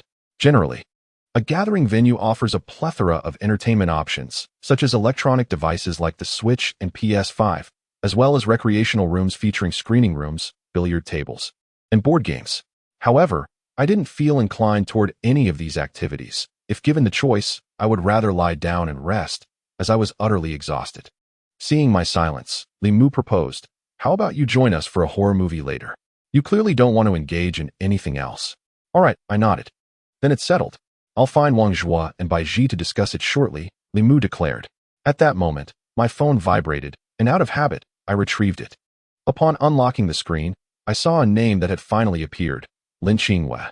However, my mood was no longer filled with the anticipation and longing I had just moments ago. Instead, it had grown increasingly complex upon seeing her name. Is this really a party venue? It seems there's quite a bit to enjoy, Lin Qingwei replied. I chuckled softly and responded, Have you never been to a party venue? At that moment, Lin Qingwei appeared to have some time, as her replies came swiftly. I've never been, and honestly, I'm not particularly interested in those things. If you ask me, your villa seems far more intriguing. Do you still wish to go? I whimsically crafted a reply, though it lingered in the input box, never sent. I hesitated. Perhaps Lin Qingwei was merely expressing her thoughts, not genuinely desiring to visit our home, as it might symbolize a cage to her. And who would relish being confined? Zhou Jing, why do you alternate between smiling and frowning? Who are you messaging? Suddenly, Li Mu interjected, her curiosity evident. It was then that I realized she was still by my side. I unexpectedly asked her, Do you think I sometimes hesitate too much in my actions? Upon uttering the question, I found it amusing. Despite being friends, we were merely casual acquaintances, and she hardly had the insight to comment on my behavior. Yet Li Mu furrowed her brow and replied, Not at all. If anything, you're just a bit cautious. After a pause, she candidly added, But I haven't interacted with you extensively, so my perception is limited. I nodded in acknowledgement. Li Mu smiled at me before turning to leave, saying nothing further. After some contemplation, I finally sent the carefully composed message, eagerly awaiting Lin Xingyue's response. However, after my message was dispatched, she did not reply promptly. As if she were far away yet could hear the unspoken sentiments of my heart, deliberately raising my hopes. After a considerable wait, Lin Xingyue finally responded, "That depends on you." I was momentarily taken aback, failing to grasp her meaning. Just as I was about to inquire further, another message from her arrived. "Don't just focus on your phone. Immerse yourself in the group. I'm going to help with the cooking, so enjoy yourself." Reading her message, I found myself both amused and exasperated. Shaking my head, I turned off my phone screen. She was right. At times, I ought not to be so solitary. Some party venues provide 2 meals. Of course, patrons can opt to bring their own ingredients and prepare their own food. We chose the latter, and fortunately, among our party of over 30, there were several skilled chefs. With teamwork, the dishes arrived promptly, a splendid assortment of meat and vegetables, indeed bountiful. I sat at a table with Wang Zhuo on my left and Li Mu on my right, while Baiji occupied the seat beside Wang Zhuo, distancing herself from us. At the dining table, Wang Zhuo and several other young men indulged in beer, boasting about their prowess during high school, recounting tales of how many girls cheered for them while playing basketball. The other boys were equally unyielding, retorting that Wang Zhuo's skills were merely average, while they themselves had received countless love letters in their glory days. As the revelry escalated, their claims grew increasingly absurd. Drawing disapproving glances from some of the girls at the table, Li Mu's face turned a shade of green with irritation, while Bai Ji remained unfazed. I should have known better than to listen to them, and by this beer, Li Mu whispered to me, observing the drunken antics around us as they turned red-faced and boisterous. Watching the lively atmosphere, my spirits lifted, and I playfully told Li Mu, "Do you believe that I was quite the sensation in high school? I was dashing on the court, and numerous girls pursued me." Li Mu shot me a puzzled glance, questioning, "But you haven't even had a drink. Why are you spouting nonsense?" His expression broke my facade, and I shook my head in resignation. Just as we were engrossed in our banter, a classmate unexpectedly produced a wooden guitar and a microphone from somewhere. After tapping the microphone a couple of times, he called for silence. Our chatter ceased, and we turned our attention to the boy, Yi Junyi, who appeared to be putting on a brave face. Though he held no official position in class and was of average looks and slightly below average height, he was well regarded among his peers. Sweat glistened on his forehead, betraying his nervousness, and I sensed he was about to declare his feelings for a girl in our class. Before he could finish his sentence, cheers erupted from the crowd, accompanied by whistles and playful shouts. Li Mu quickly shushed them, urging, "Let him finish."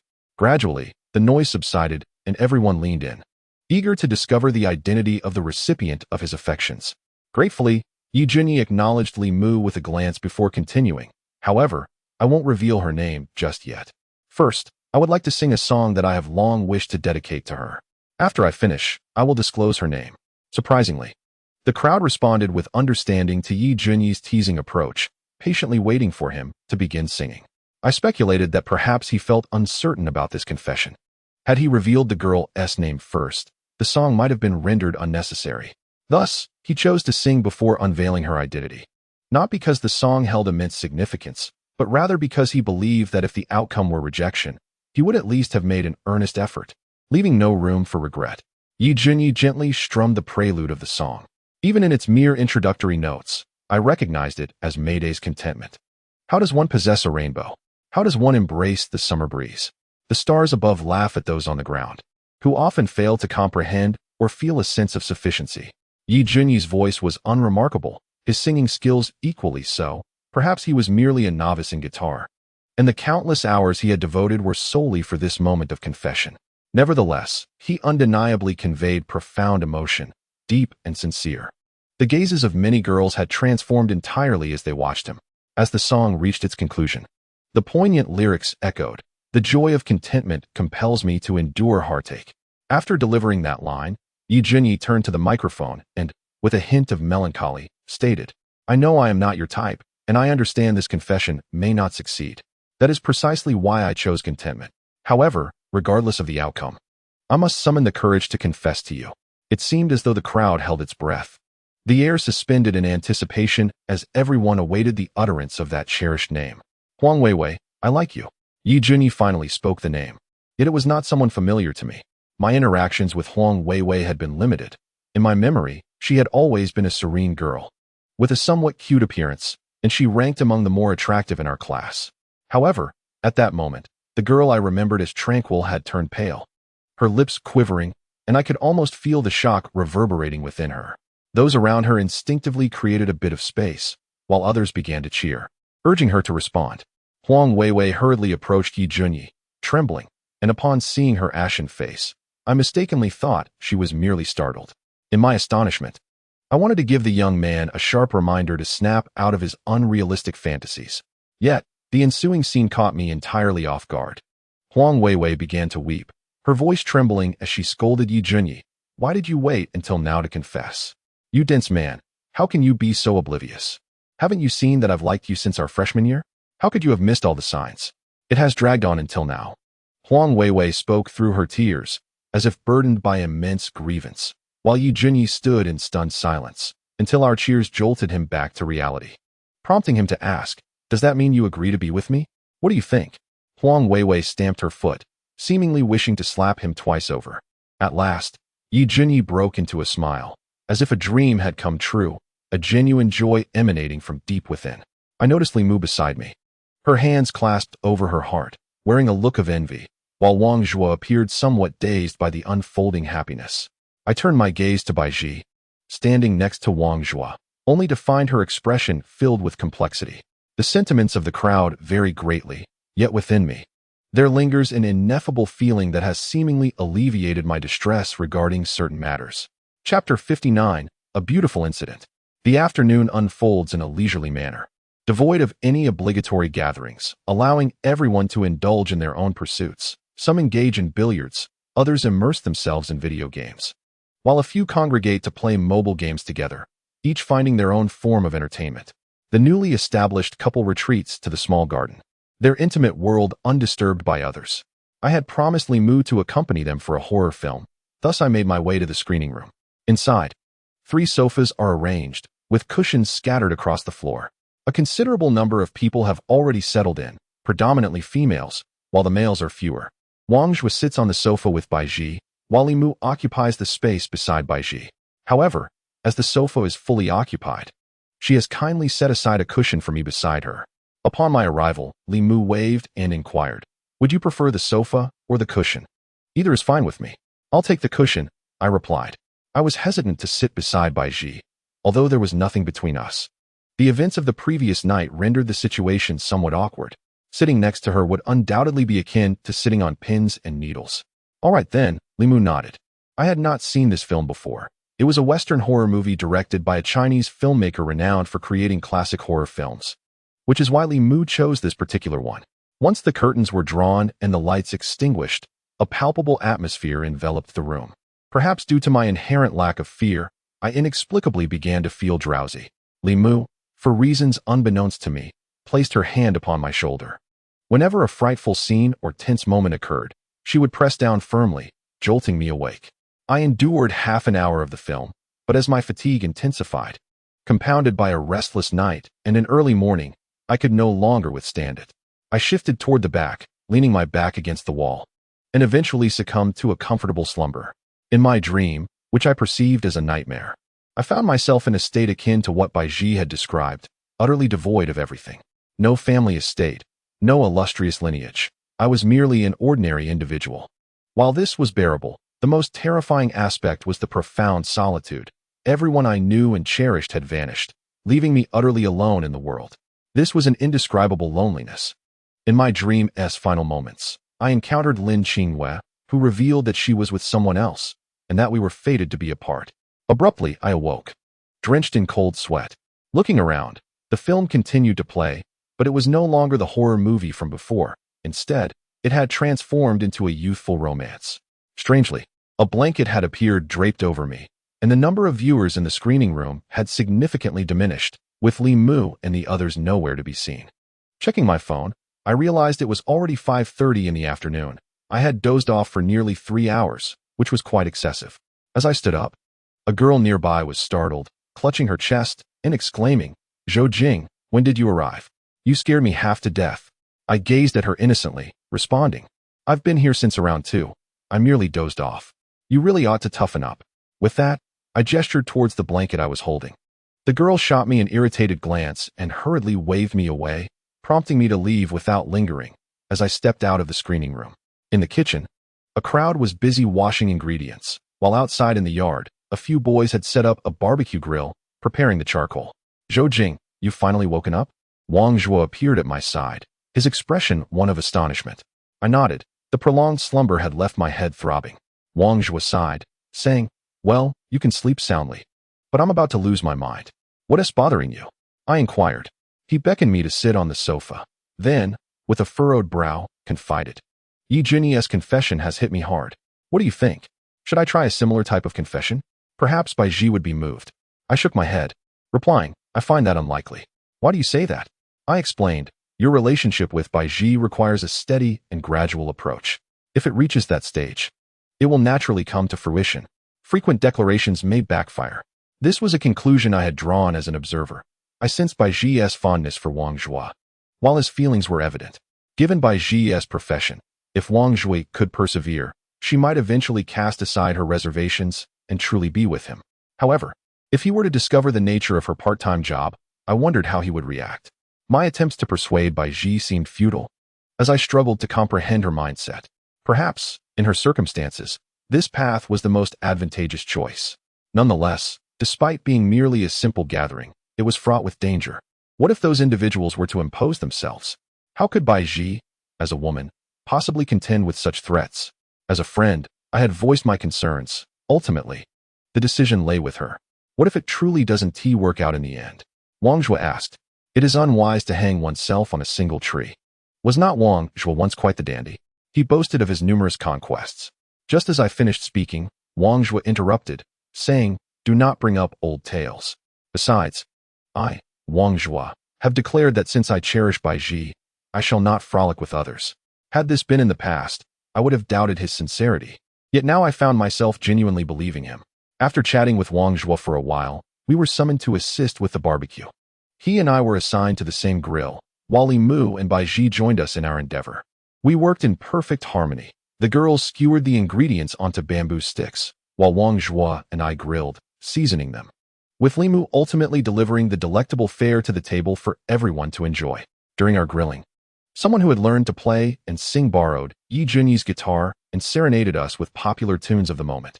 As night fell, the atmosphere grew even more vibrant, filled with laughter and cheer, punctuated by playful antics from various corners. Wang Zhuo and I sat comfortably together.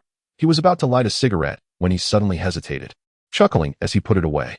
Following his gaze, I noticed Bai Ji glaring at him from a distance, which certainly deterred Wang Zhuo from smoking. I teased, "If you two were truly together, what would you do if Bai Ji asked you to quit smoking?" Wang Zhuo glanced at me and replied, "If quitting smoking meant I could be with Bai Ji, I would certainly do it." I shrugged, somewhat skeptical of his words. Meanwhile, Li Mu, under the encouragement of several girls, was surprisingly drinking beer. Her slightly chubby cheeks had turned rosy, and her movements exuded a certain charm that caught the attention of the boys sitting nearby. Wang Zhuo nudged me and inquired, "By the way, how are things with Lin Qinghua?" "Nothing much. We are just friends," I replied. Wang Zhuo smirked, saying, "If I were you, I would pursue Li Mu instead. Lin Qinghua is out of your league.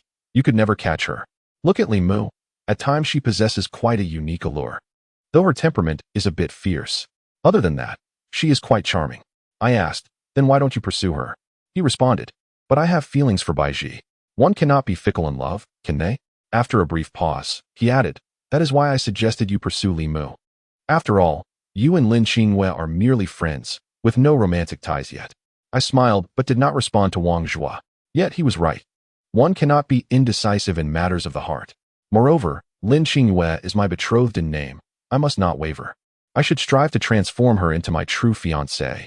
Contemplating this brought a smile to my face, for it seemed a truly delightful prospect. Chapter 60. Truly a straight guy. Wang Zhuo, under the impression that I had gained some insight, patted my shoulder and feigned maturity, saying, "Young man, you can never go wrong by heeding your brother Wang's advice. So don't just linger here.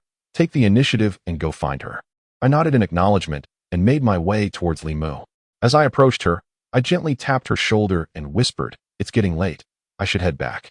When I leaned closer, Li Mu instinctively tilted her body to the side, but did not shy away. However, upon hearing my words, I noticed her ears suddenly flush with a shade of crimson, leaving me quite perplexed. Seeing that Li Mu showed little reaction, I prepared to leave.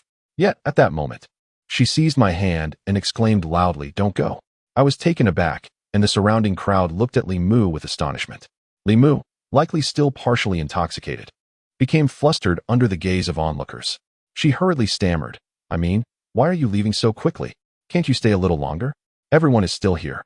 Although she offered an explanation, her anxious demeanor only deepened the curiosity of those around us, with two girls across the way whispering to one another, seemingly speculating about the underlying tension. Feeling increasingly out of place, I decided it was best to depart before they conjured further assumptions. I awkwardly scratched my head and replied, "I have some matters to attend to back home."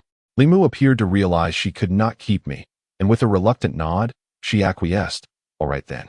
I finally exhaled in relief, waved goodbye to the others, and left her side. At that moment, Wang Zhua had already joined Bai Ji, and they were engrossed in a dice game, blissfully unaware of my impending departure. Contemplating the situation, I opted not to bid them farewell and quietly exited the party venue. The sky had darkened, and the streetlights cast a dim yellow glow. What began as a clear morning had transformed into a night laden with clouds, hinting at the possibility of rain. The rain of the Qingming season seldom brings comfort. Beside me stood a streetlight, perhaps specifically erected by the venue owner, noticeably shorter than its counterparts, presenting a sense of solitude. Yet, it was not entirely desolate. I observed numerous moths circling the dim lampshade, while dust floated beneath the light, making it difficult to discern whether it was the powder from moth wings or merely airborne debris. As I prepared to leave, I heard someone call my name from behind. Turning around, I saw Li Mu rushing towards me, an umbrella in hand. "I saw the weather forecast. It's going to rain soon, so I brought you an umbrella. Otherwise, you'll end up soaked," she said, handing me the umbrella. I accepted it without hesitation and smiled at her. "Thank you." Li Mu waved her hand and, without uttering another word, cast a fleeting glance at me before hurriedly returning to the party venue. She arrived in haste and departed just as quickly. I shook my head, not dwelling on it. After summoning a ride through a taxi app, I resumed my wait. While waiting for the car, I glanced once more at the streetlight. Moths continued to swirl around the lampshade. However, one seemed to have been singed by the searing light, its wings fluttering weakly as it precariously hovered, on the verge of falling. A wave of concern washed over me for the creature. It appeared to possess a stubborn spirit, for although it was teetering, it refused to succumb to gravity's pull, igniting within me a curiosity to observe it closely. Just then, a vehicle pulled up beside me, honking its horn, signaling the arrival of my ride. Reluctantly, I ceased my observation, opened the door, and climbed in. Upon returning to my dormitory, Zhao Jun sought me out, gesturing for me to step outside for a conversation. I understood that he wished to discuss entrepreneurial matters, so I followed him into the corridor. "Zhou Jing, I've arranged to meet with Han Xiaoyu. He mentioned he is available tomorrow afternoon. What do you think?" Zhao Jun stated directly. I nodded. "As long as you've set a time, that works for me. I'm free during the holiday." "Perfect. I've been preparing related materials for the past 2 weeks, and I'll share my business plan with you both then," Zhao Jun replied. Observing his confidence, I felt a twinge of reluctance to discourage him, so I merely nodded. "All right, we'll talk tomorrow." In truth, I had yet to formulate a suitable way to decline Zhao Jun's proposal. I decided to wait and see Han Xiaoyu's thoughts before making a decision. After taking a shower, I opened WeChat and noticed an unread message from Lin Qinghua.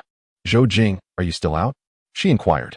I felt a pleasant surprise at her initiative, as I had planned to reach out to her for a chat after my shower. Wishing to tease her a bit, I replied, "Not yet. I'm staying out tonight." "Staying out? Where will you sleep?" she asked. "Yes, is there a problem? With so many people, how will you manage sleeping arrangements and bathing? There are both men and women. That seems rather complicated." I could almost sense her astonishment through the screen. I responded, "Actually, the party venue accommodates overnight stays. Men and women are kept separate. Some may have to sleep on the floor, which is just a bit uncomfortable. As for bathing, those who brought clothes can wash up. If not, they simply forego it." "You are quite impressive. I know I wouldn't last in such a situation," Lin Qinghua remarked with an expression of admiration. "Haha, I was just teasing you. Of course, I'm back," I replied with a smile. "Really? I don't believe you," Lin Qinghua challenged. "What would convince you?" I asked. After a brief pause, she replied, "You'll have to figure out how to prove it to me on your own. Don't ask me." Thus, I took a photograph of the dormitory and sent it to her, remarking, "This should convince you, right?" "Not at all. Who knows if this is an old picture you took?" Lin Qingwei retorted. I was momentarily taken aback. Did she expect me to initiate a video call? After some contemplation, I realized I lacked the courage to do so. Suddenly, I remembered the option to share my location, so I sent that over. However, Lin Qingwei did not respond. She replied, "Who wants to share their location with you? You truly are quite oblivious." I felt perplexed. How did sharing my location equate to being oblivious? Lin Qingwei sent an exasperated emoji and added, "I need to rest now. I'm going to pay respects tomorrow." Although I felt a twinge of disappointment since our conversation had only just begun, I refrained from insisting she stay longer and replied, "All right, then rest well." After sending that message, I felt it was insufficient and hastily added a good night. "Good night," Lin Qingwei replied. By then, it was already 11 o'clock. Considering that Han Xiaoyu might still be awake, I messaged him to inquire about his thoughts on Zhao Jun's situation. Han Xiaoyu responded promptly, stating, "It's inconsequential. After all, this small sum of money is just lying around. I might as well invest it for the sake of a personal favor. If Zhao Jun succeeds, that's splendid. If he fails, it doesn't concern me." I was somewhat taken aback by Han Xiaoyu's response, as he seemed to regard the matter lightly, merely viewing it as a personal favor, indifferent to Zhao Jun's potential success or failure. I replied, "All right, I understand." Han Xiaoyu then asked, "What's wrong? What is your take on it?" Initially, I intended to decline his proposition, as the risks were quite significant. Although the amount of money involved was modest, dealing with the school could prove to be problematic. I expressed, "I'm not sure." Han Xiaoyu reassured me, "No worries, I'll cover it." "Fine. Then let us discuss it further tomorrow," I replied. Agreed. That night, I dreamt not at all. The following day, I did not awaken as early as the previous morning. Instead, I slept until nearly 10 o'clock before rousing myself. Habitually, I opened WeChat to find several unread messages, one from Wang Zhua, another from Li Mu, and even one from Lu Sheng. Wang Zhua's message was a barrage of complaints, chastising me for being untrustworthy and sneaking away without informing him, which nearly led to an embarrassing situation for him last night. Curiosity piqued, I replied to Wang Zhua, "What did you do last night?" After sending that message, I turned to Li Mu's text, which she had sent shortly after midnight, inquiring whether I had returned to school. I realized I had forgotten to inform her about my return, so I replied, "I'm back. I was too exhausted last night and fell asleep without seeing your message." Not long after, Li Mu responded, "That's fine." Lastly, Lu Sheng's message inquired whether I was free that evening to accompany her to the dream-seeking bar once more. It seems that Lu Sheng hopes to chance upon Yang Lu there. However, during the Qingming festival, Yang Lu might be returning home to pay respects to his ancestors, making such a fortunate encounter rather unlikely. Nevertheless, I surmised that there would still be time this evening, and as I too wished to indulge in some butterfly cocktails, I replied, "I shall wait for you at your school tonight." "All right," Lu Sheng responded. After sending the message, Wang Zhua did not reply, and my words vanished into the ether. Yet, I reasoned that Wang Zhua was likely still in the depths of slumber, so I quelled my curiosity, hoping he had not engaged in any foolish antics. At noon, I awaited Han Xiaoyu's arrival at the school gate alongside Zhao Jun. Zhao Jun bore an anxious countenance, as though he were preparing for a job interview. I could not help but reassure him, saying, "Why are you so tense? We are merely friends. Think of it as just an ordinary meal." However, Zhao Jun shook his head, insisting, "That won't do. While we are indeed friends, when it comes to these matters, one must take them seriously. It is a matter of responsibility towards you." Observing Zhao Jun's demeanor, I refrained from further commentary, resolving to first gauge his sentiments before making any decisions. Chapter 61. Who gave you the audacity? Approximately 10 minutes later, Han Xiaoyu finally arrived, apologizing profusely, Sorry. I woke up late today." Zhao Jun quickly waved his hand, saying, "It's all right." After a moment's pause, Zhao Jun inquired, "Shall we take a taxi or the bus?" Han Xiaoyu raised the car keys in his hand, smiling, "Let us take my car." I had no objections, while Zhao Jun seemed somewhat surprised but nodded in agreement. When Han Xiaoyu led us to his luxurious vehicle, Zhao Jun could not suppress his astonishment. Yet, having seen a bit of the world, he managed to contain his surprise. The dining establishment we chose was not a lavish Western restaurant, but rather a renowned roadside eatery specializing in roasted chicken. Located a few kilometers from the school, a popular spot in Guangzhou with branches throughout various districts. Upon arrival, We selected a table somewhat tucked away, facilitating our conversation. The meal proceeded without anyone declaring themselves as the host. So Han Xiaoyu instructed Zhao Jun and me to order while he remained at the table to keep an eye on our belongings. While queuing to place our orders, Zhao Jun nudged my arm and remarked, "Zhou Jing, I used to think Han Xiaoyu was quite wealthy, but I never imagined he was affluent to this extent. That's a Maserati. I might never afford one in my lifetime." I consoled him, saying, "Do not underestimate yourself. Opportunities abound, and who knows? You might strike it rich in a few years." Zhao Jun smiled and nodded. "I will strive for it." He has always been a confident and adventurous individual, a rarity among my acquaintances. At the renowned Xiang Temple, there exists a plethora of classic dishes. However, when it comes to ordering, we inevitably choose the roasted chicken and the barbecued ribs. Following that, we decided to order a dish of blanched greens and a serving of stir-fried rice noodles. Although our selection was modest, it sufficed for the three of us. While we awaited our meals, Zhao Jun began to share his entrepreneurial aspirations. Yet, before delving into his ideas, he awkwardly remarked, "Although this might not truly qualify as entrepreneurship, at best it is merely a small endeavor. Nevertheless, even a small sparrow possesses all its vital organs, so I have prepared a business plan for your perusal."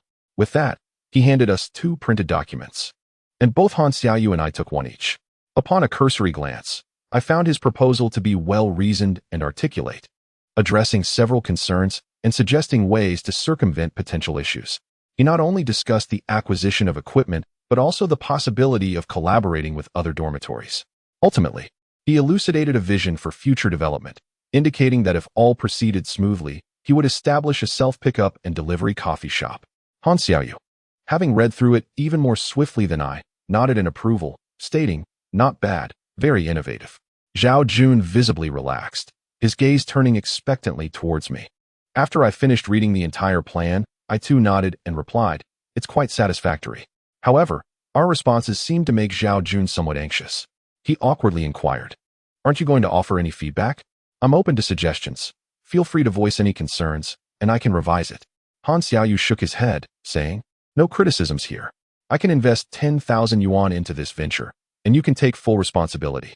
If you need assistance, just let me know. Aside from not utilizing the external relations department for promotion, everything else is fair game." Following his lead, I added, "I share his sentiments.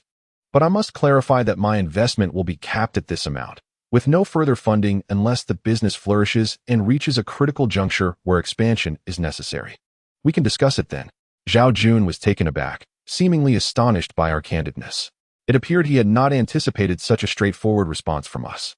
The night before, I had felt a bit hesitant after conversing with Han Xiaoyu, particularly since Lin Qinghua had advised me against this venture, citing potential risks. However, Han Xiaoyu's words alleviated my concerns. Since the amount of money involved was negligible for me, why not extend a favor? Lin Qinghua seemed to approach the situation from a standpoint of my safety, while Han Xiaoyu, devoid of such reservations, merely sought to expand his network and offer a gesture of goodwill.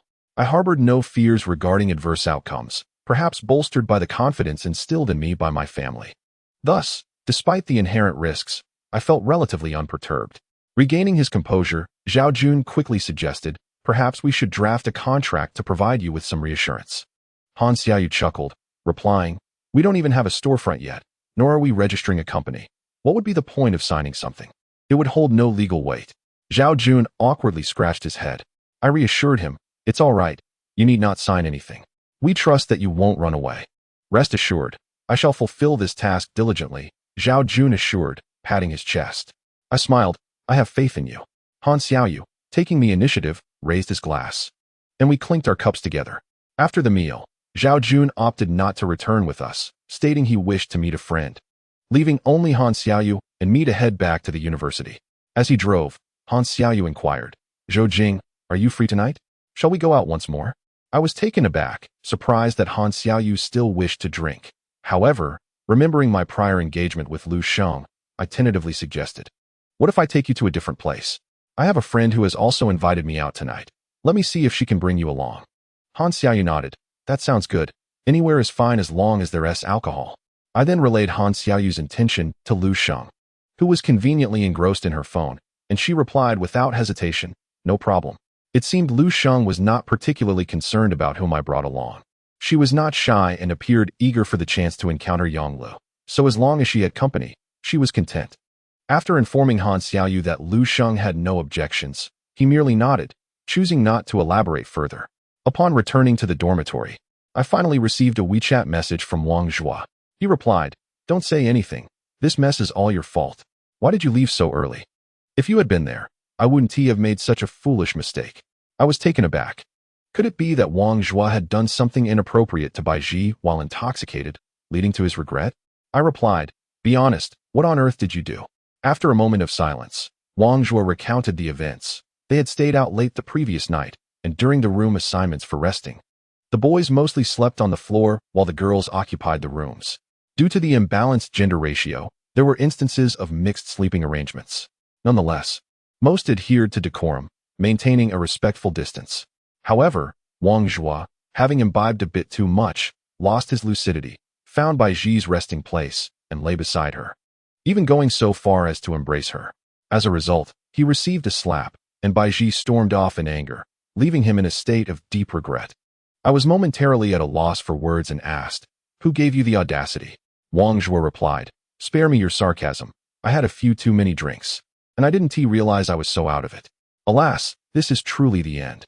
Even through the screen, I could sense his remorse and distress. Ordinarily, he was quite astute. How could alcohol render him so foolish? I chose not to admonish him further, as I had no role in this predicament. Instead, I told him, "You're on your own, my friend. I truly cannot assist you." "Don't," he said. "Why don't you ask Bai Ji what she's thinking? I've sent her a message." "But she hasn't," he replied. Wang Zhua remarked. I couldn't help but chuckle in exasperation and responded, "Do you really think she might reply?" "Of course she could. Why wouldn't she? Give it a try," Wang Zhua urged. I chose to ignore him, opting not to respond further. In the evening, Han Xiaoyu and I went to the nearby art academy to pick up Lu Sheng, who, of course, drove there. According to his perspective, he believed he was beyond the point of being low-key. He felt that the more ostentatious he was, the better, although such behavior seemed pointless. He wished to convey to Tian Xiaolin that despite their breakup, his life was still not that bad. Lu Sheng had been waiting for us at the school gate for quite some time. Upon seeing Han Xiaoyu's car, he displayed no signs of surprise, instead appearing quite nonchalant.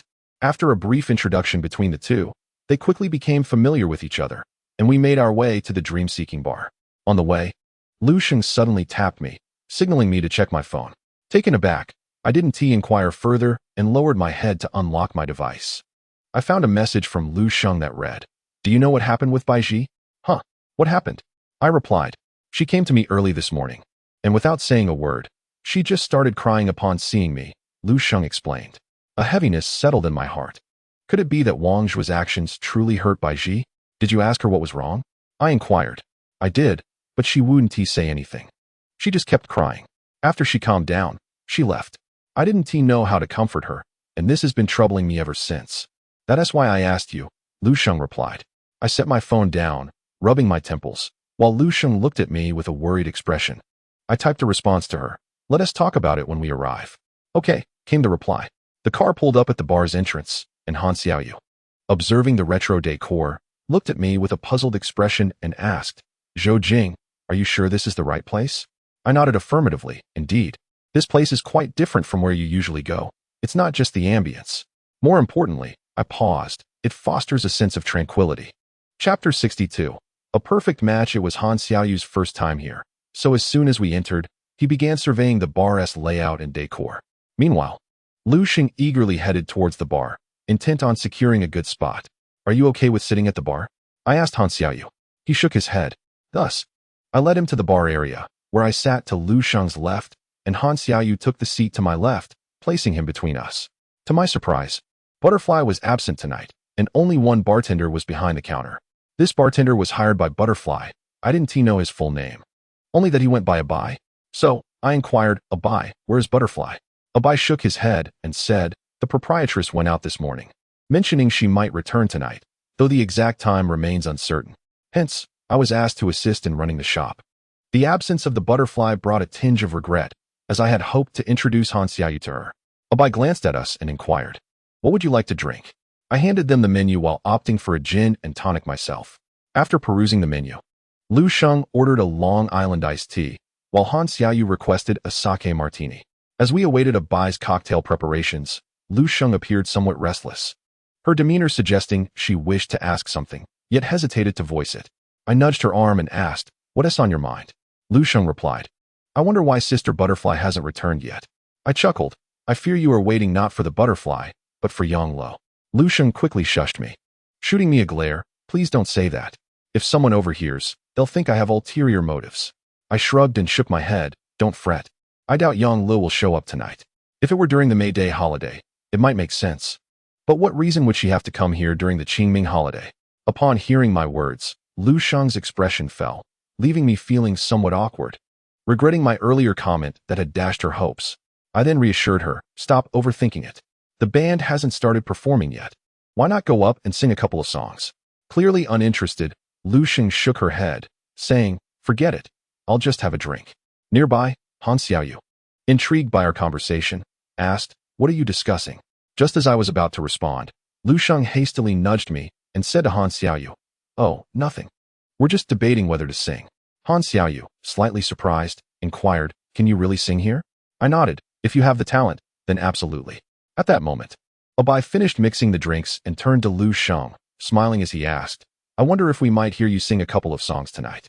Abai's inquiry caused Lu Sheng to blush, perhaps taken aback that he remembered her from her previous performance. She shook her head and replied shyly, "I'm not feeling it today. I think I'll pass." Abai nodded in understanding, though his expression bore a hint of disappointment. However, Han Xiaoyu interjected, "Lu Sheng, if you're willing, I can accompany you on guitar. I've heard from Zhou Jing that you study vocal music, and I'm eager to hear your voice." The sincerity in Han Xiaoyu's words made it difficult to decline, and Lu Sheng appeared visibly torn. I nudged Lu Sheng and whispered, "Think about it. Yang Lu was a resident singer here before she became famous, and even after her rise to stardom, she occasionally returns to showcase her voice. As her #1 fan with considerable singing talent, wouldn't you want to follow in her footsteps?" Lu Sheng paused for a moment, then finally nodded and said, "All right. I will go." Thus, Lu Sheng and Han Xiaoyu made their way towards the stage, and I followed suit.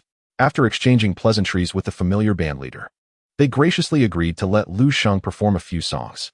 The bandleader held Lu Sheng in high regard, having been thoroughly impressed by her previous performance. I settled back at the bar, waiting for their performance to commence, and sent a WeChat message to Butterfly, inquiring when she would return. "Why are you suddenly asking when I'll be back?" Butterfly replied, "It's nothing. I brought a friend along and thought I'd introduce you," I explained. After a moment, Butterfly responded, "Is it a guy or a girl? If he is handsome, then I might consider meeting him. If not, then forget it." I glanced at Lu Xiaoyu on stage. He wasn't particularly striking, but his features were quite well defined. Moreover, due to his family background, he exuded a unique aura. I replied, "He is just average, but his family background is decent, and his demeanor is quite good. Would you like to meet him?" To my surprise, Butterfly retorted, "No interest. I've seen enough handsome guys, probably over 800. The wealthy suitors chasing me could line up from here to the banks of the Pearl River. Who would be impressed?" I was at a loss for words. Although Butterfly's statement was likely exaggerated, I found myself unaccountably inclined to believe her. Of course, I was merely jesting. The two of them could at most become friends, and I had no habit of playing matchmaker. After a brief pause, Butterfly replied, "No need for introductions. I might not even make it back tonight. I'm over at Taigu Hui, so you all enjoy yourselves." "Alone?" I inquired, intrigued. "Guess," she teased. I scratched my head, unable to deduce who she might be with, as my connections with her social circle were rather limited, apart from Yang Lo. I did not know anyone else. At that moment, the music suddenly blared, and the stage lights focused on the central figure, seemingly a deliberate act. Although it was still early, the bar was already filled to about half capacity, and as movement stirred on stage, many patrons turned their attention towards Lu Sheng. Abai and I similarly gazed towards the stage. Abai remarked, "Your friend is truly talented. To be honest, aside from Yang Li's performance here last time, I think your friend's singing is the most captivating." I chuckled and asked, "Abai, you've been here for quite some time, haven't you?" Abai nodded and sighed, "Yes. Almost 3 years. Does Yang Li perform here often?" I inquired. Abai pondered before responding. "She comes at least once every 6 months. But the key is she doesn't charge for it. I believe it's because she has a good relationship with the owner or perhaps has invested in this bar, which is why she occasionally performs for free. Still, I think, As a big star, she wouldn't be lacking in money. After a brief pause, Abai shook his head and remarked, "The last time I inadvertently inquired about the bar's shareholders from the proprietress, she disclosed nothing to me. Yet, in nearly 3 years, I have never encountered any of our bar's other shareholders, as if they have entrusted the entire establishment to her care." I nodded, surprised that my simple question regarding Yang Li's frequency of performances here had unearthed some hidden secrets of the bar.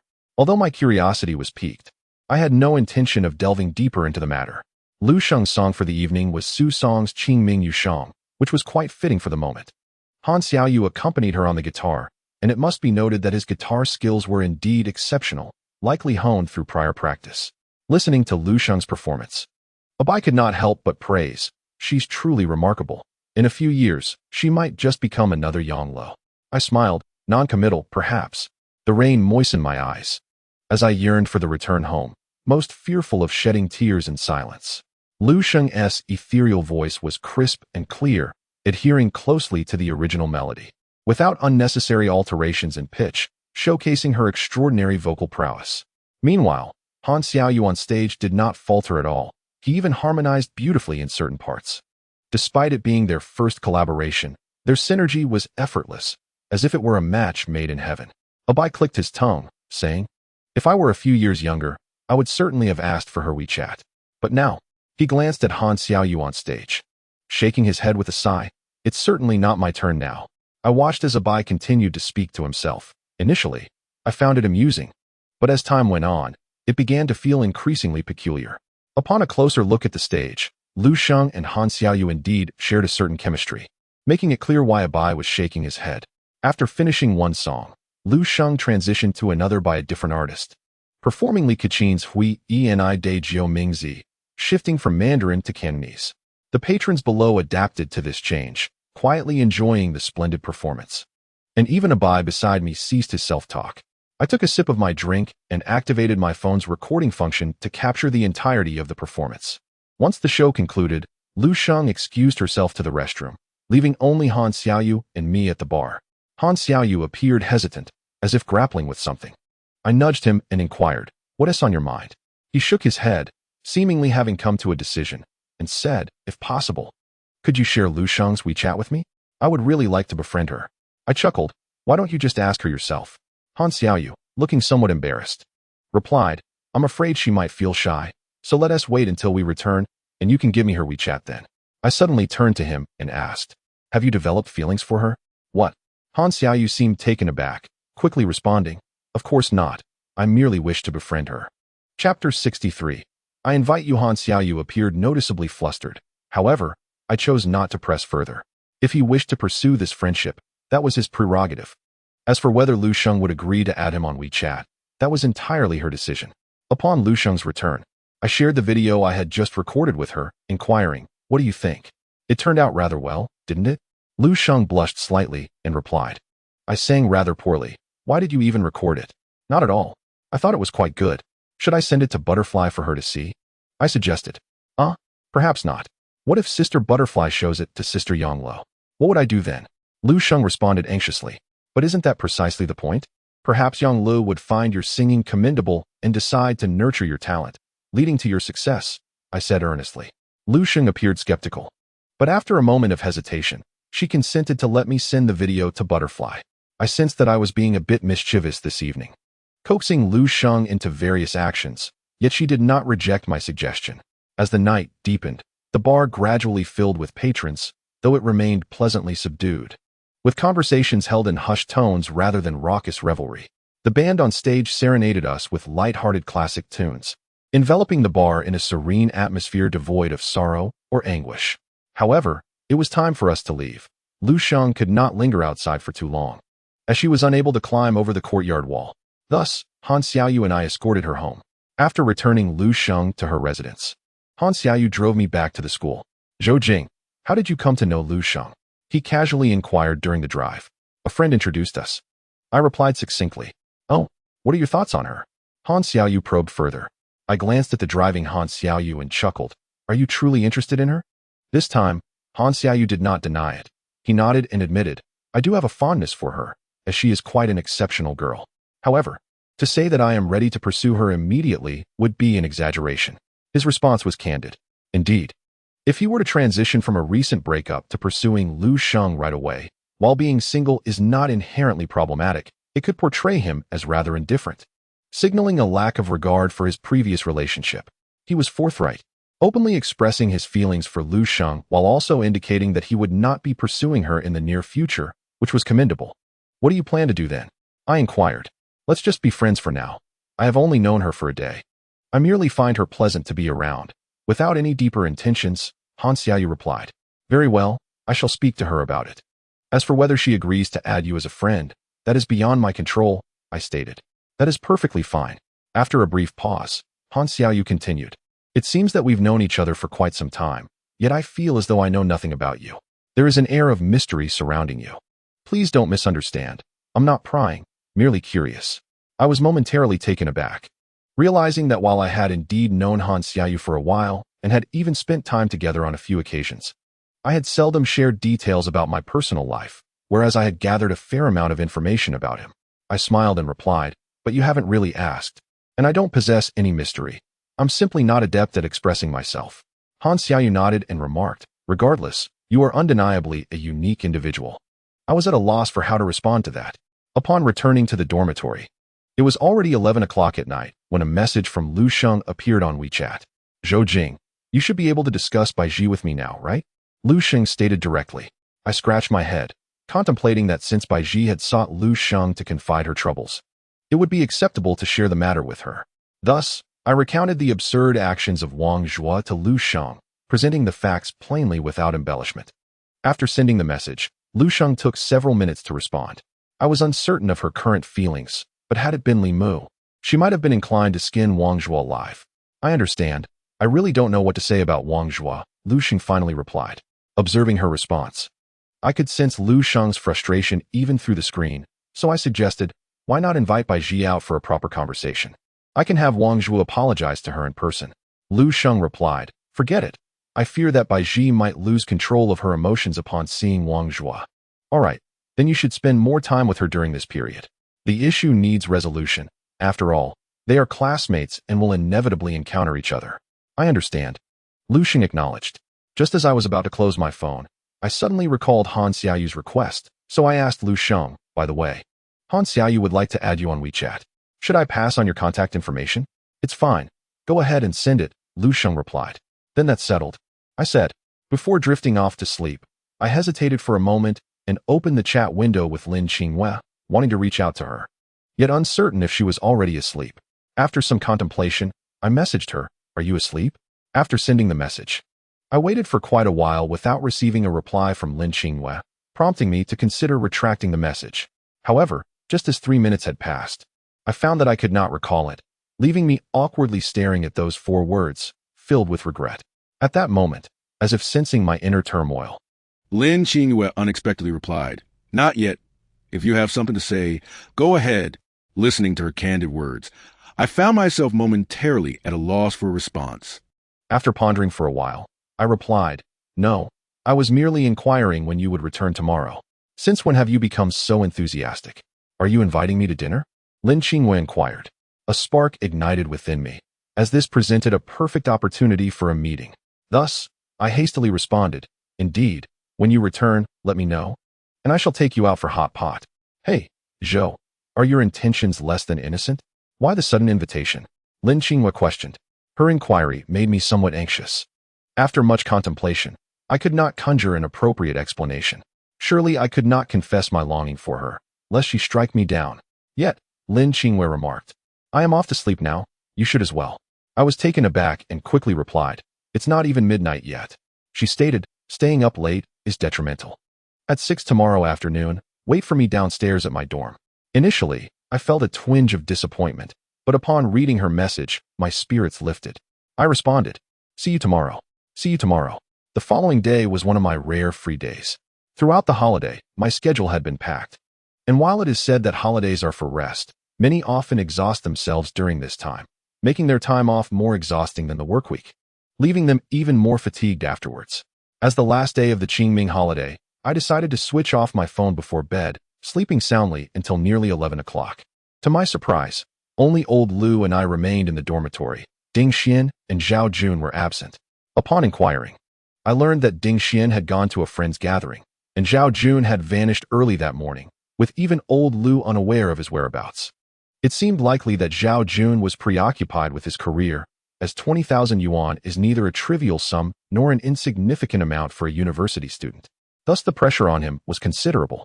After lunch, I dedicated the entire afternoon to practicing sketching. Due to various departmental matters and an array of issues, I had neglected my artistic pursuits, so I seized the afternoon to refresh my skills. It was not until 5:30 that I concluded my practice. Calculating the time, I surmised that Lin Qingyue should have returned, prompting me to rise promptly, wash my face, and style my hair in a more presentable manner. After checking my reflection, I felt quite satisfied with my overall appearance, my anticipation for our meeting tonight growing. Approximately 50 minutes later, I arrived at the foot of Lin Qingyue's dormitory, opting not to message her, but instead waiting alone. Zhou Jing. A familiar female voice broke the silence. I turned to see Bai Ji, who looked at me with a puzzled expression. Bai Ji appeared pale. Despite her light makeup, it did little to mask her fatigue and weariness. I did not inquire about anything, but merely nodded and smiled, exclaiming, "What a coincidence." Bai Ji chuckled softly and asked, "Are you waiting for someone?" "Indeed, and you?" I inquired. Bai Ji shook her head, replying, "I was just passing by, and from a distance, I noticed someone who resembled you. I didn't expect it to truly be you." After a pause, Bai Ji glanced towards the entrance of the dormitory and softly said, "I must take my leave. The person you are waiting for has arrived." Following her gaze, I beheld Lin Qingyue, adorned in a cerulean shirt. Although her countenance retained its characteristic coolness, a delightful contrast emerged as she approached me, hands clasped behind her back, embodying a lively spirit unique to youth. Turning back, I noticed Bai Ji had already departed. "Zhou Jing, it seems you need not treat me tonight," Lin Qingyue declared as she came to my side. Observing her gaze, I sensed sincerity in her words and could not help but retort, "Why not?" However, Lin Qingyue bypassed me, walking towards the back, casually stating, "Because I shall treat you. You cannot object to this. Consider it a small reward for your recent exertions, as I, your minister, wish to show my appreciation." Chapter 64. A match of talent and beauty. Before me lay a bubbling hot pot, steam rising in fragrant clouds. The table was adorned with an array of small dishes, each brimming with a variety of ingredients: marbled beef, slices of fish, tripe, duck blood, shrimp paste, enoki mushrooms, beef balls, and more. Although each dish contained but a modest portion, the sheer quantity created a rather extravagant display. Initially, I intended to sample the Cantonese Chaozhou beef hot pot, but Lin Qingyue expressed her weariness with it. Without hesitation, she led me to an old Beijing hot pot restaurant she discovered in Wanda. Adhering to a philosophy of sampling a multitude of flavors in small quantities, Lin Qingyue ordered a 200 yuan duo set. When the dishes arrived, while indeed small, the number of them was astonishing, nearly covering the entire table. "You've ordered so much. Will we be able to finish it?" I asked with concern. Lin Qingyue appeared unfazed, wielding chopsticks in one hand and a ladle in the other, deftly placing a piece of raw beef into the ladle. Upon hearing my query, she nonchalantly acknowledged with an carefully lowering the ladle filled with raw beef into the pot to commence the cooking. I was taken aback by her serious demeanor regarding the hot pot, pondering how such a trivial matter could elicit such diligence. Moments later, Lin Qingyue finished cooking the beef but did not place it in her own bowl. Instead, she extended it towards me, saying, "Here, quickly grab some. But do leave a bit for me." Momentarily taken aback, I soon recovered and used my chopsticks to retrieve several pieces of beef from the ladle. After dipping it into the sauce, I found the flavor quite delightful. Only then did Lin Qingyue feel justified in transferring the beef to her bowl, where she coated it in her concocted sauce and savored it, murmuring, "Delicious, indeed." Having never witnessed this side of her, I could not resist asking, "Do you truly enjoy hot pot?" Lin Qingyue nodded and, after swallowing her food, said to me, "Indeed, every time I indulge in hot pot, I feel an immense joy, as if all the shadows within my heart have dissipated." I was momentarily taken aback, unable to grasp the underlying reason for her sentiment, and Lin Qingyue showed no inclination to elaborate. Thus, I refrained from probing further into that matter and instead tentatively inquired, "Did you see Bai Ji while I was waiting for you downstairs at your dormitory?" Lin Qingyue nodded and replied, "Yes, I did. Why do you ask?" I attempted to discern any unusual expression on her face, but regrettably, apart from the slight flush from the spicy food, there was no indication of anything amiss. Her mood seemed as tranquil as still water. I shook my head and said, "Nothing." At that moment, "You didn't say anything to me, so I thought you hadn't seen her." Lin Xingwei regarded me with a playful smile and asked, "What would you have liked me to say?" Nothing." I felt a twinge of guilt and waved my hand dismissively. In truth, I had been pondering that if Lin Xingwei harbored any feelings for me, she would likely have inquired about my interaction with another girl, perhaps displaying some signs of discomfort. Yet, her demeanor was utterly unaffected, which indeed left me feeling somewhat disheartened. Of course, I had no intentions towards Baiji. She merely happened to be a female acquaintance, serving as a catalyst for observing Lin Xingyue's reaction. From our previous encounters, it appeared that Lin Xingyue had little regard for Baiji, at most a mere nodding acquaintance. Lin Xingyue's smile sent a shiver down my spine, particularly her perceptive eyes, which seemed to penetrate my thoughts effortlessly. Thus, I hastily took a sip of my drink to mask my unease. The beverages at the hot pot restaurant were complimentary, albeit self-served from the drink dispenser, which suited me perfectly, as I am quite fond of beverages. A meal feels incomplete without a drink, yet this habit also contributes to my quick satiation, as I usually fill my stomach to 70% capacity, with at least 30% being liquid. Lin Xingyue, on the other hand, consumed only about 2 cups throughout the meal. While she devoured most of the food on the table, I was genuinely astonished by her hearty appetite. Lin Xingyue did not dwell on my thoughts, but shifted the topic, asking, "Where shall we go after our meal?" This piqued my interest, as Lin Xingyue was not in a hurry to return, but was contemplating our next plans. I suggested, "How about a stroll by the Pearl River?" Lin Xingyue rolled her eyes and remarked, "Could you be any more cliché?" I felt a bit embarrassed. As I considered it a rather romantic and pleasant idea, I wondered how it had transformed into something so banal in her eyes. After some thought, Lin Xingyue proposed, "Let us go sing." Instinctively, I responded, "To the Butterfly Bar?" Lin Xingyue shook her head and said, "My singing skills are not particularly impressive. I merely wish to sing in a secluded place. Surely, I wouldn't embarrass myself there, would I?" Once again feeling defeated, I nodded and replied, "Then let us go to KTV. I'll see if there's one nearby." "All right," Lin Xingyue agreed, continuing to enjoy the beef balls she had just retrieved from the pot. Our meal lasted about an hour. Despite Lin Xingyue's hearty appetite, the food was simply too abundant, and we ended up leaving quite a bit uneaten. This prompted Lin Xingyue to complain, "You're tall and robust, yet you possess such a small appetite. I truly wonder how that is possible." I was left speechless, thinking to myself that she was the one who ordered all this. I had even suggested not to order so much, yet here she was blaming me. Of course, these were merely my inner thoughts. I dared not voice them in her presence. After our meal, I stood to retrieve the bill, but Lin Xingyue stopped me, looking displeased. "What are you doing? Didn't we agree that I would pay?" I smiled and replied, "You can transfer the money to me privately, but it's better for me to settle the bill openly. After all, I am a man and should exhibit some gentlemanly decorum." Lin Xingyue paused for a moment, her expression betraying a hint of amusement, before waving her hand dismissively. Go on. Why put on airs of a gentleman?" Chuckling, I proceeded to pay the bill. And true to her word, Lin Xingyue transferred her share to me. She truly was someone who stood by her word. After dining, we did not rush to KTV. Instead, we meandered through the mall, both for leisure and to aid digestion. It was now 8 in the evening, and we had booked KTV for a minimum of 4 hours. If we sang for the entire duration, we wouldn't finish until midnight. However, I felt no anxiety. Rather, I was filled with joy at the prospect of spending such an extended time with her. Yet, I dared not entertain the hope of staying overnight. As previous occasions had been exceptional circumstances, tonight, I would most likely be scaling the wall to return to school. I resolutely refused to indulge in any baseless fantasies. One must adhere to principles. Walking alongside Lin Xingyue, she occasionally led me into clothing stores, merely to browse without making any purchases. I found immense delight in this. As if she were truly my fiancée, accompanying her in shopping for clothes was indeed a joyous experience.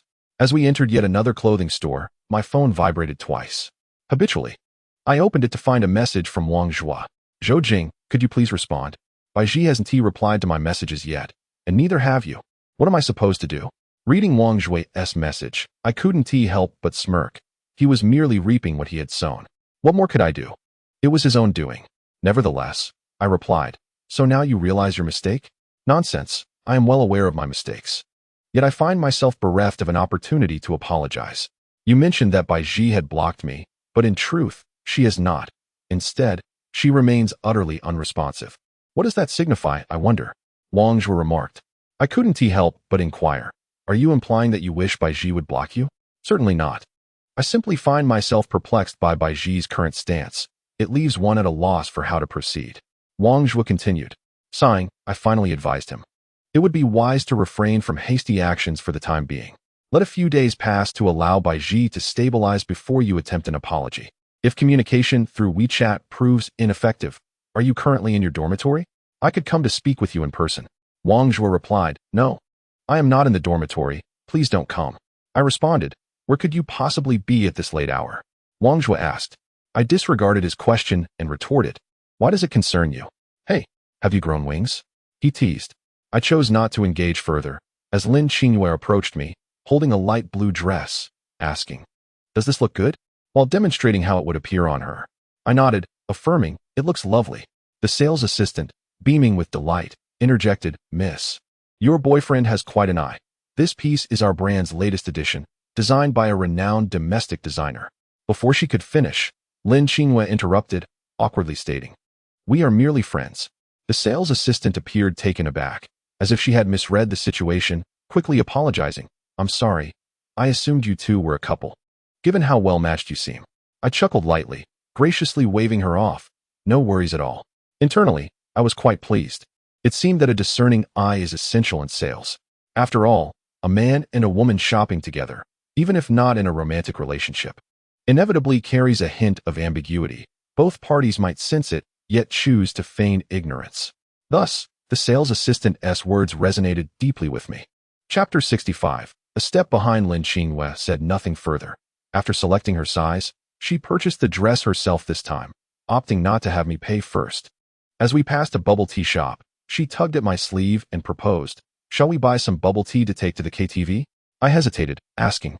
Most KTVs do not permit outside beverages or snacks. What if they refuse entry? Lin Qingyue, with a mischievous grin, patted her backpack and replied, We can just hide it in the bag. Consequently, I acquiesced. Lin Qingyue ordered a serving of mango pomelo sago, while I opted for green grapefruit tea. As I personally favored fruit tea slightly more, while Lin Qingyue preferred bubble tea. The KTV was not far from the mall, so we chose to walk instead of driving. Upon exiting the shopping mall, we stepped onto the street in front, where both Lin Qingyue and I could distinctly feel the fine drizzle in the air. Indeed, as the saying goes, the rain falls incessantly during the Qingming festival. A sense of melancholy washed over me. However, at that moment, Lin Qingyue handed me an umbrella, chiding me playfully, Why so much ink? Hurry, open the umbrella. I chuckled softly, accepting the umbrella and holding it up for her. As we strolled through the rainy night, each of us lost in our own thoughts, a silence enveloped us. Lin Qingyue seemed less cheerful than she had been during our hot pot meal, her demeanor now tinged with an inexplicable sadness, which influenced my own reticence. Halfway through our journey, Lin Qingyue suddenly inquired, Didn't you say you would take me to Nanjing last time? I paused momentarily, then earnestly nodded. Yes, indeed. She suggested, Let us go during the May Day holiday. If you have the time. After a brief pause, she added with a serious tone, But you must take full responsibility, as the host, while I am but a guest. Besides, the young master of the Zhou family bears no financial burdens. I replied with a smile. All right, I'll make sure to show you a good time. Yet, I expressed my concern, but there are only 3 days off during May Day, and travel will consume a day.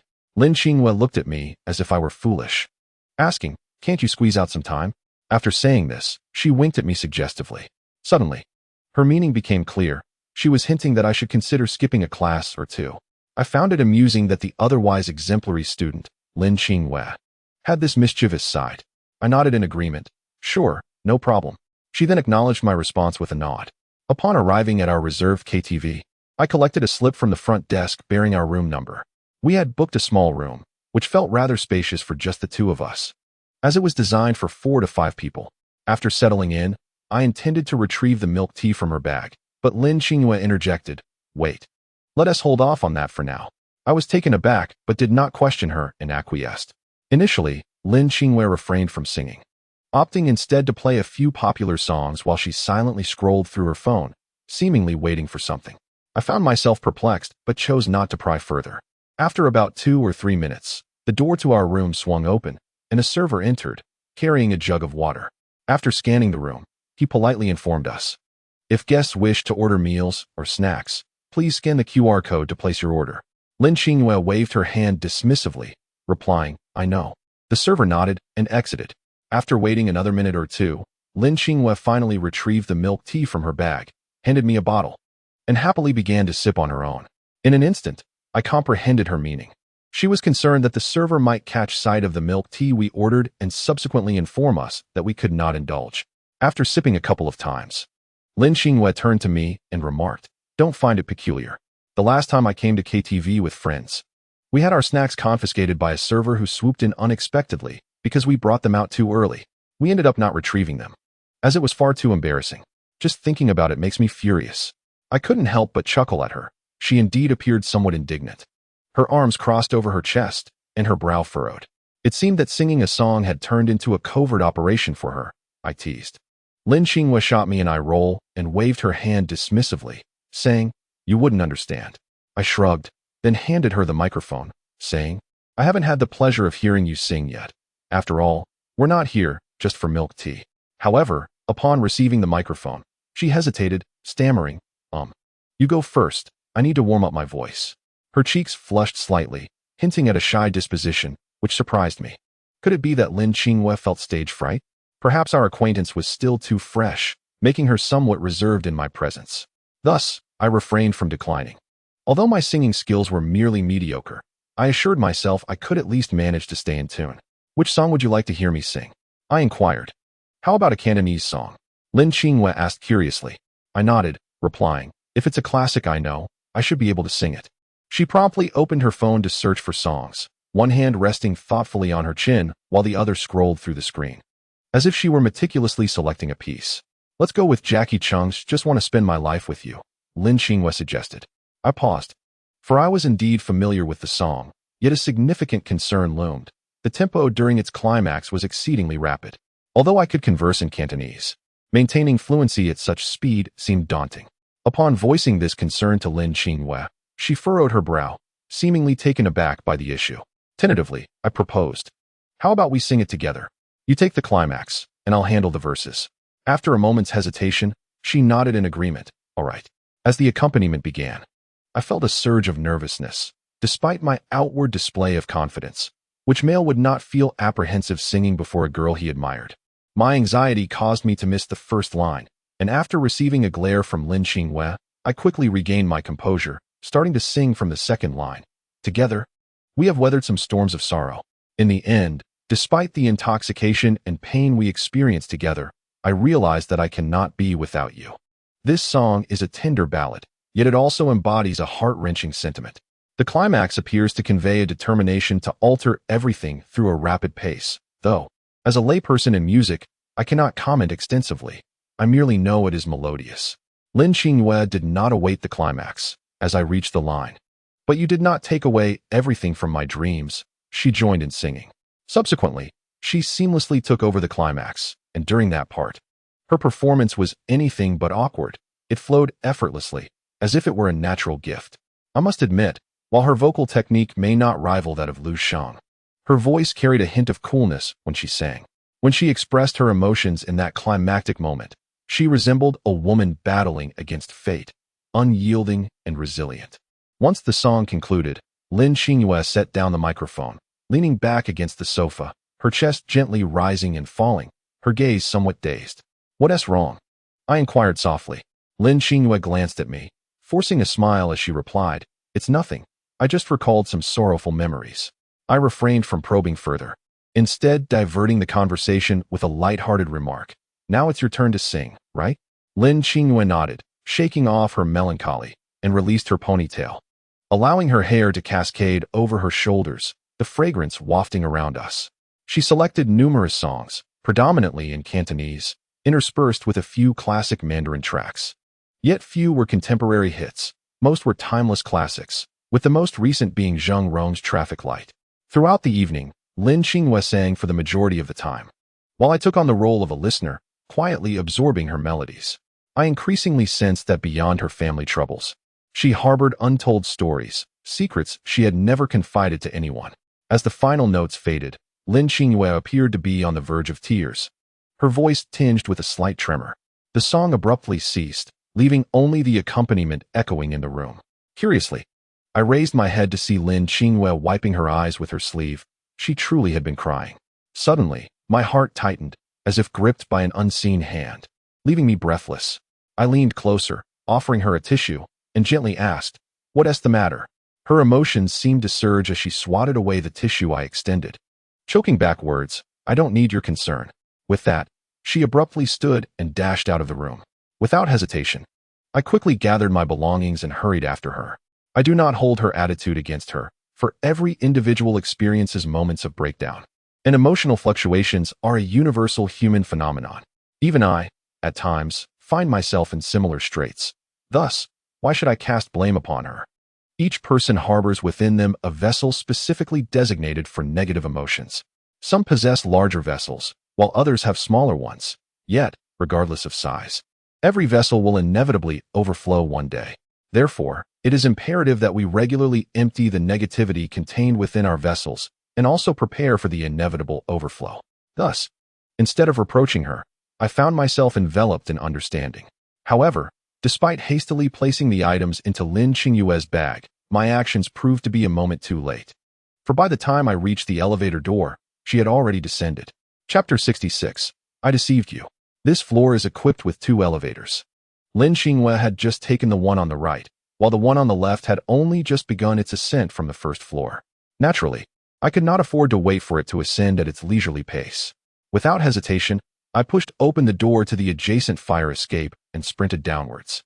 Our current floor is the 5th of this building, so given my speed, I should be able to catch up with Lin Qingyue, especially since I was descending. A profound worry gnawed at me.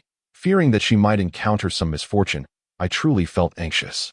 Consequently, my pace quickened, and I found myself leaping down several steps, nearly twisting my ankle in the process, yet I did not relent.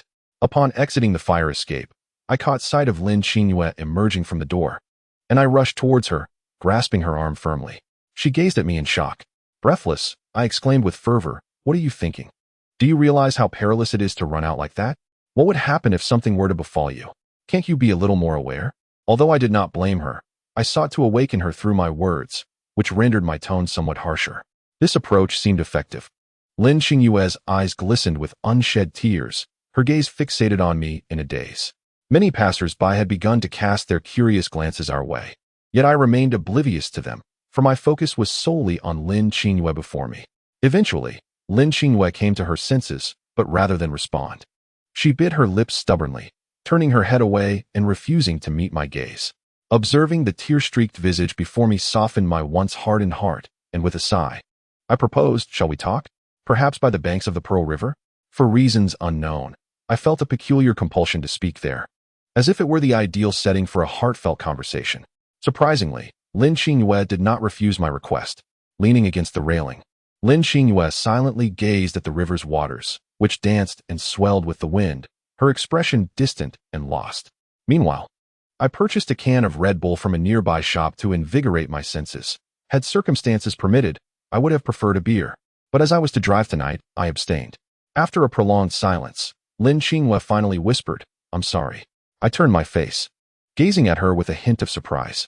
Yet, she would not repeat herself.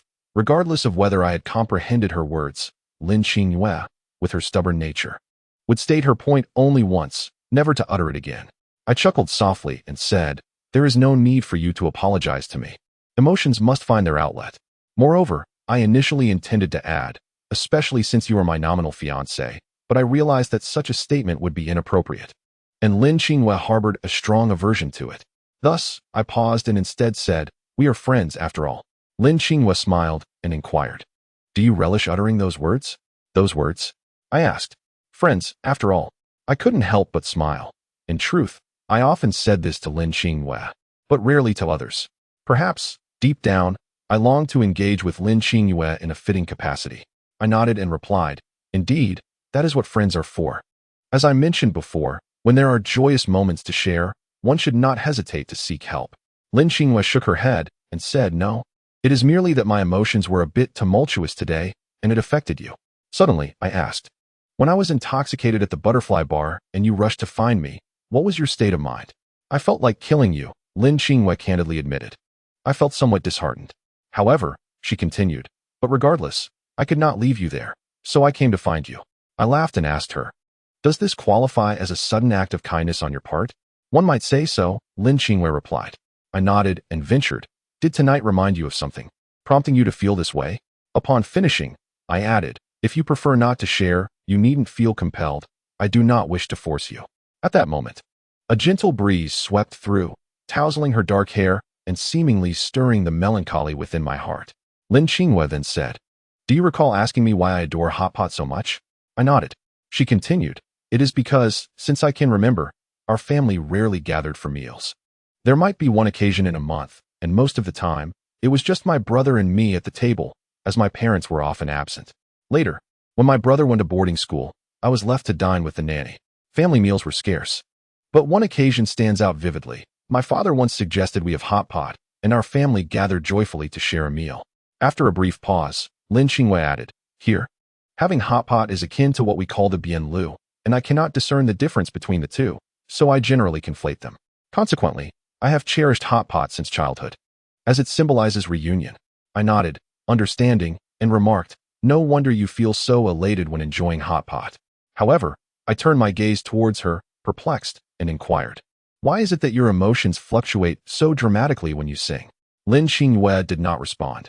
Instead, she gazed at the gently flowing river before us, her eyes reflecting a complex array of emotions, resentment, tenderness, and contradictions that hinted at an intriguing story, igniting my curiosity. Lin Qinghua shook her head, turned her face towards me, and asked earnestly, "Throughout your life, apart from Baiji, have you ever liked anyone else?" The sincerity in her gaze compelled me to give her question the serious consideration it deserved. After a moment of reflection, I replied, "If a mere fondness counts, then certainly. Would you mind sharing?" She probed. I stepped away from the railing and began to pace leisurely, attempting to recollect those youthful feelings from the past. I traced back to my high school years, a time not shrouded in secrecy, and thus I said to Lin Qinghua, "Of course." "I am all ears," she responded. "There was a classmate of mine in high school, and while her appearance was rather ordinary, short in stature, with a round face and shoulder-length hair often tied in a short ponytail, her personality was delightful. She radiated a lively spirit and was rarely seen frowning, more often than not. She wore a sweet smile." At this point, I couldn't help but chuckle, as if I were once again in the presence of my high school desk mate. I continued, "During that time, I was quite the playful student, ranking among the lowest in my class academically, while she was a diligent scholar. Consequently, our teacher frequently tasked her with helping me with my homework, which I found quite embarrassing. How could I allow a girl to tutor me? However, after that, my grades gradually improved, surpassing hers." I glanced at Lin Qinghua, who remained unresponsive, so I pressed on. Yet, she never had feelings for me. Her heart belonged to another boy in our class, one who excelled in sports and possessed striking looks. In her eyes, I was merely a frail scholar. Even after I achieved excellence, her affections did not waver, and thus I ceased to harbor feelings for her. How mundane. Yet you were Zhou Jing, the young master of the Zhou family. If you desired, surely there would be no girl beyond your reach," Lin Qinghua remarked, her gaze lifted toward me. I chuckled softly. Her words held a grain of truth. Many of my close friends were in similar predicaments, effortlessly captivating numerous girls with their wealth and status. For the allure of material possessions is a temptation few can resist. Consequently, my friends often tasted the fruits of romance early on, while I maintained my virtue. Having only felt affection for that girl, Baiji in college, and now Lin Qinghua. Yet, regardless of whom I encountered, I never flaunted my family background or sought to purchase love with money, for I believed such actions were devoid of meaning and could not yield genuine affection. I, Zhou Jing, was not a man driven by desperation. "Do you think I resemble such a person?" I inquired. Lin Qinghua shook her head and replied, "I once thought you were, but you are not. You are quite extraordinary." I halted my restless pacing, instead picking up a stone from the ground and hurling it forcefully into the river before me. With a resounding splash, the water erupted, yet after a few moments, the river returned to its customary tranquility, as if the stone had never been cast. A sense of melancholy washed over me. Lin Xinghua then confessed, "I deceived you earlier." "Deceived me about what?" I asked. She adjusted her slightly disheveled bangs, gazing at the gently flowing water, and said, "When you asked if I had ever liked someone." I lied. I was taken aback, a bitter sensation swelling within me.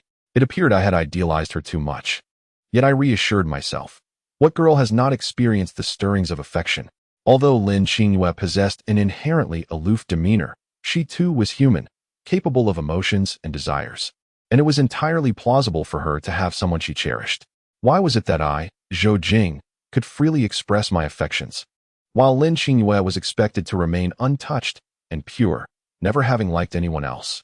Taking a deep breath, I asked her, "Would you be willing to share more about it with me?"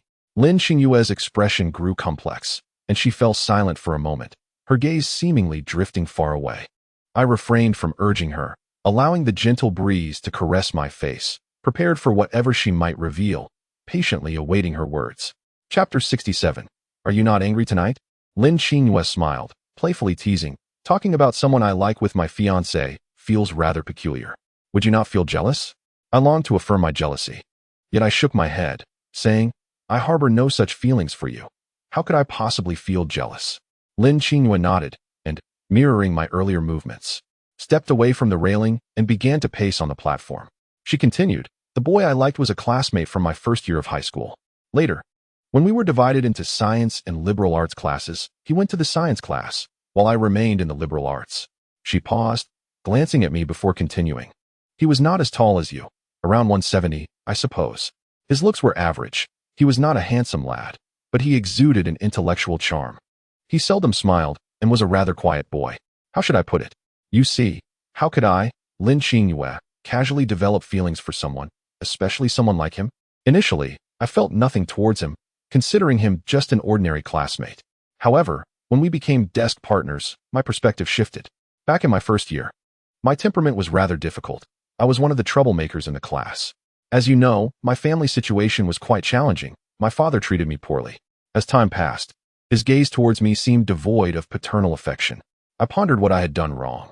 Was it merely because I was a girl? I could not comprehend. Growing up in such a familial environment, until that moment, I harbored an immense malice towards those around me. Thus, when that bookworm took a seat in front of me, I often found myself bullying him, even going so far as to draw on his pristine white school uniform with my pen or affix mischievous notes to his back using sticky notes. Lin Xinghua recounted these events to me, and I was not particularly surprised. From the very first encounter, when she stealthily entered my room to snap a photo of my artwork and then boldly confronted me upon being discovered, it was evident that Lin Xinghua possessed a somewhat mischievous disposition. The crux of the matter was that I could neither scold nor strike her. It left one feeling both exasperated and helpless. Lin Xinghua continued, "However, this bookworm never grew angry, nor did he voice a single complaint. Regardless of how I tormented him, he remained utterly unfazed. Eventually, I asked him, 'Why do you not react at all?' He merely smiled and replied, 'If this brings you less discomfort, feel free.' At that moment, I was taken aback. How could anyone possess such an extraordinary temperament?" As she spoke, Lin Xinghua clasped her hands behind her back and began to stroll slowly. After that, I ceased my antics against him. The most unforgettable instance occurred one morning when I inexplicably received a harsh scolding from my father, even enduring a slap across the face. Despite having done nothing wrong, I later learned that his business partner had abruptly withdrawn that day, resulting in significant financial losses for him, and I had become the unfortunate outlet for his frustration. Upon returning to school, I managed to hold back my tears until noon, when everyone had departed, and I retreated to the dormitory to rest. It was then that I buried my face in my arms and wept. When I finally lifted my head, I found him standing before me, offering a tissue without uttering a word, simply smiling as he asked, "Are you free this afternoon? Would you dare to skip class?" Subsequently, I accompanied him to a nearby karaoke venue, where we sang our hearts out for an entire afternoon. The songs were delivered with such raw emotion that all my grievances and discontent faded away. Even though we were later chastised by our teacher, I felt no fear. Rather, my heart brimmed with joy. Upon hearing this, my heart grew heavy, and I couldn't help but curse myself for being so sentimental. The moments I yearned to share with her had already been experienced with someone else. The more I pondered, the deeper my sorrow became. as if my heart had been seized and pierced with a needle, leaving a gaping wound. At this juncture, Lin Xingyue spoke with a hint of tenderness in her gaze, as if she were recounting tales of a beloved suitor.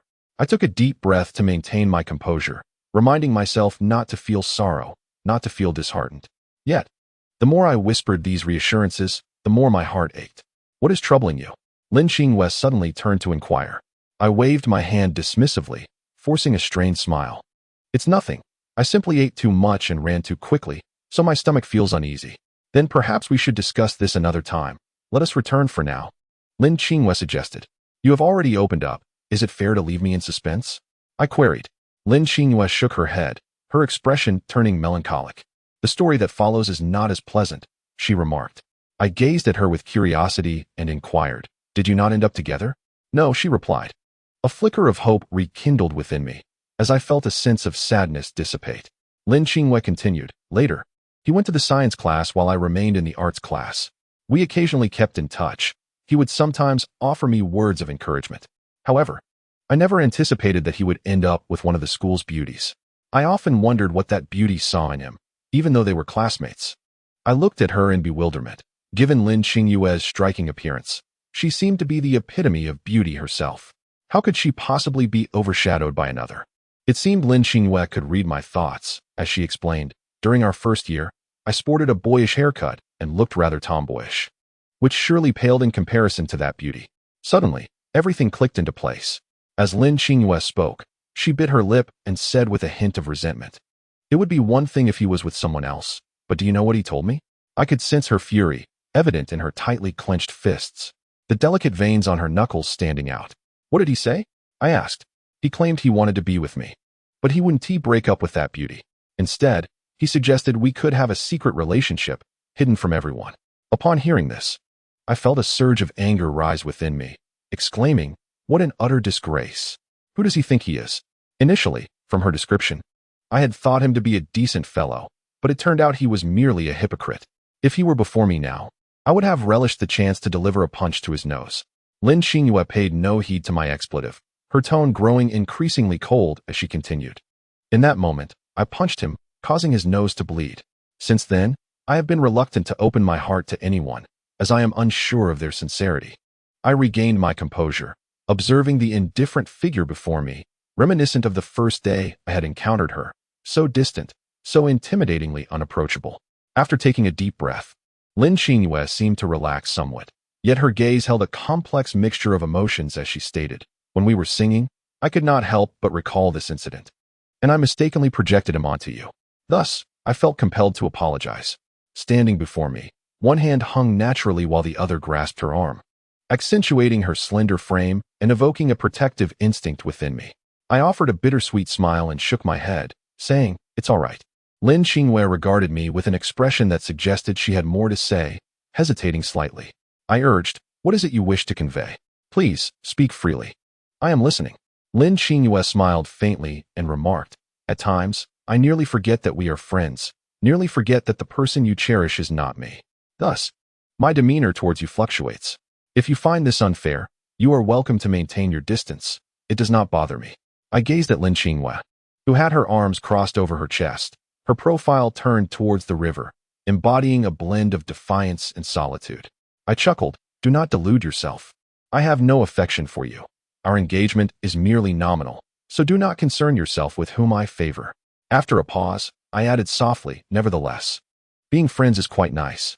Although your temperament can be unpredictable, you are at least a person of sincerity. Are you not upset tonight? Lin Xingyue inquired. I feigned nonchalance, saying, it's nothing. Just treat me to a meal next time as compensation, and I assure you, I will not hold it against you. Didn't I just treat you to a meal? She retorted with a pout. Then let us have another, I replied. Fine. At 2 a.m, I lay in bed, tossing and turning, my mind consumed with Lin Xingyue's words. My hopes felt increasingly dim. I had initially believed that aside from familial issues, she bore no other emotional burdens. Yet, she had experienced heartache, leaving me at a loss as to how to proceed. Was her hesitance to express her thoughts a sign that she wished to reveal something to me? Why then did she remain silent? I found myself perplexed. Life often intertwines fortune and misfortune. Though I recognized that the path ahead would be fraught with challenges, I had gained a deeper understanding of Lin Qinghua. I learned that despite having liked someone else, she had never been in a relationship, indicating her inexperience in love, which also implied her emotional sensitivity. I took a deep breath, reminding myself to not relinquish hope easily, to stay true to my heart, and not to surrender in the face of adversity. In that moment, I recalled Yi Junyi's bold confession at the party. Despite his initial lack of confidence, he had the courage to try. What did I have to fear? Moreover, I was Lin Qinghua's nominal fiancé. Was it truly so daunting to solidify this status? I must maintain faith in myself. With this resolve, my inner turmoil began to dissipate, and I felt a wave of drowsiness wash over me, eagerly anticipating the dawn of a new day. Chapter 68. Do not undervalue yourself in the week following Qingming Festival. Aside from the lingering fatigue from the first 2 days of the holiday, I gradually regained my composure. As I previously mentioned, holidays are meant for rest. Yet, as the days progressed, I found myself straying further from this original intention, instead exhausting myself in fervent activity. The progress of the top 10 singer competition continues to flourish. After a week of fierce competition, we have now advanced from 30 to 20 contestants. By the end of the month, we will determine the top 10 singers from our school. In May, these contestants will compete against representatives from nearby universities to ultimately decide the final top 10. Among them, Lusheng School is deemed the most competitive, being an art institution. Even without Lusheng, the other participants are formidable contenders. The school administration, although aware of their artistic background, surprisingly permitted their participation. Some students speculate that perhaps half of the final top 10 will be from their art school. However, this does not concern me. I simply need to focus on my responsibilities. Zhang Tong's injuries have significantly improved, and he has been joining us every night for filming and recording. However, his demeanor towards Baiji seems to have changed considerably. While he still occasionally escorts her home, his previous attentiveness has waned.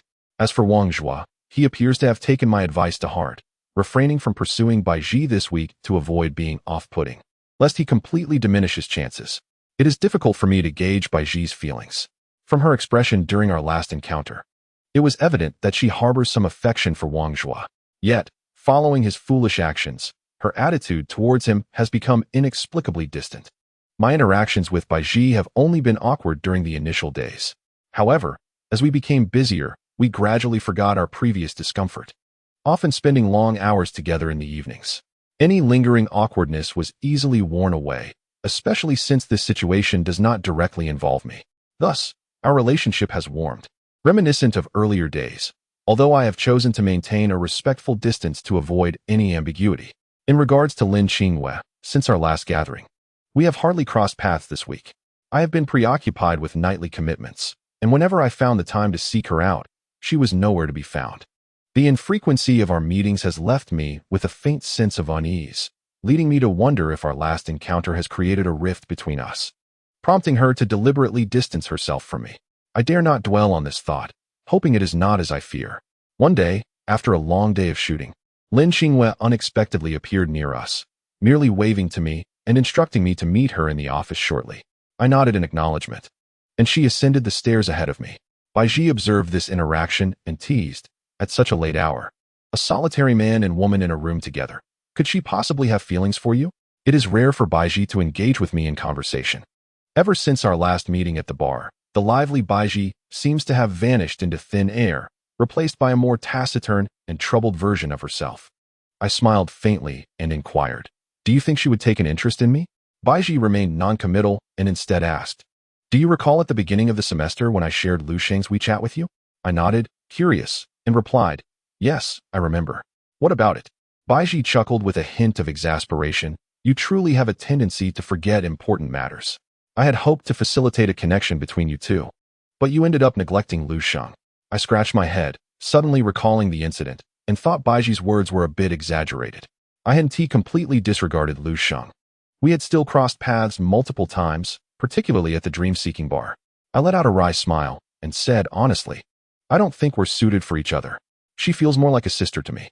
Baiji raised an eyebrow and smiled at me. "It seems you haven't entirely cast her aside. You've merely relegated her to the role of a sister. Yet, it appears Lu Sheng has quite the fondness for you." I shook my head and replied, "I can't say for certain, but I genuinely feel we are not meant to be." She has her own aspirations and ambitions. Although we get along well in terms of personality, I am aware that we are on different paths. Even if Lu Sheng harbors some affection for me, I doubt it could evolve into something deeper. Our differing viewpoints could lead to significant conflicts down the line, which would likely result in a disheartening conclusion. Why do I assert this? Lu Sheng possesses lofty aspirations and a strong drive for self-improvement. Despite her seemingly delicate demeanor, she has her own convictions and principles when it comes to navigating the world. For instance, during our last outing, while she could brave the chill of the north wind with me outdoors, she would be unwilling to share a room. Even if I offered her my space and chose to spend the night at an internet cafe, her conscience would not allow it, thus revealing a certain contradiction in her nature. Nevertheless, her stance is quite justifiable. Of course, I don't believe Lu Sheng would harbor romantic feelings for me. I am not so narcissistic as to entertain such notions. Baiji merely rolled her eyes and chose not to further debate the matter. Instead, she urged me, "Aren't you going to hurry up? She must be waiting impatiently by now." I awkwardly chuckled, bid farewell to Baiji, and made my way to the second floor of the auditorium. Upon reaching the familiar office door, I knocked and asked, "May I come in?" "Please do," Lin Qingwei responded. Hearing her voice, I pushed the door open to find Lin Qingwei seated behind her desk in a crisp white shirt. Her brows slightly furrowed as she gazed intently at her computer screen. At first glance, I almost mistook her office for that of a corporate professional, as her attire and demeanor exuded a certain air of sophistication. Approaching her desk, I curiously inquired, "Did you need to speak with me about something?" Lin Qingwei nodded and said to me, "Let me share some insider information. McDonald's is set to open at our school." "McDonald's? What is that?" I felt somewhat bewildered. "It's McDonald's," Lin Qingwei clarified. I was taken aback and curiously asked, "Really? Where did you get this news?" "I'm the head of the publicity department. You shouldn't underestimate me." "It must be from the school's official announcement," Lin Qingwei retorted with a roll of her eyes.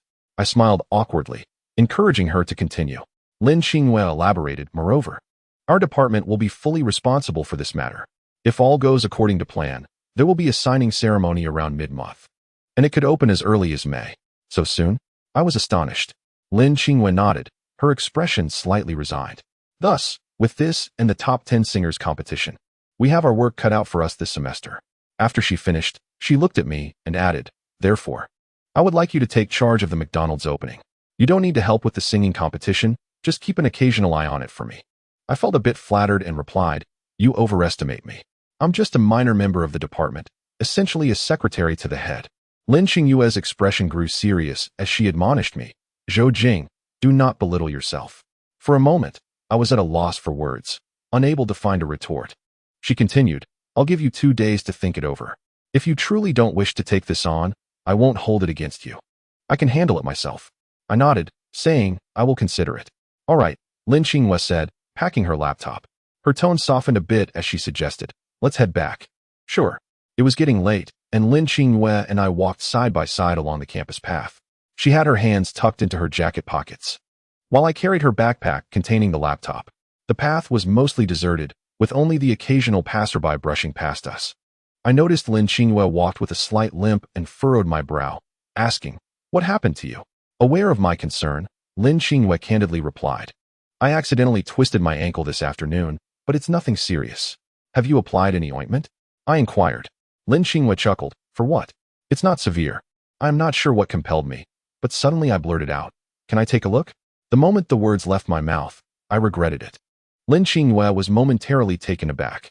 I quickly tried to explain, but my nervousness made my words stumble. I just wanted to see how bad it is. No other intention.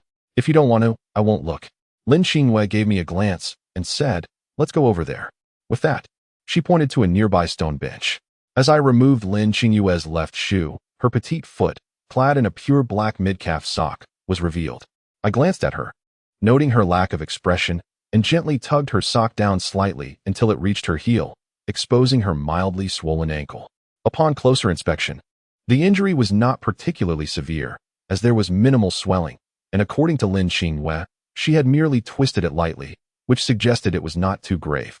Nevertheless, it was imperative to apply some medication, and a CT scan would be prudent to rule out any underlying issues. However, it remained uncertain whether Lin Qingwei would consent to that. As I pondered how to persuade her to undergo the examination, Lin Qingyue's voice suddenly broke the silence, softly inquiring, Is it pretty? Although I could not see the entirety of her foot, I was aware that it was indeed quite lovely, proportional and elegant, with her ankle fair as jade. Soft and delicate. Yet, her question sent a shiver down my spine, causing me to break into a cold sweat. A negative response could easily be misconstrued as frivolous, leaving me in quite a predicament. Recalling Wang Zhua's unfortunate experience, I quickly devised a clever reply, nodding and smiling at her. Of course it is beautiful. But it would be even more so once the injury heals. Before she could respond, I continued, I have some extra ointment and muscle patches in my dormitory. I will bring some for you tomorrow. However, I recommend you visit the hospital for an examination, just in case there are any complications. Lin Qingwei regarded me with an amused expression, teasingly asking, what are you so afraid of? I feigned confusion and replied, afraid of what? Ignoring my pretense, she stated, let us talk about it tomorrow. No need for an examination. It's making a mountain out of a molehill. I sighed in relief. Lin Qingyue's decision to spare me from further discomfort was welcome. I suggested, then I will bring you the medication tomorrow. You can try it first. But if the pain worsens, you should definitely seek medical attention. Lin Qingyue rolled her eyes and complained, you're so chatty, like a woman. I shook my head and helped her put on her shoes and socks, intending to assist her in standing. But she waved me off, saying, I'm not crippled. I don't need your help. I awkwardly withdrew my hand. Once she stood up, she spoke to me earnestly, Zhou Jing, about what I mentioned tonight. I want you to think it over carefully. I'm not trying to shirk responsibility. I merely wish for you to gain some experience from this situation. Do you understand what I mean? When Lin Qingyue spoke, it felt akin to a mentor addressing a protege. Despite my reluctance, I nodded, I understand. She smiled and unexpectedly remarked, you are quite good at everything, but there is always room for improvement. I paused, momentarily taken aback, and glanced at her. She then walked ahead, and without further contemplation, I hurried to keep pace with her. After accompanying her to the entrance of the dormitory, I halted my steps. Lin Qingyue waved at me, offering a charming smile before turning to enter the building. Her silhouette was strikingly beautiful, reminiscent of the first time I encountered her in the bar. It was no wonder Wang Zhua had once inquired if she was a backview killer. Of course, she was not, yet this notion, to some extent, affirmed the allure of her figure. After escorting Lin Qingyue back to her dorm, I proceeded to my own. Still somewhat dazed, the experiences of the evening lingered in my mind, particularly her 3 words, which I pondered for an extended period. What could she have meant? Ultimately, I could not decipher her intentions, merely considering myself fortunate to have emerged unscathed, unlike Wang Zhua, who had become a figure of frivolity in the eyes of the one he admired. However, I felt a tinge of confusion. Typically, one would expect a girl to reject advances, yet Lin Qingyue did not dismiss me. This seemed to bode well for our relationship, suggesting a proximity I had not anticipated. At that moment, I recalled her mention of accompanying me back to Nanjing during the May Day holiday next month. I had a premonition that perhaps our relationship would significantly progress after that encounter, filling my heart with anticipation. The following day arrived. It was Tuesday, and with the calendar in mind, it was already mid-April. Nevertheless, the weather in Guangdong remained unpredictable, oscillating between oppressive heat and sudden chills that sent shivers down one's spine. The morning was somewhat cool, yet upon checking the weather forecast, I discovered it would soar to nearly 32 degrees by noon. Thus, I abandoned the idea of wearing a jacket and opted for a short-sleeved shirt instead. I did not forget to bring Lin Qingyue her medication. After the first class, I found myself free for the second period, allowing me to conveniently deliver the medicine to her. The school path in front of the dormitory was already bustling with students, most appearing somewhat disoriented, as though they had just awakened. A few girls stood beneath our dorm, waiting for their boyfriends, occasionally glancing into the throng. Some, after surveying the crowd, wore disappointed expressions yet remained steadfast in their wait, while others, upon spotting their beloved, lit up with joy, shaking off the fatigue of the early morning. Admittedly, I felt a twinge of envy. If only Lin Qingyue were waiting for me, I would be overjoyed even in my dreams. Yet, it was not impossible for me to wait for her.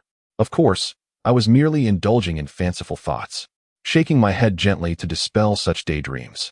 I joined the throng of students heading toward the lecture hall. Inside the classroom, Wang Zhua had arrived early, as had Bai Ji, who seated herself with Li Mu in our usual spot, while Wang Zhua sat all alone in the back right corner of the room. I find myself in a state of hesitation, realizing that I cannot be so unprincipled. Although my demeanor towards Wang Zhua on WeChat was less than cordial, Now that we are face to face, it would be unkind to kick him while he is down. After taking a seat beside him, I placed my backpack on the table. Why aren't you sitting with Bai Ji and the others? Why sit with me? Wang Zhuo glanced at me and asked. I was taken aback. He was still upset? I managed a smile and, with a sense of righteousness, replied, do you really think I, Zhou Jing, am such an unprincipled person? Wang Zhuo rolled his eyes and said, I never said you were unprincipled. I genuinely want you to sit with them. They are all quite displeased with me, and if you don't help me gather some information, I might truly be in trouble. I was at a loss for words. It seemed this fellow had not given up yet. Have you tried reaching out to her during this time? Has she really not replied even once? I inquired.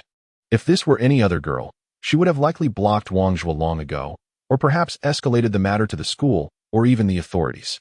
Yet Bai Ji merely chose to ignore him, which was, under the circumstances, the best possible outcome. A week had passed, and Bai Ji still maintained her indifference. However, to my knowledge, Wang Zhuo was persistent, attempting to contact her daily, yet she had not responded even once, nor had she blocked him, maintaining an ambiguous stance that was quite perplexing. Wang Zhuo shook his head, his expression one of bitter resignation. If she would just send me a random message or even scold me, it would be better than this silence. Her complete lack of response is truly maddening. You know, I haven't had a decent night's sleep in nearly a week. I can hardly manage 5 hours of rest each night, constantly preoccupied with this matter. I'm on the verge of losing my sanity. As he spoke, he raked his fingers through his hair, rendering his already disheveled hairstyle even more chaotic. I sighed. Wang Zhuo had brought this upon himself. Had he not indulged so excessively, a modicum of clarity might have prevented this predicament. Let us see if you dare to drink so much in the future, I remarked, shaking my head. Wang Zhuo frantically waved his hands. I want tea drink again. I swear. If I do, I'll be your grandson, Zhou Jing. I shrugged and picked up my backpack, making my way towards Bai Ji. Li Mu's seat was relatively close to the aisle, while Bai Ji's was positioned further inside. Upon reaching their vicinity, I opted not to sit behind them, but rather boldly took a seat beside Li Mu. Bai Ji was listening to music, while Li Mu was engrossed in her vocabulary review. Upon noticing someone sit beside her, Li Mu instinctively glanced over. There was a flicker of surprise in her eyes, but she quickly composed herself and smiled at me. Momentarily at a loss for words, I pondered and then quietly asked Li Mu, did you bring any food? I skipped breakfast and am feeling a bit hungry. Li Mu paused momentarily, then surprisingly retrieved a small cake from her drawer, handing it to me while chiding. Why didn't you buy something when you came to the teaching building? You don't usually skip breakfast, do you? I had not accepted it. Not only because I had no intention of mooching off breakfast, but also because this small cake undoubtedly belonged to Li Mu. Eating it would be utterly unethical. It seemed as if Li Mu could read my thoughts, as she thrust the cake into my hands and said curtly, I'll buy another after class. I have no lessons during the second period. Given her insistence, I reluctantly accepted the cake and awkwardly proposed, how about this? I'll treat you to breakfast later. Li Mu smiled and replied, all right. After swiftly resolving my breakfast outside the classroom, I returned with a more composed demeanor. Nevertheless, I refrained from initiating a conversation with Bai Ji and instead inquired of Li Mu, what have you been busy with lately? I haven't seen you around much outside of class. Nothing much, I've just been staying in the dorm. I'm preparing for a certification exam. So I haven't been going out much, Li Mu explained. I was taken aback, realizing I had yet to register for the professional certification exam. But that was not the crux of the matter. Seizing the opportunity, I asked Bai Ji, have you registered for this exam? Though Bai Ji was listening to music, she wore only one earbud and nodded, replying, I have.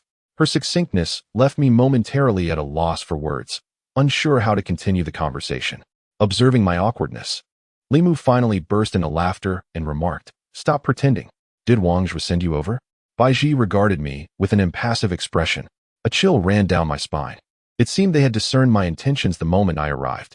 Chapter 70. Displeasing both sides resolutely, I chose not to beat around the bush and directly asked Bai Ji. So how do you feel about this? At the very least, you should express your stance, or even scold him. Doing nothing leaves him utterly bewildered.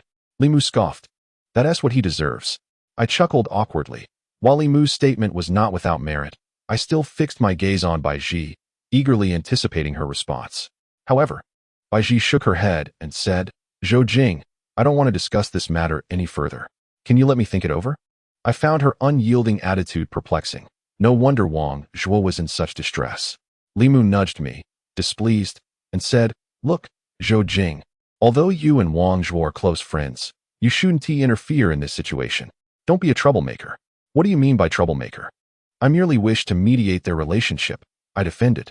Bai Ji smiled faintly and said, "I understand your intentions, but I truly do not wish to discuss this any longer. Besides being Wang Zhuo's friend, you are my friend too, are you not?" I placed immense value on the concept of friendship, and upon Bai Ji bringing it to the forefront, I finally closed my mouth, signaling my decision to refrain from further discussion. Bai Ji and Li Mu were not entirely mistaken. This matter is beyond my capacity to intervene. Why should I play the peacemaker when I cannot appease either side? Furthermore, from this brief encounter, it is evident that Bai Ji remains aggrieved, and it would not be surprising if she chose to sever ties with Wang Zhuo as a result. I could only report to Wang Zhuo that I had done my utmost. Bai Ji nodded, refraining from further comments about me, and simultaneously set down her other earphone. As the teacher had entered the classroom, today's lesson was rather inconsequential. Attendance was of little importance, as the only requirement for the semester was the submission of a paper. Thus, I resorted to playing on my phone. At that moment, a message popped up on WeChat from Li Mu, sitting beside me. She sent a smirking emoji and remarked, "Do you still consider yourself a peacemaker? You've encountered quite the setback, haven't you?" I responded with a hint of resignation, "Please spare me the sarcasm. You were the one who criticized me the most just now." I explained, "I had no choice. If I had accompanied you to pressure Bai Ji into providing an explanation, she would likely have walked away without hesitation. I firmly believe she is capable of such actions. Why then should I jeopardize our relationship?" Li Mu countered, "Given your closeness to Bai Ji, you must have some insight into her thoughts, right? Wang Zhuo has endured considerable torment this week. Otherwise, I wouldn't have involved myself. I fear that if this continues, it may lead to detrimental consequences for him." After a moment of contemplation, Li Mu replied, "I cannot say for certain, but I believe Bai Ji must have her own answers. She is simply awaiting the right moment. It is unlikely she would allow this to persist indefinitely. She will either sever ties or demand a formal apology and assurance from Wang Zhuo, along with compensation." Pausing briefly, she continued, "I wonder if you grasp the significance of this for a girl. It's akin to being groped on the subway. Do you understand my point? Especially when it involves someone with whom she has shared a close friendship." I comprehended Li Mu's implication. She was essentially conveying that Bai Ji's trust in Wang Zhuo had been shattered. While anger is expected when wronged by a stranger, the betrayal is far more painful when it involves someone with whom one shares a bond. I chose not to press further, but simply responded, "I understand. That's all that matters," she replied. The remainder of the class was rather dull. Even the class monitor beside me was not paying attention, instead memorizing vocabulary for the entire lesson. Bai Ji, seated one place away, was engrossed in her phone, glancing up at the board only occasionally. Such behavior was commonplace. In fact, very few students in the class were attentive, and the teacher seemed accustomed to this, as if aware that today's lesson was trivial. Thus, he merely recited from the PowerPoint presentation. After a long wait, the class finally concluded, and I sighed in relief, ready to head off to deliver medicine to Lin Qinghua. However, I suddenly recalled that I was supposed to invite Li Mu for breakfast. I inquired, "Where shall we eat later?" Li Mu pondered for a moment and replied, "How about the East District cafeteria?" Afterward, she turned to Bai Ji, who shook her head, indicating that she had already eaten, and suggested that Li Mu and I should go ahead without her. We bid farewell to Bai Ji and left the classroom together. Since the hallway was crowded after class and Bai Ji was not in a hurry to return to her dormitory, she decided to stay in the classroom for a while until the crowd thinned. Li Mu and I followed the flow of students down the stairs. Due to the narrow staircase and the throng of people, we found ourselves packed closely together. I urged Li Mu to walk ahead of me, making an effort to shield her from the bustling crowd. Once we finally emerged from the staircase, Li Mu exhaled deeply and complained. "The school claims to have money for various projects, yet when they built this building, they made the stairway so narrow. It's a struggle every time we transition between classes." I could only chuckle wryly and respond, "There's nothing to be done. After more than a year, I've grown accustomed to it." As Li Mu guided me along the path to the East District cafeteria, she casually remarked, "You know, I have a friend in the dormitory who, during the rush of going up and down the stairs, felt someone brush against her. She wasn't sure who it was, just that someone had nudged her." I responded, "University is essentially a microcosm of society. With a larger group, you encounter all sorts of individuals. It's not uncommon to hear about incidents of peeping in women's restrooms on the news." Li Mu grimaced in disgust. That's truly repulsive. I shrugged my shoulders in response. Upon arriving at the East District cafeteria, it was not as overcrowded as it was in the morning. Yet there were still a fair number of patrons. We casually chose a line and stood in wait. Li Mu ordered a bowl of pickled vegetable and lean meat porridge, while I abstained from ordering anything since I had already had breakfast. After securing a table in a quieter corner, we sat facing each other. I placed my backpack on the adjacent chair and, feeling somewhat bored, began to scroll through my phone, while Li Mu gently stirred her porridge with a spoon. Li Mu kicked me lightly and curiously asked, "From what I understand, Wang Zhua has always been quite the flirt. Why is he so enamored with Bai Ji?" I replied, "Perhaps he genuinely likes her. If not, who would go to such lengths?" She expressed her disbelief. "Oh, but it's hard for me to accept. You know, Wang Zhua has quite the notorious reputation among the girls in our class. Rumor has it that he slept with at least 4 or 5 girls during his freshman year. Is there any truth to that?" I couldn't help but laugh. Why not ask him directly? How would I know? "But you're Zhou Jing, Wang Zhua's close friend. Didn't he pull you along for these escapades?" Li Mu countered. I shook my head. Not at all. Besides, most of these tales are likely exaggerated. Wang Zhua may have been with a few girls, but surely not to that extent. Li Mu rolled her eyes in response. As I reached this point, curiosity compelled me to inquire, "What about Bai Ji? How do you perceive her?" "Bai Ji, she possesses both beauty and amiability, endearing herself to everyone. There exists no ill opinion of her, and if any does arise, it is merely envy of her allure," Li Mu replied.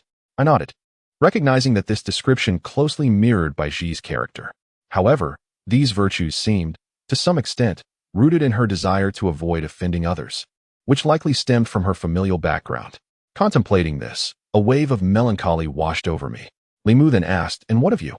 Wang Zhua fancies Bai Ji. Do you not have a girl you admire?" I chuckled softly, remaining silent. Li Mu raised an eyebrow and queried, "Am I correct in my assumption?" "The secrets of fate are not to be divulged," I gestured dismissively. "How typical," Li Mu scoffed, opting not to pursue the topic of feminine gossip any further, choosing instead to continue savoring his porridge. In my moment of ennui, I noticed Lin Qingyue, solitary and just finishing her breakfast, making her way toward the dish return area. Perhaps sensing my gaze or by some unseen connection, she fortuitously glanced my way and our eyes met. Startled, I felt a flutter of anxiety. For Li Mu was seated before me. Should he misconstrue the situation, I would find myself in a predicament. At that moment, Li Mu, having perceived my unease, followed my line of sight to see Lin Qingyue not far off. She smiled at us briefly before resuming her path to return her tray. For reasons I could not fathom, a sense of tension enveloped me, fearing Lin Qingyue might misinterpret my intentions, believing me to be fickle. Yet, I had never overtly expressed my affection for her, nor had she shown any signs of reciprocation. Reflecting on this, it seemed I was merely indulging in unrequited sentiments. Lost in thought, I felt a sudden heaviness in my heart. "Is she your friend?" Li Mu queried with genuine curiosity. I nodded, responding, "We are quite close." "She is Lin Qingyue, isn't she?" Li Mu exclaimed, suddenly recalling. "Oh, I forgot. You work in her department, so it makes sense that you know her." I chose not to respond, contemplating how I might explain myself to Lin Qingyue, especially since I had previously committed to delivering medicine to her. Noticing my silence, Li Mu's curiosity piqued, and he said, "You don't mean to tell me that the person you like is her?" I hesitated, momentarily taken aback, yet did not provide an immediate answer. Realizing the implications of his words, Li Mu's expression shifted to one of remorse as he added, "I apologize. I hope I haven't caused any misunderstandings between us." I certainly could not hold Li Mu accountable, as it was my intention to invite him for breakfast, and I had no desire to disclose my feelings for Lin Qingyue. Thus, I simply smiled and teased, "What are you thinking?" Occasionally, my imagination runs rampant. While it is true that Lin Qingyue and I are friends, one must acknowledge the disparity between us.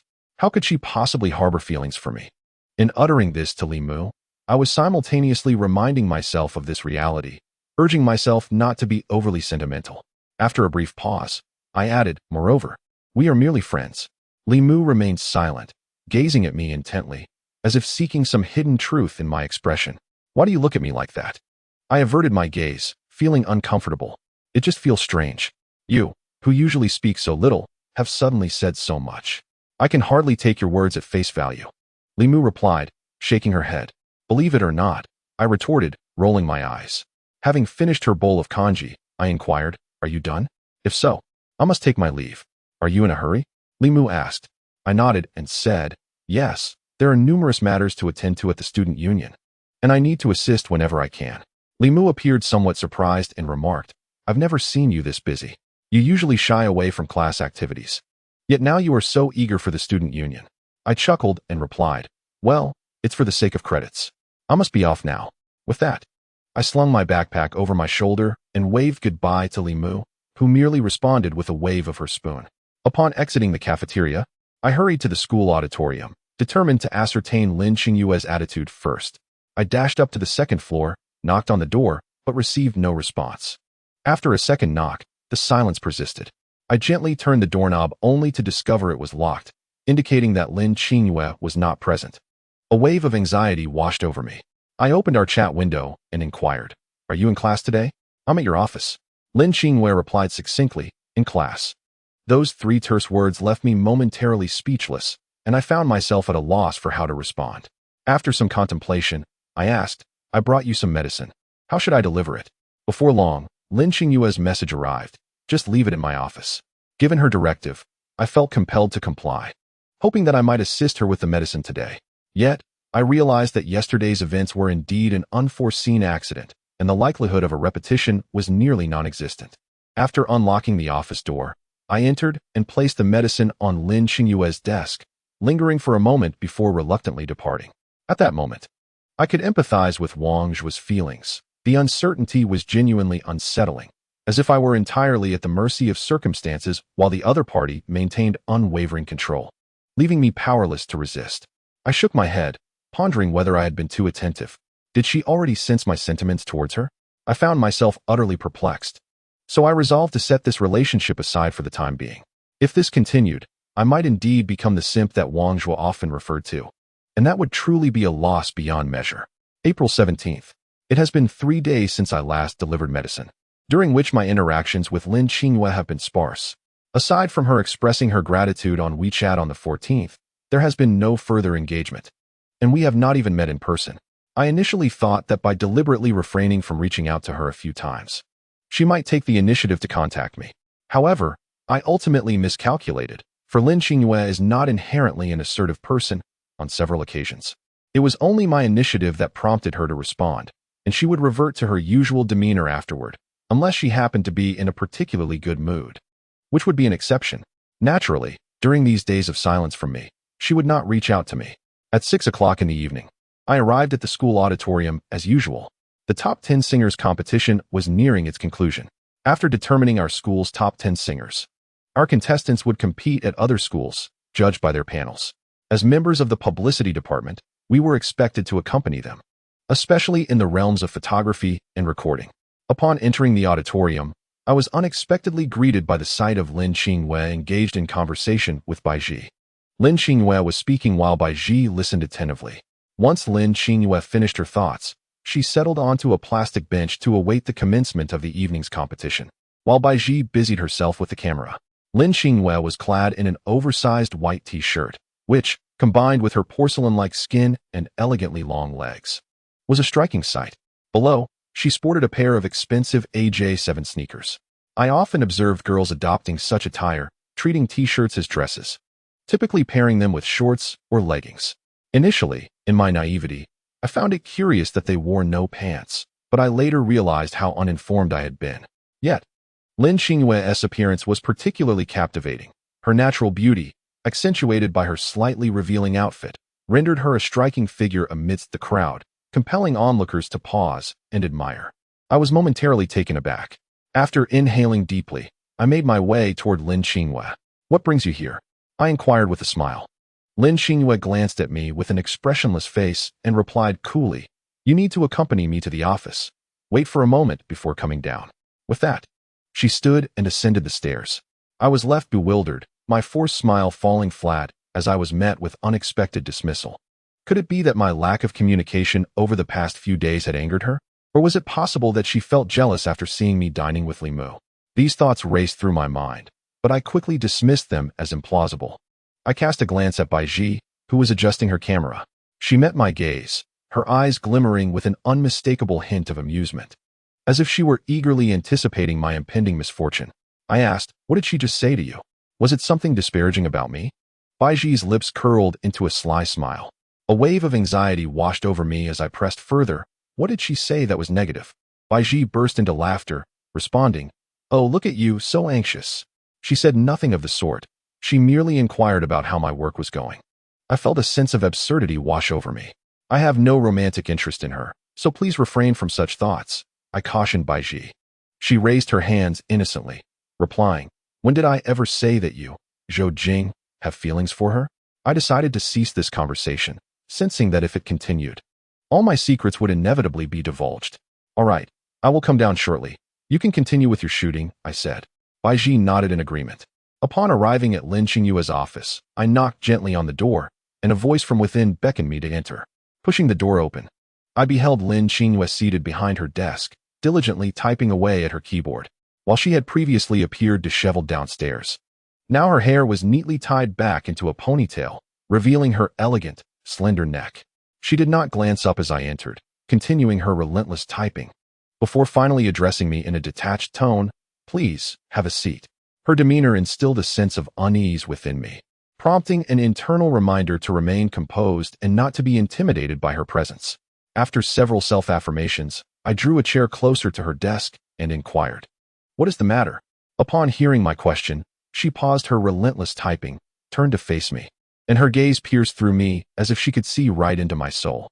She remarked, "Is it true that unless I seek you out, you would never come to find me?" Her words only heightened my anxiety. Could it be that I had indeed surmised correctly, that Lin Qingyue was upset with me for not reaching out? Yet, her next statement shattered my speculation. "Have you given any thought to what I discussed with you last time?" Her tone carried an unexpected undertone of resentment, leaving me taken aback. I had not anticipated that this was the root of her displeasure. Amidst my disappointment, I felt a flicker of relief knowing that I had not offended her in another regard. So that was it. "I had actually intended to discuss this matter with you today, but it seems you have beaten me to it," I said, scratching my head awkwardly. This was indeed my plan, as I had contemplated that if Lin Qingyue did not reach out to me, I would use this topic as an excuse to approach her, thereby clarifying whether the events of that day had truly led to her misunderstanding and to gauge her attitude towards me. Lin Qingyue let out a cold huff, leaning back in her office chair, arms crossed, and declared, "I do not believe you. With that flippant demeanor of yours, had I not sought you out, you certainly would not have come looking for me, would you?" "How could I dare?" I responded. "I refrained from seeking your attention, Minister, out of concern for interrupting your work. Please do not misjudge my intentions." After a brief pause, I tentatively proposed, "How about I treat you to some milk tea tonight as a gesture of apology?" "Well, I suppose you do have some sense," Lin Qingyue replied, her expression softening. I felt a wave of relief wash over me. Lin Qingyue lightly tapped the table, reminding me, "Hey, you haven't finished your thought. Are you going to take on that task or not?" This time, I resolved not to hesitate. My earlier reluctance stemmed from laziness and the belief that the task would be burdensome. If I were to decline again, Lin Qingyue might deem me incompetent. Thus, I nodded and replied, "I can do it." Lin Qingyue smiled brightly, stating, "Great, I shall entrust this matter to you. It seems I did not misjudge your capabilities." Chapter 72. Elation. Returning from the office to the auditorium, my emotions underwent a significant transformation, akin to traversing a season, from the biting chill of early winter to the warm breeze of late spring. I ascended with trepidation, yet descended with a sense of triumph. Only Baiji seemed to notice this shift. She teased, "Wow, you've transformed in just a few minutes. What did Lin Qingyue say to make you so jubilant?" I responded with a puzzled expression, "I have no idea." Baiji shook her head slightly, choosing not to continue her teasing. Aside from discussing Wang Zhua, I generally found it quite amiable to interact with Baiji, as if nothing had transpired, reverting to the way things were a year prior. Baiji and I primarily divided our tasks. Considering we had only one camera and the competition lasted an eternity, it was impossible for a single person to manage everything.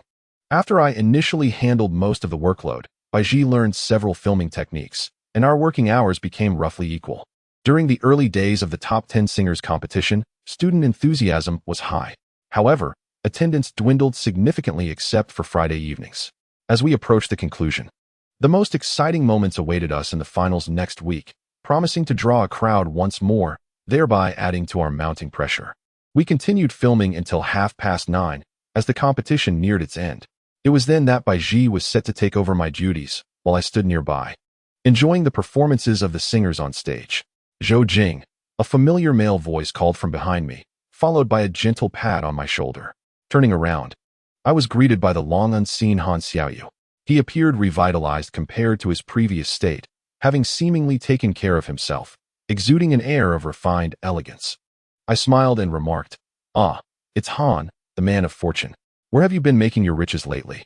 Han Xiaoyu gently patted my shoulder, his gaze fixed on the performance on stage as he said, "If you have some time later, let us grab a late-night snack together. I need to discuss something important with you." I was momentarily taken aback. Why did he choose tonight to discuss serious matters?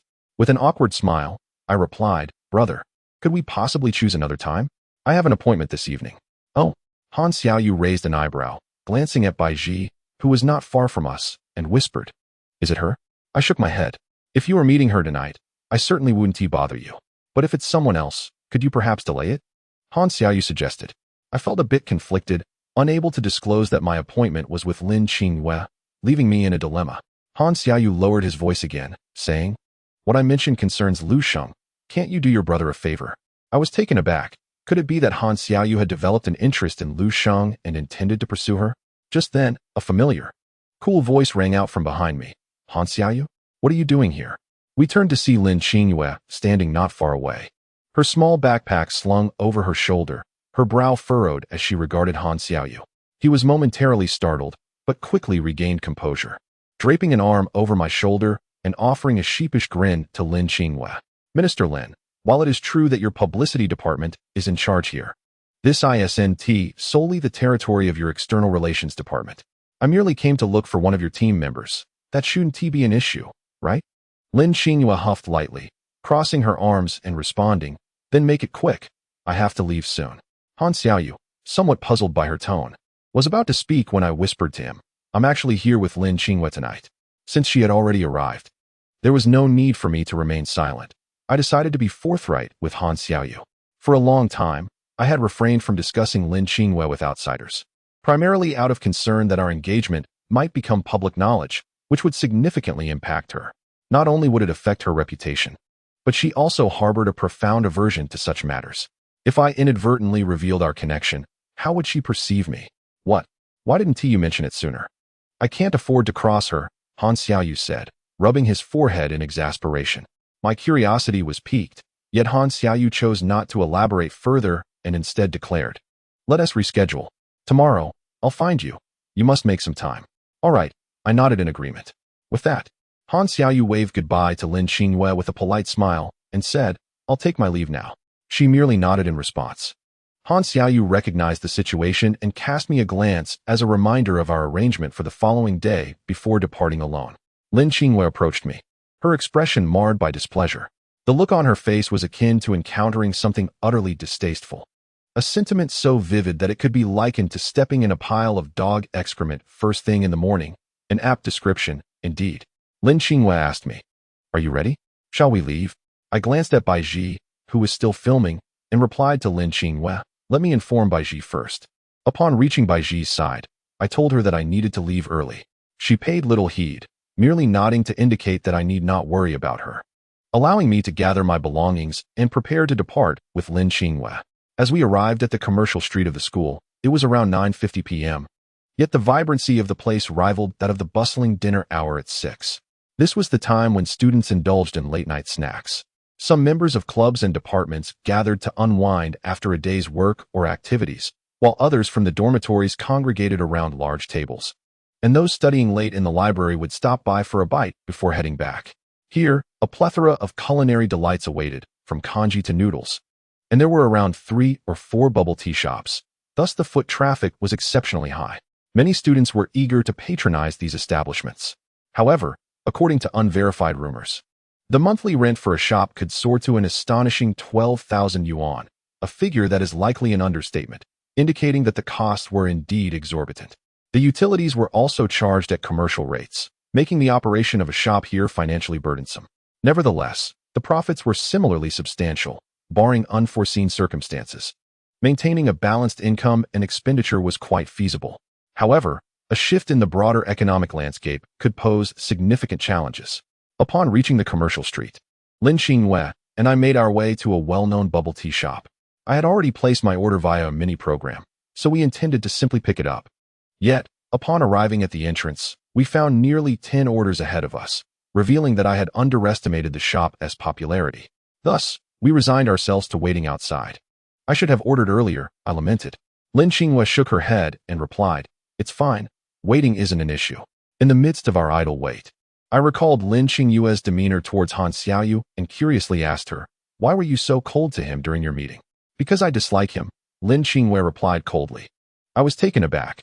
This was the first time Lin Xingyue had so candidly expressed her disdain for someone. Previously, when we discussed Han Xiaoyu, she had only advised us against investing in Zhao Jun's project, without offering any personal judgments about Han Xiaoyu himself. I looked at her, somewhat perplexed, hesitant to press further for fear of irritating her.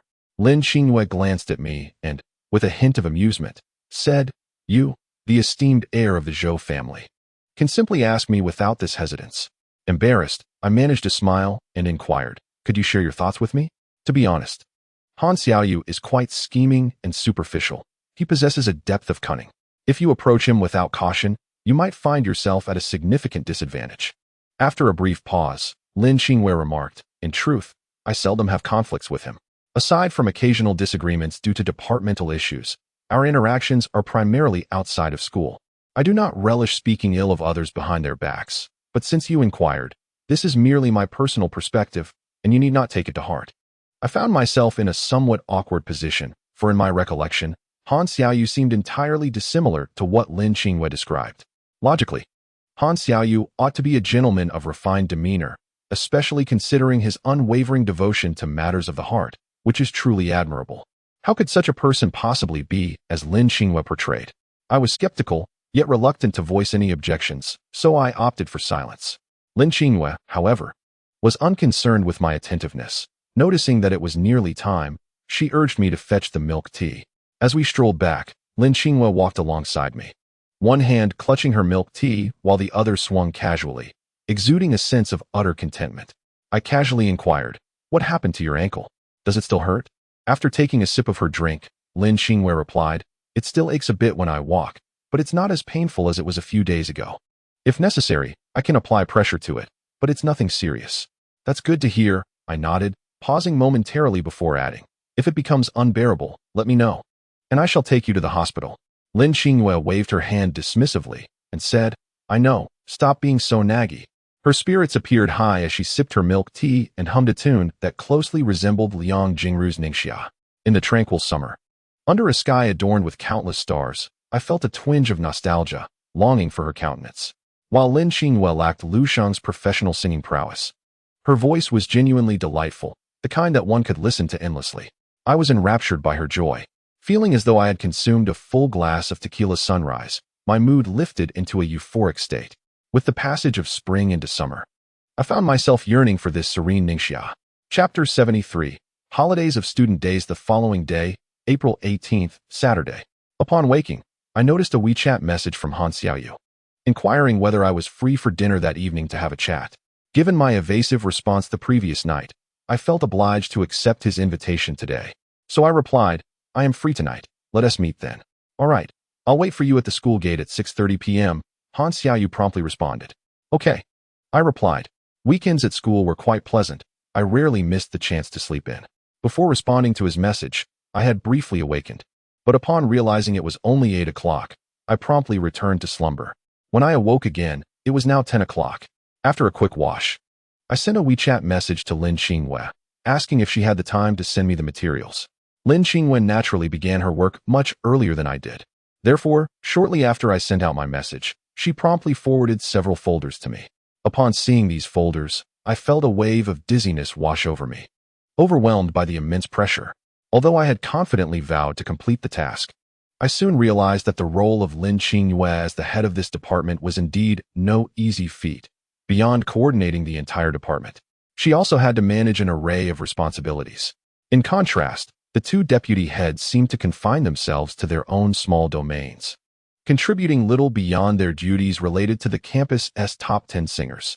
However, since I had taken on this task, I had no intention of abandoning it midway. I settled in front of my computer and began to meticulously review the materials. Lin Xingyue, ever supportive, sent me a cheerleading emoji, leaving me somewhat speechless. When I immerse myself in work, I tend to lose track of time, and it was not until around 12:50 that I noticed it was almost lunchtime. I reluctantly closed my laptop, rubbing my temples to alleviate my fatigue. Old Lu and the others had already returned with their meals, happily devouring their food while watching a show. Noticing that I had finally closed my computer, Old Lu couldn't resist teasing me. "Hey, Zhou Jing, have you changed careers? I haven't seen you sketching lately." I shot him a glare and retorted, "Is your mouth too full to keep quiet? I'm working, you know." Old Lu raised an eyebrow and replied, "Oh, someone's quite feisty. I'm not saying this to offend you, but since you joined the student council, it seems like you've had no time for anything else. Don't lose sight of your priorities." I fell silent, acknowledging the truth in Old Lu's words. The student council duties were indeed numerous and varied, often leaving me too exhausted to do anything else upon returning home. Yet, recalling a certain someone's words, I managed to smile and replied, "Well, this is a form of training. At least I won't be at a loss in certain situations in the future." Old Lu seemed to grasp my meaning, nodding thoughtfully, and said no more. After tidying my desk, I made my way downstairs to the cafeteria for lunch. This time, I opted not for the first cafeteria in the East District, but rather the second one near the girls' dormitory, not for a chance encounter with someone, but simply because they served my favorite tomato beef rice, even if it meant walking a few extra steps. Perhaps it was mere coincidence. While I didn't run into her, I did encounter another. While I was eating, I received a message from Li Mu inquiring, "Is that you sitting in the last 2 rows of the second cafeteria, wearing a black t-shirt?" Surprised, I replied, "Yes, you saw me?" Li Mu didn't respond immediately. Shortly thereafter, she approached with her tray. However, instead of sitting directly across from me, she chose a seat slightly to my right. "I didn't dare sit across from you. What if your crush sees me?" "I'd be in trouble," Li Mu explained, seemingly lost in her own thoughts. Amused yet perplexed, I remarked to her, "Although I have a girl I admire, I firmly believe she is not so petty. Moreover, considering she does not harbor feelings for me, why would she care whom I dine with?" However, I acknowledged the complexities of gender dynamics. Seeing me with another woman could easily lead to misunderstandings. What if she perceived my affections as fickle, especially if I were to flirt with someone else while pursuing her? Li Mu stated this with utmost seriousness. Left speechless by her words, I silently continued to eat my rice bowl, while Li Mu savored her fragrant yellow braised chicken rice, its bubbling steam rising from the hot clay pot. In that moment, she chose to glance at her phone instead of picking up her chopsticks. Noticing the time had already surpassed 1 o'clock, I curiously inquired, "Why are you eating so late today? Or do you typically dine at this hour?" Li Mu replied, "I eat this late every day due to my late-night studying. I have to prepare for exams, and at the end of June, I also have to take the English Level 4 test." As she spoke, a hint of resignation filled her voice. "You all passed on your first attempt, while I, unfortunately, have taken it twice and failed both times." I chuckled wryly. I too only succeeded on my second attempt, which can only be attributed to sheer luck. I was just a few points shy of the passing mark. Li Mu hung her head, exhibiting a look of utter despondency. I found it rather amusing. Given her high academic standing in class, she was, however, a student with uneven strengths. It was worth noting that in every English course, she barely scraped by with a score of 60, and the Level 4 exam posed a formidable challenge for her. Shaking her head, she shifted the conversation, asking, "What are your plans for the May Day holiday? It's just over a week away." I laughed. "Aren't you rushing things? We just had a break for Qingming Festival a little over 2 weeks ago, and already you're thinking about May Day? Isn't it natural to feel this way? Students often anticipate the next holiday while waiting for classes to end," she sighed. "Moreover, our student days are swiftly coming to a close." I nodded in agreement. Our academic structure is a 3+1 model. Although we are enrolled for 4 years, our final year is primarily devoted to internships. Of course, those pursuing further studies can remain at the university. According to Li Mu, our holiday opportunities as students are indeed dwindling, essentially drawing to a close by the end of our 3rd year, unless one manages to secure a place in postgraduate studies, thus extending their academic journey. Li Mu prompted, "You haven't shared your plans yet." I paused, wondering if she was about to organize another event. I quickly responded, "What activity are you planning this time?" I genuinely cannot attend. I have to return home for a bit. I have no choice. As I spoke, I feigned an expression of great regret. Li Mu shot me a look of exasperation and said, "It's as if asking you to participate in these activities is akin to demanding your life. Rest assured, I am not planning any such events this holiday. I merely wish to have a simple gathering with all of you for a meal." I chuckled wryly. "Well, I truly have no choice, as I might be returning a day or two early. You understand my meaning, don't you?" Li Mu's eyes brightened with realization as she said, "Oh, so you intend to be a little rogue." I offered no response. Throughout the meal, Li Mu refrained from pursuing that topic further, instead indulging in an array of gossip, as if an endless supply of tales were at her disposal. She shared not only trivial rumors, but also scandalous whispers from various schools, seemingly privy to them all. I listened attentively, relieved that none of the rumors implicated either myself or Lin Qingwei, thus preserving our innocence, perhaps due to my inconspicuous presence, rendering me virtually unknown to others. After finishing our meal, I returned to my dormitory and opted not to confront the daunting pile of materials once more. Instead, I devoted my afternoon to creating a new painting. This time, however, I chose to depict a landscape rather than figures. Naturally, I longed to paint people, particularly Lin Qingwei, yet I had no photographs at hand, and it felt unreasonable to simply ask her for one. Imagining her from memory proved too challenging, so I reluctantly abandoned the idea. I painted until 10 minutes past 6 in the evening, before finally setting down my brush. After washing my face and tidying myself up, I slung my backpack over my shoulder and made my way to the school gate where I had arranged to meet Han Xiaoyu. That evening was particularly enchanting, as the sky was adorned with fiery clouds, resembling a canvas splashed with red paint, presenting vast swathes of crimson. The clouds billowed like layers of a millefeuille smeared with tomato sauce. As the saying goes, evening glow travels 1,000 miles. And given the appearance of these fiery clouds at dusk, it suggested that the weather in the coming days would likely be splendid. At that moment, I noticed a number of onlookers had paused to capture the breathtaking sky, either the clouds or the deep red sun. I anticipated that soon. Social media feeds would be inundated with images of these fiery clouds. "Zhou Jing," Han Xiaoyu's voice broke through my reverie. I turned to see him.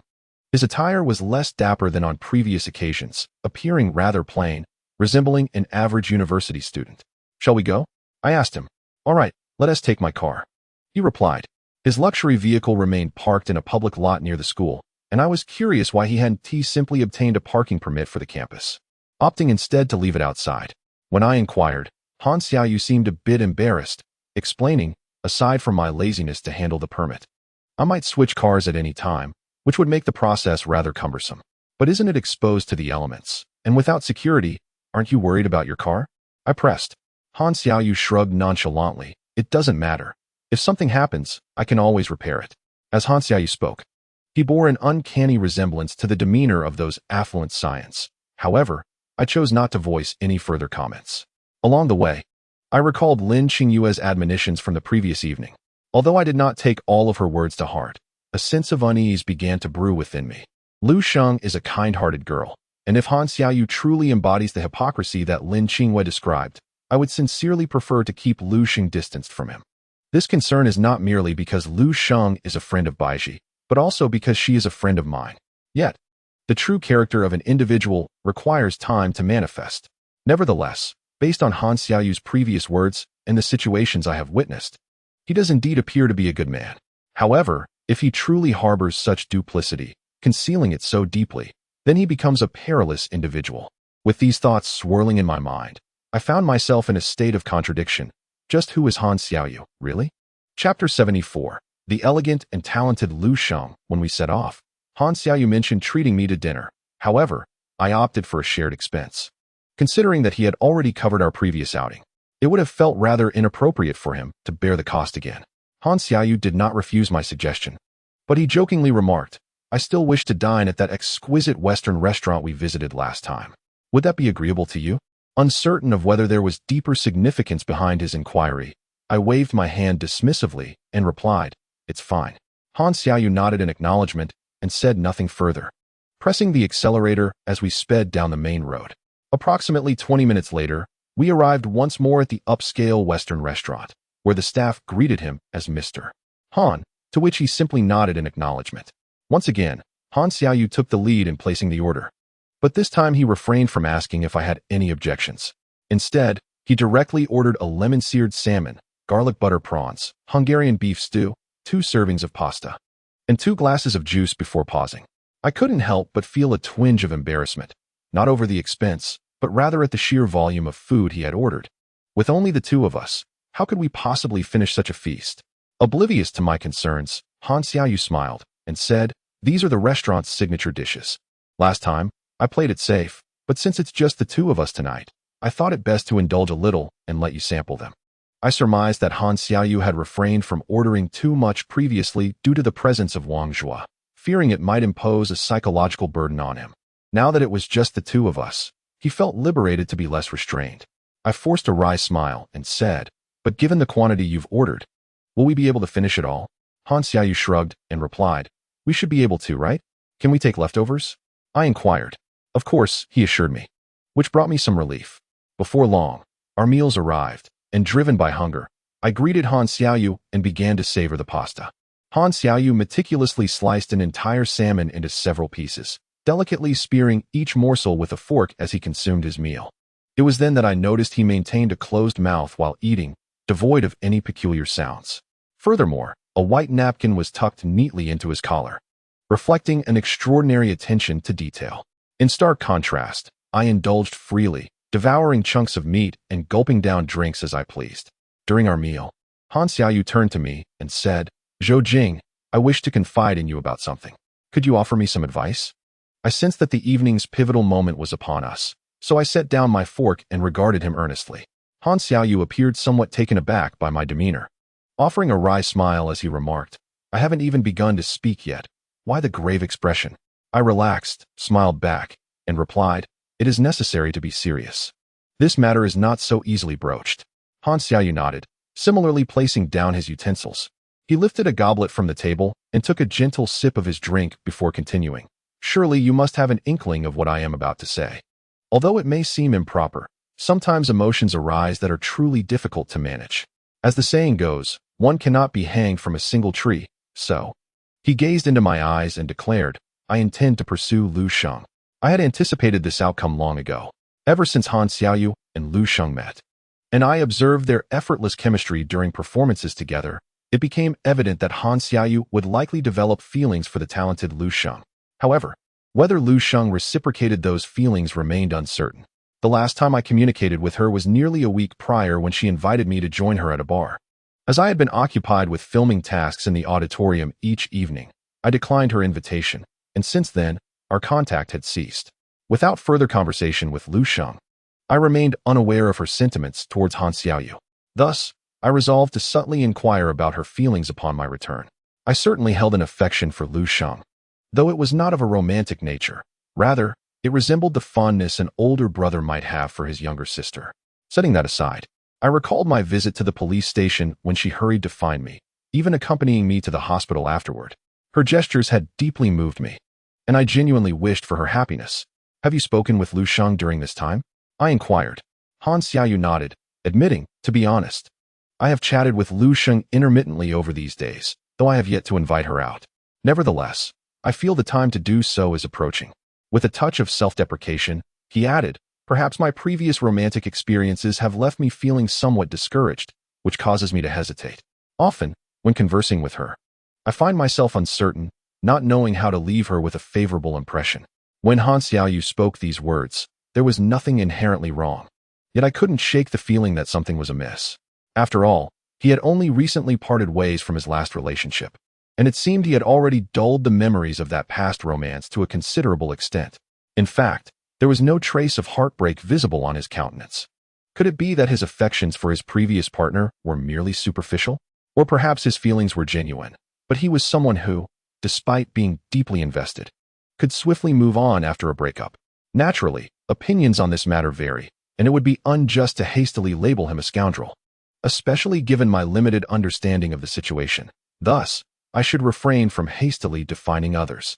"What is Lu Sheng's attitude towards you?" I inquired. Han Xiaoyu shook his head and responded, "She is a wonderful girl, always courteous to me. Even though I occasionally reach out to her, she never displays any signs of annoyance. Yet, She also does not show any signs of closeness, which is what truly perplexes me. At this point, Han Xiaoyu picked up the goblet on the table and took a small sip, only to furrow his brow with a bitter smile and say, "I almost forgot. This isn't liquor. I should be drinking something stronger." Well, I can empathize with you. The thoughts of women can be as elusive as needles in the ocean. At times, it is truly difficult to discern what they are thinking. With that, I gulped down nearly half a glass of juice. His words brought to mind Lin Qinghua, who seemed to embody a kind of ambivalence towards me. She appeared to be close yet distant, leaving me in a state of indecision and without any clear course of action. Han Xiaoyu snapped his fingers and smiled at me, saying, "You hit the nail on the head. The primary reason I called you out was to inquire how much you know about Lu Sheng. What kind of person is she, truly?" After a moment's hesitation, I replied, "To be honest, my understanding of Lu Sheng is not very extensive. Although we are good friends, our interactions are rather infrequent. So I cannot provide you with a comprehensive account." Han Xiaoyu interrupted me, his gaze earnest as he implored, "Could you share your thoughts with me? If there are matters you feel uncomfortable discussing, please share whatever you can." Since Han Xiaoyu had expressed himself so earnestly, I saw no reason to refuse. I nodded and said, "All right, I will share my impressions of her." "Yes, I am all ears," Han Xiaoyu responded. I reminisced about my encounters with Lu Sheng and, after a brief pause, began to speak. I became acquainted with Lu Sheng through a mutual friend, who is a close companion of mine at our school. A few minutes later, I recounted to Han Xiaoyu the tale of my acquaintance with Lu Sheng and some events that transpired between us, though I chose to omit certain details and deliberately left others vague. In conclusion, I stated that Lu Sheng is a remarkable young lady, and the phrase "a woman of both virtue and talent" aptly describes her. If you truly wish to pursue her, I hope you approach her with sincerity. Should you find yourselves together in the future, do not let her down. As I spoke, I couldn't help but chuckle, feeling as though I had overstepped some boundaries. Yet Han Xiaoyu patted his chest, solemnly assuring me, "I will certainly treat her well, you need not worry." I waved my hand dismissively, smiling wryly. "Why are you telling me this? You should be saying it to her." Han Xiaoyu appeared momentarily taken aback, as if he too found the situation somewhat peculiar.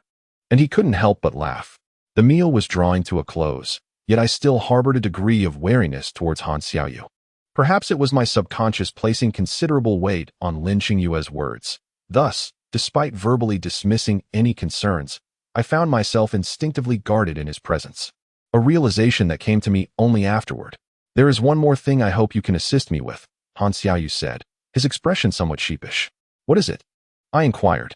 After a brief pause, he continued, "This is something I shouldn't really ask of you, but I would like to request your help in gauging her sentiments towards me. Can you do that?" I hesitated for a moment before replying, "I will ask her, but if she chooses not to disclose anything, I cannot compel her." "All right, I appreciate your help," Han Xiaoyu nodded. The meal yielded little insight. I could discern nothing from Han Xiaoyu, aside from his tendency to move on rather quickly and his appreciation for the subtleties of dining.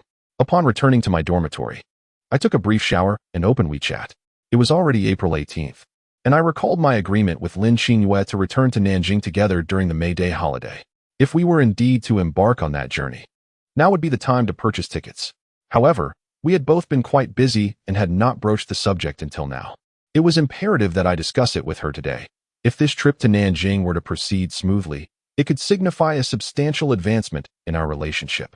With this thought in mind, I opened our chat window and inquired, "Will you really return to Nanjing with me during the May Day holiday?" As I awaited her response, a wave of anxious anticipation washed over me. If she agreed, it would mark our first journey together. If not, perhaps our relationship had yet to reach the depth I had envisioned, revealing that I might have been overly sentimental in my hopes.